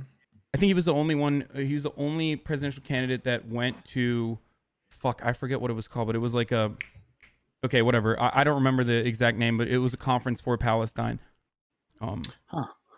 Well, so since we're talking about this, what do we think? Because like it seems like Warren's kind of the front runner right now, as the polling's kind of showing. How do we feel about her views on like foreign intervention and shit like that? Like, are we? I feel like it's kind of like what Destiny said about Bernie Sanders. I don't really know much about them. I mean, I think you're right. That's why Tulsi stands out. I don't really. Does anybody in here know much about it? Honestly, well, Bernie has a pretty isolationist policy, just generally speaking. No, everything I've read has like pointed out to like Bernie just like not being interested in like meddling with other countries in general, or at least like the only thing that Trump and Bernie really had in common when it came to the last election cycle was just disliking the current trade deals that we had going on. So I guess like if you consider that like foreign meddling, then I guess, you know, they have similarities there. But when it comes to like, you know, usually war and stuff, Bernie has a very like strong record of being against like most wars in general. Yeah, he has. His like the broadest way that I can summarize his opinion is building a global democratic movement to counter authoritarianism. So he wants to do the exact opposite of what we've been doing in the way that we deal with foreign nations, and instead build valuable partnerships with these nations and help them out rather than destroy them. I would say after the last debate, the surprising answers that I heard was actually between Tulsi and Pete, where Pete actually gave a refreshingly nuanced view of American foreign policy. That a lot of the times, out of the insanely like anti-interventionalism is nice in theory, but like if Russia or other countries are going to be supporting agents on the other side, it becomes a lot harder when you look at situations like Iraq to just say, okay, well, we need to pull out everything and leave. And Pete actually nailed that. I don't know how much like nuanced foreign policy views are actually cared about by Americans, but Pete actually nailed that really well when he talked about how it was pretty fucked that we just kind of like piece the fuck out of certain areas and just like basically abandon people, whether it's the Iraqi government, whether it's the Peshmerga in Iraq, whether it's the Kurds in Turkey or northern Syria. Like we can't just have a strictly like, oh, we're not going to intervene anywhere policy. It needs to be a little bit more nuanced than that, I think. And Pete did a good job of saying that. Yeah, and we're seeing that right now with what's going on in Syria. Yeah. It's easy to say like end the forever wars. I mean, I know I've said that before, but then, you know, I mean, Trump does it, and of course his reasons why seem crooked and hard to understand at best. But I mean, this is, I guess, an example of what happens with an instant withdrawal. You know, people. Well, Trump's reasons. Trump hasn't contributed at all to a positive environment in Syria. All he did was he bombed an airport because he thought he would get good coverage on the media from it. Trump has been foreign policy blunder after foreign policy blunder. Yeah. If you want to talk about a nuanced approach to foreign policy, you don't begin that conversation by legitimizing a North Korean dictator and by withdrawing from one of the most successfully negotiated nuclear treaties of all time, which was the agreement that we had with Iran to prevent them from acquiring nuclear weapons. Yep. So Trump doesn't get any credit for foreign policy in the Middle East. It's been incredibly destructive. And what really is the worst part of it all is that he always wants to do it all alone. He doesn't even want to get any kind of coalition going for the kind of disastrous ideas he has. Like rather than go after Chinese trade, like as part of a multinational coalition, a trans-Pacific partnership, as you might think about it, he just goes it alone after alienating every other country in the world. So.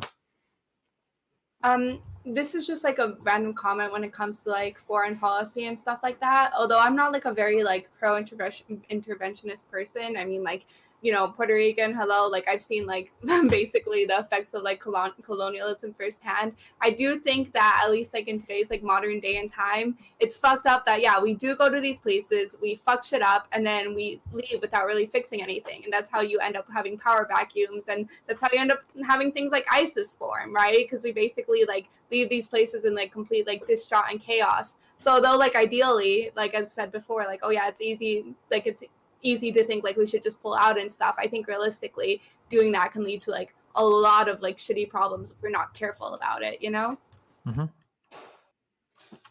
My 2 cents. Yeah, I think that's fair. Well, so Pixie, can I ask you a Puerto Rico question? Go for it. I love Puerto Rico questions. All right. Statehood or independence? Holy fuck. Okay. I don't want to like bore you guys with like 30 minutes of conversation. So I'll try to put this in a couple of sentences. Okay. So, ideally, I I would like statehood, right? It's like a nice dream. I don't think it's ever going to happen. And even if it does happen, I don't think we're going to have enough political power to take away like the federal laws that are really fucking us over. So that only really leaves independence as an option, which we're probably not going to get either way. And even if we do get, our economy is going to be fucked a lot for like the short term. So, you know, for me personally, yeah, I would say independence, but that is not the common Puerto Rican sentiment. Gotcha. What is the common one? I don't know. I'm personally. Okay, so there's like this is like the complicated thing about Puerto Rico. Like a lot of people do not feel as if they're Americans first. They feel like they're Puerto Ricans first, right? But a lot of them have been like really brainwashed, like hardcore since they were young, to think like if you ever become independent, you're gonna be like Cuba or Venezuela. So you can never do that, like ever. So a lot of them are like terrified of it, and that's why they want to like go to statehood, because they're just terrified of independence. But it's like it's basically like 50-50, right? Like here 50% want to be like a state, and the other 50% like want to stay how we are now, even though they agree how we are now is not sustainable, but they're like afraid of losing their culture. So yeah, that's the key. I appreciate it. Nice. I actually don't know anything about Puerto Rico. It'd be nice to have a conversation with you, like in depth, about like the issues and politics of that. It'd be actually like a really interesting conversation. Yeah. Literally, if any of you guys ever want to talk about it, I will like gush about it, because I'm very passionate about it. It's super interesting because you're right. Like there are colonial kind of dynamics there, but it's a little more complex than just like straight oppression too. So. Fucking sucks. So I think we talked about this a little bit on the last podcast, but recently Bernie had his rally, and he had AOC show up and kind of like endorse him. Do we feel like this really does anything for his campaign? Like I don't know. How do we feel about this endorsement? Is it gonna help him win the polls or no? I think the biggest problem impacting Bernie Sanders right now is the fact that he's not getting enough media coverage. There have been studies conducted on the amount of media coverage that Bernie Sanders has gotten in comparison to other candidates. I can't pull them up right now. I don't know. I don't remember the exact numbers, but there is still that disparity. Maybe not to the same extent that there was one in 2016. But this is a really good move because AOC is someone that liberals genuinely enjoy seeing on television. And if she starts delivering stump speeches alongside Bernie, then I think that's going to yield at least positive coverage from the mainstream outlets, which we know will end up swaying public opinion.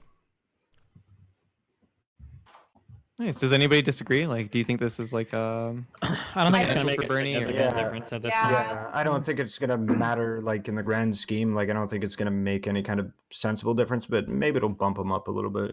Yeah, we'll see. I mean, I don't know. I don't we're still months away from Iowa, so maybe something changes, but I don't know. It seems like this would have been a good momentum push early on. Like Warren has all the momentum right now, but that might change come February. Yeah, I think Warren is a really solid Iowa team. She has the same exact team that Barack Obama did, and that was really impactful for the Obama campaign, as some will recall. So people in my chat are saying Iowa polls don't matter at all. That's fucking absolutely incorrect. The Iowa polls are incredibly important. The Nevada polls are incredibly important as well, which Bernie is leading in, and has a solid, reliable lead in. Shocker, big union state. But I think, I think like depending on the groundwork that Bernie's campaign is going to do in Iowa, and potentially New Hampshire, we shall see what happens. But that's in order for him to turn this around, he definitely needs to get positive media coverage, or media coverage that centers around his policies even, and not just like his heart attack, or not media coverage that says Elizabeth Warren is really good in this debate, or Joe Biden is really good in this debate, and then just like glance over Bernie Sanders' performance when he does have some good one-liners. So we shall see. But I'm not saying like Bernie's definitely for sure going to win. I'm not saying that at all. I've never maintained that position. Hasan, can I ask you a question about Bernie? Oh yeah, go ahead, Sebastian. Yeah. So one of the things I've been reading, and I'm curious, as a self-described Bernie bro, what you think about this? I've heard people say that he needs to go after Elizabeth Warren more actively. Like, how do you feel about that? Do you think that's true, or why so? Well, because Elizabeth Warren is doing a really good job captivating some of the more moderate progressives, but she's doing an even better job, in my opinion, getting favorable media coverage and winning over the professional managerial class. If you look at like the independent donor details that were released recently, like there are a lot of people who are I mean, she's now securing small donors as well. Not to the extent that Bernie Sanders is, but like Elizabeth Warren has been able to captivate the liberal audiences, and I think that's incredibly valuable. And Bernie Sanders attacking her is only going to destroy that coalition that they've had right now. And I think it's better for him to maintain solidarity, at least for the time being. Okay. Yeah, I feel like as things stand Plus, now, he's a huge pussy. So, not to use misogynistic terms. Well, I am using misogynistic terms, but yeah, I'm edgy sometimes. Sorry. I mean, his style has got him this far. So I mean, I understand that. I mean, everything that's on the stage right now, it's something that kind of like originated from Bernie a couple of years ago that he brought to the forefront. And right now, like as things stand, like I also agree that Bernie like being more aggressive towards Elizabeth Warren doesn't make much sense, especially like taking into consideration that I feel like there's like a common consensus that like, okay, if you're for Elizabeth Warren first, but Bernie gets a nomination, you'll vote for him. But like, you know, if Bernie gets, if it's the other way around, same thing, you'll vote for Elizabeth Warren. So trying to like attack that and create a rift, I feel like is not the smartest move for either of them. It felt like Bernie supporters were originally saying that, but it felt like they didn't mean it. It felt like now that Warren has like passed Bernie in the polls or is on the verge of doing so, now like all of the crazy conservative attacks are coming out. Like if you've watched Kalinsky's Twitter about like Warren, holy shit, like you've seen like a bunch of like really dumb shit. Like I've seen people attack her over like the Pocahontas stuff, like literally using those words. Like it's pretty crazy. Yeah. I think what independent commentators do is entirely separate from what the campaign does, though. And like as I have also admitted and have demonstrated, like different political commentators who support Bernie Sanders have different opinions on the matter. Well, I was gonna say, isn't it fair to talk about the people that are like leading in the polls, like since they're like more and more relevant? Like I don't know, like there is an uptick about people like trying to like criticize Warren, but isn't that just kind of like because she's like criticizing Warren is fine, but when you're starting to jump onto like the really cheap attacks, it feels a little dirty to me. But... Well, I mean, look, what would you consider like cheap attacks then? Like calling her Pocahontas, I think is a cheap attack. Wait, well, I don't know about especially when most Democrats don't even care about or understand anything about like the Native American issues anyway. Yeah, it feels pretty tasteless. Unfortunately. Well, I agree. I don't think I like Elizabeth Warren, so I don't want her to, and I'm biased. I don't want her to damage her reputation, and I don't want people to damage her reputation because ultimately, like, if the Bernie thing doesn't work out, like Elizabeth Warren, I think is light years ahead of any of the other candidates with her consistent track record and advocacy for consumer protection. So again, I don't appreciate people like saying Pocahontas or whatever, especially because it's still somewhat racially charged, or definitely racially charged. But as far as like criticizing her background for being like, or for presenting herself as Native American, that's definitely going to be an issue that comes up regardless. No matter what. Yeah. Well, I mean, I know that. Let me actually. I have one more question for you guys. I'm curious about when we're talking about Democratic primaries. So I know that I have my candidate. I like Andrew Yang. I want him to win, but I feel like I'm going to vote for whoever the Democratic nominee is because I mean they're all infinitely better than who we've got now, right? But one thing I've seen that I'm curious what y'all think about is how do you feel about the idea that conflict in the Democratic primary is setting Democrats back in the general election? Do you feel like that's fair to say? I mean, if we had unity behind one person, it would definitely work out better. Yeah, but like, is the conflict justified for some of the political candidates? For sure. Like, definitely, like for Biden and Warren or Bernie, I don't care about the conflict. I definitely think there needs to be done. Yeah. Oh God, Biden is if Biden gets the nomination, I strongly believe Trump is going to win. I don't think there's going to be any way about that. Even if Warren gets it, Trump could still win. Anything could happen. Yeah, anything could happen, but. The most vitriolic stuff that I remember in my lifetime in terms of like infighting during primaries, like people think that it's bad now, and maybe I just misremember, but man, Obama versus Clinton, that shit was fucking brutal. Yeah. And Obama still like landslid like that election, and he's black, so like he had a lot to overcome there, and he still did it. She brought out the birth certificate, I think, didn't she? Yeah, I don't know if she did exactly, but it wouldn't surprise me if people in the Clinton camp were pointing towards it, or Clinton supporters were like, that was a crazy vitriolic campaign. They did bring out a photo of him wearing like traditional garb and whatever. Yeah, I remember that. They did do that. So I mean, after that, like people seem to chill. Like fucking Clinton was his Secretary of State. I mean, like they got back together afterwards. So I think that like Trump is such a strong. If the Republican Party were united, I think this would be legitimate. But like Trump has caused quite the schism. You know, we haven't seen those undercurrents as much, although it's starting to resurface a little bit with this Ukraine stuff. Trump has caused quite the schism in the Republican Party. So I don't think the Democrats have anything to be worried about being really toxic in the primaries. Yeah. Yeah, I feel that way too. I was just curious because I've been, been reading a lot about that. I don't mind polarization in the primaries. Oh, sorry, Pixie, go ahead. Do you guys wait? I'm honestly curious. Do you guys not feel like Biden's Hillary 2.0? Because like Biden's worse than Hillary. Yeah, exactly. Really? I think Biden is worse than Hillary. I feel like Hillary is really bad to me. I mean, Hillary has like a really bad. Hillary was at least sharp. Like I feel like you could have like a foreign policy debate with Hillary Clinton, and the amount of times a record player would be brought up would be zero. Like I think Hillary Clinton is like a pretty sharp person. Fuck, man, Biden has like managed to stave off like the huge like dives in the polls, but god damn, sometimes like mentally he seems like he's on his last fucking leg. I don't know. Destiny, I heard you say something like to the tune of the like Bernie blackout or whatever is almost as bad as like saying that there's like a Jewish conspiracy. Don't you feel like the media is, and this is not like a gotcha or anything, I genuinely want to hear your point of view on this because we haven't talked in a while. Don't you feel like Biden does get like an insane amount of support from the media, or did, especially in the aftermath of debates when people are paying attention to it? I feel like it's easier to explain all of this by saying the media wants to make a lot of money, so they're going to show the most popular candidate. And since Biden is the most popular candidate, they're going to give him a fuck ton of airtime. The idea that like Bernie is being like, maybe there's some bias on the part of like individual reporters. I don't know where you heard me talking about this. If you were listening to me talking about Trihex, Trihex specifically said that he thought that Bezos was pressuring the Washington Post not to publish articles like that. When that's an insane level of conspiracy. When we start to think that like, like I wouldn't agree with that. I wouldn't agree to that extent. Wait, I think it's more is so that manufacturing extreme? consent rather that's than extreme. Like forcible. I would say that's extreme because like that's just not how media works. Like media is like one of the most like leaky industries, and the amount of journalists that would be frothing at the mouth to write a hit piece on WAPO for engaging in that type of like journalistic disintegrity or unintegrity would be insane. Like there's no way that stuff like that is happening. There like I totally admit there could be like biases on like the individual reporters, sure, but I don't think there's some like top-down pressure to not report on Bernie. Well, I was gonna say, don't you?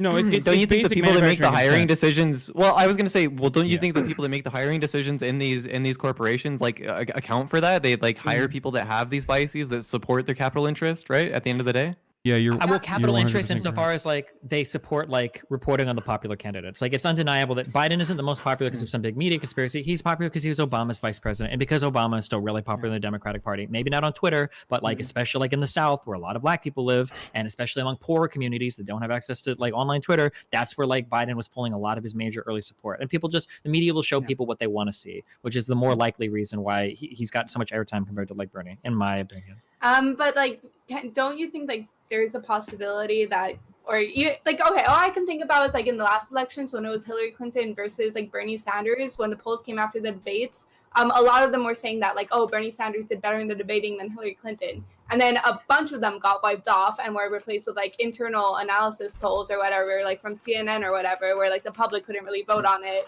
Really sketchy shit, right? So I don't want to like, and I'm not going to accuse you of anything because I don't know, but like the thing that I would caution here is that like for me to believe that, I would need to very carefully sift through stories to see if this actually happened. And I understand this is going to be an upsetting analogy, but like this is the exact same type of questions that are usually posed by Jewish conspiracy theory people. That there's like a massive top-down conspiracy that's rewriting news stories, that's pressuring from the top, like some shadowy corporate agency that's like making all like you have to, just because of how dude, I fucking had lunch with a Can I ask you a question writer about the other this? day. Wait, like there's like a very fundamental level of misunderstanding that you have to think that there could be top-down pressure from either the DNC or from CEOs on journalistic outlets and actually like influence every single writer. Like these are some of the most powerful unions in the country. I don't think that kind of stuff. Wait, what's the most powerful unions in the country? Some of the journalistic unions. Okay, one that's not correct, but hold on.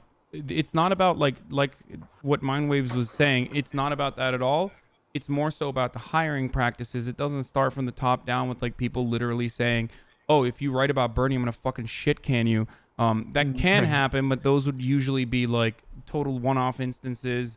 and they get a little bit of coverage here and there, and then people forget about it. What does actually end up happening is people know to play by the rules. Cenk has, I mean, this is an anecdote, but Cenk has personal experience with this. There is definitely it's not even a conspiracy, and Noam Chomsky has written extensively on this as well in a book, in his famous work, Manufacturing Consent. Networkers hire reporters that they know are going to play ball with their capital interests. And that's how it goes. Yeah, I agree with that. I just think that capital interest means reporting on who's popular, not that, like, no, for instance, no, if no, Bernie no. were to Capital become more interest- popular, It could take other forms. Don't you agree that it could take other forms than just reporting on like whoever's popular?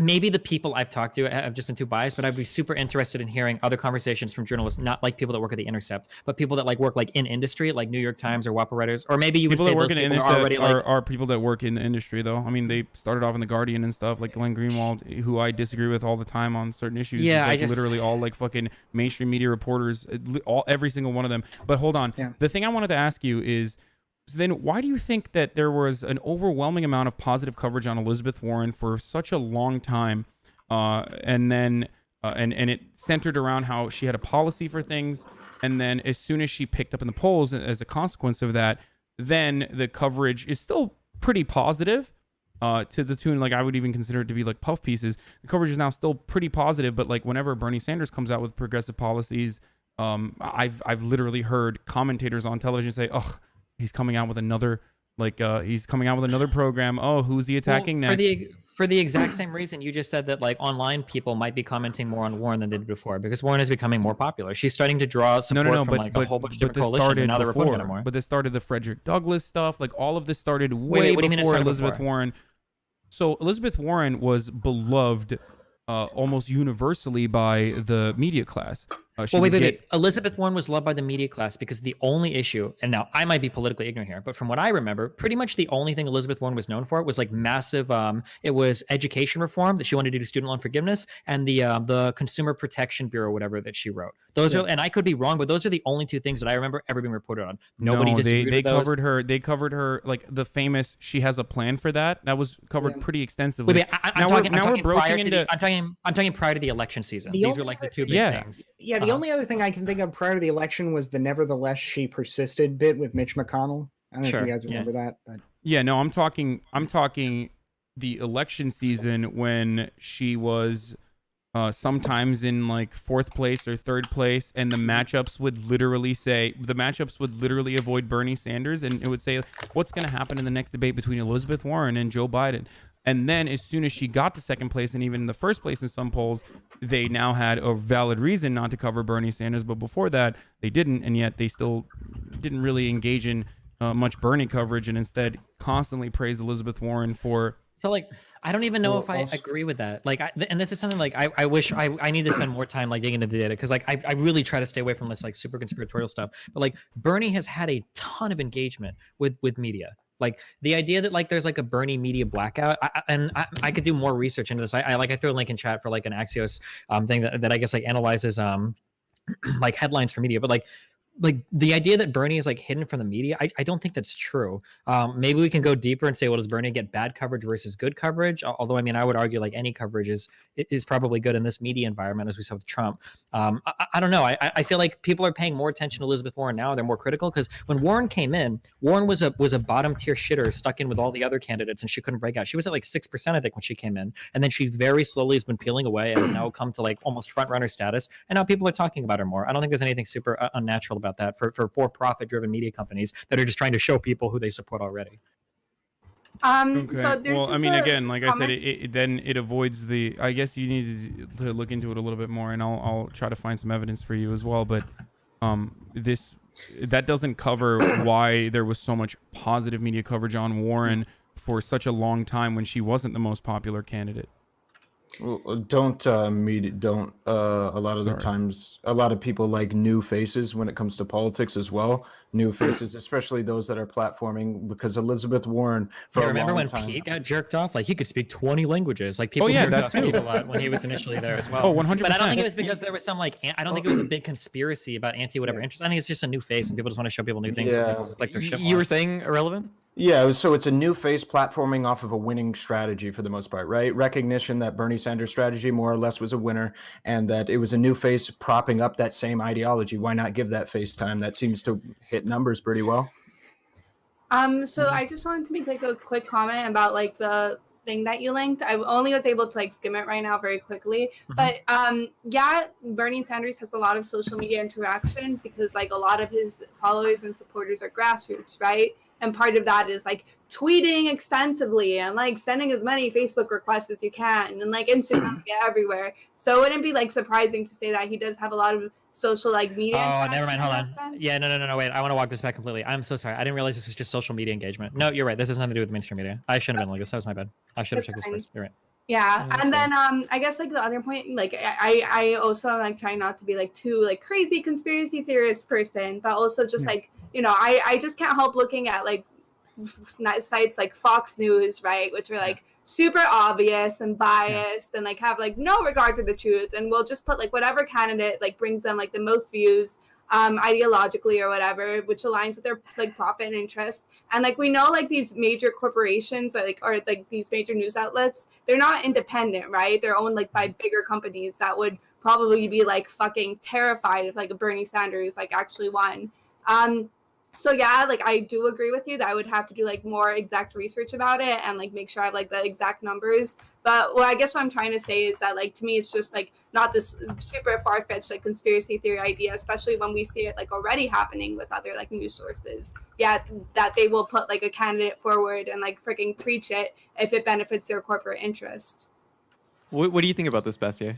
Yeah, I guess I've worked on political campaigns before, and recently, and I think that I have seen that large corporations, especially corporations with some kind of monopoly market power, do have the ability to twist a certain amount of news coverage in some ways. I'm skeptical that they're able to do so with respect to traditional mainstream, quote unquote, mainstream media outlets like the Washington Post, New York Times, Wall Street Journal, with respect to, and so on and so forth. With respect to a political like a presidential campaign, I just think that the scale is just so different. Too many people involved. Yeah. So, but I do think that on the smaller scale, like for example, a lot of towns in the United States, and this is one of the problems with the rise of the internet. A lot of cities in the United States now have one hometown newspaper or like none, and that one hometown newspaper depends on advertising revenue, and so in a way they're very, very subject to to corporate influences. So I think that kind of thing is possible. I'm just skeptical that it and.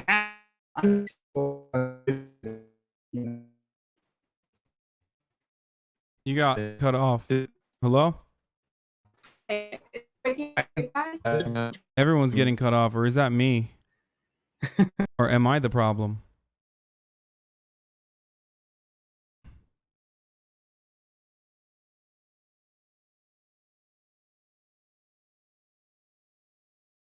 No, it's Discord. All right, well, I'm going to pee anyway. I got to go pee real quick. Holy shit. Okay. Oh shit. Sorry, what's up? Are we back? My bad. Yeah, we're back. Holy shit. Yeah. I think Discord just glitched or whatever the fuck. But yeah. Pixie, that link you just posted about Sinclair's script for stations, that is such a good one with respect to for local media shit. Yeah. Fucking terrifying. Yeah. I mean, that is I think an example of a little bit of what I was talking about. Too, and it's for folks who haven't seen that before. I think it's worth pasting in the chat because it's definitely worth a watch. All right. I actually kind of want to like, since we're talking about journalism, I think we're like the only other topic that's kind of like relevant to that we could segue to is the Mark Zuckerberg one. With all of these sort of like meetings that he's had and like all the testimony he's done in front of Congress and all that shit. So apparently there's been some stories coming out that he's been having some secretive meetings, I guess in his own home in some instances with people like Lindsey Graham and Tucker Carlson and the like.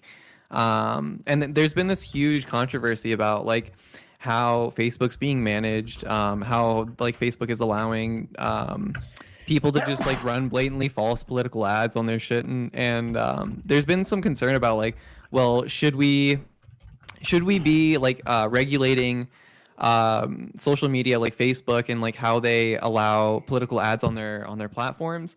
Are we concerned that there's like possibly any bias here with Mark Zuckerberg and like whether or not he allows these sort of like false ads, as they're being called, on Facebook?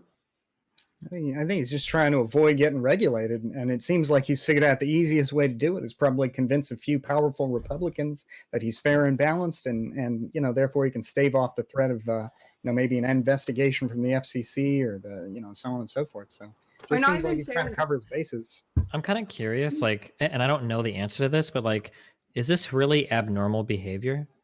So as an example to this, like a lot of people talk about how, following for 1 second, like FOIA requests, Freedom of Information Act requests, people say like, well, these kinds of requests, they're just a rubber stamp because like 99% of them get approved. But the reason why most of them get approved is because like the legislators and like the police like work really close with each other, or federal authorities, to make sure that like, hey, this is going to be in the up and up before we even put it in. So like my question is like, is this normal behavior that like really wealthy like media people probably regularly have meetings with people in Congress so that everything isn't like legislated like publicly beforehand?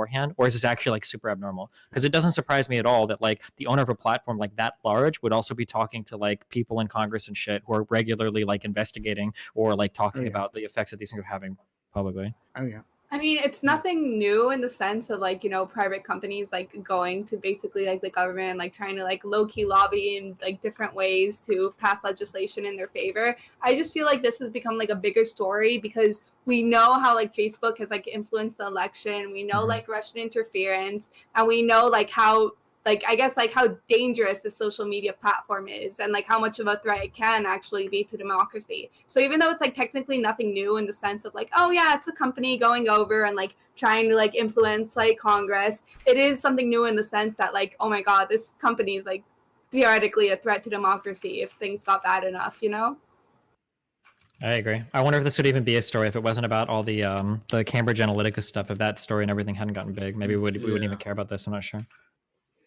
Also, like, quick side comment or whatever, like, Yang had, like, a 3-head IQ take when it came to that stuff. Like, do you guys know what he tweeted? Do you remember? What did he tweet? He was, like, he sent a tweet in response to that being all, like, I think it's good that, any, like, social media or CEO talks to different people with different points of views or whatever. And it was referring to the whole Facebook scandal. And it was, like, come on, Mark Zuckerberg is not meeting with, like, I don't know, like Burr or other high-profile Republicans to learn about different types of views, right? He's doing it to save his own ass. Well, hey, whatever his reason for doing it. I mean, ultimately, I think that probably Republicans took it that way, as though he's trying to understand their point of view and make them feel heard. And ultimately, that may not mean much objectively, but to him, it means a lot because that makes them that much less likely to regulate. So. Well, you just got to make these handful of powerful Republicans feel better, and they'll hold back. True. Like, how do we feel about like the political ramifications of allowing Facebook to host these political ads, which can contain like blatant misinformation, though? Like, thank you, Anaface, for the fucking 20 tier 1 gift subs. Holy shit! Thank you. For advertisements, I imagine you probably could, yeah. It's false advertising, right? Yeah. My real sub count currently is... Oh shit. My real sub count currently is 4,919. This is 86, but 19. We're over... Here it is.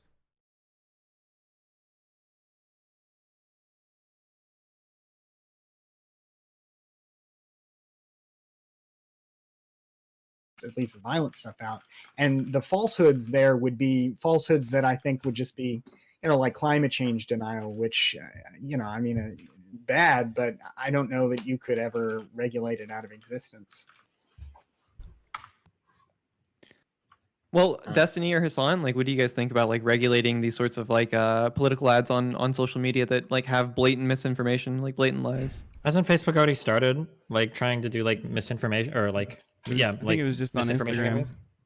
No, they've stated like publicly that they're basically okay with campaign advertisements that are misinformed. That's why Elizabeth Warren launched like a whole like anti-campaign to that and has started putting like false advertisements about like Mark Zuckerberg and shit like that. Well, like the scary part about regulating that is if you get like some sort of chilling effect that essentially bans all political advertisements. So like when you start talking about like misinformation, we're gonna have to like, in order to talk about that, we're gonna have to reconcile the different worlds that Republicans and Democrats inhabit right now. So like for instance, like a climate change political ad is going to be challenged by conservatives that are going to say, oh well, climate change isn't real. Right. You know, or like an ad showing like the downsides of like single payer healthcare might be challenged by the Democrats, saying like, oh well, these claims are hysterical, these aren't real. That would be really hard to regulate. I'm not sure. I mean, What do you think irrelevant? Or go ahead, Pixie. Yeah. I was gonna say, I guess you could like draw the line when it becomes like slanderous to like a political candidate, right? Like Elizabeth Warren is for late-term abortions. Oh, even on that, you actually you can actually. It's almost impossible to get somebody on slander or defamation of public figures. Yeah. Political ads, you can literally lie. It's fair game. Yep. You can say that, and because there's a standard called the actual malice standard. In order for them to prosecute you for slander or defamation, not only do they have to prove that what you wrote was false, they have to prove that you knew it was false when you wrote it. It's very, very, very hard to successfully sue for defamation or slander for public figures. Almost impossible. Right. Intentionally so. Absolutely. Yeah, I mean, I imagine, like, I don't like misinformation, but it seems pretty fucking impossible to probably regulate it away very practically without, like, top to bottom, massive amounts of information reform in our country. So, to be fair, for me, I wouldn't mind that. I think that'd be interesting to see some kind of like fucking call it the Ministry of Truth, even just for fucking memes. To see some kind of like huge reform, because I do genuinely believe that the path that we're on right now, with the way that we handle media, is self-destructive. That our democracy right now is dysfunctional at like the most fundamental level, because we can't evaluate like what's real and what's false. And part of what contributes to that are corporations that have a lot of technology and a lot of financial incentive to lie to people. Well, I mean, I think that's true. I don't think the government could do much about it, but I know Facebook is like trying to set up a Supreme Court internally where they're going to do a lot of what they're going to try and do a lot of what we've been discussing. Like, yeah, but Facebook has no financial incentive to actually show us truth. Facebook just has enough financial incentive to keep the government off their back. That's all they're incentivized to do. I think that counts for a lot, though. I mean, I think you're right, but that counts for a lot with the way that people on both sides are taking high. Look at where we're at right now, though. I don't think it's helped. We haven't gotten. I mean, we don't have time though. That's the problem. Well, I mean, I may be there with you, but yeah, I mean, one of the in the sense that we could just like lower. Sorry for interrupting. We can just lower the bar for when it comes to, I guess, like not public corporations, right? Like Facebook, or for example, like. I'm not gonna lie, I'm kind of bored of this, but hey, here's some snaps. Decatron, what the fuck? Thank you for the 20 tier 1 gift subs. Holy shit. Okay, guys. All right, stop. Smitty, we're bon German. Stop it. There's no such thing as common sense, right? Not when you're talking about political shit. Like, people are gonna fight to the death over every single thing you try. Well, I was gonna pass that off to Bastier because he's the lawyer here. What do you think about the lawyer? Well, I was just gonna say, I mean, to get to that point earlier, I mean, I know that Elizabeth is, I guess at the moment we're thinking consensus. Avelina with a 20 tier 1. Okay, stop it, guys. What the fuck? Guys, stop it. Guys, holy shit. Okay, stop it. Oh no, we already hit 5,000. Okay, we hit 5,000 gift subs. 5,000 subs. Oh no. Okay, listen. All right. I said 5K consistently. Okay, that was the 5K consistently. Okay. We don't know if it's consistent yet. We just hit it. And secondly, on top of that, it's not a goalpost Anderson. I said it from the day one. 5K consistently. And on top of that, instead of quitting, we might go part-time. Okay?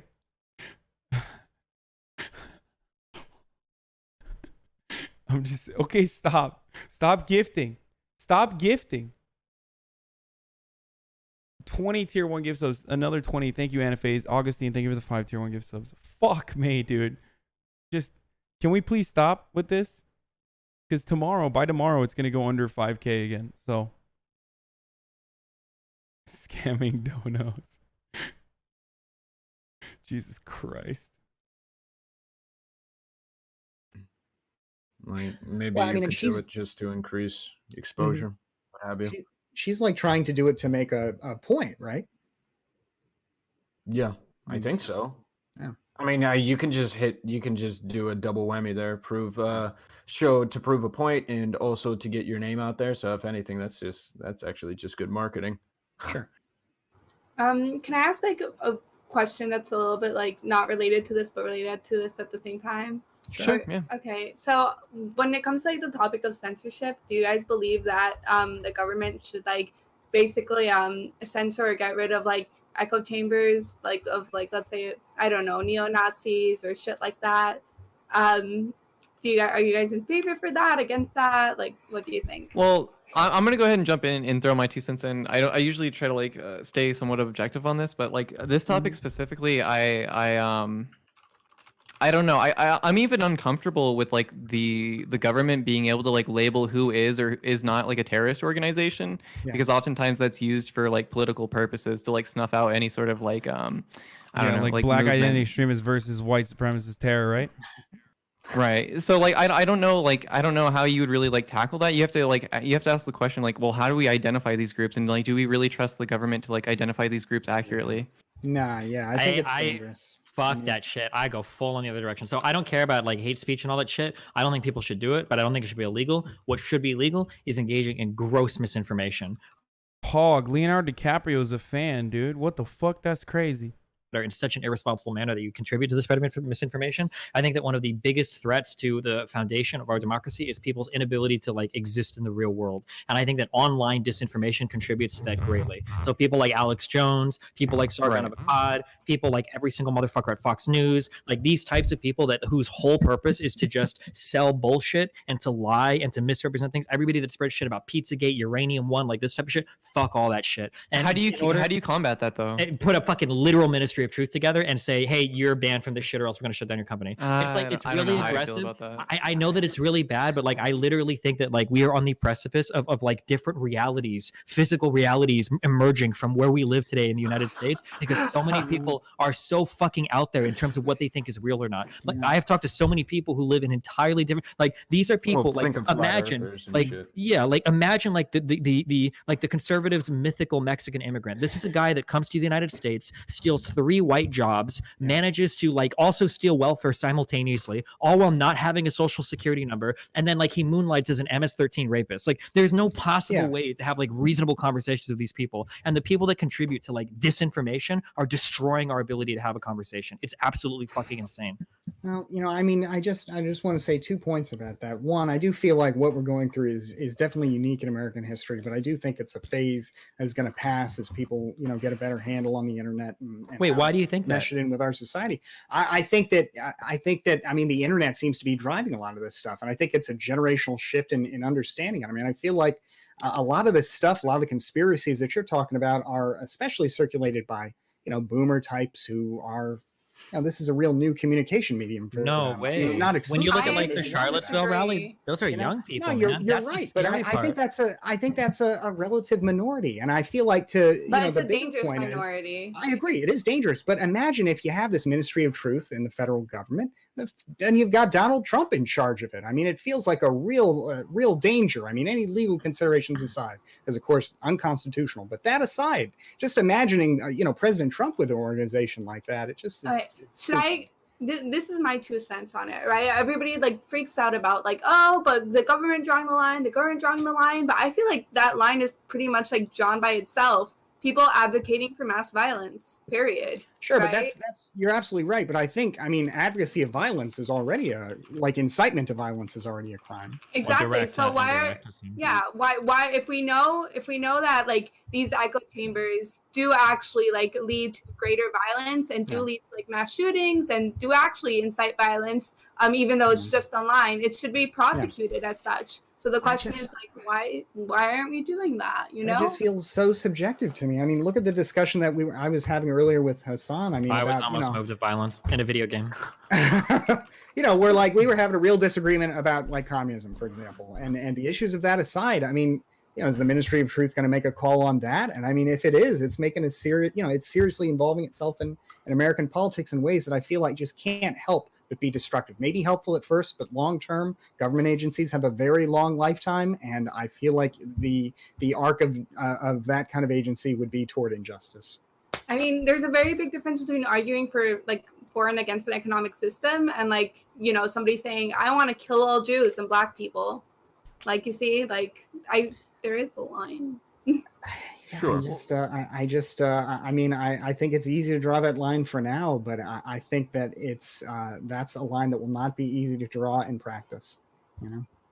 I do want to say, because Destiny brought up like the whole Ministry of Truth thing, like the thing is like, I'm so like, I don't know, how would we even form this? Would it be democratic, and how do we make sure that like the government doesn't use this to like snuff out like any opposition, right? I mean, you'd have to have it like for agreed political upon. purposes. It would be like you'd nominate like judges from both sides, and then the judges would come together to nominate. Maybe you have like both sides nominate 3 judges, and then those 6 judges nominate like 3 more, and then you make this decision. I don't know how you'd do it, but even if it was like less good than what we had now, I would be okay with like trying to move in that direction, because I think that what we have right now will lead to the destruction of like the first world. Like, I think that our inability to process what is actually happening is so fucking bad that like shit is fucked.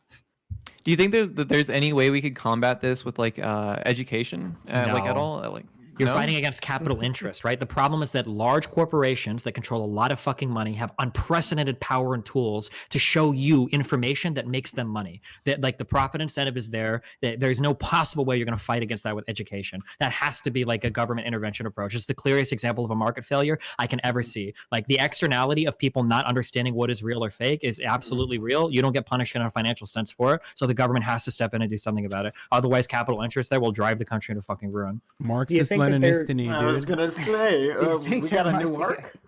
Do you think maybe if you could just break down maybe the size of some of these companies? I mean, Facebook and Google and so on are really unique also in just how large and all pervasive they are. So maybe that's the problem that needs to be addressed. The problem is you would assume. So the goal there is you would assume that competing like firms in a market would be competing on their truth or honesty, and that through market forces would dictate a success or restaurant. But the problem is you're not rewarded for telling the truth in this market when it comes to media. Media is not really journalism; it's entertainment. And what you get rewarded for is showing the most entertaining stories. So if I can show you a nuanced view of why we may or may not have a good presence into the Syria versus showing you a story about how like Hillary sold all of our uranium to Russia, I'm running into that with the Russia story 10 out of 10 times, and every single outlet will do it. Nobody wants to see fair and balanced media. Everybody makes fun of NPR. Nobody cares about that shit. They want to see fucking Trump screaming at a camera. They want to see Bernie saying, I wrote the damn bill. That's what they want to see, like, over anything else. Like, that's why anytime somebody else from another country watches American media, their first comment is like, dude, this is like fucking pro wrestling. Holy shit, your guys' shit is like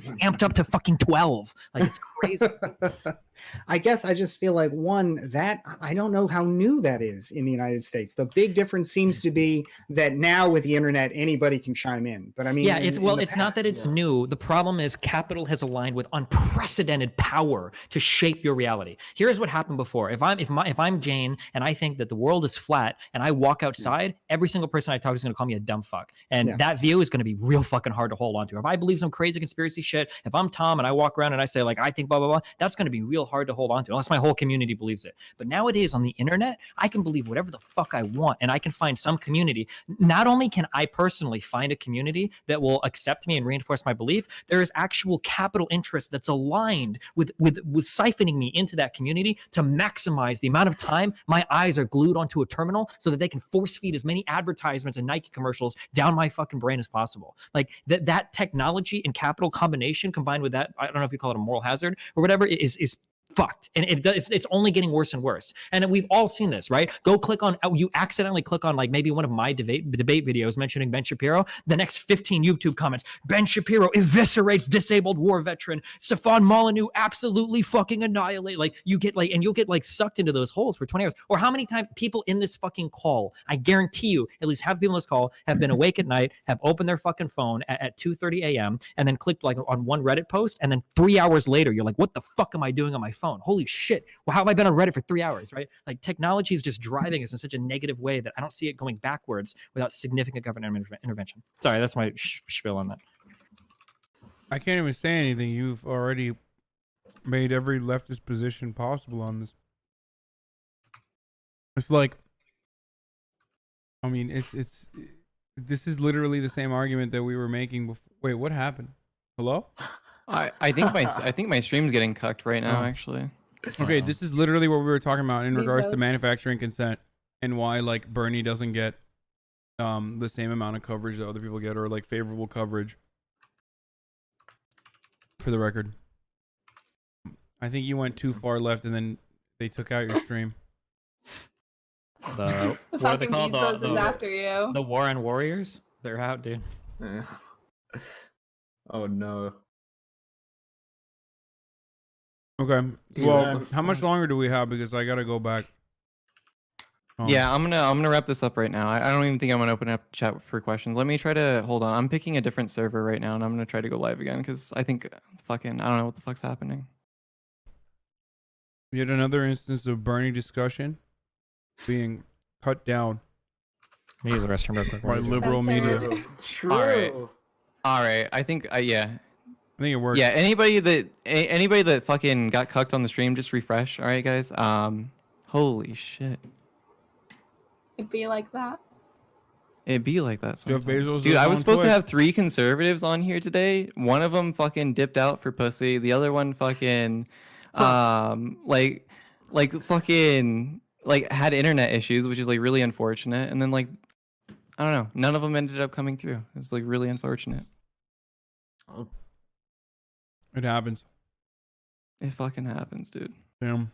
I wonder what they would think about the N-word debate. I know.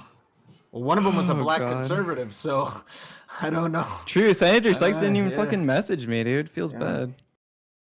I am pretty happy wasn't associated with many of those takes, possibly. I don't know. Dude, I am so sorry, Irrelevant, for how shitty you got treated today. Like, that was actually really fucked. It's not on you, dude. It's not on you, dude. I mean, it kind of is. I kind of have to, like, moderate this shit, but holy shit, I did not expect the fireworks that we got tonight, but I guess, I don't know, maybe I should have. I don't know where Bastier went. Oh, but I think cool. his internet's getting cucked, too. All right. There he is. I could have predicted that. Hey, sorry about that, folks. Well, no, the thing is that like I don't know. I thought the conversation could have been like a lot more productive than it actually was. I thought like the people that I had on were like more willing to engage with like good faith arguments rather than just yeah, I don't know, screaming at each other. Mindwaves, do you mind if I responded to Destiny's point? I didn't hear all of it, Destiny, but I. Yeah, go ahead, buddy. Yeah. Sorry about that. I got knocked off. My local internet is provided by a monopoly that needs to be broken up in a competitive market. True. So, look, I get you that this is a real problem, and I do think that democracy is a threat. I just feel like the kind of organization that you're proposing, it just feels like more of a threat to democracy. I do feel like markets have had some impact on journalistic integrity. I do feel like we're seeing a lot more like fact-checking stories and stories about like, hey, here's what really went on. Here's the second layer. A lot more analysis that I think just wasn't there when facts were taken for granted. So I mean, I do think there's some positive steps in the right direction. But I mean, I do agree it's a tough problem now. Wait, do you like Fox News? No, but I mean, but Fox News is Fox News is the walking embodiment of the market working in an ineffective fashion. If our goal for efficiency is truth. Sure. I mean, I get what you're saying, and I mean, for the most part, you're right. But even there, I mean, Chris Wallace, Shepard Smith, back before he left. I mean, there are some, even at Fox News now, reporters who are pushing back on Trump administration officials. Only 2 Fox News guys. I know, but for what it's worth, and look at that, and again, the market, if the market dictated, they would have, like when the market dictates who gets top billing, as it does currently over at Fox News. Tucker Carlson and Sean Hannity have top billing. Shepard Smith is forced to do midday streams, midday coverage, and Chris Wallace as well on I think Sundays, right? Look, I mean, I'm not trying to say it's perfect, but I'm saying one, that it's happening, and I think it's better than where it used to be, say, 2 years ago, and 2, that I think it's better than the alternative that's proposed, some kind of government remediation. Yeah, I don't know. I think state news is oftentimes just broadcasting propaganda, and I feel like the American state would 100% do like. I'm not a big fan, not of state news, but of state-funded news. I think is okay. I think is a step in a better direction. I trust the BBC over like Fox News. Oh Well, yeah, for sure. As tempted as I am to disagree with that, there is some, I think, argument that another big change is that now we get our news from an entity that has no government involvement, mostly the internet, or very limited government involvement compared to in the past, where a lot of it was put out by 3 tightly regulated networks who were regulated because, the broadband spectrum only has so much space. So you had to have some form of regulation to get onto it. So, I mean, there is less kind of effective control by the government now than there was. I feel like that itself was kind of a unique exception in American history. Prior to that, I mean, news was unregulated too. So. All right. Well, I think that pretty much wraps it up for today, guys. Unless anybody else has any fucking, I don't know, dude. This podcast is a fucking shit today, show. dude? What did you do? I What you wanted, bro? I don't know. I don't know what the fuck I wanted out of this fucking thing anymore. Right. But a lot of people wanted to talk about it, and I mean, I was kind of quiet during all that, but I definitely saw those views ticking up. I mean, they doubled, So I mean, it was like a lot drama, of people dude. Grift waves at it again, just that's how it goes. No, that's not a grift. I mean, you've got a platform here that allows us to talk to each other, and people can listen. It's compelling stuff. So it's not grift. I mean, well, honestly, you had quite a bit of black people on. There was probably no better time to talk about it, really. The most black people Twitch ever had on at one point. On a podcast? Yeah. Probably. Probably not wrong on that one, actually. I really want to make like a fighting games like tournament joke, but I'm not going to. Oh my god. Shit, not with my reputation, apparently. I don't know, dude. The way that people came into this debate, I already knew it was gonna be a shit show just from like the posturing and the way that people are like reacting with each other. I was like, holy shit, are we here for a conversation or like you guys actually just coming in for the dunks? Like, I don't know. It might have been possible with the commandant. Is that the guy's name? Quarantine, yeah. Quarantine? I think he was encouraged by the other dude. Yeah, I think in a one-on-one scenario, I might be able to talk, or not a one-on-one, but like in a podcast with him, but with the other dude that he was kind of like, he had to like endorse. Dude, holy shit, there is no fucking way.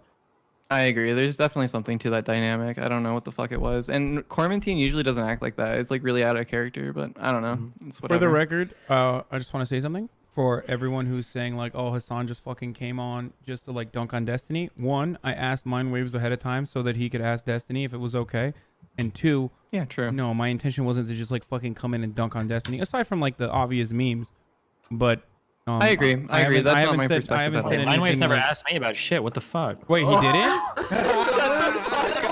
Oh, he's lying. Okay. Because I did. I was like, hey, ask Destiny if he's okay with it before I come on. Like, I don't want to fucking. All right, Destiny, you want me to leak more logs? Is that what you? Oh shit! Hey, don't even make those jokes. Yeah, wow, yes, dude. Oh my god. It's all right, dude. Yeah, so I don't know. I want to thank everybody that came on today. Hasan, I do want to say you're you're an asshole, right? I've been trying to reach out to you for fucking weeks now, and then I get an Destiny asshole? on. What do you mean, bro? You use my self promo channel in Discord, okay? Apparently it's okay. Apparently I'm not that big of an asshole. Actually, all right, buddy. What was going on? I mean, come on. I got to dunk on someone, right? Hey, I'm just saying it's hard to reach out to you, dude. I reached out to your mom, but that's another story. But thanks for coming on, Hasan. I really do mean that. And thanks for reaching out to me. Yeah, it was good meeting you, Hasan. Yeah, nice to meet you guys. Sure. So yeah, we're gonna go ahead. I was gonna open it up to chat for questions, but fuck it, we've gone so long at this point, and it's been a shit show. So maybe next time. But yeah, I'm gonna let you guys do your shout out shit, and Irrelevant, if you want to go ahead and take it away. You know what to do. All right. Twitch.tv/irrelevant. I like philosophy. I like talking about bullshit, just shooting the shit. I mean, I have a lot of the political stuff also, but like, I'm not gonna sit there and do like a study stream or go through anything like that. If you want to link me studies and stuff like that, that's something I can do for the most part of my own time. Nobody wants to see that on stream. So I mean, I'm just kind of kicked back, laid back. You know how it is. All right. So y'all have a good one. Y'all have a great one. See y'all later. You don't have to leave. Hold on. Oh, okay. It fucks up. It fucks up. No, yeah, just give yourself a shout out. We'll end it all together. I don't want you to fuck up all the tags I got going on here. So That's why you don't want me to leave. Bastier, if you want to go ahead and shout yourself out, dude. Yeah, of course. Twitch.tv/Bastier. We have a whole lot of fun talking about law, politics, economics, history, and the occasional conspiracy theory call-in hour. So it's a whole lot of fun. Check us out. Look forward to talking to y'all soon. Hell yeah. Pixie, go ahead. So you can reach me at twitch./whatever, PXIE, Pixie. I like talking philosophy, politics, literally anything you want to ask me. I really don't have a life. And Yeah, I'm glad I was here. I had fun. Even if it was a mess, I had a lot of fun. So I'm glad. happy. Hell yeah. Destiny, go ahead. Hey, I'm Destiny. I don't do much politics or philosophy. I just play video games. So if you want to see good video games, my TV is twitch.tv/Destiny. That's me. And Hasan. Same as Destiny. I don't do any politics. I'm a big Trump supporter, and I love to watch Mormon dating shows. So if that's your cup of tea, then you can come find me at twitch.tv/HasanAbi. Nice. Well, and me, I'm the host of the Big Brain Podcast. We're going to be doing this every week now. If you don't know, tune in next Tuesday, 9 p.m. Central. Hopefully we're not canceled by then, but you know, it is what it is. So yeah, thanks for everybody that came on and everybody that's not here still. But yeah, nonetheless, guys, I'll catch y'all later. All right. Have a good night, man. Thanks for having us. Peace. Yeah, definitely. See you later.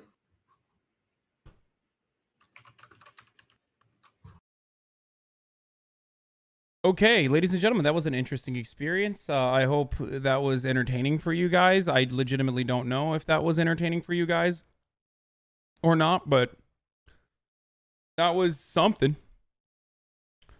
That was fucking something, wasn't it? That was a thing that happened. Non-malding Kalmasan had me peeing glue. Never falling for Esteban bait when he malds is 11 out of 10 content. Honestly, I think he was great so far tonight. I was getting triggered watching that stream. It must be hard seeing a friend or a former friend. I don't know your relationship yet. Just keen to such high intensity shit, talking so quick. I hate when shit breaks down into yelling. Edit. So as soon as they went off topic, like, damn, that's Destiny's whose content I really enjoy. I missed a good old drunk eating stream with Andy, Steven, Hasan. Oh my, this is why I'm the liberalism will lose. They're just too emotional and uneducated. Like hearing this guy shout and whine. Andre presented his studies. Look, I don't know what the studies were. Like, I don't know what his studies were, to be honest. I wanna mention this one more time. I don't know if like Destiny fucking clip chimps are in here like waiting for me to fucking talk shit and whatever and like send it back to him and get upset, but like, yeah, I mean they're probably in here, but I don't give a fuck. Look, the reality is, and I'll tell you guys this again, as I did before, like nothing I said on the podcast is outside of what I've said thus far, and what I will continue to say. You can, like, whatever Destiny does in the privacy, in his own privacy, is not my business, right?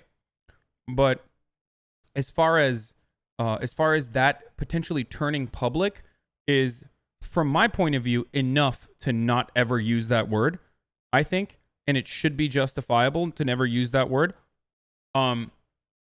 And the reason why I said lick, like, if you can't stop yourself from saying it, like, just lie about it, is because of these conversations that we're having. I know that people are like, oh, you're fucking advocating the lie. You're advocating the lie. It's like, no, well, I would much rather advocate for him to just not say it in private, but I don't think that's going to happen anytime soon. So, like, in order to mitigate potential additional damage and ensure that, you know, he's not like leaving a lasting impression on his audience that this is totally acceptable and that this is like a defensible thing to do, I would rather have him lie. Yeah. Number one, I would rather have him not say it, even in private. But if that's not going to happen, yeah, I would much rather have him lie. Kind of like admitting that you already have a private opinion and a public opinion that's different from your private opinion when in regards to saying the N-word. I don't believe you should say it in private, and I don't. However, I don't think this level of woke scolding is necessary. Dude, it's not fucking woke scolding, dude. I'm so fucking fair to Destiny. When it comes to, I even defended him to like the fucking journalist guy at Mother Jones. Like, there are plenty of, there are plenty of instances where I've like defended Destiny way beyond us, like having a falling off from one another, and like when it comes to the work that he has done, that's what I care about, okay? I'm being honest. When it comes to the work that he has done thus far of de-radicalizing people on the right, that's what I care about, okay? I understand that we have to build coalitions with people who are going to have really reactionary takes even.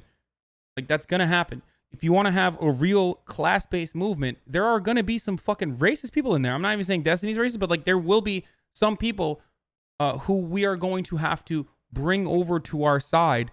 But first, the way to do that is by instilling class consciousness in them and having them fight for their class interests, and then sell them on some other ideas of solidarity from the point of view of identity. So you were more fair, but you went pretty hard towards Esteban at the start there.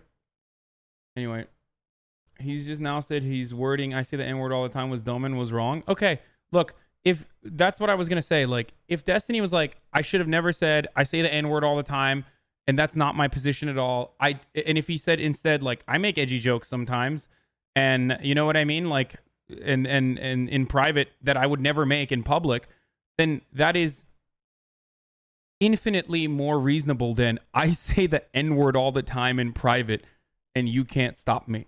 You know what I mean? Or whatever the terminology was, or whatever the words he used was. He literally has said that over and over. I know, but you guys realize that, like, the topic of the stream is, can you say the N-word in private? Like,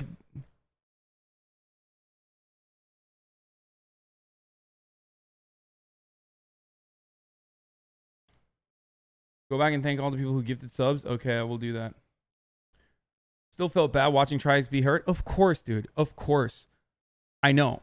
I would like him to not say it, but it's not up to me, and I can't stop him. He's a full-grown adult human being, okay? So if that's not going to happen, I would rather have him at the very least, like, stop having this conversation. At the very least, stop having this conversation. Because, like, and I'm gonna keep it real. Like, I'll talk to Irrelevant. Like, I'll have him back on the stream, and I'll talk to him.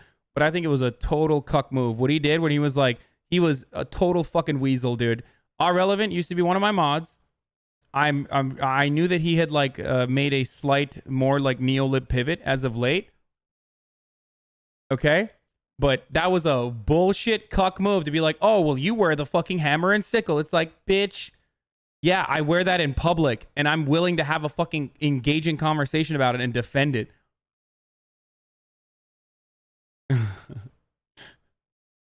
Like, he used that as a total fucking weasel counterpoint.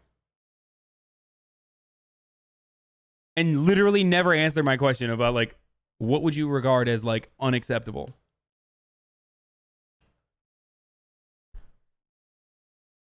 That was just the internet janitor going mask off. Let's watch the mommy makeout TikTok restore tonight's vibes once you're done recapping vids.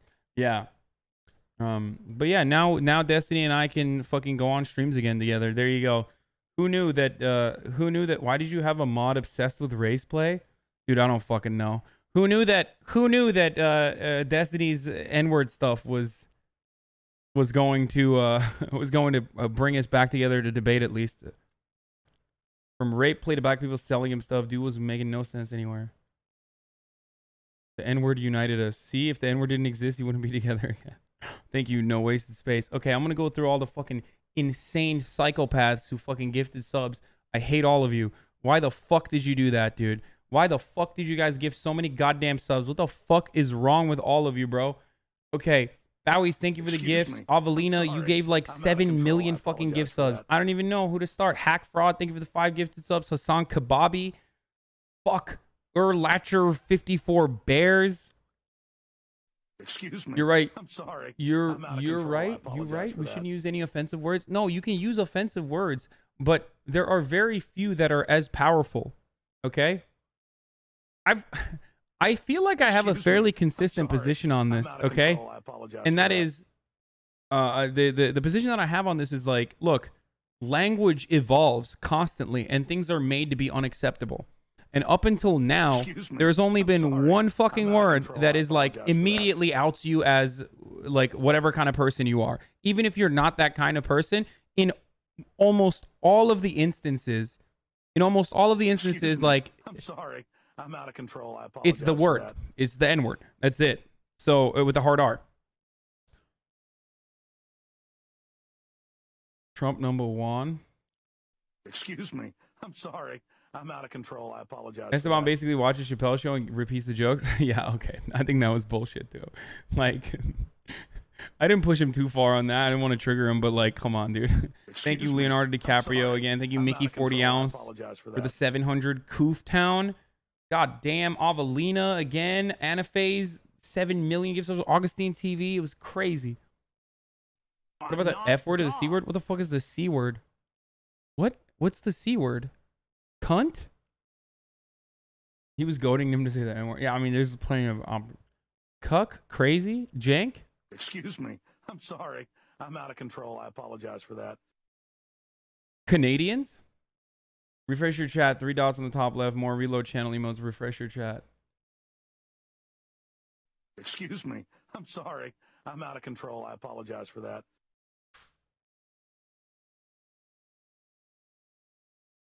Did that work? Did I? Excuse me. I'm sorry. I'm out of control. I apologize for that. Did that work or no? Do you believe the N-word can be used sarcastically? Nephew, enough with this Twitch thing. Come to work early tomorrow. I'm sorry. I'm out of control. I apologize for that. I'll quit TYT at 5K subs. Barack, HasanAbi, Obama. If you have a more nuanced take on it, which you do, you probably shouldn't trigger him that hard by saying belittling black people by the very start. Oh, here we go, boys. Here we go. The fucking I'm out of control. The Mauled Brigade is coming in. These are like the early. This is the early stages, but we're gonna be experiencing way worse shit than this in the next couple days. Okay, I'm letting you guys know. Excuse me. Yeah. I'm sorry.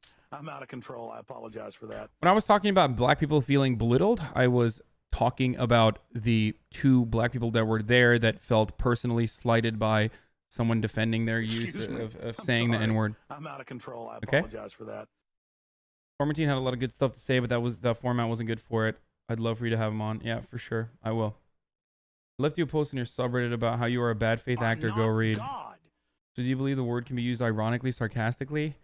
I don't know. I don't use it. So I don't know. I don't know if I've ever used the N-word with a hard R. Like, excuse me. I'm sorry. But I don't even use the N-word with a soft A anymore. And I've talked about this before many times. So like, Hasan is malding right now. I'm malding super hard, dude. Excuse me. I'm sorry. I highly discourage any games Jackbox or Scribbly over the next week or so. HasanAbi, just FYI. Why? Are they going to like fucking hack into the mainframe? Isn't it the same as finding out someone was talking shit about you behind your back? Like, accept instead one person and it's not true. What do you think about a white person hanging out with lots of black people and unconsciously adopting their language like the N-word? Yeah, no, that's why I said there's like contextually appropriate situations. Like, I think like. Excuse me. I'm sorry. I'm out of control. I apologize for that. What do you do at rap concerts when you rap along? I don't say it at rap concerts. I've said this before that people get mad at me, but like, why is 39 Deaf crying? Excuse me. Noam Chomsky has the. I'm out of control. Has the N-word privately? Was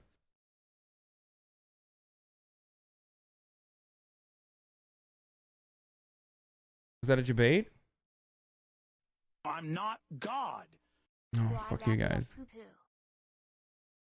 Non-malding Hasan has me peeing glue. This is why I'm losing. You just caught enough to see what Andre was asking what was fucked in their souls over the issue. Like, I'm not God. 3 you poo poo. What is this? What the fuck is that? ANCOMs use the N-word, and there is no authority you can use to stop them. That's a good one. Noam Chomsky believes in the abolition of privatized use of the N-word. The second topic of the debate show should have been using lynching in rhetoric and politics. I think the issue people like Stevie have with the premise is that one word is bad, all words should be vice versa. It's an interesting argument, but D did really bad at presenting it. I don't know, it's super tricky to talk about. Would you consider doing any content with Lance from the Surfs? He really wasn't active during the debate tonight, but his content's typically very good. What do you mean? I fucking had him on with XQC last night where we talking about Canadian politics.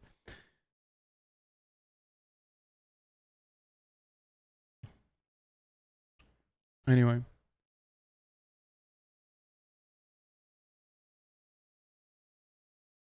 A video caught white students saying the N-word. Amid outcry, they've been criminally charged. I'm tired of Hasan being a bad faith actor. ... Oh, come on, dude. Come on, dude. Oh, fuck you guys, man. Extreme props for continuing to keep his calm. Hasan has come so far from shouting arrest on his insanely cool demeanor during the... Oh, that's nice, guys. I am reformed. I told you guys. I'm fucking reformed as shit. I love Lance. Yeah, he was like... Mindways appreciation tonight for being super unbiased and making sure Esteban had enough talk time.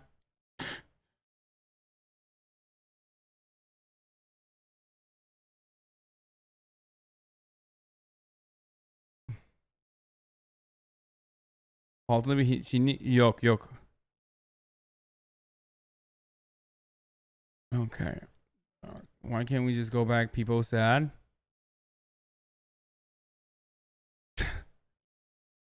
Can you have the lawyer dude on and ask him about libertarianism? N-word principle, actual racism towards Hasan, culminating in a Ben Shapiro impersonation.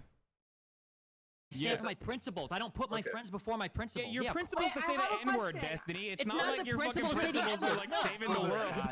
So stupid. Hold on. Captain English second language over here. Slow your fucking roll. Okay? Oh, that was, yeah, I know. That was fucking terrible. That was a terrible fucking, but you know, I was egging him on. But I do believe that. I was egging him on, but I do believe like it's like that is something that fucking frustrated me about this, which was like we're having this conversation as though like you're holding on to these like universal truths that you have to fucking, it's like literally that army guy meme, you know what I mean, where you're like standing and all these like drugs and fucking guns are like flying over the bed and it's like your right to say the N-word. Like he's just like, no, like I'm gonna do it, I'm gonna fucking defend it in private, dude. Like and what frustrated me, and actually I didn't bring this up, but what frustrated me originally was like, of course I go to a subreddit all the fucking time, and like him, like people in a subreddit like straight up applauding him for like saying like, you know, defending his right to say the N-word in private is like insane to me. And that is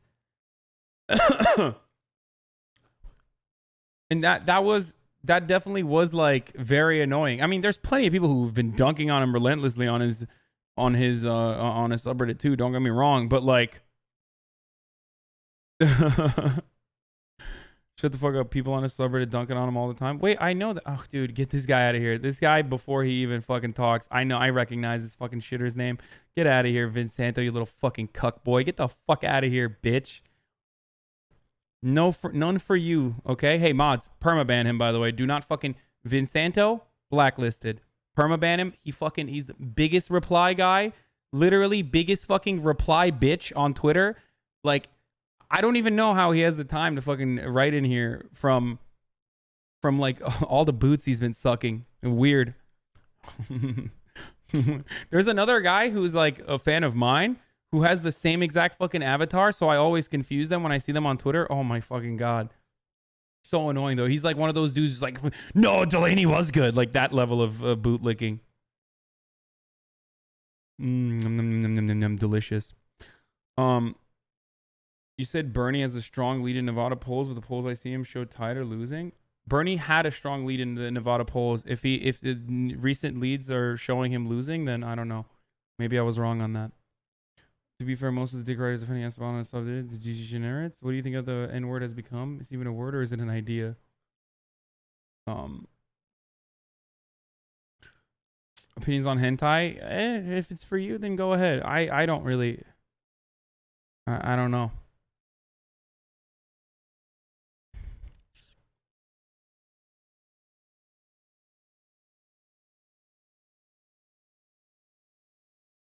Destiny just admitted he might rethink his position in the future because you pose good questions. I don't know if that's the reason, but I legitimately don't think that it fits in his moral system. I legitimately don't think, even with like the egoism, like either you say it in public too and you defend it through and through, or because of the very obvious compromise, like because of literally what we went through just now. Like,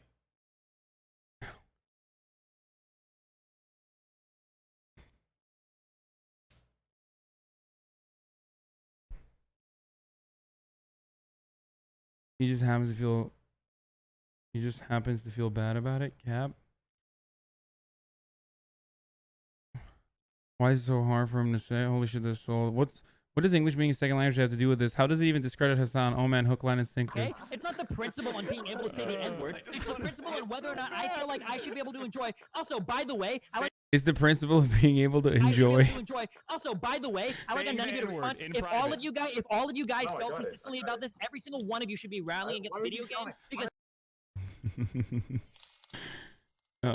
That is ironic. He's not an actual supporter. Andrew Young's policies and the little time he gets to talk on stage in the media coverage. I've said this before. I think Andrew Yang has really good rhetoric, but I also do think Andrew Yang has really good rhetoric, and sometimes he'll say shit where I'm like, what the fuck? Did he just say that? Like, that's just straight up sounds like Marxism to me, brother. But ultimately his like most important policy is UBI, and his funding vehicle for that UBI is not great. By the way, we have 5,104 subs.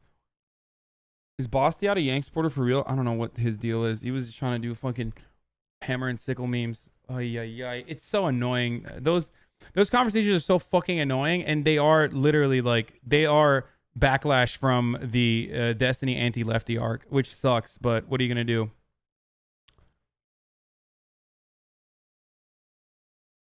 Did you use all the slurs in private? No, Destiny's never used any fucking slurs in private with me, ever.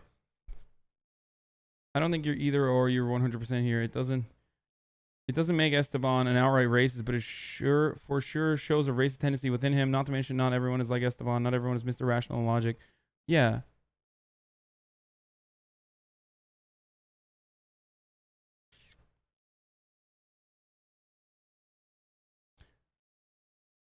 I understand and agree with you. I was just saying Steven himself didn't catch that nuance and mauled it. He was already triggered and took your comment surface level. Well, he knows it would bother you, so he doesn't. Thoughts about music artists bringing white people up to sing lyrics with N-words in front of audiences? I don't know. What is this? You've never played with a kid on Fortnite.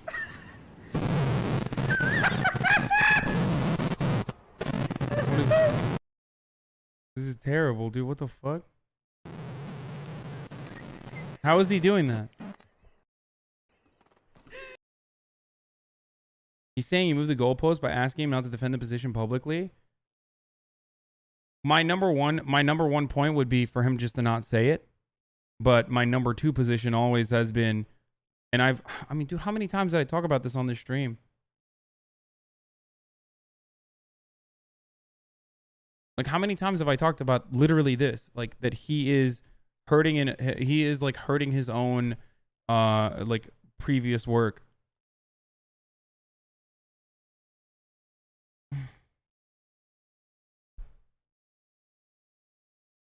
I don't think he got that you were actually on his side. Wasn't Hasan's take on the what's Hasan's take on the Bad Bunny shit? I have no takes on the Bad Bunny shit. Please don't ask me. I don't have takes on the Bad Bunny shit, okay? Please. Hasan trying to get into the Big Brain podcast and debate the N-word. Hasan reading chat. Fuck you, dude. There's a big difference between the N-word and Italian jokes. Dude, that's literally the Italian joke that I make. The Italian jokes that I make are literally how different Italian jokes are in comparison to the N-word. That is the joke itself. The reason why I ham up Fredophobia is because of fucking Cuomo, who like equated Fredo to the N-word. And ever since then, I've been memeing about it. At the expense of me and Anna. His mic is from the Sickle and Hammer Nation. Abi Türkiye çok absürt geliyor bu N-word biliyorum abi. O Amerikalılar kafayı bozmuşlar N-word bu. Devamlı bunu konuşmak istiyor. Beyaz Amerikalıların en sevdiği konu bu abi. Hasan in chat. They are like fish out of water. They are gulping for air and you're giving them CPR whenever you give them attention. Let them suffocate and die. The end. They will get bored and move on. 100%. Will the Italian mob come to get me? Yes or no? They are the annoying. It's true. We need a detox, homie. Oh, true. We do need a detox. What's up, everybody who's new, who just came in? Did you come here for some fucking critical takes on politics? No, bitch. It's mommy kissing time. Someone you can trust with everything. One day you'll have your best friend, your biggest supporter, and your teammate. Please watch this video. Tesla revealed at Investor Day that they are ready to release fully self-driving to all their vehicles next year. I will also watch the Investors Day meeting where he explained all the tech and their robotaxis. Italian hand? Wait, this is literal racism, dude. This is actual racist emotes. This is race against the Italian race, dude. What the fuck is Vosh doing? Oh my god. Why did you put that in there, dude? Anna, you should have never ever posted that. Now everyone's gonna fucking use it. Lost all the hair. Don't worry, there's a bald championship.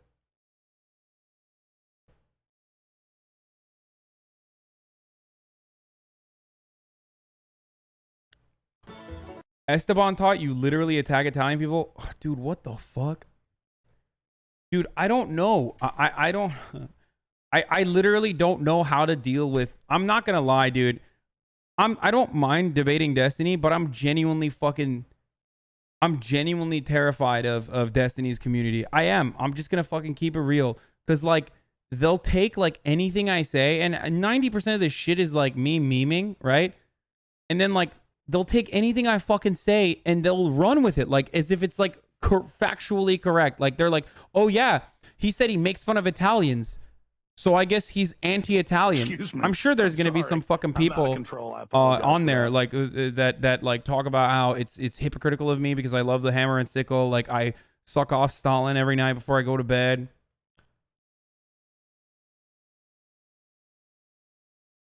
Oh, so the Italiaphobia is just fucking jokes over here. Hey, HasanAbi, how are you? Any comments on what's going on here in Chile? Oh, dude. Okay, I was going to do a Chile meme, but then what's up with you on educating us on Chile? All right, I fucked it up. Talk about the Clippers. You need to put the hat on when you're joking and take it off when you're serious. I just tried to talk in another chat. It was wild. He just railed on one thing exactly like that. What the fuck? Are you going to play any games tonight? Check donation, share media link, please. Isn't that literally how the manlet meme started with Esteban the second? Why do you... Stop sending me this, please. Did you just do a Fredo accent? Fuck yeah, I did a fucking... Fuck yeah, I did a fucking Fredo accent. Over here. I'm walking here! Talk about Paul George shoulder injury? Fuck no, dude. Fuck no, dude. Here is one thing I'm not going to do today, okay? That is talk about sports, dude. What a terrible, terrible thing to do. What a terrible thing to fucking do, dude. You know what I do want to do, though? Oh, never mind. I was going to hit up Doodoo Daft to see how her Japan trip was, but I think she's playing a game, so I won't. Speaking of Doodoo, I was going to hit up 39 Giraffe, but...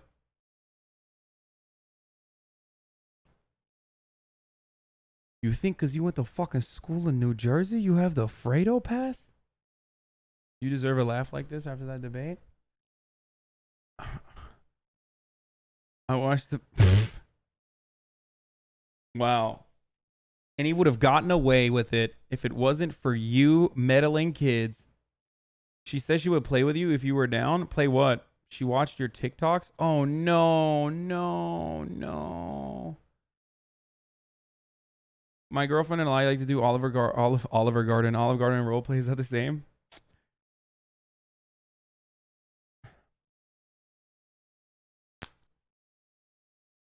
I was at the shop and the keep said you watching the game. How do I respond? Tell him nope. Is this a picture of Esteban or Destiny? 99% of the leftists get this wrong. How Destiny feels when he says it. Dude, you know what the worst part is? Like 90% of these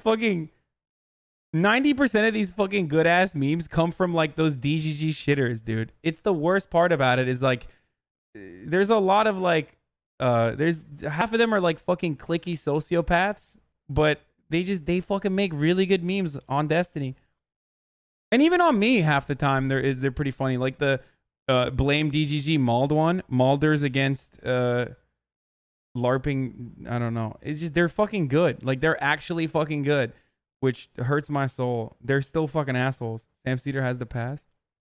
Big Brain Podcast discusses the N-word. Big Brain Podcast discusses politics. I know this is from the Destiny subreddit. This is my meme, bro. Why do you think I'm incapable of making memes? You did it to me during the debates, and you did it again. I'm Marie.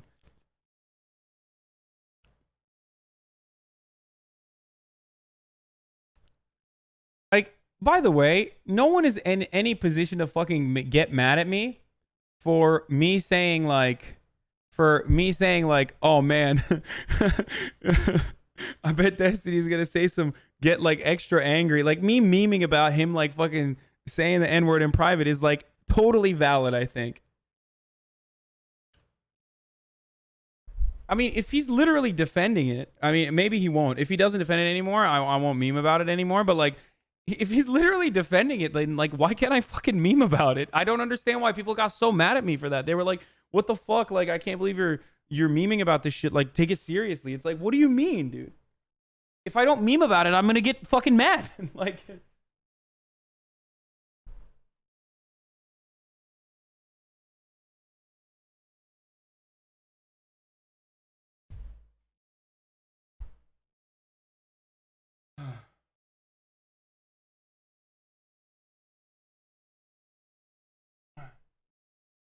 he's a whole man and he's a whole. Aynen. Yo, Drew Train is having a manic episode. You're making a light of the situation and therefore causing harm. Yeah, that's not what they were fucking mad about. They were mad that I was memeing on him. He was arguing edgy jokes, but you talked about only the N-word.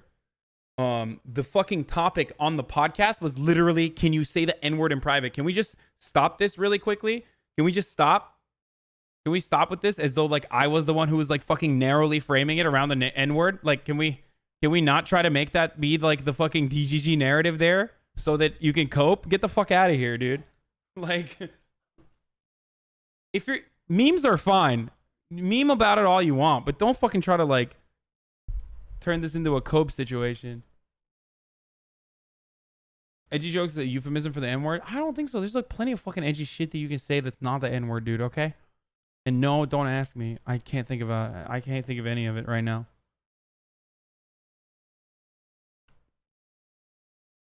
My question for you would have been, what words such as the N-word are just better to stay away from? And what are you okay with and why? Not baiting, just devil's advocating. I don't know. I don't say any of the words anymore. For me, it's easier for me to not to say stuff in public when I don't say it in private. And I used to say the F word. I used to say the R word all the time. I even used to say the N word. And I've talked about this before. Like, and whatever is like deemed completely unacceptable by the majority, I just stop saying it in private as well. You know why? Because I'm a fucking adult, okay? And I know that like, and I know that like that's what it takes. Wait, oh no, not the hard R. Don't say it. Don't say it. Just listens to Cumtown. I don't know what Cumtown is. What the fuck is Cumtown? Yo, can you check my donation link? It's in the shared media link section. It's not long. Dude, why did you fucking not send it to me as a regular dono? Just link it. Just get a permit from a mod and link it again. Okay? Because I can't see it. It's not in your fucking... It's not here. Don't ask me if it's acceptable to say the fucking N-word if you're singing along to a rap song, okay? My rule of thumb is insignificant in this. I have logs of Hasan saying Fredo messaged me for screenshots easy. What is this?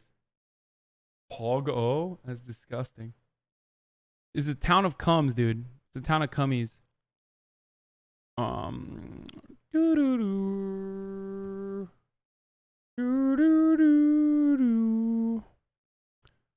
Destiny actually made a really good point. Pete actually gave a refreshingly nuanced view of American foreign policy. Pete actually nailed that. I don't know how much nuanced foreign policy views are cared about.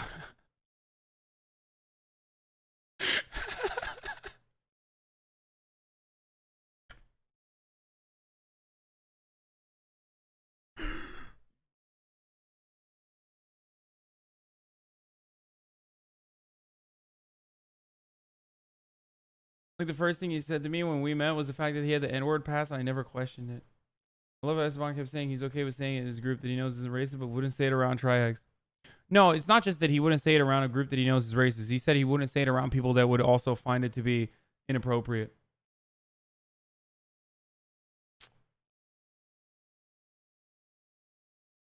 The only acceptable edgy joke is memeing about being gay with your dad. Do you play with 39 Daff anymore? I would. I don't know what the fuck she's doing. She's playing a video game. Like I said, I would play with her. I want to not even play. Like I want to fucking hear how her trip was, you know? If you want to join, you can. Says Poke at 11:52. Highly recommend removing the share media section anyways. Here's my link again. This is releasing next year.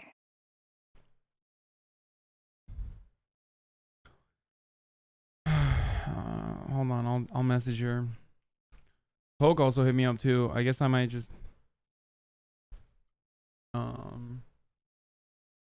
she's playing a solo game. Go play with Poke. Okay, I will do that. Yeah, I think Esteban definitely fucked up with the original soundbite. I say the N-word all the time in private. It sounds way more inflammatory than just you saying edgy jokes in private that you wouldn't say publicly. And of course, now his defense can't be co-opted by legit racist people. Yes. Back in my day, we were real men. We'd go die in the halls of Xbox Live.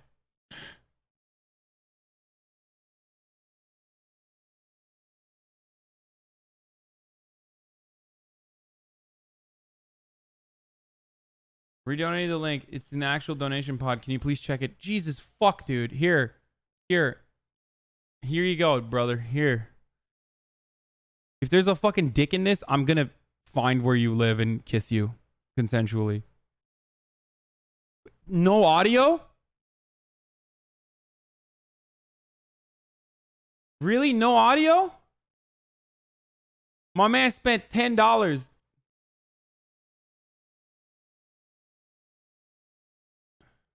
This is literally, you guys are going to have to watch this. Oh, shit. To the end, okay?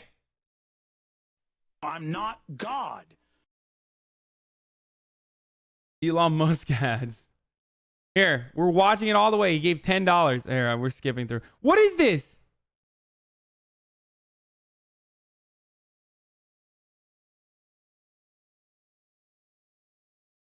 What is this? Is Elon in the stream? Any Elon boys in the chat? Hold on, I gotta pee. I'll be back. I have to pee. I've been holding it in for so long, dude. What the fuck? Okay, I'll be back.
Nuke a city in a video game? What? Elon Musk can make a car move on its own, but can't treat his employees with dignity? True, dude.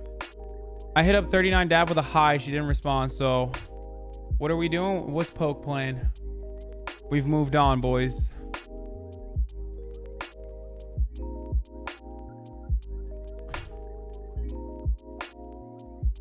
Is he playing 7 Days to Die?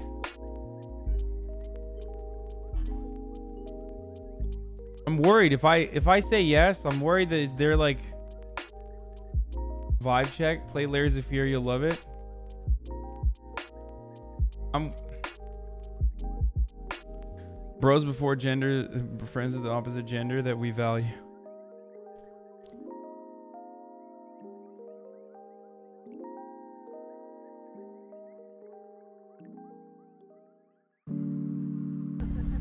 Look at this shit. See that big ass house? Now we talking about relationship goals. Bitch, bank goals. Bank account goals. I'm moving my whole family on a block like this. Just so they can hate each other in the same neighborhood. Niggas, man. Niggas. Niggas be trifling.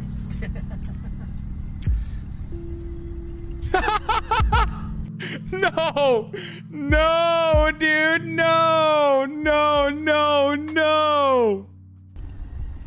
He's not gonna keep doing it, right?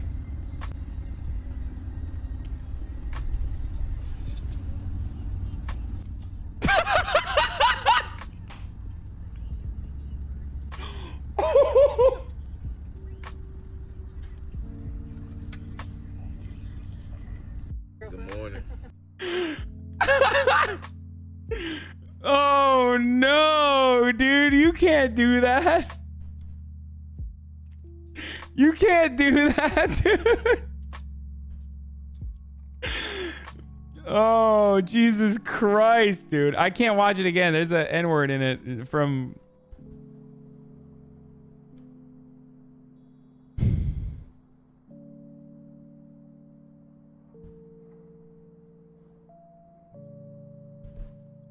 Actually, it was assumed to be in private. He says like the N-word. The black guy says it, and then the white guy follows it up by saying the N-word and then says be trifling. Another example of the N-word being used in comedy. True.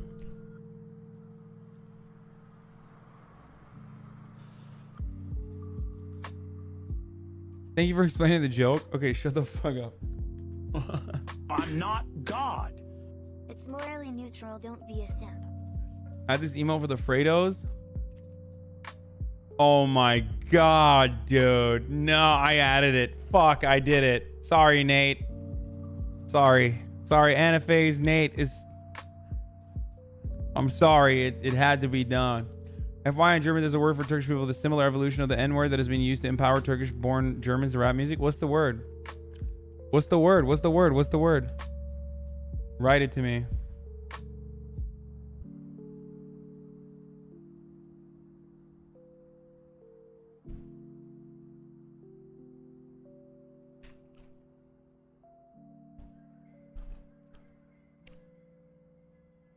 I responded. Italian hands. Play Outer Worlds. You can be K Comrade. What's Outer Worlds?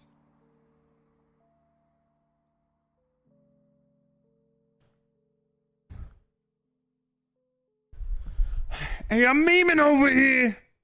Fallout in space. Wait, is it good? Is it good? Hanake would be the original version. It was originally meant friend or good worker in the Polynesian language. She said she's kind of busy. She said it was good. I'm kind of busy right now. Too busy for us, chat. Sorry, everybody. New RPG from the makers of Fallout New Vegas coming out Friday. It's getting really good reviews. Oh my god. Okay, what is it called? Outer Worlds? Dude, I don't give a fuck if it's expensive. I got 5,000 subs now, bitch. What do you mean? Dude? This is what it's for, dude. I don't spend money on shit. Oh, fuck. I gotta get a new PC. Fuck. You know what? No, I can't. I can't do that. Daft cells, calm down. Why? What happened? The Outer Worlds is the You Got Chocolate and My Peanut Butter of RPGs. Obsidian, a developer that's made sequels to both BioWare's Star Wars Knights of the Old Republic and Bethesda's Fallout 3, has merged these two distinctive flavors. Do media share for new PC? No, the old media share is for the PC. Honestly, dude, listen. Like to keep it real, I don't think I'm gonna be able to do a build, dude. I was okay before we show this. Like, what is the fucking... So Noel, like a year ago, when I was shopping around for computers, I asked Noel, who is a normie just like I am, Noel Miller. You guys know him, some of you, Cody Cohen, Noel Miller, and honestly, I don't listen to anyone in the chat. Building PCs so easy, it's like Legos. No. And NZXT's build thing is pretty good, is what I heard. I'm not God. This Noel Miller. Wait, what video is this? You'll finally meet someone you can trust with everything. One day you'll have your best friend, your biggest support. Jeffy, there's no way, bitch. I see you all the time. You play PC Builder. You play PC Building Simulator on your free time, okay? No, I don't believe you. He goes, oh, dude, it's real easy. Like, I'll help you.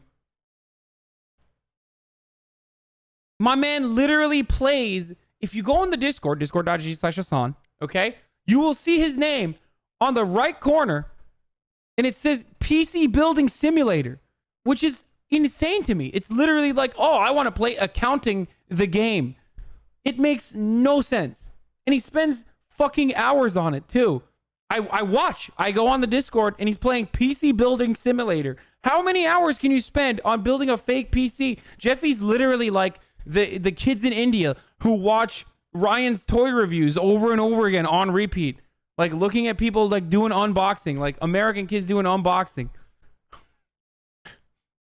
How the fuck is it fun? It makes no sense to me. Hey, I was trying to outbuild that I had planned for you. Okay, why don't we just now? Okay, damn it. Now I feel bad. Fuck. Attacking his own mods. I thought Zoomers over 10 minutes. Get a PC builder sponsor. Honestly, games like that are pretty therapeutic for hobbies if you can't afford the real thing. Okay, now I feel terrible. He said he was fucking making one for me. God damn it. Wait for a new GPU. Next GPU to get a new PC. Your PC is just fine. Install SSD. Google Kanake. Terry Crews build a PC. Thumbnail farming. I've seen 9-year-olds build a working PC. Okay, well, I am stupider than a 9-year-old. Why would you think that I'm not? I still have the SSD. I still have the SSD here. Like, it's literally on my desk. iBuyPower config easy builder. I'm not gonna do iBuyPower. I would probably get like a NXZT or whatever. Isn't that like NZXT? Is that what it is? Let's build.com. You only need a CPU and an SSD. That's it. Digital Storm is good as well. You really need to just have someone help you pick parts. To be honest, Esteban's like the master of it when you go to shop and go to build them for you. Ask Will for help. He literally built one on stream. Get Pokimane to hook it up. Yeah, doubtful. Very doubtful, but thanks. Don't you have an IT guy in TYT? No, I'm not going to do that. I'm not going to ask someone at TYT. Hey, IT guy at TYT, can you come help me out, homie? Also, I'm fucking leaving. There's also Origin PC. Lily Feature computer from NZXT had problems. Okay. Yeah. Miskiff helped Maya build a PC. Yeah, but I'm not Maya. Okay? I'm not dating Miskiff. I would if he would build me a PC, but Pokey was on the stream at the beginning of the Big Brain podcast before you went on. Yeah, I saw. You used to have a ton of money getting a cheap PSU. Leftist tech support talk Vosh through our stream. I can't do it. Okay, I'm not Vosh.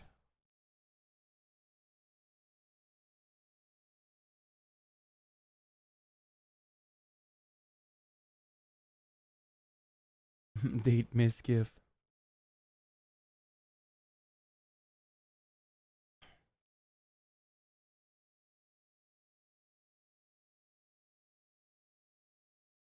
IRL with Albie to buy a PC. It'll be good content. Why is Albert good at building? Can he build a PC?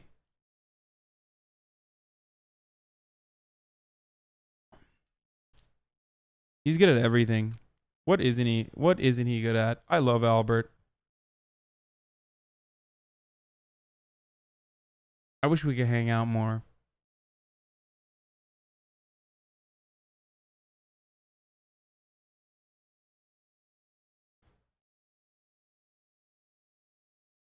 Get a nerd on Discord. Dude, I have plenty of nerds. I have leftist tech support who would fucking help out in a heartbeat, and Jeffy too.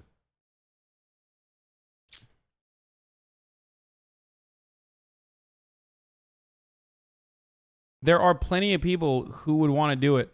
NMP's in Austin, Hasan's in LA. Yeah, that's not going to happen.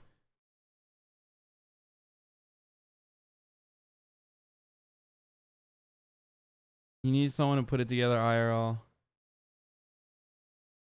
Why can't... Okay, let me just ask you guys. What is this? Ninja? Oh, fucking no memes, dude. No memes, dude. No memes, dude. Why? Wait, what? $200? What the fuck? What? Dude, should I just buy this for the lulz? Hold on. I'm going to try to find what Noel said to me. Like, he suggested a while ago. Let's see. GNN wants me to go on. Ghetto News Network wants me to go on his podcast. Wait, why can't I find it? What the fuck? Noel Miller? In my messages? Oh, no. I got a PC, maybe? If I say PC? Maybe it'll come up. Nope, I can't find it. Hold on. There it is. He said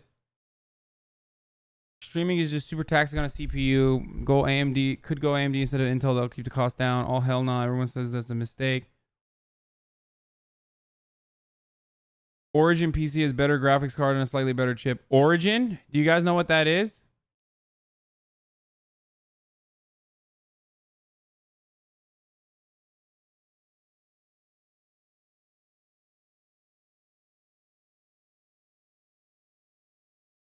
Origin?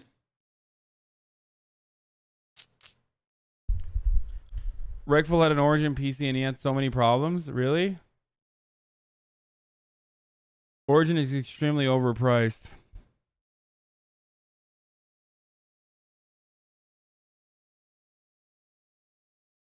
Dude, this is literally going to happen, okay? This is actually going to happen. NZXT is good. Just configure it well. Building with my 3-year... Real funny, dude. Y'all are funny, dude.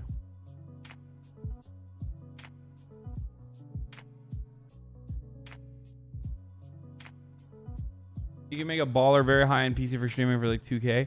Get someone to build it with you. There has to be some streamers in LA that can help. I don't know, like 4K is good for budget, right? 4 to 5K, right? Or is that overkill? The one I'm using currently, listen, the one I'm using currently that's overkill, really? You'll be fine. Don't be afraid of not knowing things.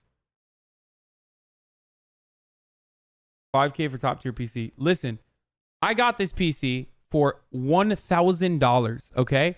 I have a 1K PC, and I thought at the time, like, fuck, man, $1,000? That's crazy. That's a crazy amount of money I've spent on a PC.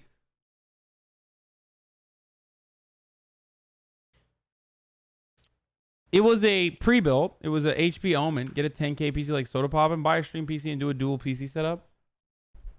I can't do a dual PC, dude.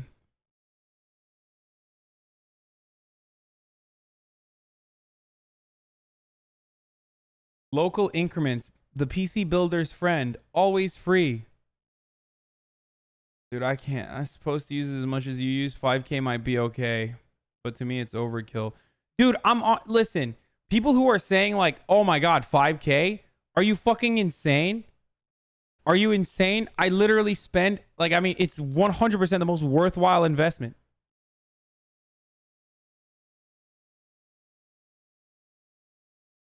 All of these games, I will literally shut the stream off right now and go fucking play video games by myself. And they will all run perfectly fine. They ran perfectly fine when I did that before. I could play COD on my own totally fine.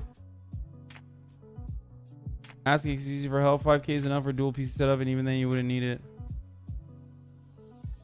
It's also a business investment. Write it off on your taxes. Yeah, I can write it off on my taxes too.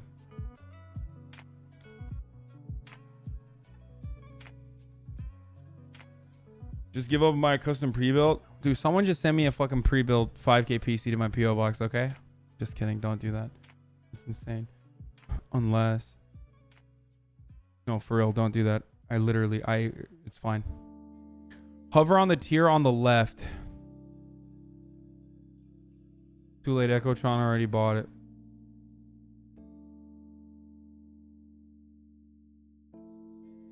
Can't you get a sponsor? Yeah, dude. Yeah. Imagine. Yeah, they're going to be like, hey, we're going to sponsor 9/11 Andy. Hey, what's going on, guys? I'm the CEO of Intel. Let's sponsor 9/11 Andy, dude.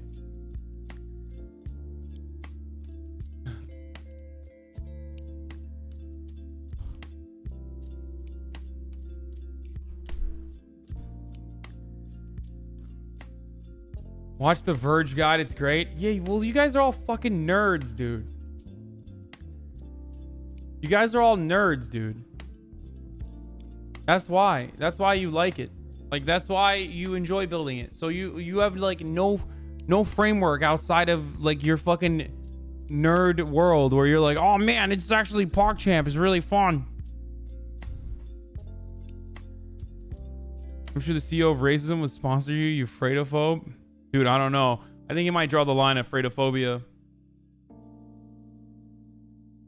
Yeah. The fucking Mother Jones article is gonna be the Verge guy build it all wrong. Oh, okay. The Mother Jones article is gonna be titled N-word Andy and 9/11 Andy forced to be reckoned with for de-radicalization on Twitch. This is the best the left has to offer.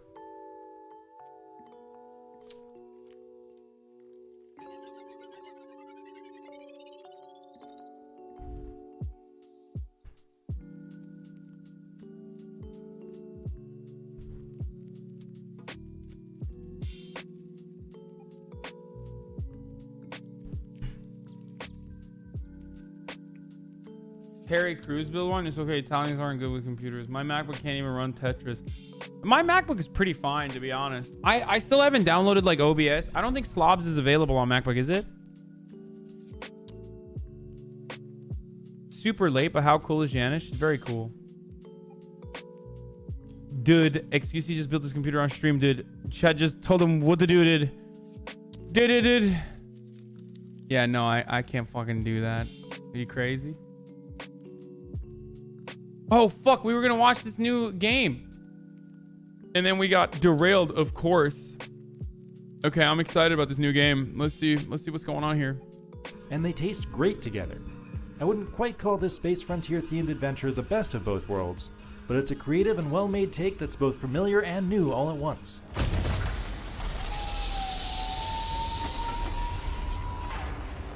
Okay, right off the top, like, I don't really like the graphics.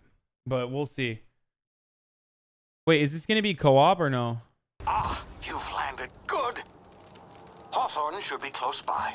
The Outer Worlds takes place in a fleshed-out solar system ruled by corporate feudalism and full of dark humor. I'd shake your hand, but I've been hauling corpses. Everywhere you look, there's a... Okay, I love this. I love this already. Okay, I'm fucking... It's a review, not a trailer. You can be a space socialist. Oh, yeah, whatever. I want to see the fucking review, too. Satirical slogan or mascot. And it's not the best choice. It's Spacer's choice. A worker being treated as hilariously disposable and oppressive politics. Wait, how are people playing this already?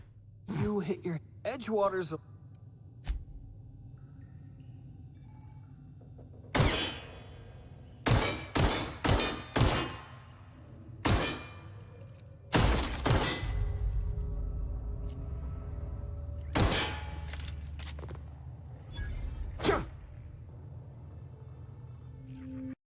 How do they do that? It's an ACAB as fuck game. Oh, okay, this is fun as fuck, dude. Okay. Twitch plays. Oh yeah. All right, whatever. Yeah, cool. Dude, what the fuck? Let's see what's on. Let's see what happened in live stream. Is the company advertising? Have you heard of Twitch plays Pokemon? It works like that. Yeah, I heard about it. Hasan finds out the Deadmau 5 is a clip chimp. That like they can like restaurants can pay them so much less because there's tips is bullshit in the first place. Like what a fucking awesome racket, you know? It's like, oh, like who made up tipping? Oh my god. They fucking clip chimp the shit out of this guy. What the fuck? Who the fuck on LSF is clipping this shit? He literally was arguing the opposite position. Oh my god, dude. LSF is the fucking worst. I feel bad. I'm so sorry to Grizz for attacking him. That is so fucked up. Go to his channel and apologize right now. I am. I'm apologizing right now. I'm so sorry. You should know who they do that. They do that to me every day. Yeah, that's true. I get clipped out of context all the fucking time.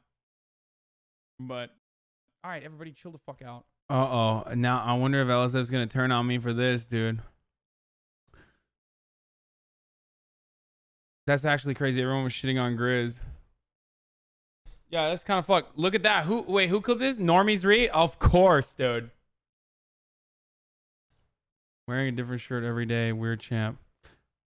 What's most surprising is why Deadmau5 said what he said. He added context. It makes no sense whatsoever. How is streaming the same thing as paying your workers less than they deserve and forcing responsibility?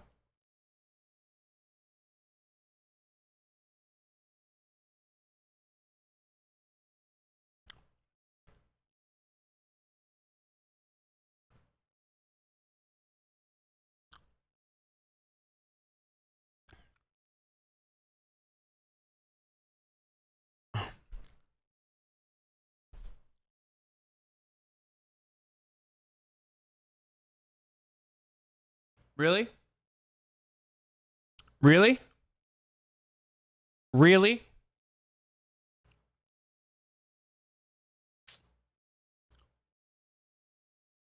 Thanks, dude. Thanks. He goes, and you know what the fucking worst part is? He said, look at this pre-built. So for a brief moment, I was like, oh, here's another trusty nerd in the chat. I'm sure he's going to send me like something cool to look at.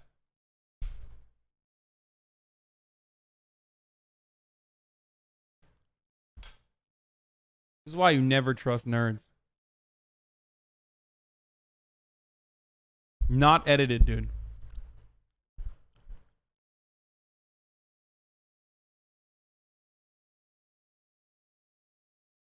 By the way, someone said, at least they made your arms bigger. No, they didn't. Okay?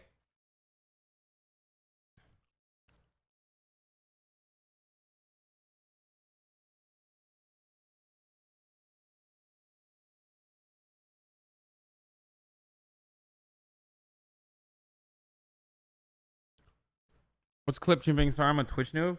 How the fuck does a Twitch noob find themselves on LSF?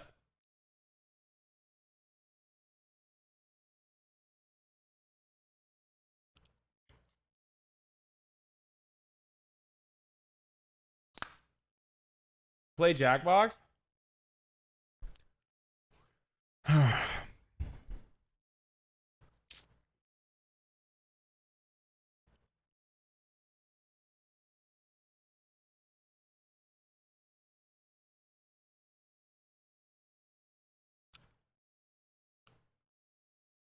Eat the hot chip, quit your job, eat jank, date misgift, dance monkey dance. Okay. Play GeoGuessr? I'm not playing GeoGuessr. Chat, it's fucking 12:30. What the fuck do you mean play GeoGuessr? Homie, it's 12:30. How much longer do you guys think I'm going to be streaming for? I've already been live for 9 hours, dude. I have to wake up tomorrow morning early as fuck.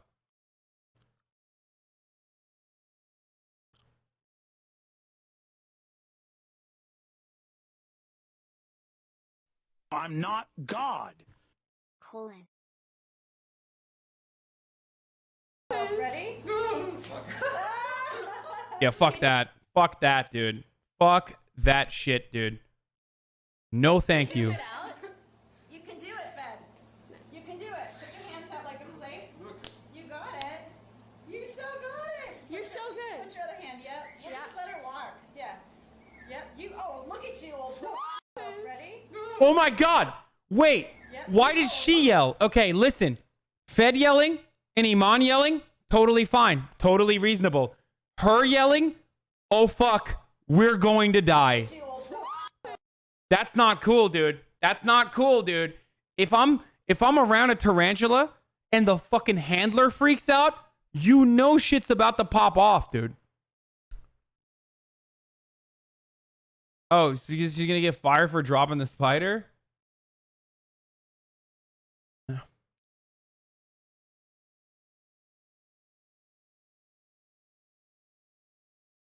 She didn't want to step on it. It happens a lot. Oh, dude, yeah. Listen, if that spider's on the ground and she's yelling, I'm stepping on it. Sorry. Okay? Sorry. Sucks to suck, expensive spider, but you're dead now. Oh my god, that shit would crunch too. Oh my god, that shit would crunch too. I would be like, motherfucker. I would beat that spider's ass, dude. Get the fuck out of here, dude. No way. No way. Tell Bow Bow. I'll fucking beat his ass too.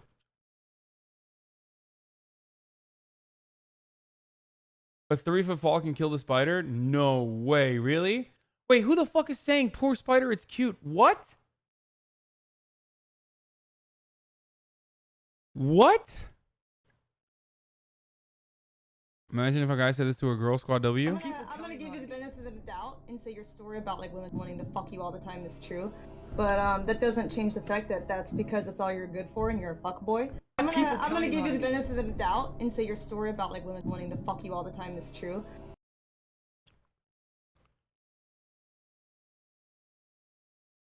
This girl's so hot. Holy shit. Imagine it with a cute little voice. By the way, what do you mean Squad W? I say shit like this sometimes.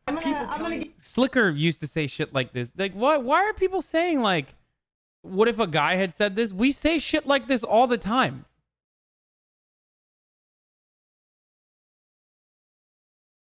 She's 12 and a proud boy.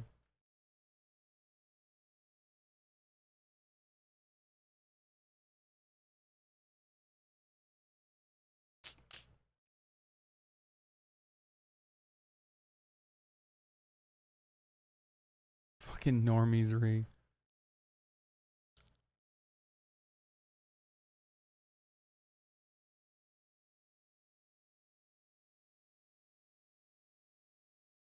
we finish the trailer a song? At least this one didn't have a fucked up title. Oh yeah, they didn't call her Clamoranth. What a fucking awful thing to say. Policies keeping everyone in line.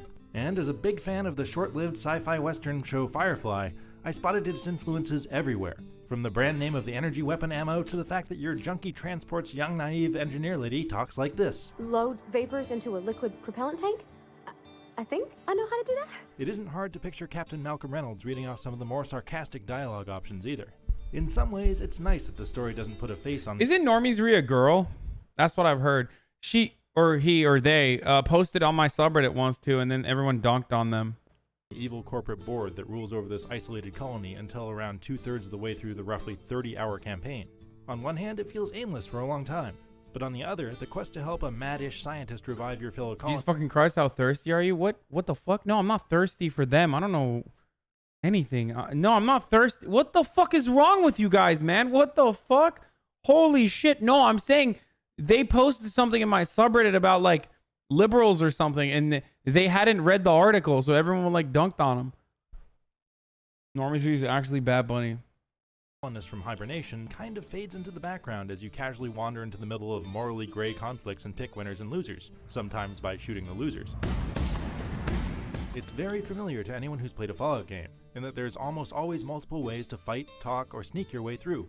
While I did enjoy hearing about the philosophical differences between factions, there aren't many big surprises in how quests play out. What a weight that is off my shoulders. There is a faction system in play that keeps track of who you've helped or wronged, but it never really felt important because for the most part its only rewards are at vendors. But it's nice to know someone cares. Making my way there. One surprise is how bug-free it all is. I've only had one temporarily broken side quest in more than 30 hours. Watch and learn. Along the same lines, anybody This looks like Destiny a little who's bit. played a BioWare RPG will recognize the Outer Worlds companion quests. I wouldn't say there's a breakout star among the crew, but they all have interesting backstories and are well acted. Even Felix has his moment. I have prepared a list of reasons why I believe you should hire me to join the crew of your ship and/or outlaw gang. And because you can have two companions with you at all times, every combination has lines of banter between them for extra personality alongside your voiceless protagonist. Not every idea is a remix, though. The Outer Worlds does its own clever things, like the way its skills and perk system incorporate companions into your character build. So if you're concentrating your skills on guns and dialogue, you can balance yourself out by bringing along Max to boost your hacking or Pavarti to boost your engineering. On top of that, you get a good amount of old-school control over their gear, perks, and behavior without getting bogged down in the overcomplicated weeds, and each one has a special combat skill that you can activate at will. Those come in handy when you're overwhelmed. These cutscene attacks can give you a breather in a big fight, and a lot of them have stun effects on top of big damage.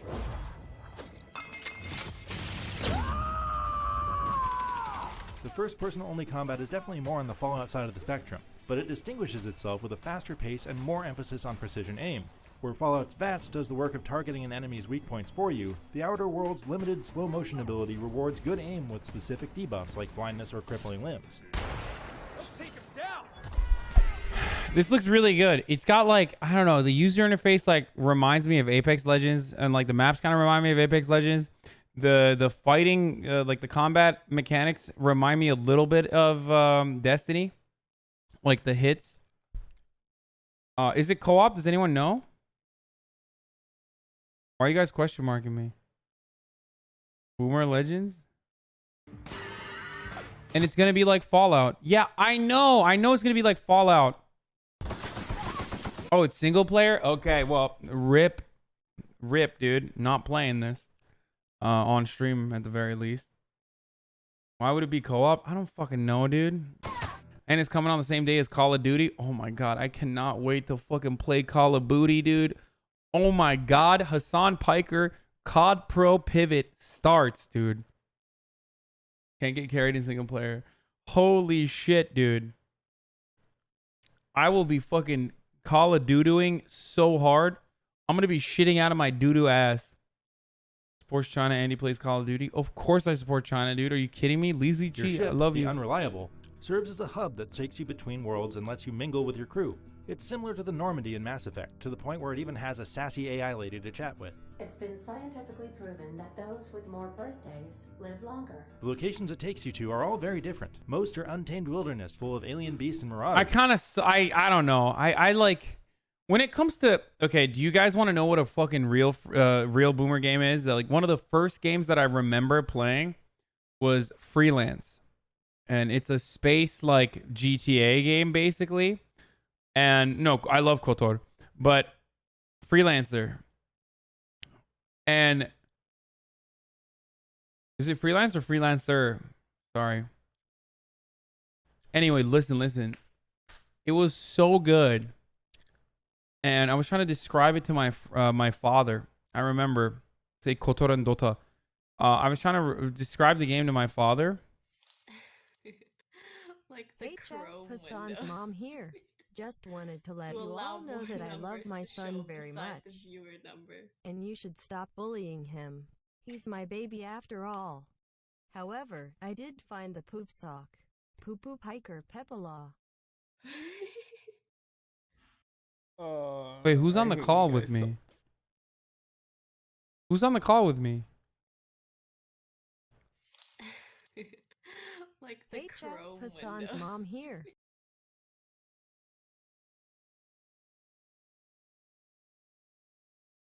Feels bad. I'm not God. Oh.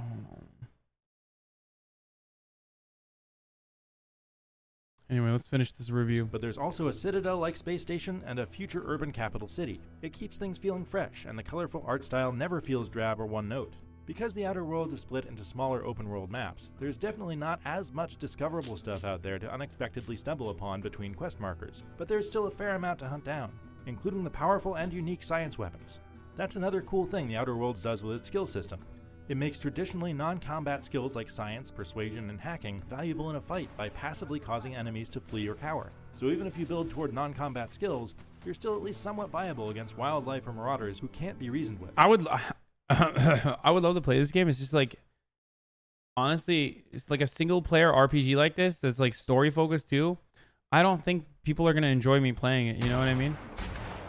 Another very original feature is faults, where you occasionally have the opportunity to opt into a weakness in exchange for a perk point that can unlock a powerful bonus. I got a few in my run that gave me vulnerabilities to certain attacks, which are meaningful weaknesses but rarely affected how I fought. The more interesting one gave me a debuff whenever I took fall damage. It's not a huge difference, but it is a random element that makes each playthrough unique. Big streamers play single player games all the time. Yeah, but I'm not a fucking big streamer, dude. That's why. Like, I can't. Like, XQC can play like fucking Grand Theft Auto to like 20k people. When I play fucking a single player game, I'll play. It'll get cut to like. It'll get cut down to like fucking from a 5k to 3k Andy to like a 1k Andy. You know what I mean?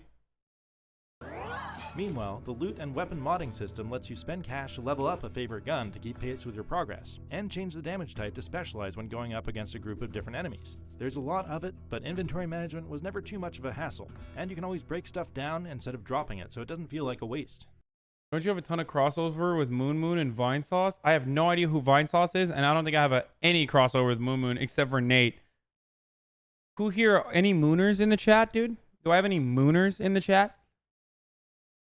What the fuck? With the Outer Worlds, Obsidian has found its own path in the space between Bethesda and BioWare. And it's a great one. And considering that new RPGs from either of those influential developers are still years away, this game couldn't have been timed any better. It's not as explorable as one big open I don't know who Vinesauce is. Watches Vsauce videos on his stream. Wait, is Vinesauce Vsauce? world, but it still packs in a large portion of flexible quests and conflicts within its series of smaller ones. And the combat, character, and companion systems have enough new spins on existing ideas to make it feel like an homage with its own personality rather than a copy.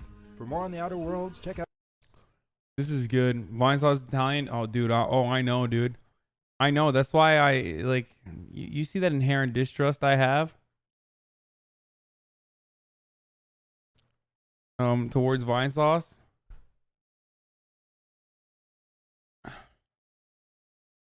Alright. The notorious anti-Italian, anti-Armenian brocialist Hasan Piker has finally seen the light.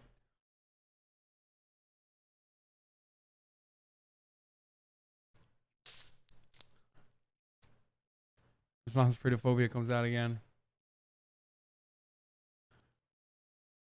Okay. Poll whistleblower. Florida pollster public opinion research laboratory intentionally left Bernie out of the Florida poll. I work for the lab that ran this poll. When I asked our director why Bernie wasn't included, saying that he's a top 3 candidate, I was told not for long. This man thinks it's more likely for a Republican Senate to remove Trump than Bernie to stay strong in the polls.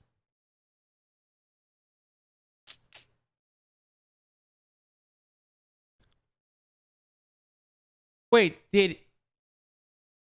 oh, it's Nate Silver. Okay, I was like, did fucking Nate Silver put a poll up that didn't have fucking Bernie Sanders in it? Like, I was gonna lose my mind, dude. I was about to lose my mind if he, like, I thought Nate Silver literally posted a poll that Bernie Sanders wasn't on. And he wouldn't do that. That's like too much. That's way too far, dude. Too far poo-poo for Nate Silver. If he did that, like, oh my God, everyone would fucking destroy his pussy. Everyone would be all up in that ass, dude. There would no way. There is just no way that fucking people would not rip him a new one. Like,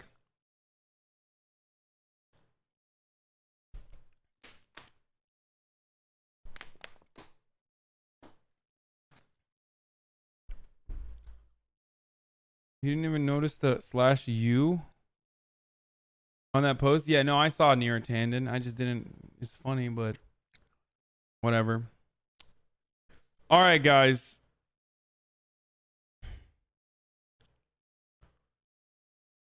Fellow Muslim agrees with Trainwreck's Quad W take. Her backside while she was doing yoga poses.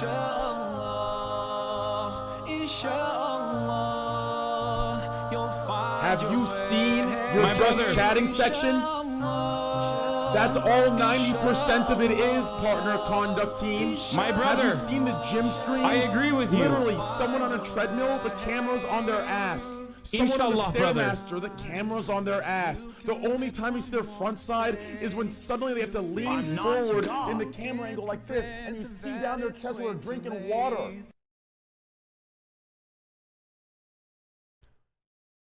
Insanity. Thank you, Koof Down, for all your support. Until Peter Day's epic redemption arc. Real grassroots supports for Gorbachev in your subreddit. How Destiny feels when he says it. Yeah, I'm not reading it.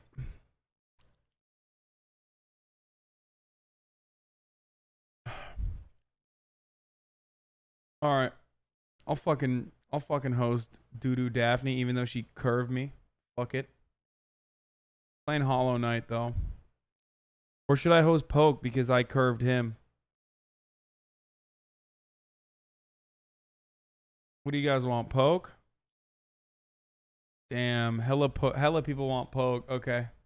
I hosted him last night, you fucking fools. Here. Host Esteban, I want to see some gamer words. No, that's after the stream, homie. That's after the stream, dude.